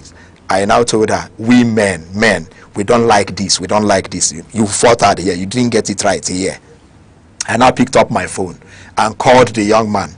I'm not telling you what to do in your home, you are a man. But the problem was the mother and the wife. I now said, these two women, you can't do without them. There are two women in your life, your mother and your wife. But know that your mother cannot take the place of your wife. Neither would your wife take the place of your mother. But know what, give them their spaces. At once, leave them to settle. And the guy said, thank you. But I said, please be in charge of your home. I didn't come to begin to protect my sister, because violence was not involved. I didn't come to say, why are you beating my sister and all of that. I advised my sister. I also advised my in-law, because by having fulfilled certain rituals and rights, he has become our son-in-law. So why would I discriminate? He is our son now.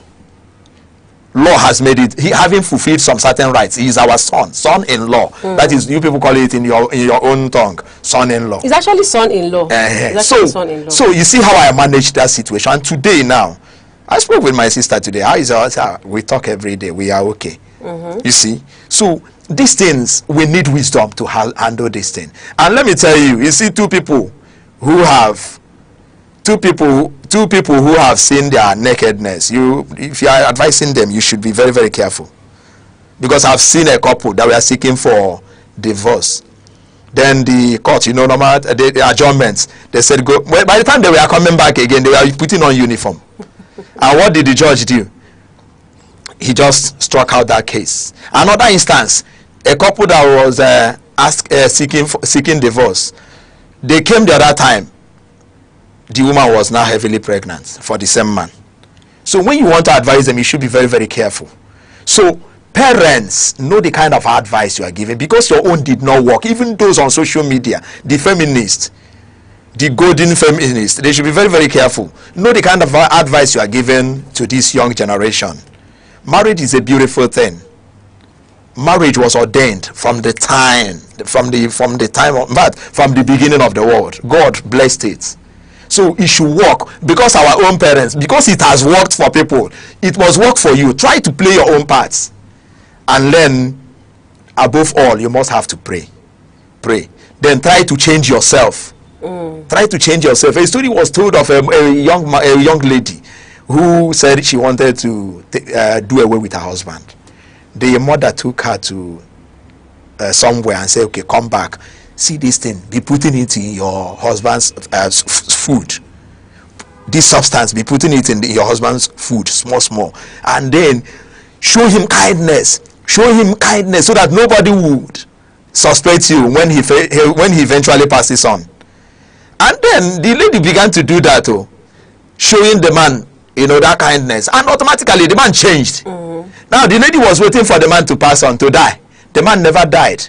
Rather, the lady ran to her mother. The mother said, I didn't give you anything to kill that. The panacea there was that you began to show your husband kindness. And that changed the whole thing. Wow. Now, we understand that communication, is one vital tool in marriage. Yes. And communication, if misused, breaks down marriage. Yes. But what would you say are some specific mistakes Igbo couples make in terms of communication, and how do you think, or how would you suggest they do it better? Assumption is one of those problems. Okay. You will assume that your spouse should know. You are not being rational here. You understand? You don't have to assume that he is not a soothsayer. And the other way, she is not a soothsayer. Communicate. Instead of silence, choose a communication.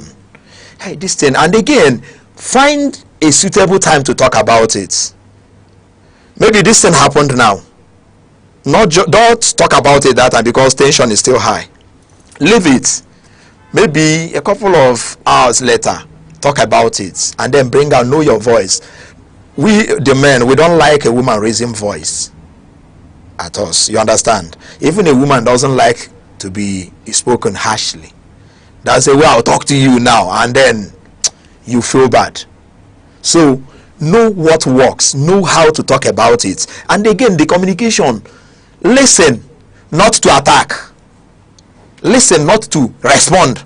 And don't wait for that person to land and then you fire back. Listen, pay attention to that which he or she is pointing at, because if it is not properly addressed, it is going to rear its ugly head some other time. Okay. So choose to talk about, speak up. Like my wife, sometimes if she feels like, she will go to my WhatsApp and send message. I'll read it as, this thing really hurt this woman. I'll come back, I'll make amends. You understand? Some men don't like saying sorry. They will go and buy you something. You now know that person is sorry. So know what works for you. And a woman, talk like a woman. Don't begin to rub shoulder with your husband. The man will treat you like a man. Show that feminine nature. You understand? But people are different, and this is one of the things I'm talking about, communication. These are the things that you ought to have known before you marry the person. So you don't expect, yes, I know that in marriage there is huge, room for change and alteration of character, but there are some things that you ought to have noticed, and we call them red flags. Yes. So seeing that you saw those red flags and you married the person, why do I need to or change some core elements about myself that you ought to have noticed? And probably if you can't handle it, you move on to someone else, but you chose to marry. Yeah, but let me tell you, that is why, you see, in Igbo traditional system, they believe that there is something they call ofeke and there is something they call osaka. Ofeke, they believe that at a certain age as a man, that you should have a handwork. But even if you don't have a handwork, you should go to school, maybe secure a job. You must have something you are doing. Like, Princess, are we working now? Yes. We are working. So you must have something you are doing as a man. Then as a woman, they believe that if you grow to a certain stage, you should be in a husband's house. And that it is solely your responsibility to make that marriage work. That's the way people view it. That if that marriage fails, it's in your hand. And now that is why they say, if a woman overgrows, whose child is this? Another question will be, whose wife is this? Okay. You understand? So they believe that both a man and a woman, you have responsibility. Then a man, you are supposed to provide shelter. If you don't have money to build your own, you will be paying rent. And that money to pay the rent should come from you. You should also provide food. You should also take care of your family. And then still pay tax. These are the things. Then contribute to the growth and development of your community. All these things, if you are doing it, you are a man. They believe you are a man. But if you are not doing it, they believe you are ofeke. Ofeke is never do well, or a loafer. Yeah. Then Osaka, on the other side, if a woman fails from her marriage, she's a failed woman. You understand? Who said our mothers never passed through difficult times in their marriages? They did. But they made sacrifices. In fact, let me tell you, marriage has to, in fact, marriage, another name for marriage is sacrifice. You must have to sacrifice. Which is what so many people are not signed up for, but that's the topic. But let's just I have a couple of more questions before our time run out. Now let's deviate a little from the persons in marriage and money, communication, not knowing. Let's talk about the effect of ex-partners in marriage. Okay. Yes. Let's briefly talk about it, because when we talk about communication might be perfect. Money might be good, right? But somehow you wake up one morning and then your partner tells you, I'm done. And then you're wondering what happened. And when eventually he leaves you, you then realize that there's someone, or some have said the reason why they've stayed in a marriage for that long is because they have other things going on. So let's talk about how much of this has caused damage on marriages and raised issues for divorce. That would be downsides of ex-partners in marriage. It means that person has not started. That person is not ready for marriage. A story was told. In fact, let me not go because the marriage go long. The story will long. See, if you say you do, you do. If you say you do, you do. If you are still attached to your ex-partner, maybe boyfriend, girlfriend, or whatever, it means you've not let go your past. Because if that person was good enough, that person should have taken you to the aisle. If that person should have walked you to the aisle. So you should let go, detach, and let that person go. Because that thing will be double allegiance. Even the Bible says, Tokam. Bible said that nobody can serve, no slave can serve two masters at a time.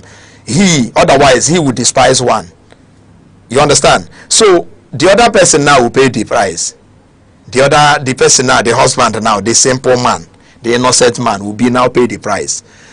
Then the lady now will be the person to pay, because it's a two-way thing.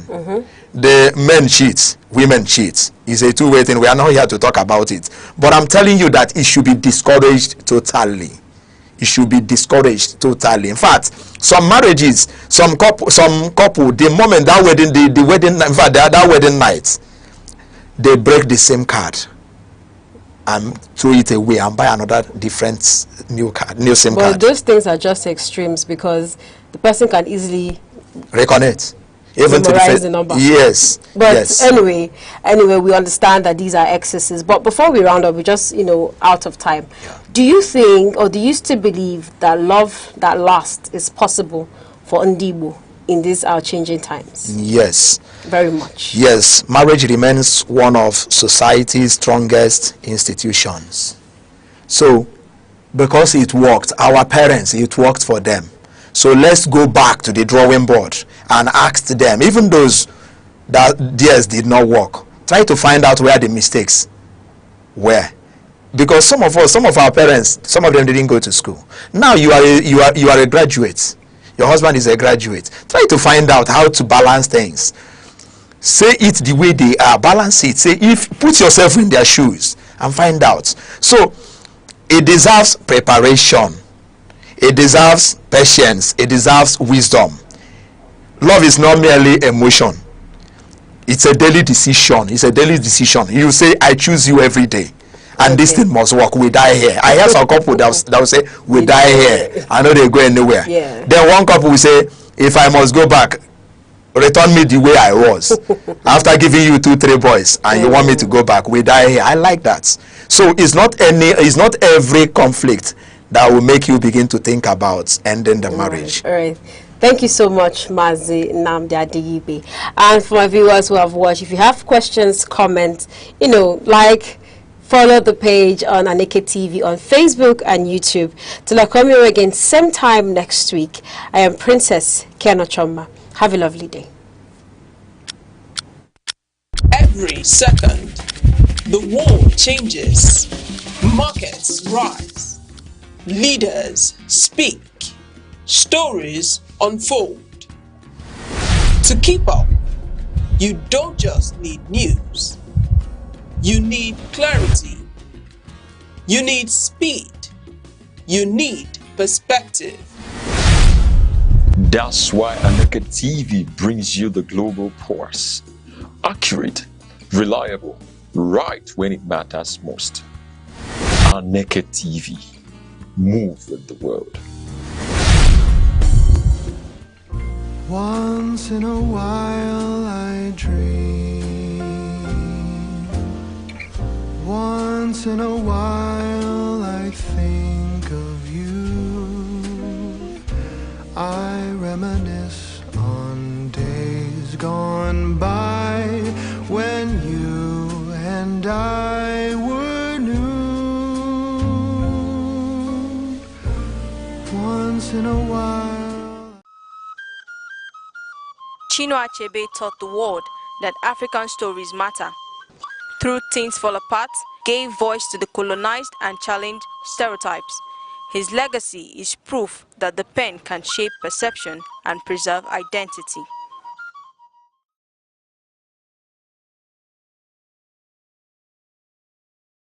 Imo State unfolds like a living poem, a tapestry of memory, aspiration, and transformation.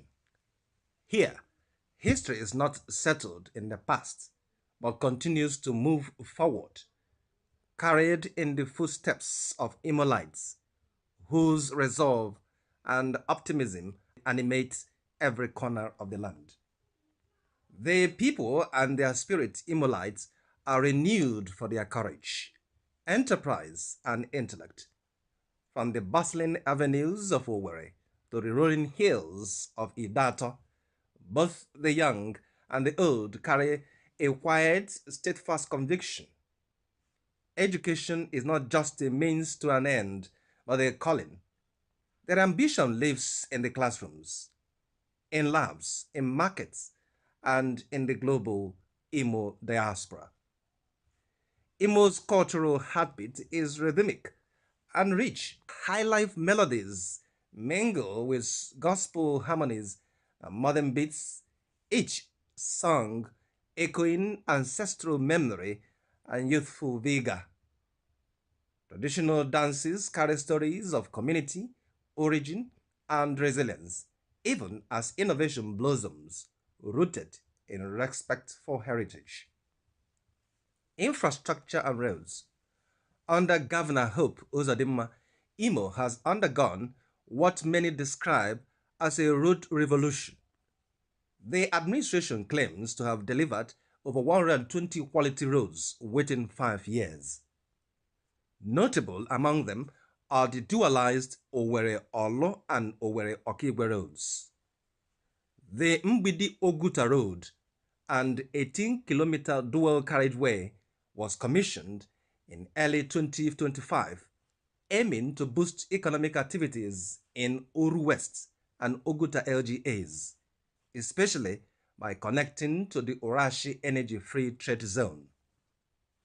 Other signature infrastructure includes the Azamta flyover to decongest traffic and the Emmanuel Iwanyam International Conference Center, which has been built to world-class standards.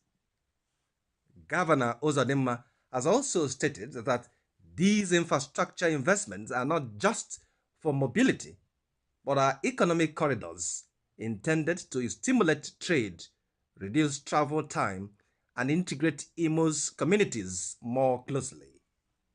Under human capital development, health and education, and on health, the Governor Uzodimma administration reports a comprehensive revamp.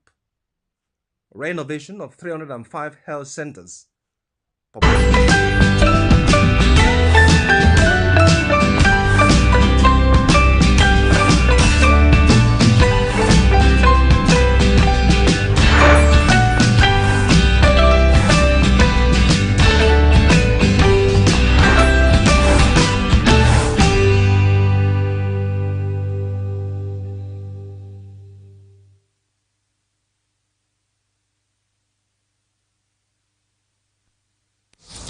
Good morning, Nigeria. Good morning, 042. Please hand greetings to everyone watching. You're tuning to Sunrise here on Aneke TV, where every sunrise begins with love, purpose, and delightfulness. Bringing you that daily dose of brightness and joy, I'm Good Hope Chukuma, coming to you live from our studio here in vibrant Enugu. And to you, our global audience, who say good morning. I'm Uche Osai, wherever you are, at home, in your office, or in transit. Thank you for letting us into your space this morning. We're here to refresh, inform, and motivate. Mr. Good Hope. It's a wonderful morning. Yeah, it is. Thank God it's Friday. Thank God it's Friday. And yeah, you can't wait for the weekend to run off. I can't, because I'm already on green, so we have to reschedule a lot of... I've heard your conversation earlier on, you know, intending to use Lamborghini and go and buy Solakara. It's what we are having from the empowerment of the First Lady, and right now we're seeing that a lot of things are going to come on. I didn't hear that the First Lady was empowering men. It was women empowerment. Well, if it's for the women, we and could that empowerment wasn't for just every woman. She meant a particular set of women. You know, those who are not doing nothing, perhaps widows who don't have anybody to help them, at least that they could start frying akara. Yes, of course. Well, and obviously the whole Nigeria took it off. Everywhere you see AI created AI creation trying to, you know, do people that are. But Izuchi, today is Friday and it's already the day going, and we're here on Sunrise and Aneke TV trying to catch up with what happened over the week. Yeah. Of course, we still have tomorrow to round up the week, but so far this week, would I say Nigeria has been awesome, or the changes are really going to the right direction? Anyway, Nigeria is a place that is always on continuous move. You know, just like you see Lagos traffic, not ceasing, moving but not moving. So there's always a continuous movement. You know, I don't know if you've been caught in traffic in Third Mainland Bridge. You know, at the end of the day, you wonder what's causing this traffic. And when you get to that end, you don't see what's causing the traffic. But you're stuck. You see, you move, you stop, you pause, you move. You understand? And that's Nigeria's movement. And what do we say? You know, when you ask the likes of Rex Arum, you know, they will tell you that you just have to be hopeful once you're a Nigerian, that we have no other country who call our own, but you have to be here, make it home. That sometime, hopefully, things may begin to work. Yeah, sometime, hopefully, things may begin to work. And it's a wonderful Friday while we're bringing you what's happening around the world, even in politics and other climes. Now today, let's just go forward to the quote of today. Our quote, there's the inspiration segment on what we have today. We could see this quote from Dr. Nnamdi Azikiwe. That's the quote we have this morning. It says, "Let us dig our trenches deep and wide, not to divide us, but to discover the common golden heritage that binds us." That's the quote today. It says, "Let us dig our trenches deep and wide, not to divide us, but to discover the common golden heritage that binds us together." This is from Dr. Nnamdi Azikiwe. He is explaining to us this morning that it's important that we do what we have to do, and let us go deeper in connection, in the connections we are building. Let us not just be on the surface. Let's not just be, you know, looking at our nation perishing. Let's not just be, you know, seeing things that we should do and we're not doing it. When we go deeper in our trenches, digging deep, we would eventually, you know, land the gold. We will eventually excavate the gold. We will eventually, you know, bring out what we need to bring out. That makes a lot of sense. That today is Friday, and we are motivating you that even though the election is coming up and it's just very close, talking about few months to the presidential election, there's also that place where we are and where you are, that you can be part of the digging of the trenches. You can be part of the, you know, discoveries. You can be part of the decision-making process, even though it gets blurry. Of course, at the end of the tunnel, there could be light and there will also be clarity. Yeah, you quite highlighted it well. You know, listening to this pan-Africanist nationalist, you know, one who fought for the independence of Nigeria, held the unity of Nigeria at heart. You know, Nnamdi Azikiwe is a true nationalist, and here he is telling us about, you know, digging our trenches deep and wide. And you quite highlighted it. When you dig deep, you have to dig up resources. So in digging deep in these trenches, you know, is about digging up the things that make us unique.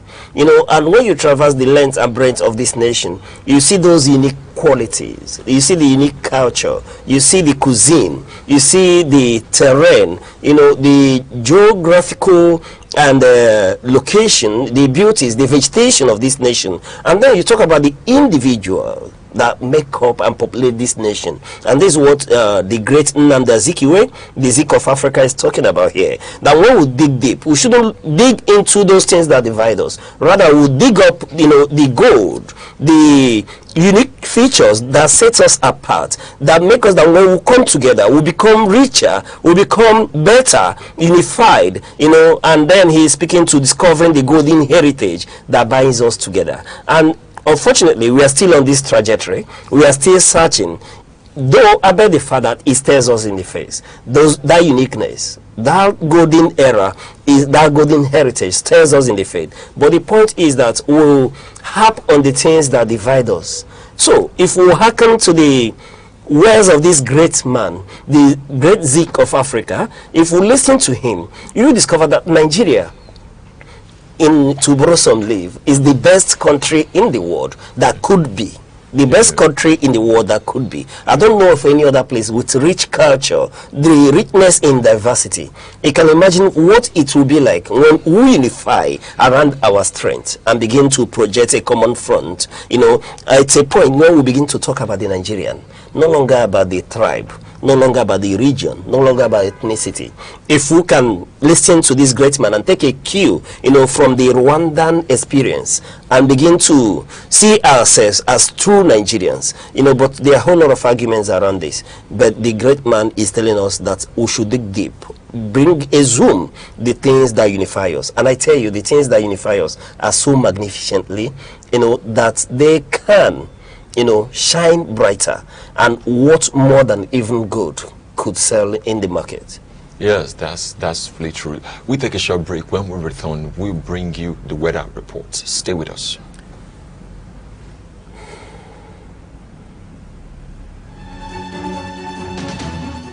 "7 days, countless moments, stories that shape the week.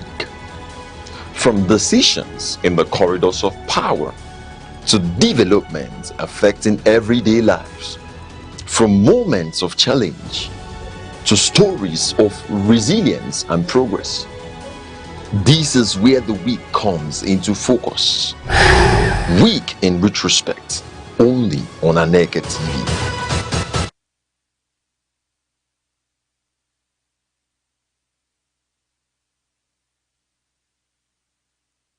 You're watching Sorazi on Aneke TV. Next, we'll take a look at the weather report across major cities in the southeast today.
Welcome back, still on Sunrise on Aneke TV. Now let's take a quick look at what's making the front page headline across major newspapers today, from The Nation, Vanguard, Daily Trust, The Guardian, The Daily Sun. And joining us for deeper analysis on these news issues is Aneke TV's in-house analyst, Res Aro. Mr. Res, a pleasure to have you. Thank you for having me this morning. How does it feel to be a Nigerian this morning? I'm a Nigerian. I'm proud of being a Nigerian. There's no place like home. Okay, no matter the situation. So how is Nigeria treating you? My signature question. Fair. Why fair? Oh, fair is a very good standard. Fair, and you look this handsome this morning, Mr. Res. What about being handsome? Handsome does not put handsomeness does not put food on the table. Remember. Okay. So looking handsome is but looking handsome comes from being well fed. No. Somebody that's handsome is handsome. Then when the person is fed or taken care of, the person now glitters. Anyway, there's a middle ground here. At least you've accepted that there's handsomeness somewhere. So it's a pleasure to have you on Sunrise. Thank you. And we're starting to the introduction of the papers from the Daily Sun. The headline says, Orire kidnapping. DSS insists on death penalty. Rejects life jail handed to 3 convicts. Now on the Daily Trust, we have transport fares rise as petrol hits 1,400 naira per litre. Now on the Vanguard, we have Christian killings, Nigeria hiring lobbyists to mask insecurity, Ted Cruz. Now on the Guardian headline, we have Southeast in throes of tertiary healthcare infrastructure crisis. Now the Nation says Presidency Obasanjo hit Atiku for U.S. adventure, disloyalty. Now on the Punch headline, we have Walkout rocks house as state police bill passes. Walkout rocks house as state police passes. We're starting this morning with the Daily Sun, where we have Orire kidnapping. DSS insists on death penalty for the kidnappers of those Orire, the school in Orire community, the children that were taken captive, sometimes the children and the teachers. Now, the Department of State Services is appealing the life sentences handed down to Ansau commanders for 32 terrorism charges, including the Orire school kidnapping, where 2 teachers were killed. All right, Mr. Rez, we are still on this very issue. At the point of rescue, we were told that about 8 persons were arrested and some persons were decimated. However, we've gone ahead to see prosecution, and the court has come out to taking a position upon which the DSS disagrees. Let's get your perspective. You see, this is a very commendable that at least within this shortest period, these people has been arraigned for prosecution and of course sentenced. So we have not seen such speedy action in Nigeria. This is the first time I'm seeing that criminal litigation is done so speedily and conviction gotten. So the DSS is insisting, by insisting on death sentence, is a position they have taken, and they're appealing against it. It is their right to appeal. The court may either grant or not grant and uphold the sentence that were already given. Meanwhile, the issue of death sentence has been an issue being discussed world over.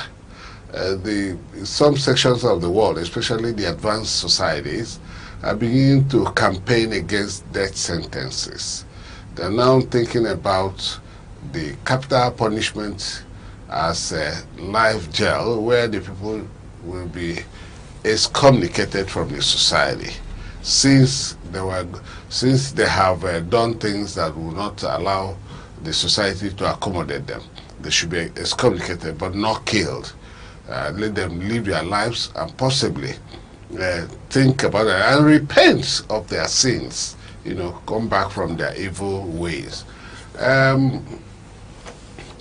If DSS is insisting, then what is the position of the law on kidnapping? Were there provisions for death sentences or provisions for capital punishment? So if it has a capital punishment, it is at the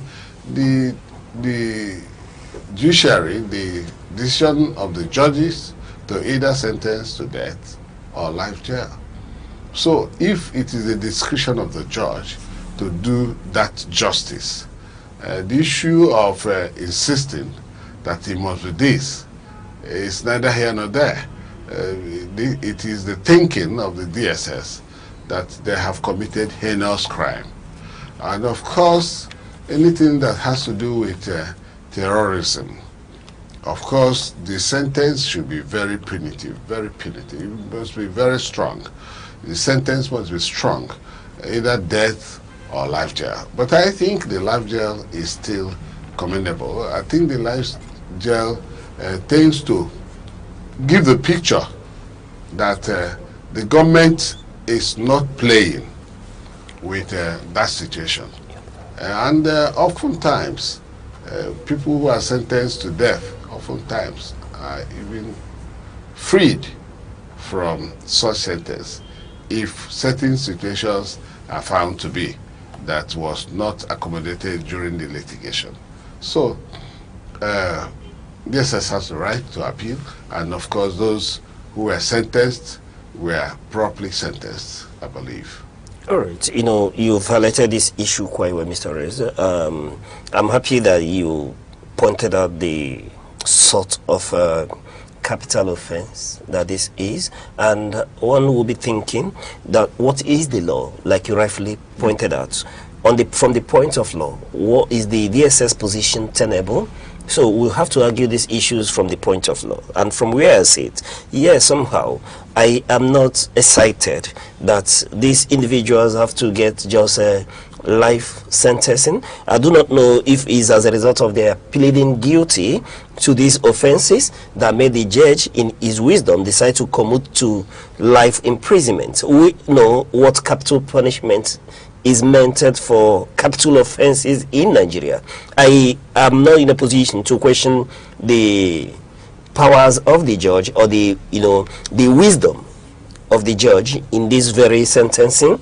However, I am quite worried that we are sentencing this individual who saw the heinous crime that was committed. It was not hidden. It was done, before the cameras. Butchering. Some may say murder. I've not seen the sentencing to read the wordings, and somehow I didn't get to see what the DSS presented before the judges. But what we saw was not just murder. Mr. S, we saw butchering, slaughtering of a human being. It is not, it's not, I don't know the sentence to use to paint such a picture where human beings with blood and water flowing through them, get another human being and slaughter like a cow in the abattoir. And we're talking about life sentencing. Knowing Nigeria for what it is, we've seen situations where people are pardoned for capital offenses. And how are we wanting the families of these individuals to get closure when they know that the judge commuted these individuals to life imprisonment that could be, at one point, either used as prisoner exchange or to pacify some individuals to release some other victims somewhere, or perhaps, as it is with Nigeria, they get a presidential pardon Sunday. So we need to bring this together. And beside that, I've come to begin to ask questions. We saw the case in Nigeria where an individual was sentenced to death for self-defense. where he was said to have been sentenced to death for defending himself in his farm. And then he has to take on, I'm not a lawyer, but from where we sit, you see this situation, and this one pleads not guilty for self-defense, that he was in his farm, and because of defending himself, he somehow decimated his attacker, and then he was sentenced to be hanged. And here, an obvious situation that played out in the limelight in Nigeria before children, teenagers, adults, and the aged. So I would want the judge, when the sentence in the documents to these sentences are released, I would want to know upon which grounds that he decided to commute to life sentencing. However, I must not celebrate the DSS that they are insisting for the capital punishment. It points me to one thing. Who are the lawyers to EFCC? There are questions that we'll have to raise. Who are the lawyers to ICPC? Who are the lawyers to DSS? Who are the lawyers to policemen, to the police force? Who are the lawyers to the Nigerian armed forces? Who are the lawyers to most of these government agencies? And how do they get inducted? Because when you look at the number of cases, for example, that the EFCC loses compared to the cases they win, you begin to ask certain questions. Why we have individuals in private practice, having lawyers, winning cases in court, and then government agencies especially begins to lose cases? We have to question the capacity of these individuals, not to water down the fact that they are eminently qualified Nigerians and could be employed, but a bot upon which we need to beam satellites upon to see why the individuals within the employment of government tend not to secure, like in this instance where the SS is protesting, secure the needed judgment on issues. And I'm not just speaking to this very case at this time, but we've seen, if you go historically into the records, I cite EFCC, and I want anybody to challenge me on that. You see the number of cases, even while even the present Minister of Aviation was a consultant to EFCC. Well, in the case of EFCC, or in the case of a crime, there's a primary thing that either makes or mar the conviction in court, and that thing is ability to convince the court of the culpability of the alleged criminal, alleged person that is involved in a crime, the alleged crime, and the possibility of proving beyond all reasonable doubt. So it is not, and then one primary thing is the problem with the EFCC investigative departments. Sometimes they do not investigate very well to get all the necessary things that will get conviction before a court. Remember that the judge was not there when all those things happened. It is about what you give to the judge. When you convince and tie the hand of the court with the statute provision, with the precedents, and then with, of course, the principles, the legal principles. These things are major, things that you use in winning or losing a case in court. And when you do not, then the criminal justice leans on the side of the persons that is accused. That the moment there's any reasonable, any shadow of doubt, which now tends to give the judge ample opportunity not to jail somebody who did not commit that offense proper. The moment there is a doubt, the judge may exercise discretion in leaving the culprit or just discharging the culprit. Yeah, that's why I didn't even go. I didn't go the situation of wanting us to beam satellites on the judge, but the inability, like you rightly pointed out, the investigative departments of the DSS. And in this case, you know why it's so worrisome? That it was a glaring case, an obvious case. And I am doubtful that the DSS is unable to, you know, establish get evidence and establish facts and rest before you come in. You know, another issue that irked me, you know, it was to think that the judge leaned towards the pleadings of the defense counsel, and I read, you know, he's pleaded for leniency, describing the convicts as first-time offenders with aged parents and dependents. He argued that they did not directly participate in the abduction, but merely conceived information relating to it. Now, you know why I'm pointing this out? To tell you, in this nation, when we are being fed half-truths, the individuals that are being convicted or, you know, taken to court, are they the, you know, pretty much participants in this very crime or accessory to the crime? You know, they should make this quite obvious. And you said you are not a lawyer. Yes, I'm not a lawyer. At least you are exposed to the No, law. I'm not a lawyer. Because you begin to use terminologies. No, but they need to be fair. They need to be fair to the sensibility of Nigerians. Yes. So what you said now, you have eventually hit the nail at the head. That is why somehow, when you begin to talk about discretion and when it relates to giving judgment by the members of the bench, you will find out that there are certain considerations upon which a judge anchors to give a judgment either in favor or against. So that is the situation. And now that you pointed it out, it is clearer that these persons were not directly the people that butchered, but they had some things to do with the act. So, leading us to the next question, where are the 8 individuals that were arrested on the scene?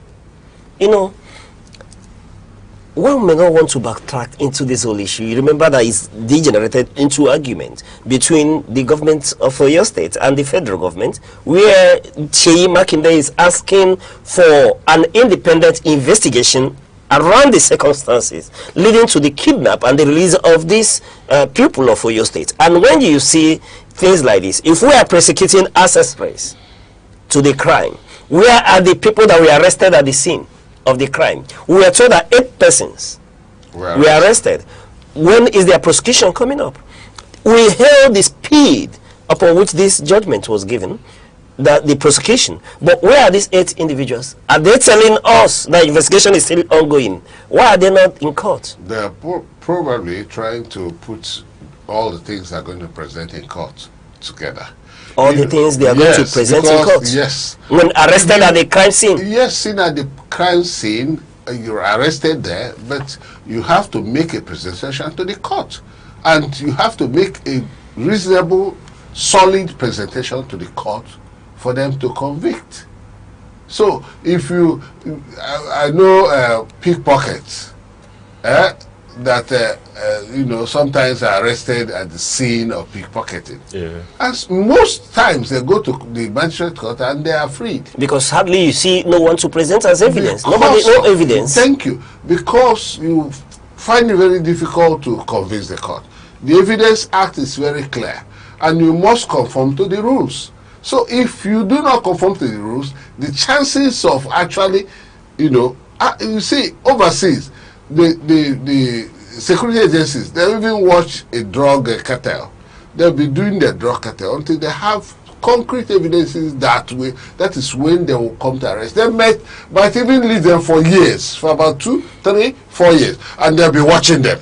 Watching them is that within the period, they are thinking about where to get their evidences to make sure that the moment we get them, they'll be nailed before a court. You know, Mr. Ressa, I agree with you wholeheartedly, but I understand that the criminal jurisprudence is anchored on he that alleges must prove. But in this instance, if we are prosecuting accessories to the crime, one is supposed that perhaps to get a bigger conviction, this one should be star witnesses in the prosecution of these 8 supposed arrested individuals at the scene of the crime. But let me submit to your taken that perhaps the DSS is still,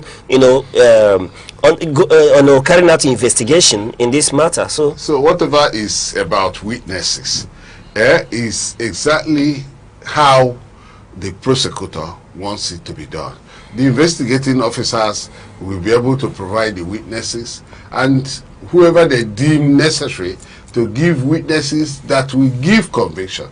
Conviction, that is, the witnesses they'll bring. All right, we take a look at the issue, one of the headlines where we saw in the news about the Enugu aircraft which veered off Benin runway. An Enugu air flight carrying 68 people safely evacuated all passengers and crew after veering off the runway into vegetation upon landing at Benin Airport from Lagos, with 0 injuries recorded. The Nigerian Safety Investigation Bureau has launched an investigation to determine the cause of the incident, promising a preliminary report within 30 days. All right, before going to the conversation proper, let's take a look at the clip from the site of this incident.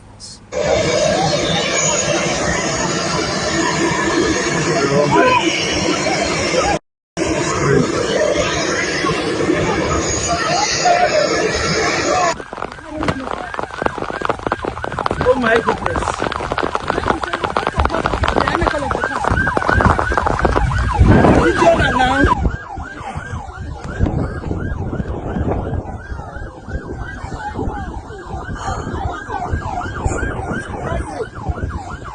Oh, Jesus Christ. Thank you. Well done, Ada. Thank you.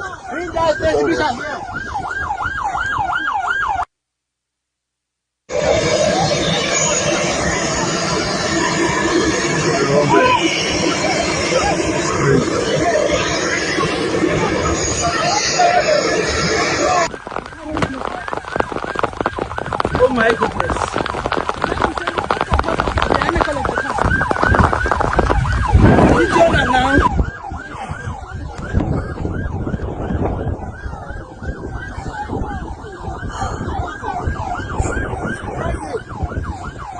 Oh, Jesus Christ. Thank you. Well done, Ada. Thank you.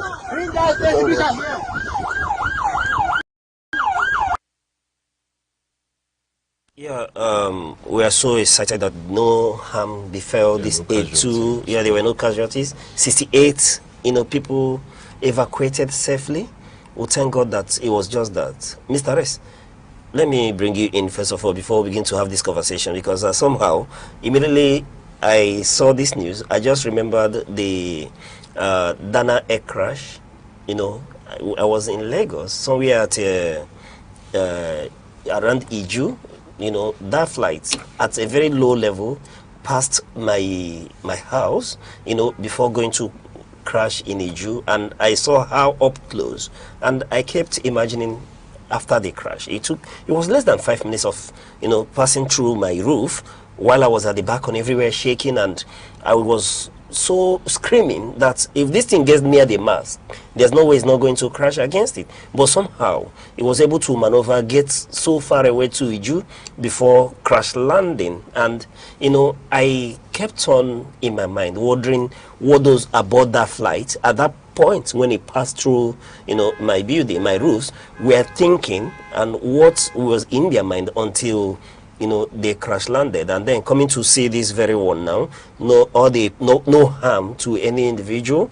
Despite how bad it may seem, I somehow want to meet the pilot, because more often, if you've seen where aircrafts overshoot the wrong way, where there are incidents like that, I've had one fatal experience where they will have to be on air for several hours, unable to land, and we are running out of fuel. At a point in time, I've forgotten his name. I later met to meet the captain, and we became much friends later, and he stubbornly, at a point, navigated the wrong way and landed that aircraft. He was out of fuel, and I discovered that we hovered even beyond Nigerian borders, near Cameroon, before he could pace back, and then finally, against all, I think he was suspended a while, he was able to prove his case. He was running out of fuel and was being told to return to, look for the nearest airport to land. And he said he doesn't have enough fuel to leave without landing. And I point, it was during harsh weather condition, and he navigated his way, and we got back safely, and everyone on board, despite the prayers, the fears, and all that, people calling on different gods, different things they serve and all that, and at that point when he landed that flight, everyone stood up, was clapping, celebrating this man for his courage and all that, saving everyone aboard. So I can imagine, how these passengers of Enugu Air, a brand new airline, and how they will feel. And I feel, though investigation is ongoing, I saw the Nigerian Safety Investigation Bureau, carrying out investigation. But somehow, even before everything is concluded, either through one error or the other, I somehow would want to, shake the hands of the pilots and the host and the hostess on board, everyone, for this, Mr. Rest. Well, you say, when people say they can call, some people do not believe there's miracle, but I believe that these are one of the things that those who believe in miracle call miracle. The plane was landing, and like you said, overshooting. It went beyond where it should have landed ordinarily. It should have landed safely, but it now went into the forest, but a green area which had no trees, such big trees that it could crash on. Even within the airport's perimeters, yes, because you could see another flight, yes. AP's flight. Yes. I don't know if it's grounded or one that is still in use. Around telling you that it's still within the airport vicinity. It is within the airport, so that's why it was a runway thing. And then, the pilot managed to skid it. He skidded to a stop, and then nothing happened. Incidentally, it didn't happen like when, planes land under such conditions. The engine will blow up, resulting in fire.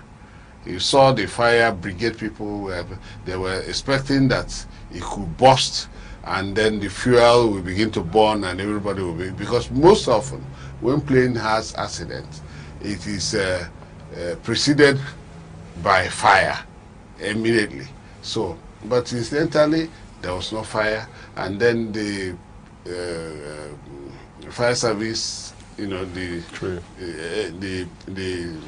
airport fire service were right on hand, and they were all there to ensure that nothing happens. And of course, the passengers all came out. It's something that for us who are Christians, we should be giving glory to God. Yeah. And whoever is whatever he is should be giving glory to whatever he believes in. And that is exactly what should be on our mind. But it is not good. It's not a very beautiful, although investigation is still going on, but it's not a palatable news for an airline that just started, a new airline. It is not a palatable news. It could tend to sell discomfort for those who believe in patronizing that airline. Skepticism will arise as a result. So marketing the airline will even become more difficult than it were, especially when it is still new. So it's not a very good thing. So the establishment that are in charge of the airline should be able to do all they could to ensure that the circumstances surrounding is truly packaged, sold to the people, so that they should know that it is not as a result of lackadaisical attitude or not being efficient. That's inefficiency on the part of those whose responsibility it is to take care, or members of the crew to take care of the flight. Yeah. Okay. It's very important, and I would just extend both congratulations and commiserations to Enugu Air for being careful. I mean, you said it's a miracle. Right now, we're still seeing that like Ms. Lucy has pointed out, the pilots and the crew that we are taking over, that we are, in charge of that aircraft, how they had to manage the whole situation. It's just amazing. And the fast response of the fire service to the airport fire service to calm the whole situation down. Also, I would say that this is the very first time for a while we are hearing about such a thing happening in Nigeria. Of course, there has been situations around that too that nearly had to take place. But seeing that it's Enugu Air, we are now getting to the fact to ensure, I will really say that it's going to touch that side. But if the facts are set straight and the accountability checks are taken, they are being set in order, and the people get to receive an information that this is not the end. Of course, every business has its challenges. Every establishment could face one or two issues, but that's not the end of anything. Of course, it has to be taken into custody to find out what really happened. Yeah, there has to be proper investigation, but I need to point out that the Nigerian aviation sector has so much improved. We saw the swiftness with which the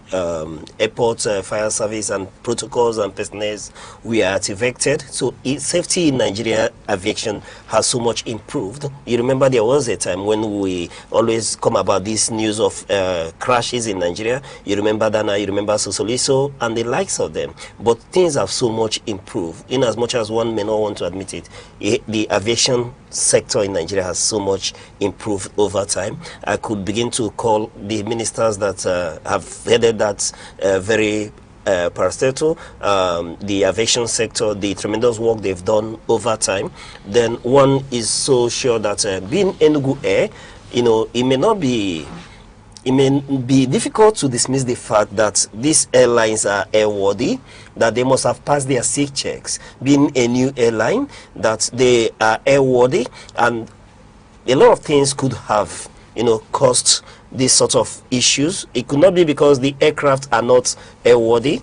They must have passed their SIG check, like I did mention, and they must have quality and well-trained pilots with experienced pilots, being a new airline, and the way the governor of the state, carefully manages the Enugu Air, and one overall is happy that there were no casualties, because if there were casualties, we won't be talking about maybe if it is pilot error, if it's so, just like Mr. Arrest called it. Let's celebrate the miracle that it is, while investigation is ongoing to find out what could have led to this very incident. All right, we'll take a short break. When we return, all right, we'll take a short break. When we return, we'll bring you more updates on this. Do stay with us.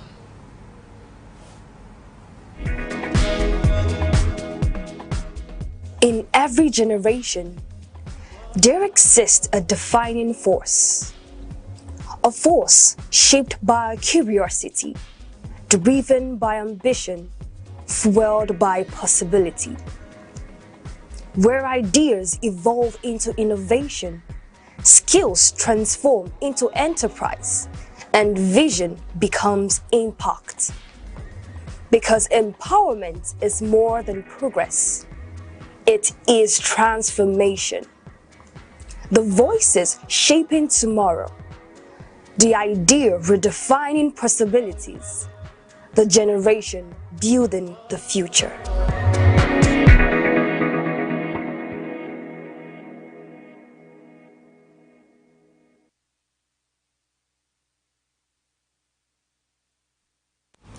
Welcome back. Now let's take a look at the Daily Trust major headline, which says transport fares rise as petrol hits 1,400 liters, for 1,400 naira per liter. That's what we are having on the Daily Trust headline. It says transport fares rise as petrol hits 1,400 naira per liter. Commercial transport fares across Nigeria have surged as petrol pump prices hit 1,400 naira per liter, driven by international Brent crude crossing $100 per barrel and Middle East supply versions. This sharp escalation has created severe commuting and triggered widespread fears of further inflationary impact on essential goods. Mr. S. Well, we already know that it's a recurrent decimal in Nigeria. Any slightest thing that happens in the economy tends to have a spiral effect. You can see, transportation in Nigeria goes up almost all the time. The moment there's any small thing about PMS, especially PMS, the other ones, diesel and all that, anything that happens tends to have very negative effect on the economy. But look at it. When you have fuel coming to 1,400 per liter, then it means people will now pay through their nose, to transport themselves to places which ordinarily one should have used 50 naira or 30 naira to.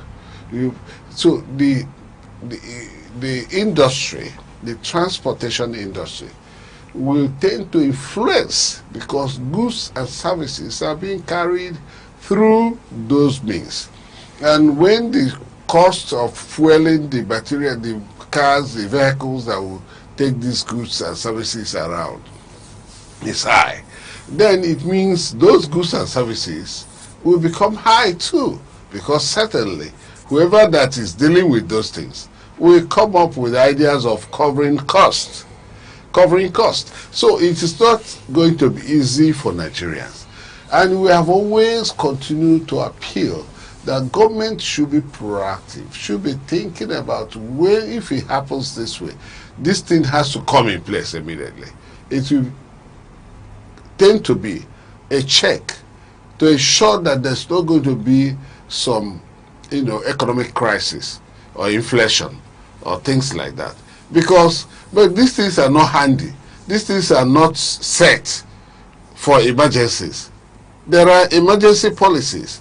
Emergency policies will be there that if these things begin to happen, you activate them. There are things you activate. And when you activate those things, it tends to mitigate the negative effect of such situation. And that is what we do not have in Nigeria. That is what we do not have the government thinking about. Not even just having it, but they are not even thinking about it. Government should think beyond the box, and bring out emergency solutions that will be activated immediately. We are talking about 1,400 per liter. It might go even beyond that within a little space of time. So we are talking about 1,400. But we have forgotten we had price control as an act in Nigeria. And that act has been fully discarded. Nobody, and it is all been repealed. So nobody is activating that act, and so on and so forth. But then one considers the fact that there's importation of fuel, and when you import it at a very big cost, you cannot sell it under the price and with the expenses done on it. You will still have to do it, and those who are importing are in business, be it NNPC or private importers. So they are all in business. NNPC is in business. So they will have to now get up to cover their costs and, of course, make profit. And the profit is being made for the nation. Although sometimes there are allegations that they do not pay into the federal account most of the monies they are making for the nation. There are allegations like that. And very soon, the National Assembly may think in the direction of trying to see their accounts and the audited accounts and all that, and then be able to compel them to actually explain what happened to some of the monies that should have been paid into our national revenue coffers. Yeah, I would say for a fact that it's not what we saw that is going to happen in 2026 that's happening right now, even with the way our budget, the budget planning, and also the benchmark for the Brent crude that was slated to be at about $68, sorry, and now it has gone up to about $120. That aside, we are also seeing that the war, I mean the escalation in the Middle East, is also contributing from a general international perspective.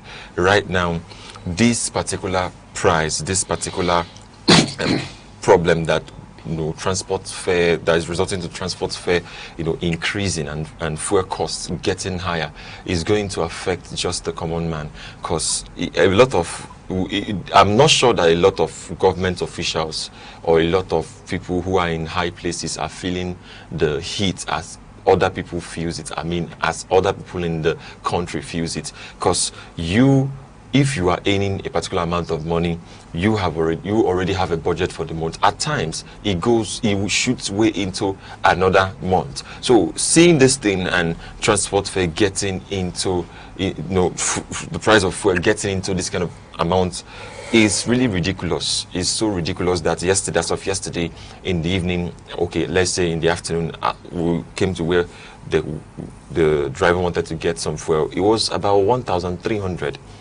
Now, just this morning, and before the morning came, or just in the night, it was 1,400. So who knows whether by December we would be, if things keep going this way, we'll be still having it or take it to 2,500 naira. And the people that will get the brunt are the masses. That's the problem.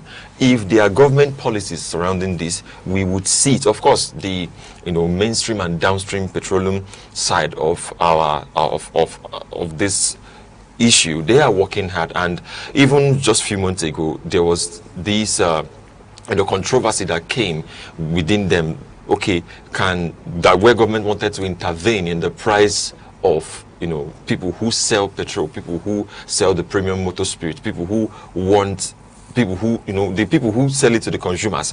Now government had to intervene, but they too had to intervene, that government may not be able to control the price because of how they are getting it. So it's really a problem, but we're going to see what happens at the end of the day, because it's taking the nation and the economy is really taking shape. And who is going to face this? The people just down the strata. All right. It's so unfortunate. I'll start with the Nigerian people are already facing the brunt of these issues. But I want to ask the question. Just a fortnight ago, I heard about a certain agency that wants to force marketers, Dangote refinery, to bring down the price of petroleum. I get Nigerian midstream and downstream regulatory agency, right? Wanting to force Dangote to bring down the price of his petrol products. But the question is, given the current escalations in the Gulf, Brent crude as at this morning is at $100 per barrel. Dangote has told us that he's finding it difficult to assess the naira for crude arrangement with the federal government. Therefore, has to buy at the international market price. He can't buy and come and sell at a loss, which is why I'm asking, what is that agency doing? The Nigerian government budget's benchmark was between 60 to 64 US dollars, and we are aware that the price of crude has so gotten high that we rigged in at 120 US dollar per barrel, the highest in the last 4 years or more. Our budget benchmark 64, who has a surplus, what we call the windfall, just like when we have the Gulf issue during the Babangida administration. Another Gulf. This is another like Gulf. Yes, this is another windfall from the Gulf. And the crisis is now abating if Iran refuses to submit. I listened to Donald Trump speak about these issues, that if they are unwilling to come to the table and submit to the agreement, they will continue to, escalate military action against their military installations and interests. In fact, they said they will begin to, bomb the bridges, most important bridges, structures, infrastructures in Iran. And with that, we'll see how tankers are being attacked, even beyond the Strait of Hormuz, as far as the Red Sea. Meaning that if escalation is on, maybe by tomorrow, the price of Brent crude could get beyond the $100 mark. Therefore, we are talking about the common Nigerian bearing the brunt. They will continue to suffer if nothing is extraordinary is being done. Which is why I ask the question, if we were asking the Dangote refinery to reduce their pump price, so what are you doing? Nigeria is a net producer of crude. Why can Dangote not assess crude in Naira terms? What's making it difficult? Is it because they are interest? Or is it the interest of NNPCL? Or the interest of the unknown people? These are the issues. But the higher interest should be the interest of Nigerian masses who pay out of pocket for this. Mr. Ress, you highlighted it quite well, because the price of food is going so high. Nigerians have to pay out of pocket when it comes to transportation. And the other day we had Labour, even though I'm not excited with Labour, beginning to think that it's time to ask for an increase in minimum wage. And in this situation, what wage are you going to give the Nigerian worker? What's going to be the increase? That's the question. Will the government not increase maybe minimum wage from 70 to Let me tell you, I was discussing with a friend. It will be 30, they will add 30,000. I was discussing so there's not going to be any meaningful increase. I was discussing with a friend, amidst these challenges. He said his doctors told him that he should have to take more fruits. I started laughing. Because when you go to the market to buy what they call it, watermelon, go and price watermelon. They will tell you that we used to price with legs. Now they will tell you 4,000 naira and you shouldn't price. That's right. So how are Nigerians going to survive? And I remember quite well that the first article is that the responsibility of government is to take care of the welfare of its citizens beyond ensuring their safety. The welfare of the people. We have a windfall, and I ask, where is that windfall being plugged in? Can't we, even though we say subsidy is gone, even though it's a deregulated market, can't we make crude so affordable for Dangote in Naira terms? Then we can ask him to fix the price downwards, so that the common man in Nigeria will say, hooray, we'll have a government that listens. The situation in the Gulf has been on for more than 3 months. 4 months. So, what are we really doing for the common man? What are we really giving the common man? Is it to hand out hangouts, share handouts to the people, and then empower them to fry akara? For how many years will you fry akara? Till you leave the status, the lower strata of the society, and begin to climb to get to be. There's no middle class in Nigeria, unfortunately. So it's so worrisome. When we talk about these things, and Good Hope rightly pointed it out when he said, they don't pay. They don't know the price of petroleum at the stations. Most of them ride free rides, provided and funded by the taxpayers' money. So they don't bear the brunt of it. But however, who am I? I will tell the Nigerian people, just like in the words of the spokesman of the Kwankwasia movement, what's his name, that told Nigerians, you voted for it. But unlike him, I'll be telling you, INEC is calling. Soon, 2027 election will be here. You have your voter's card in your hand. If you choose, you buy fuel for 2,000 naira per litre. Or you choose, you vote for people that work towards bringing it down to maybe, I don't know, if you can ever get back to 800 naira or 400 naira. I grew up in this nation when the price of petroleum, when Nigerians were angry that the price of petroleum got to 1 naira. And today, 8,400, 8,350. For you to fuel the tank of your car, your salary per month is gone. And we are here speaking Turenchi. It's so worrisome. And I am so angry because even the people in the Gulf are not experiencing this sort of hardship. Yeah. Arrest. All right, on the Nation headline, we have Tinubu expands army to 12 divisions. OK's hiring of 28,000. That's what we have on the Nation's headlines. It says Tinubu expands army to 12 divisions. President Bola Ahmed Tinubu has approved the expansion of the Nigerian army from 8 to 12 divisions to enhance national security and counter-insurgency efforts. This structural restructuring involves the creation of 4 divisions across specific regions scheduled for completion in phases by December 2026.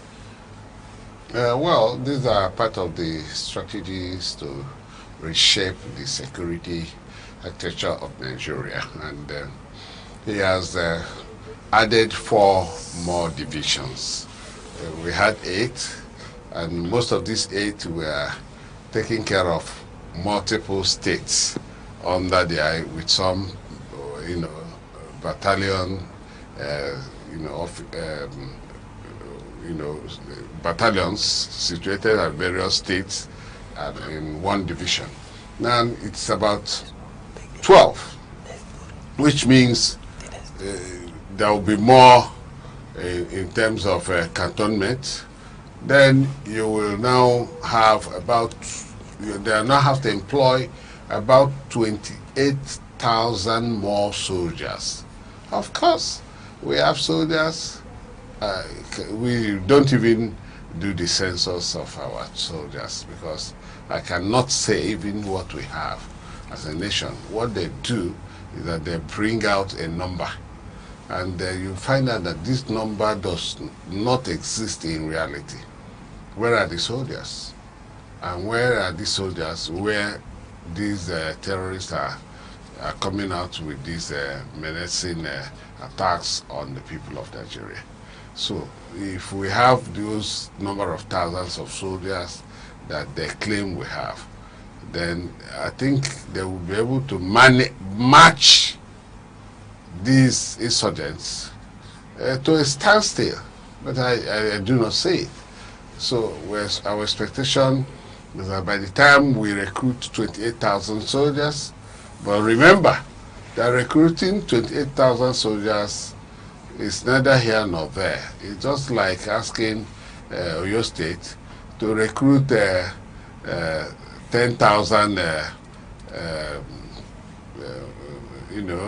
forest guard or whatever security by Tinubu again. So if you have 28,000 soldiers and you are unable to take care of them as people who put their lives on the line for the country, it will be counterproductive. When they were being paid 49,000, they said it's now 100. 100 is even too poor. That's my position. My position is that 100,000 is too poor for the last graded soldier in Nigeria. So we should be expecting that government will still review. And even with the new 28,000, they should be able to review the salaries of these soldiers upwards. And all the other security agencies, so that they will put in their best for securing the country. Very well said. I'm not surprised that the president is doing this part. This is one of the first policies I expected he would execute. Remember during the campaign, that popular slogan, what would they eat? Recruit more men into the army. What would they eat? Abado and all that. So I expected this to be the first policy. Yes, because from what he said, they are obviously feeding Nigerian soldiers shouldn't be a problem. And I expected that under him, that more men should have been recruited into the army. I bet the father is coming now. For me, it's a win-win for us if we are able to take, like you rightly submitted, if we're able to take care of these soldiers to their welfare, you will see maximum loyalty. You will know the mettle of Nigerian soldiers.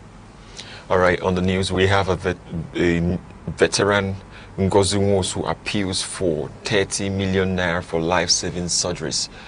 This is concerning the veteran actor Ngozi Nwosu, who is said to have been out there, appealing to Nigerians to, come in for her just for the surgery, which she should actually take.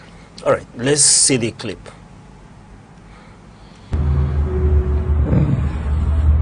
My people, my fans and my family, I know that you don't see me in circulation for some time. I've been hospitalized now for 3 weeks. Please, the thing has gone beyond my control. I need your help. Don't let me die. I know that you people never forsake me, and I know that God will always see me through. But I'm begging you, my fans and family, don't let me die. Because I am going through a lot, as in pain. I have like 3 surgeries to go through with. Please don't let me die. If there's anything you want to do for me, please contact my management. They'll be there for you. Thank you. God bless you. My sickness will never be anybody's portion. In Jesus' name, thank you.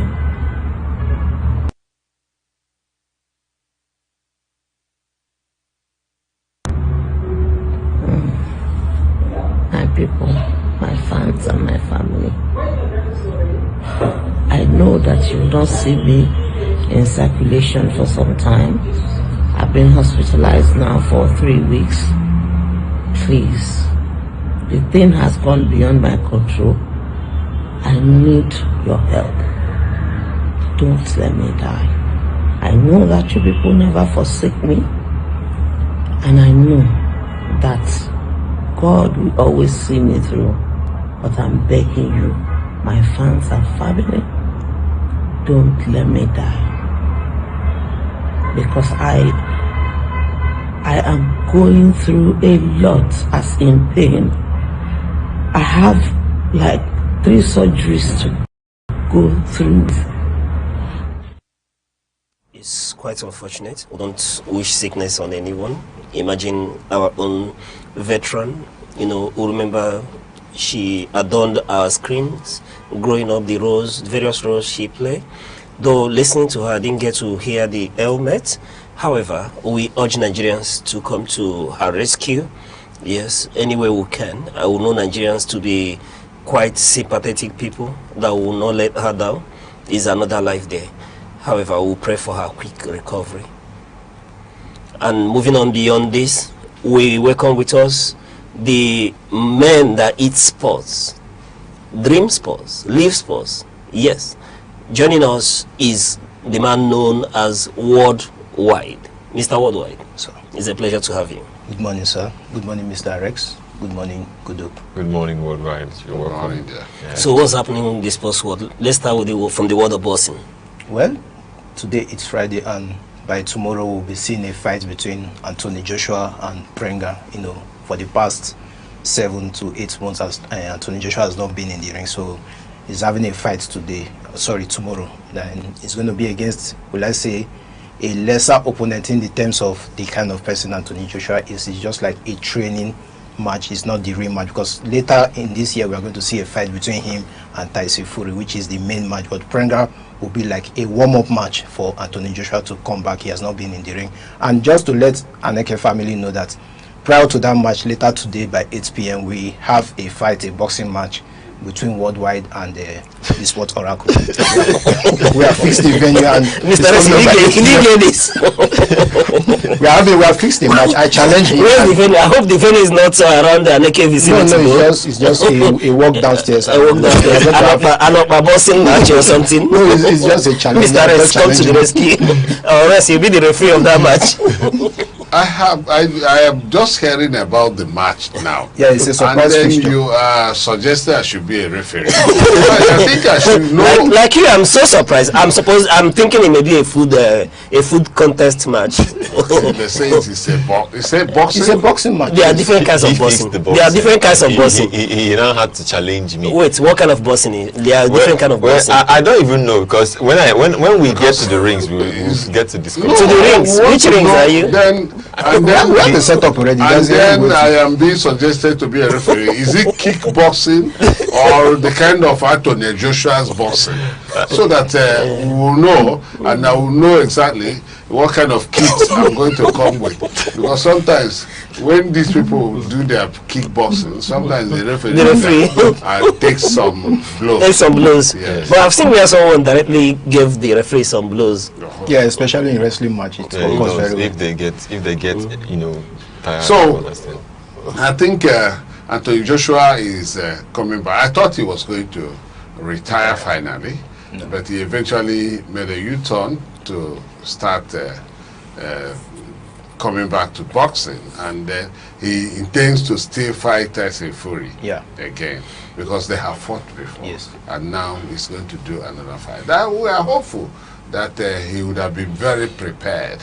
And after the tune-up boxing tournament with this present one tomorrow, he will be better off to do a better match with Tyson Fury and possibly defeat Tyson Fury. So are we expecting Anthony Joshua win in this match? No, of course, we are expecting 100% win, because they are not in the same category, quite all right. Okay. Prenga is not in the heavyweight category. This is all likely his first fight against a top elite boxer, so I'm expecting a win from Joshua. You're expecting a win for Joshua? Yes. All right. We hope so. Good hope. What are we expecting? Yeah, a win for Joshua? Anthony Joshua, a win, even though he has not been on the rings for months. But a win is good, so that we can launch into Tyson Fury game. And that's where we calling it a day on this edition of Sunrise on Aneke TV. Also, where we are calling it a wrap on the newspaper review. You can go out there and grab your favorite newspaper from your nearest vendor, or check the full details online. Thank you very much for watching. Thank you very much for waking with us. It's always a pleasure. I'm Good Hope Chukuma.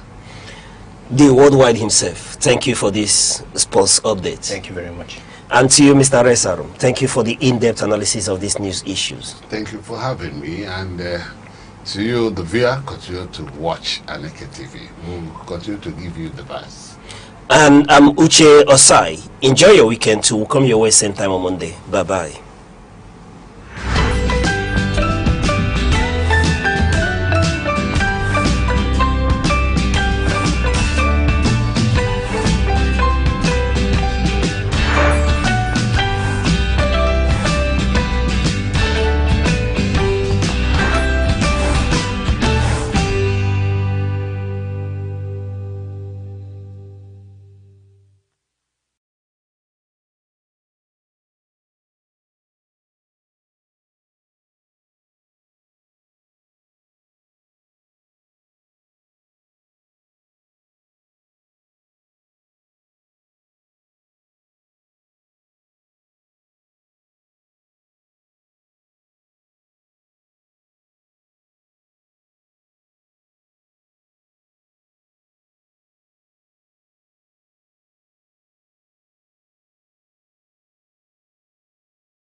Aneke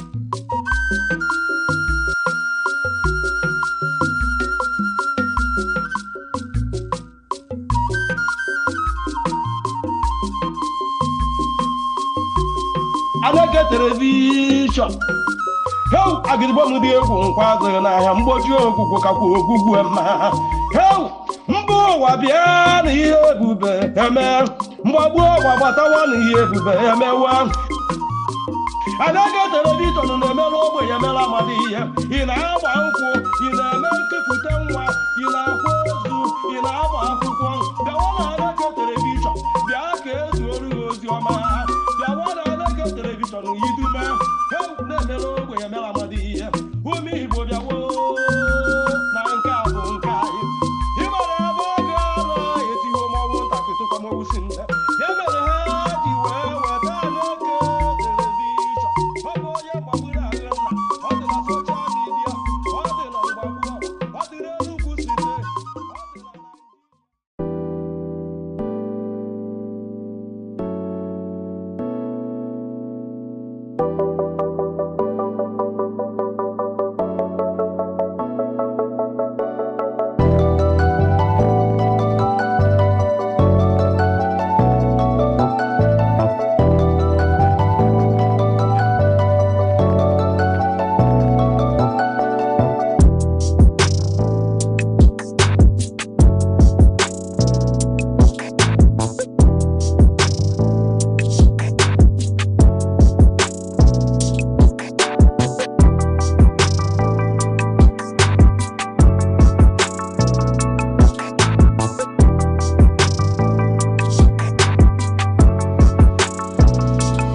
Every day, the world produces noise, but only a few moments produce meaning. Information is everywhere. Understanding is rare. Because facts alone do not enlighten, context does, analysis does, perspective does. Welcome to Aneke TV, where news is not merely reported, it is examined. Where conversations are not merely held, they are elevated. Where stories are not merely told, they are understood. In governance, in business, in society, in the global arena, clarity is power, discernment is advantage, awareness is responsibility. This is broadcasting with purpose, journalism with depth, programming with intellect. Nigeria, the world, we are live. Aneke TV, broadcasting daily, informing minds, shaping perspective.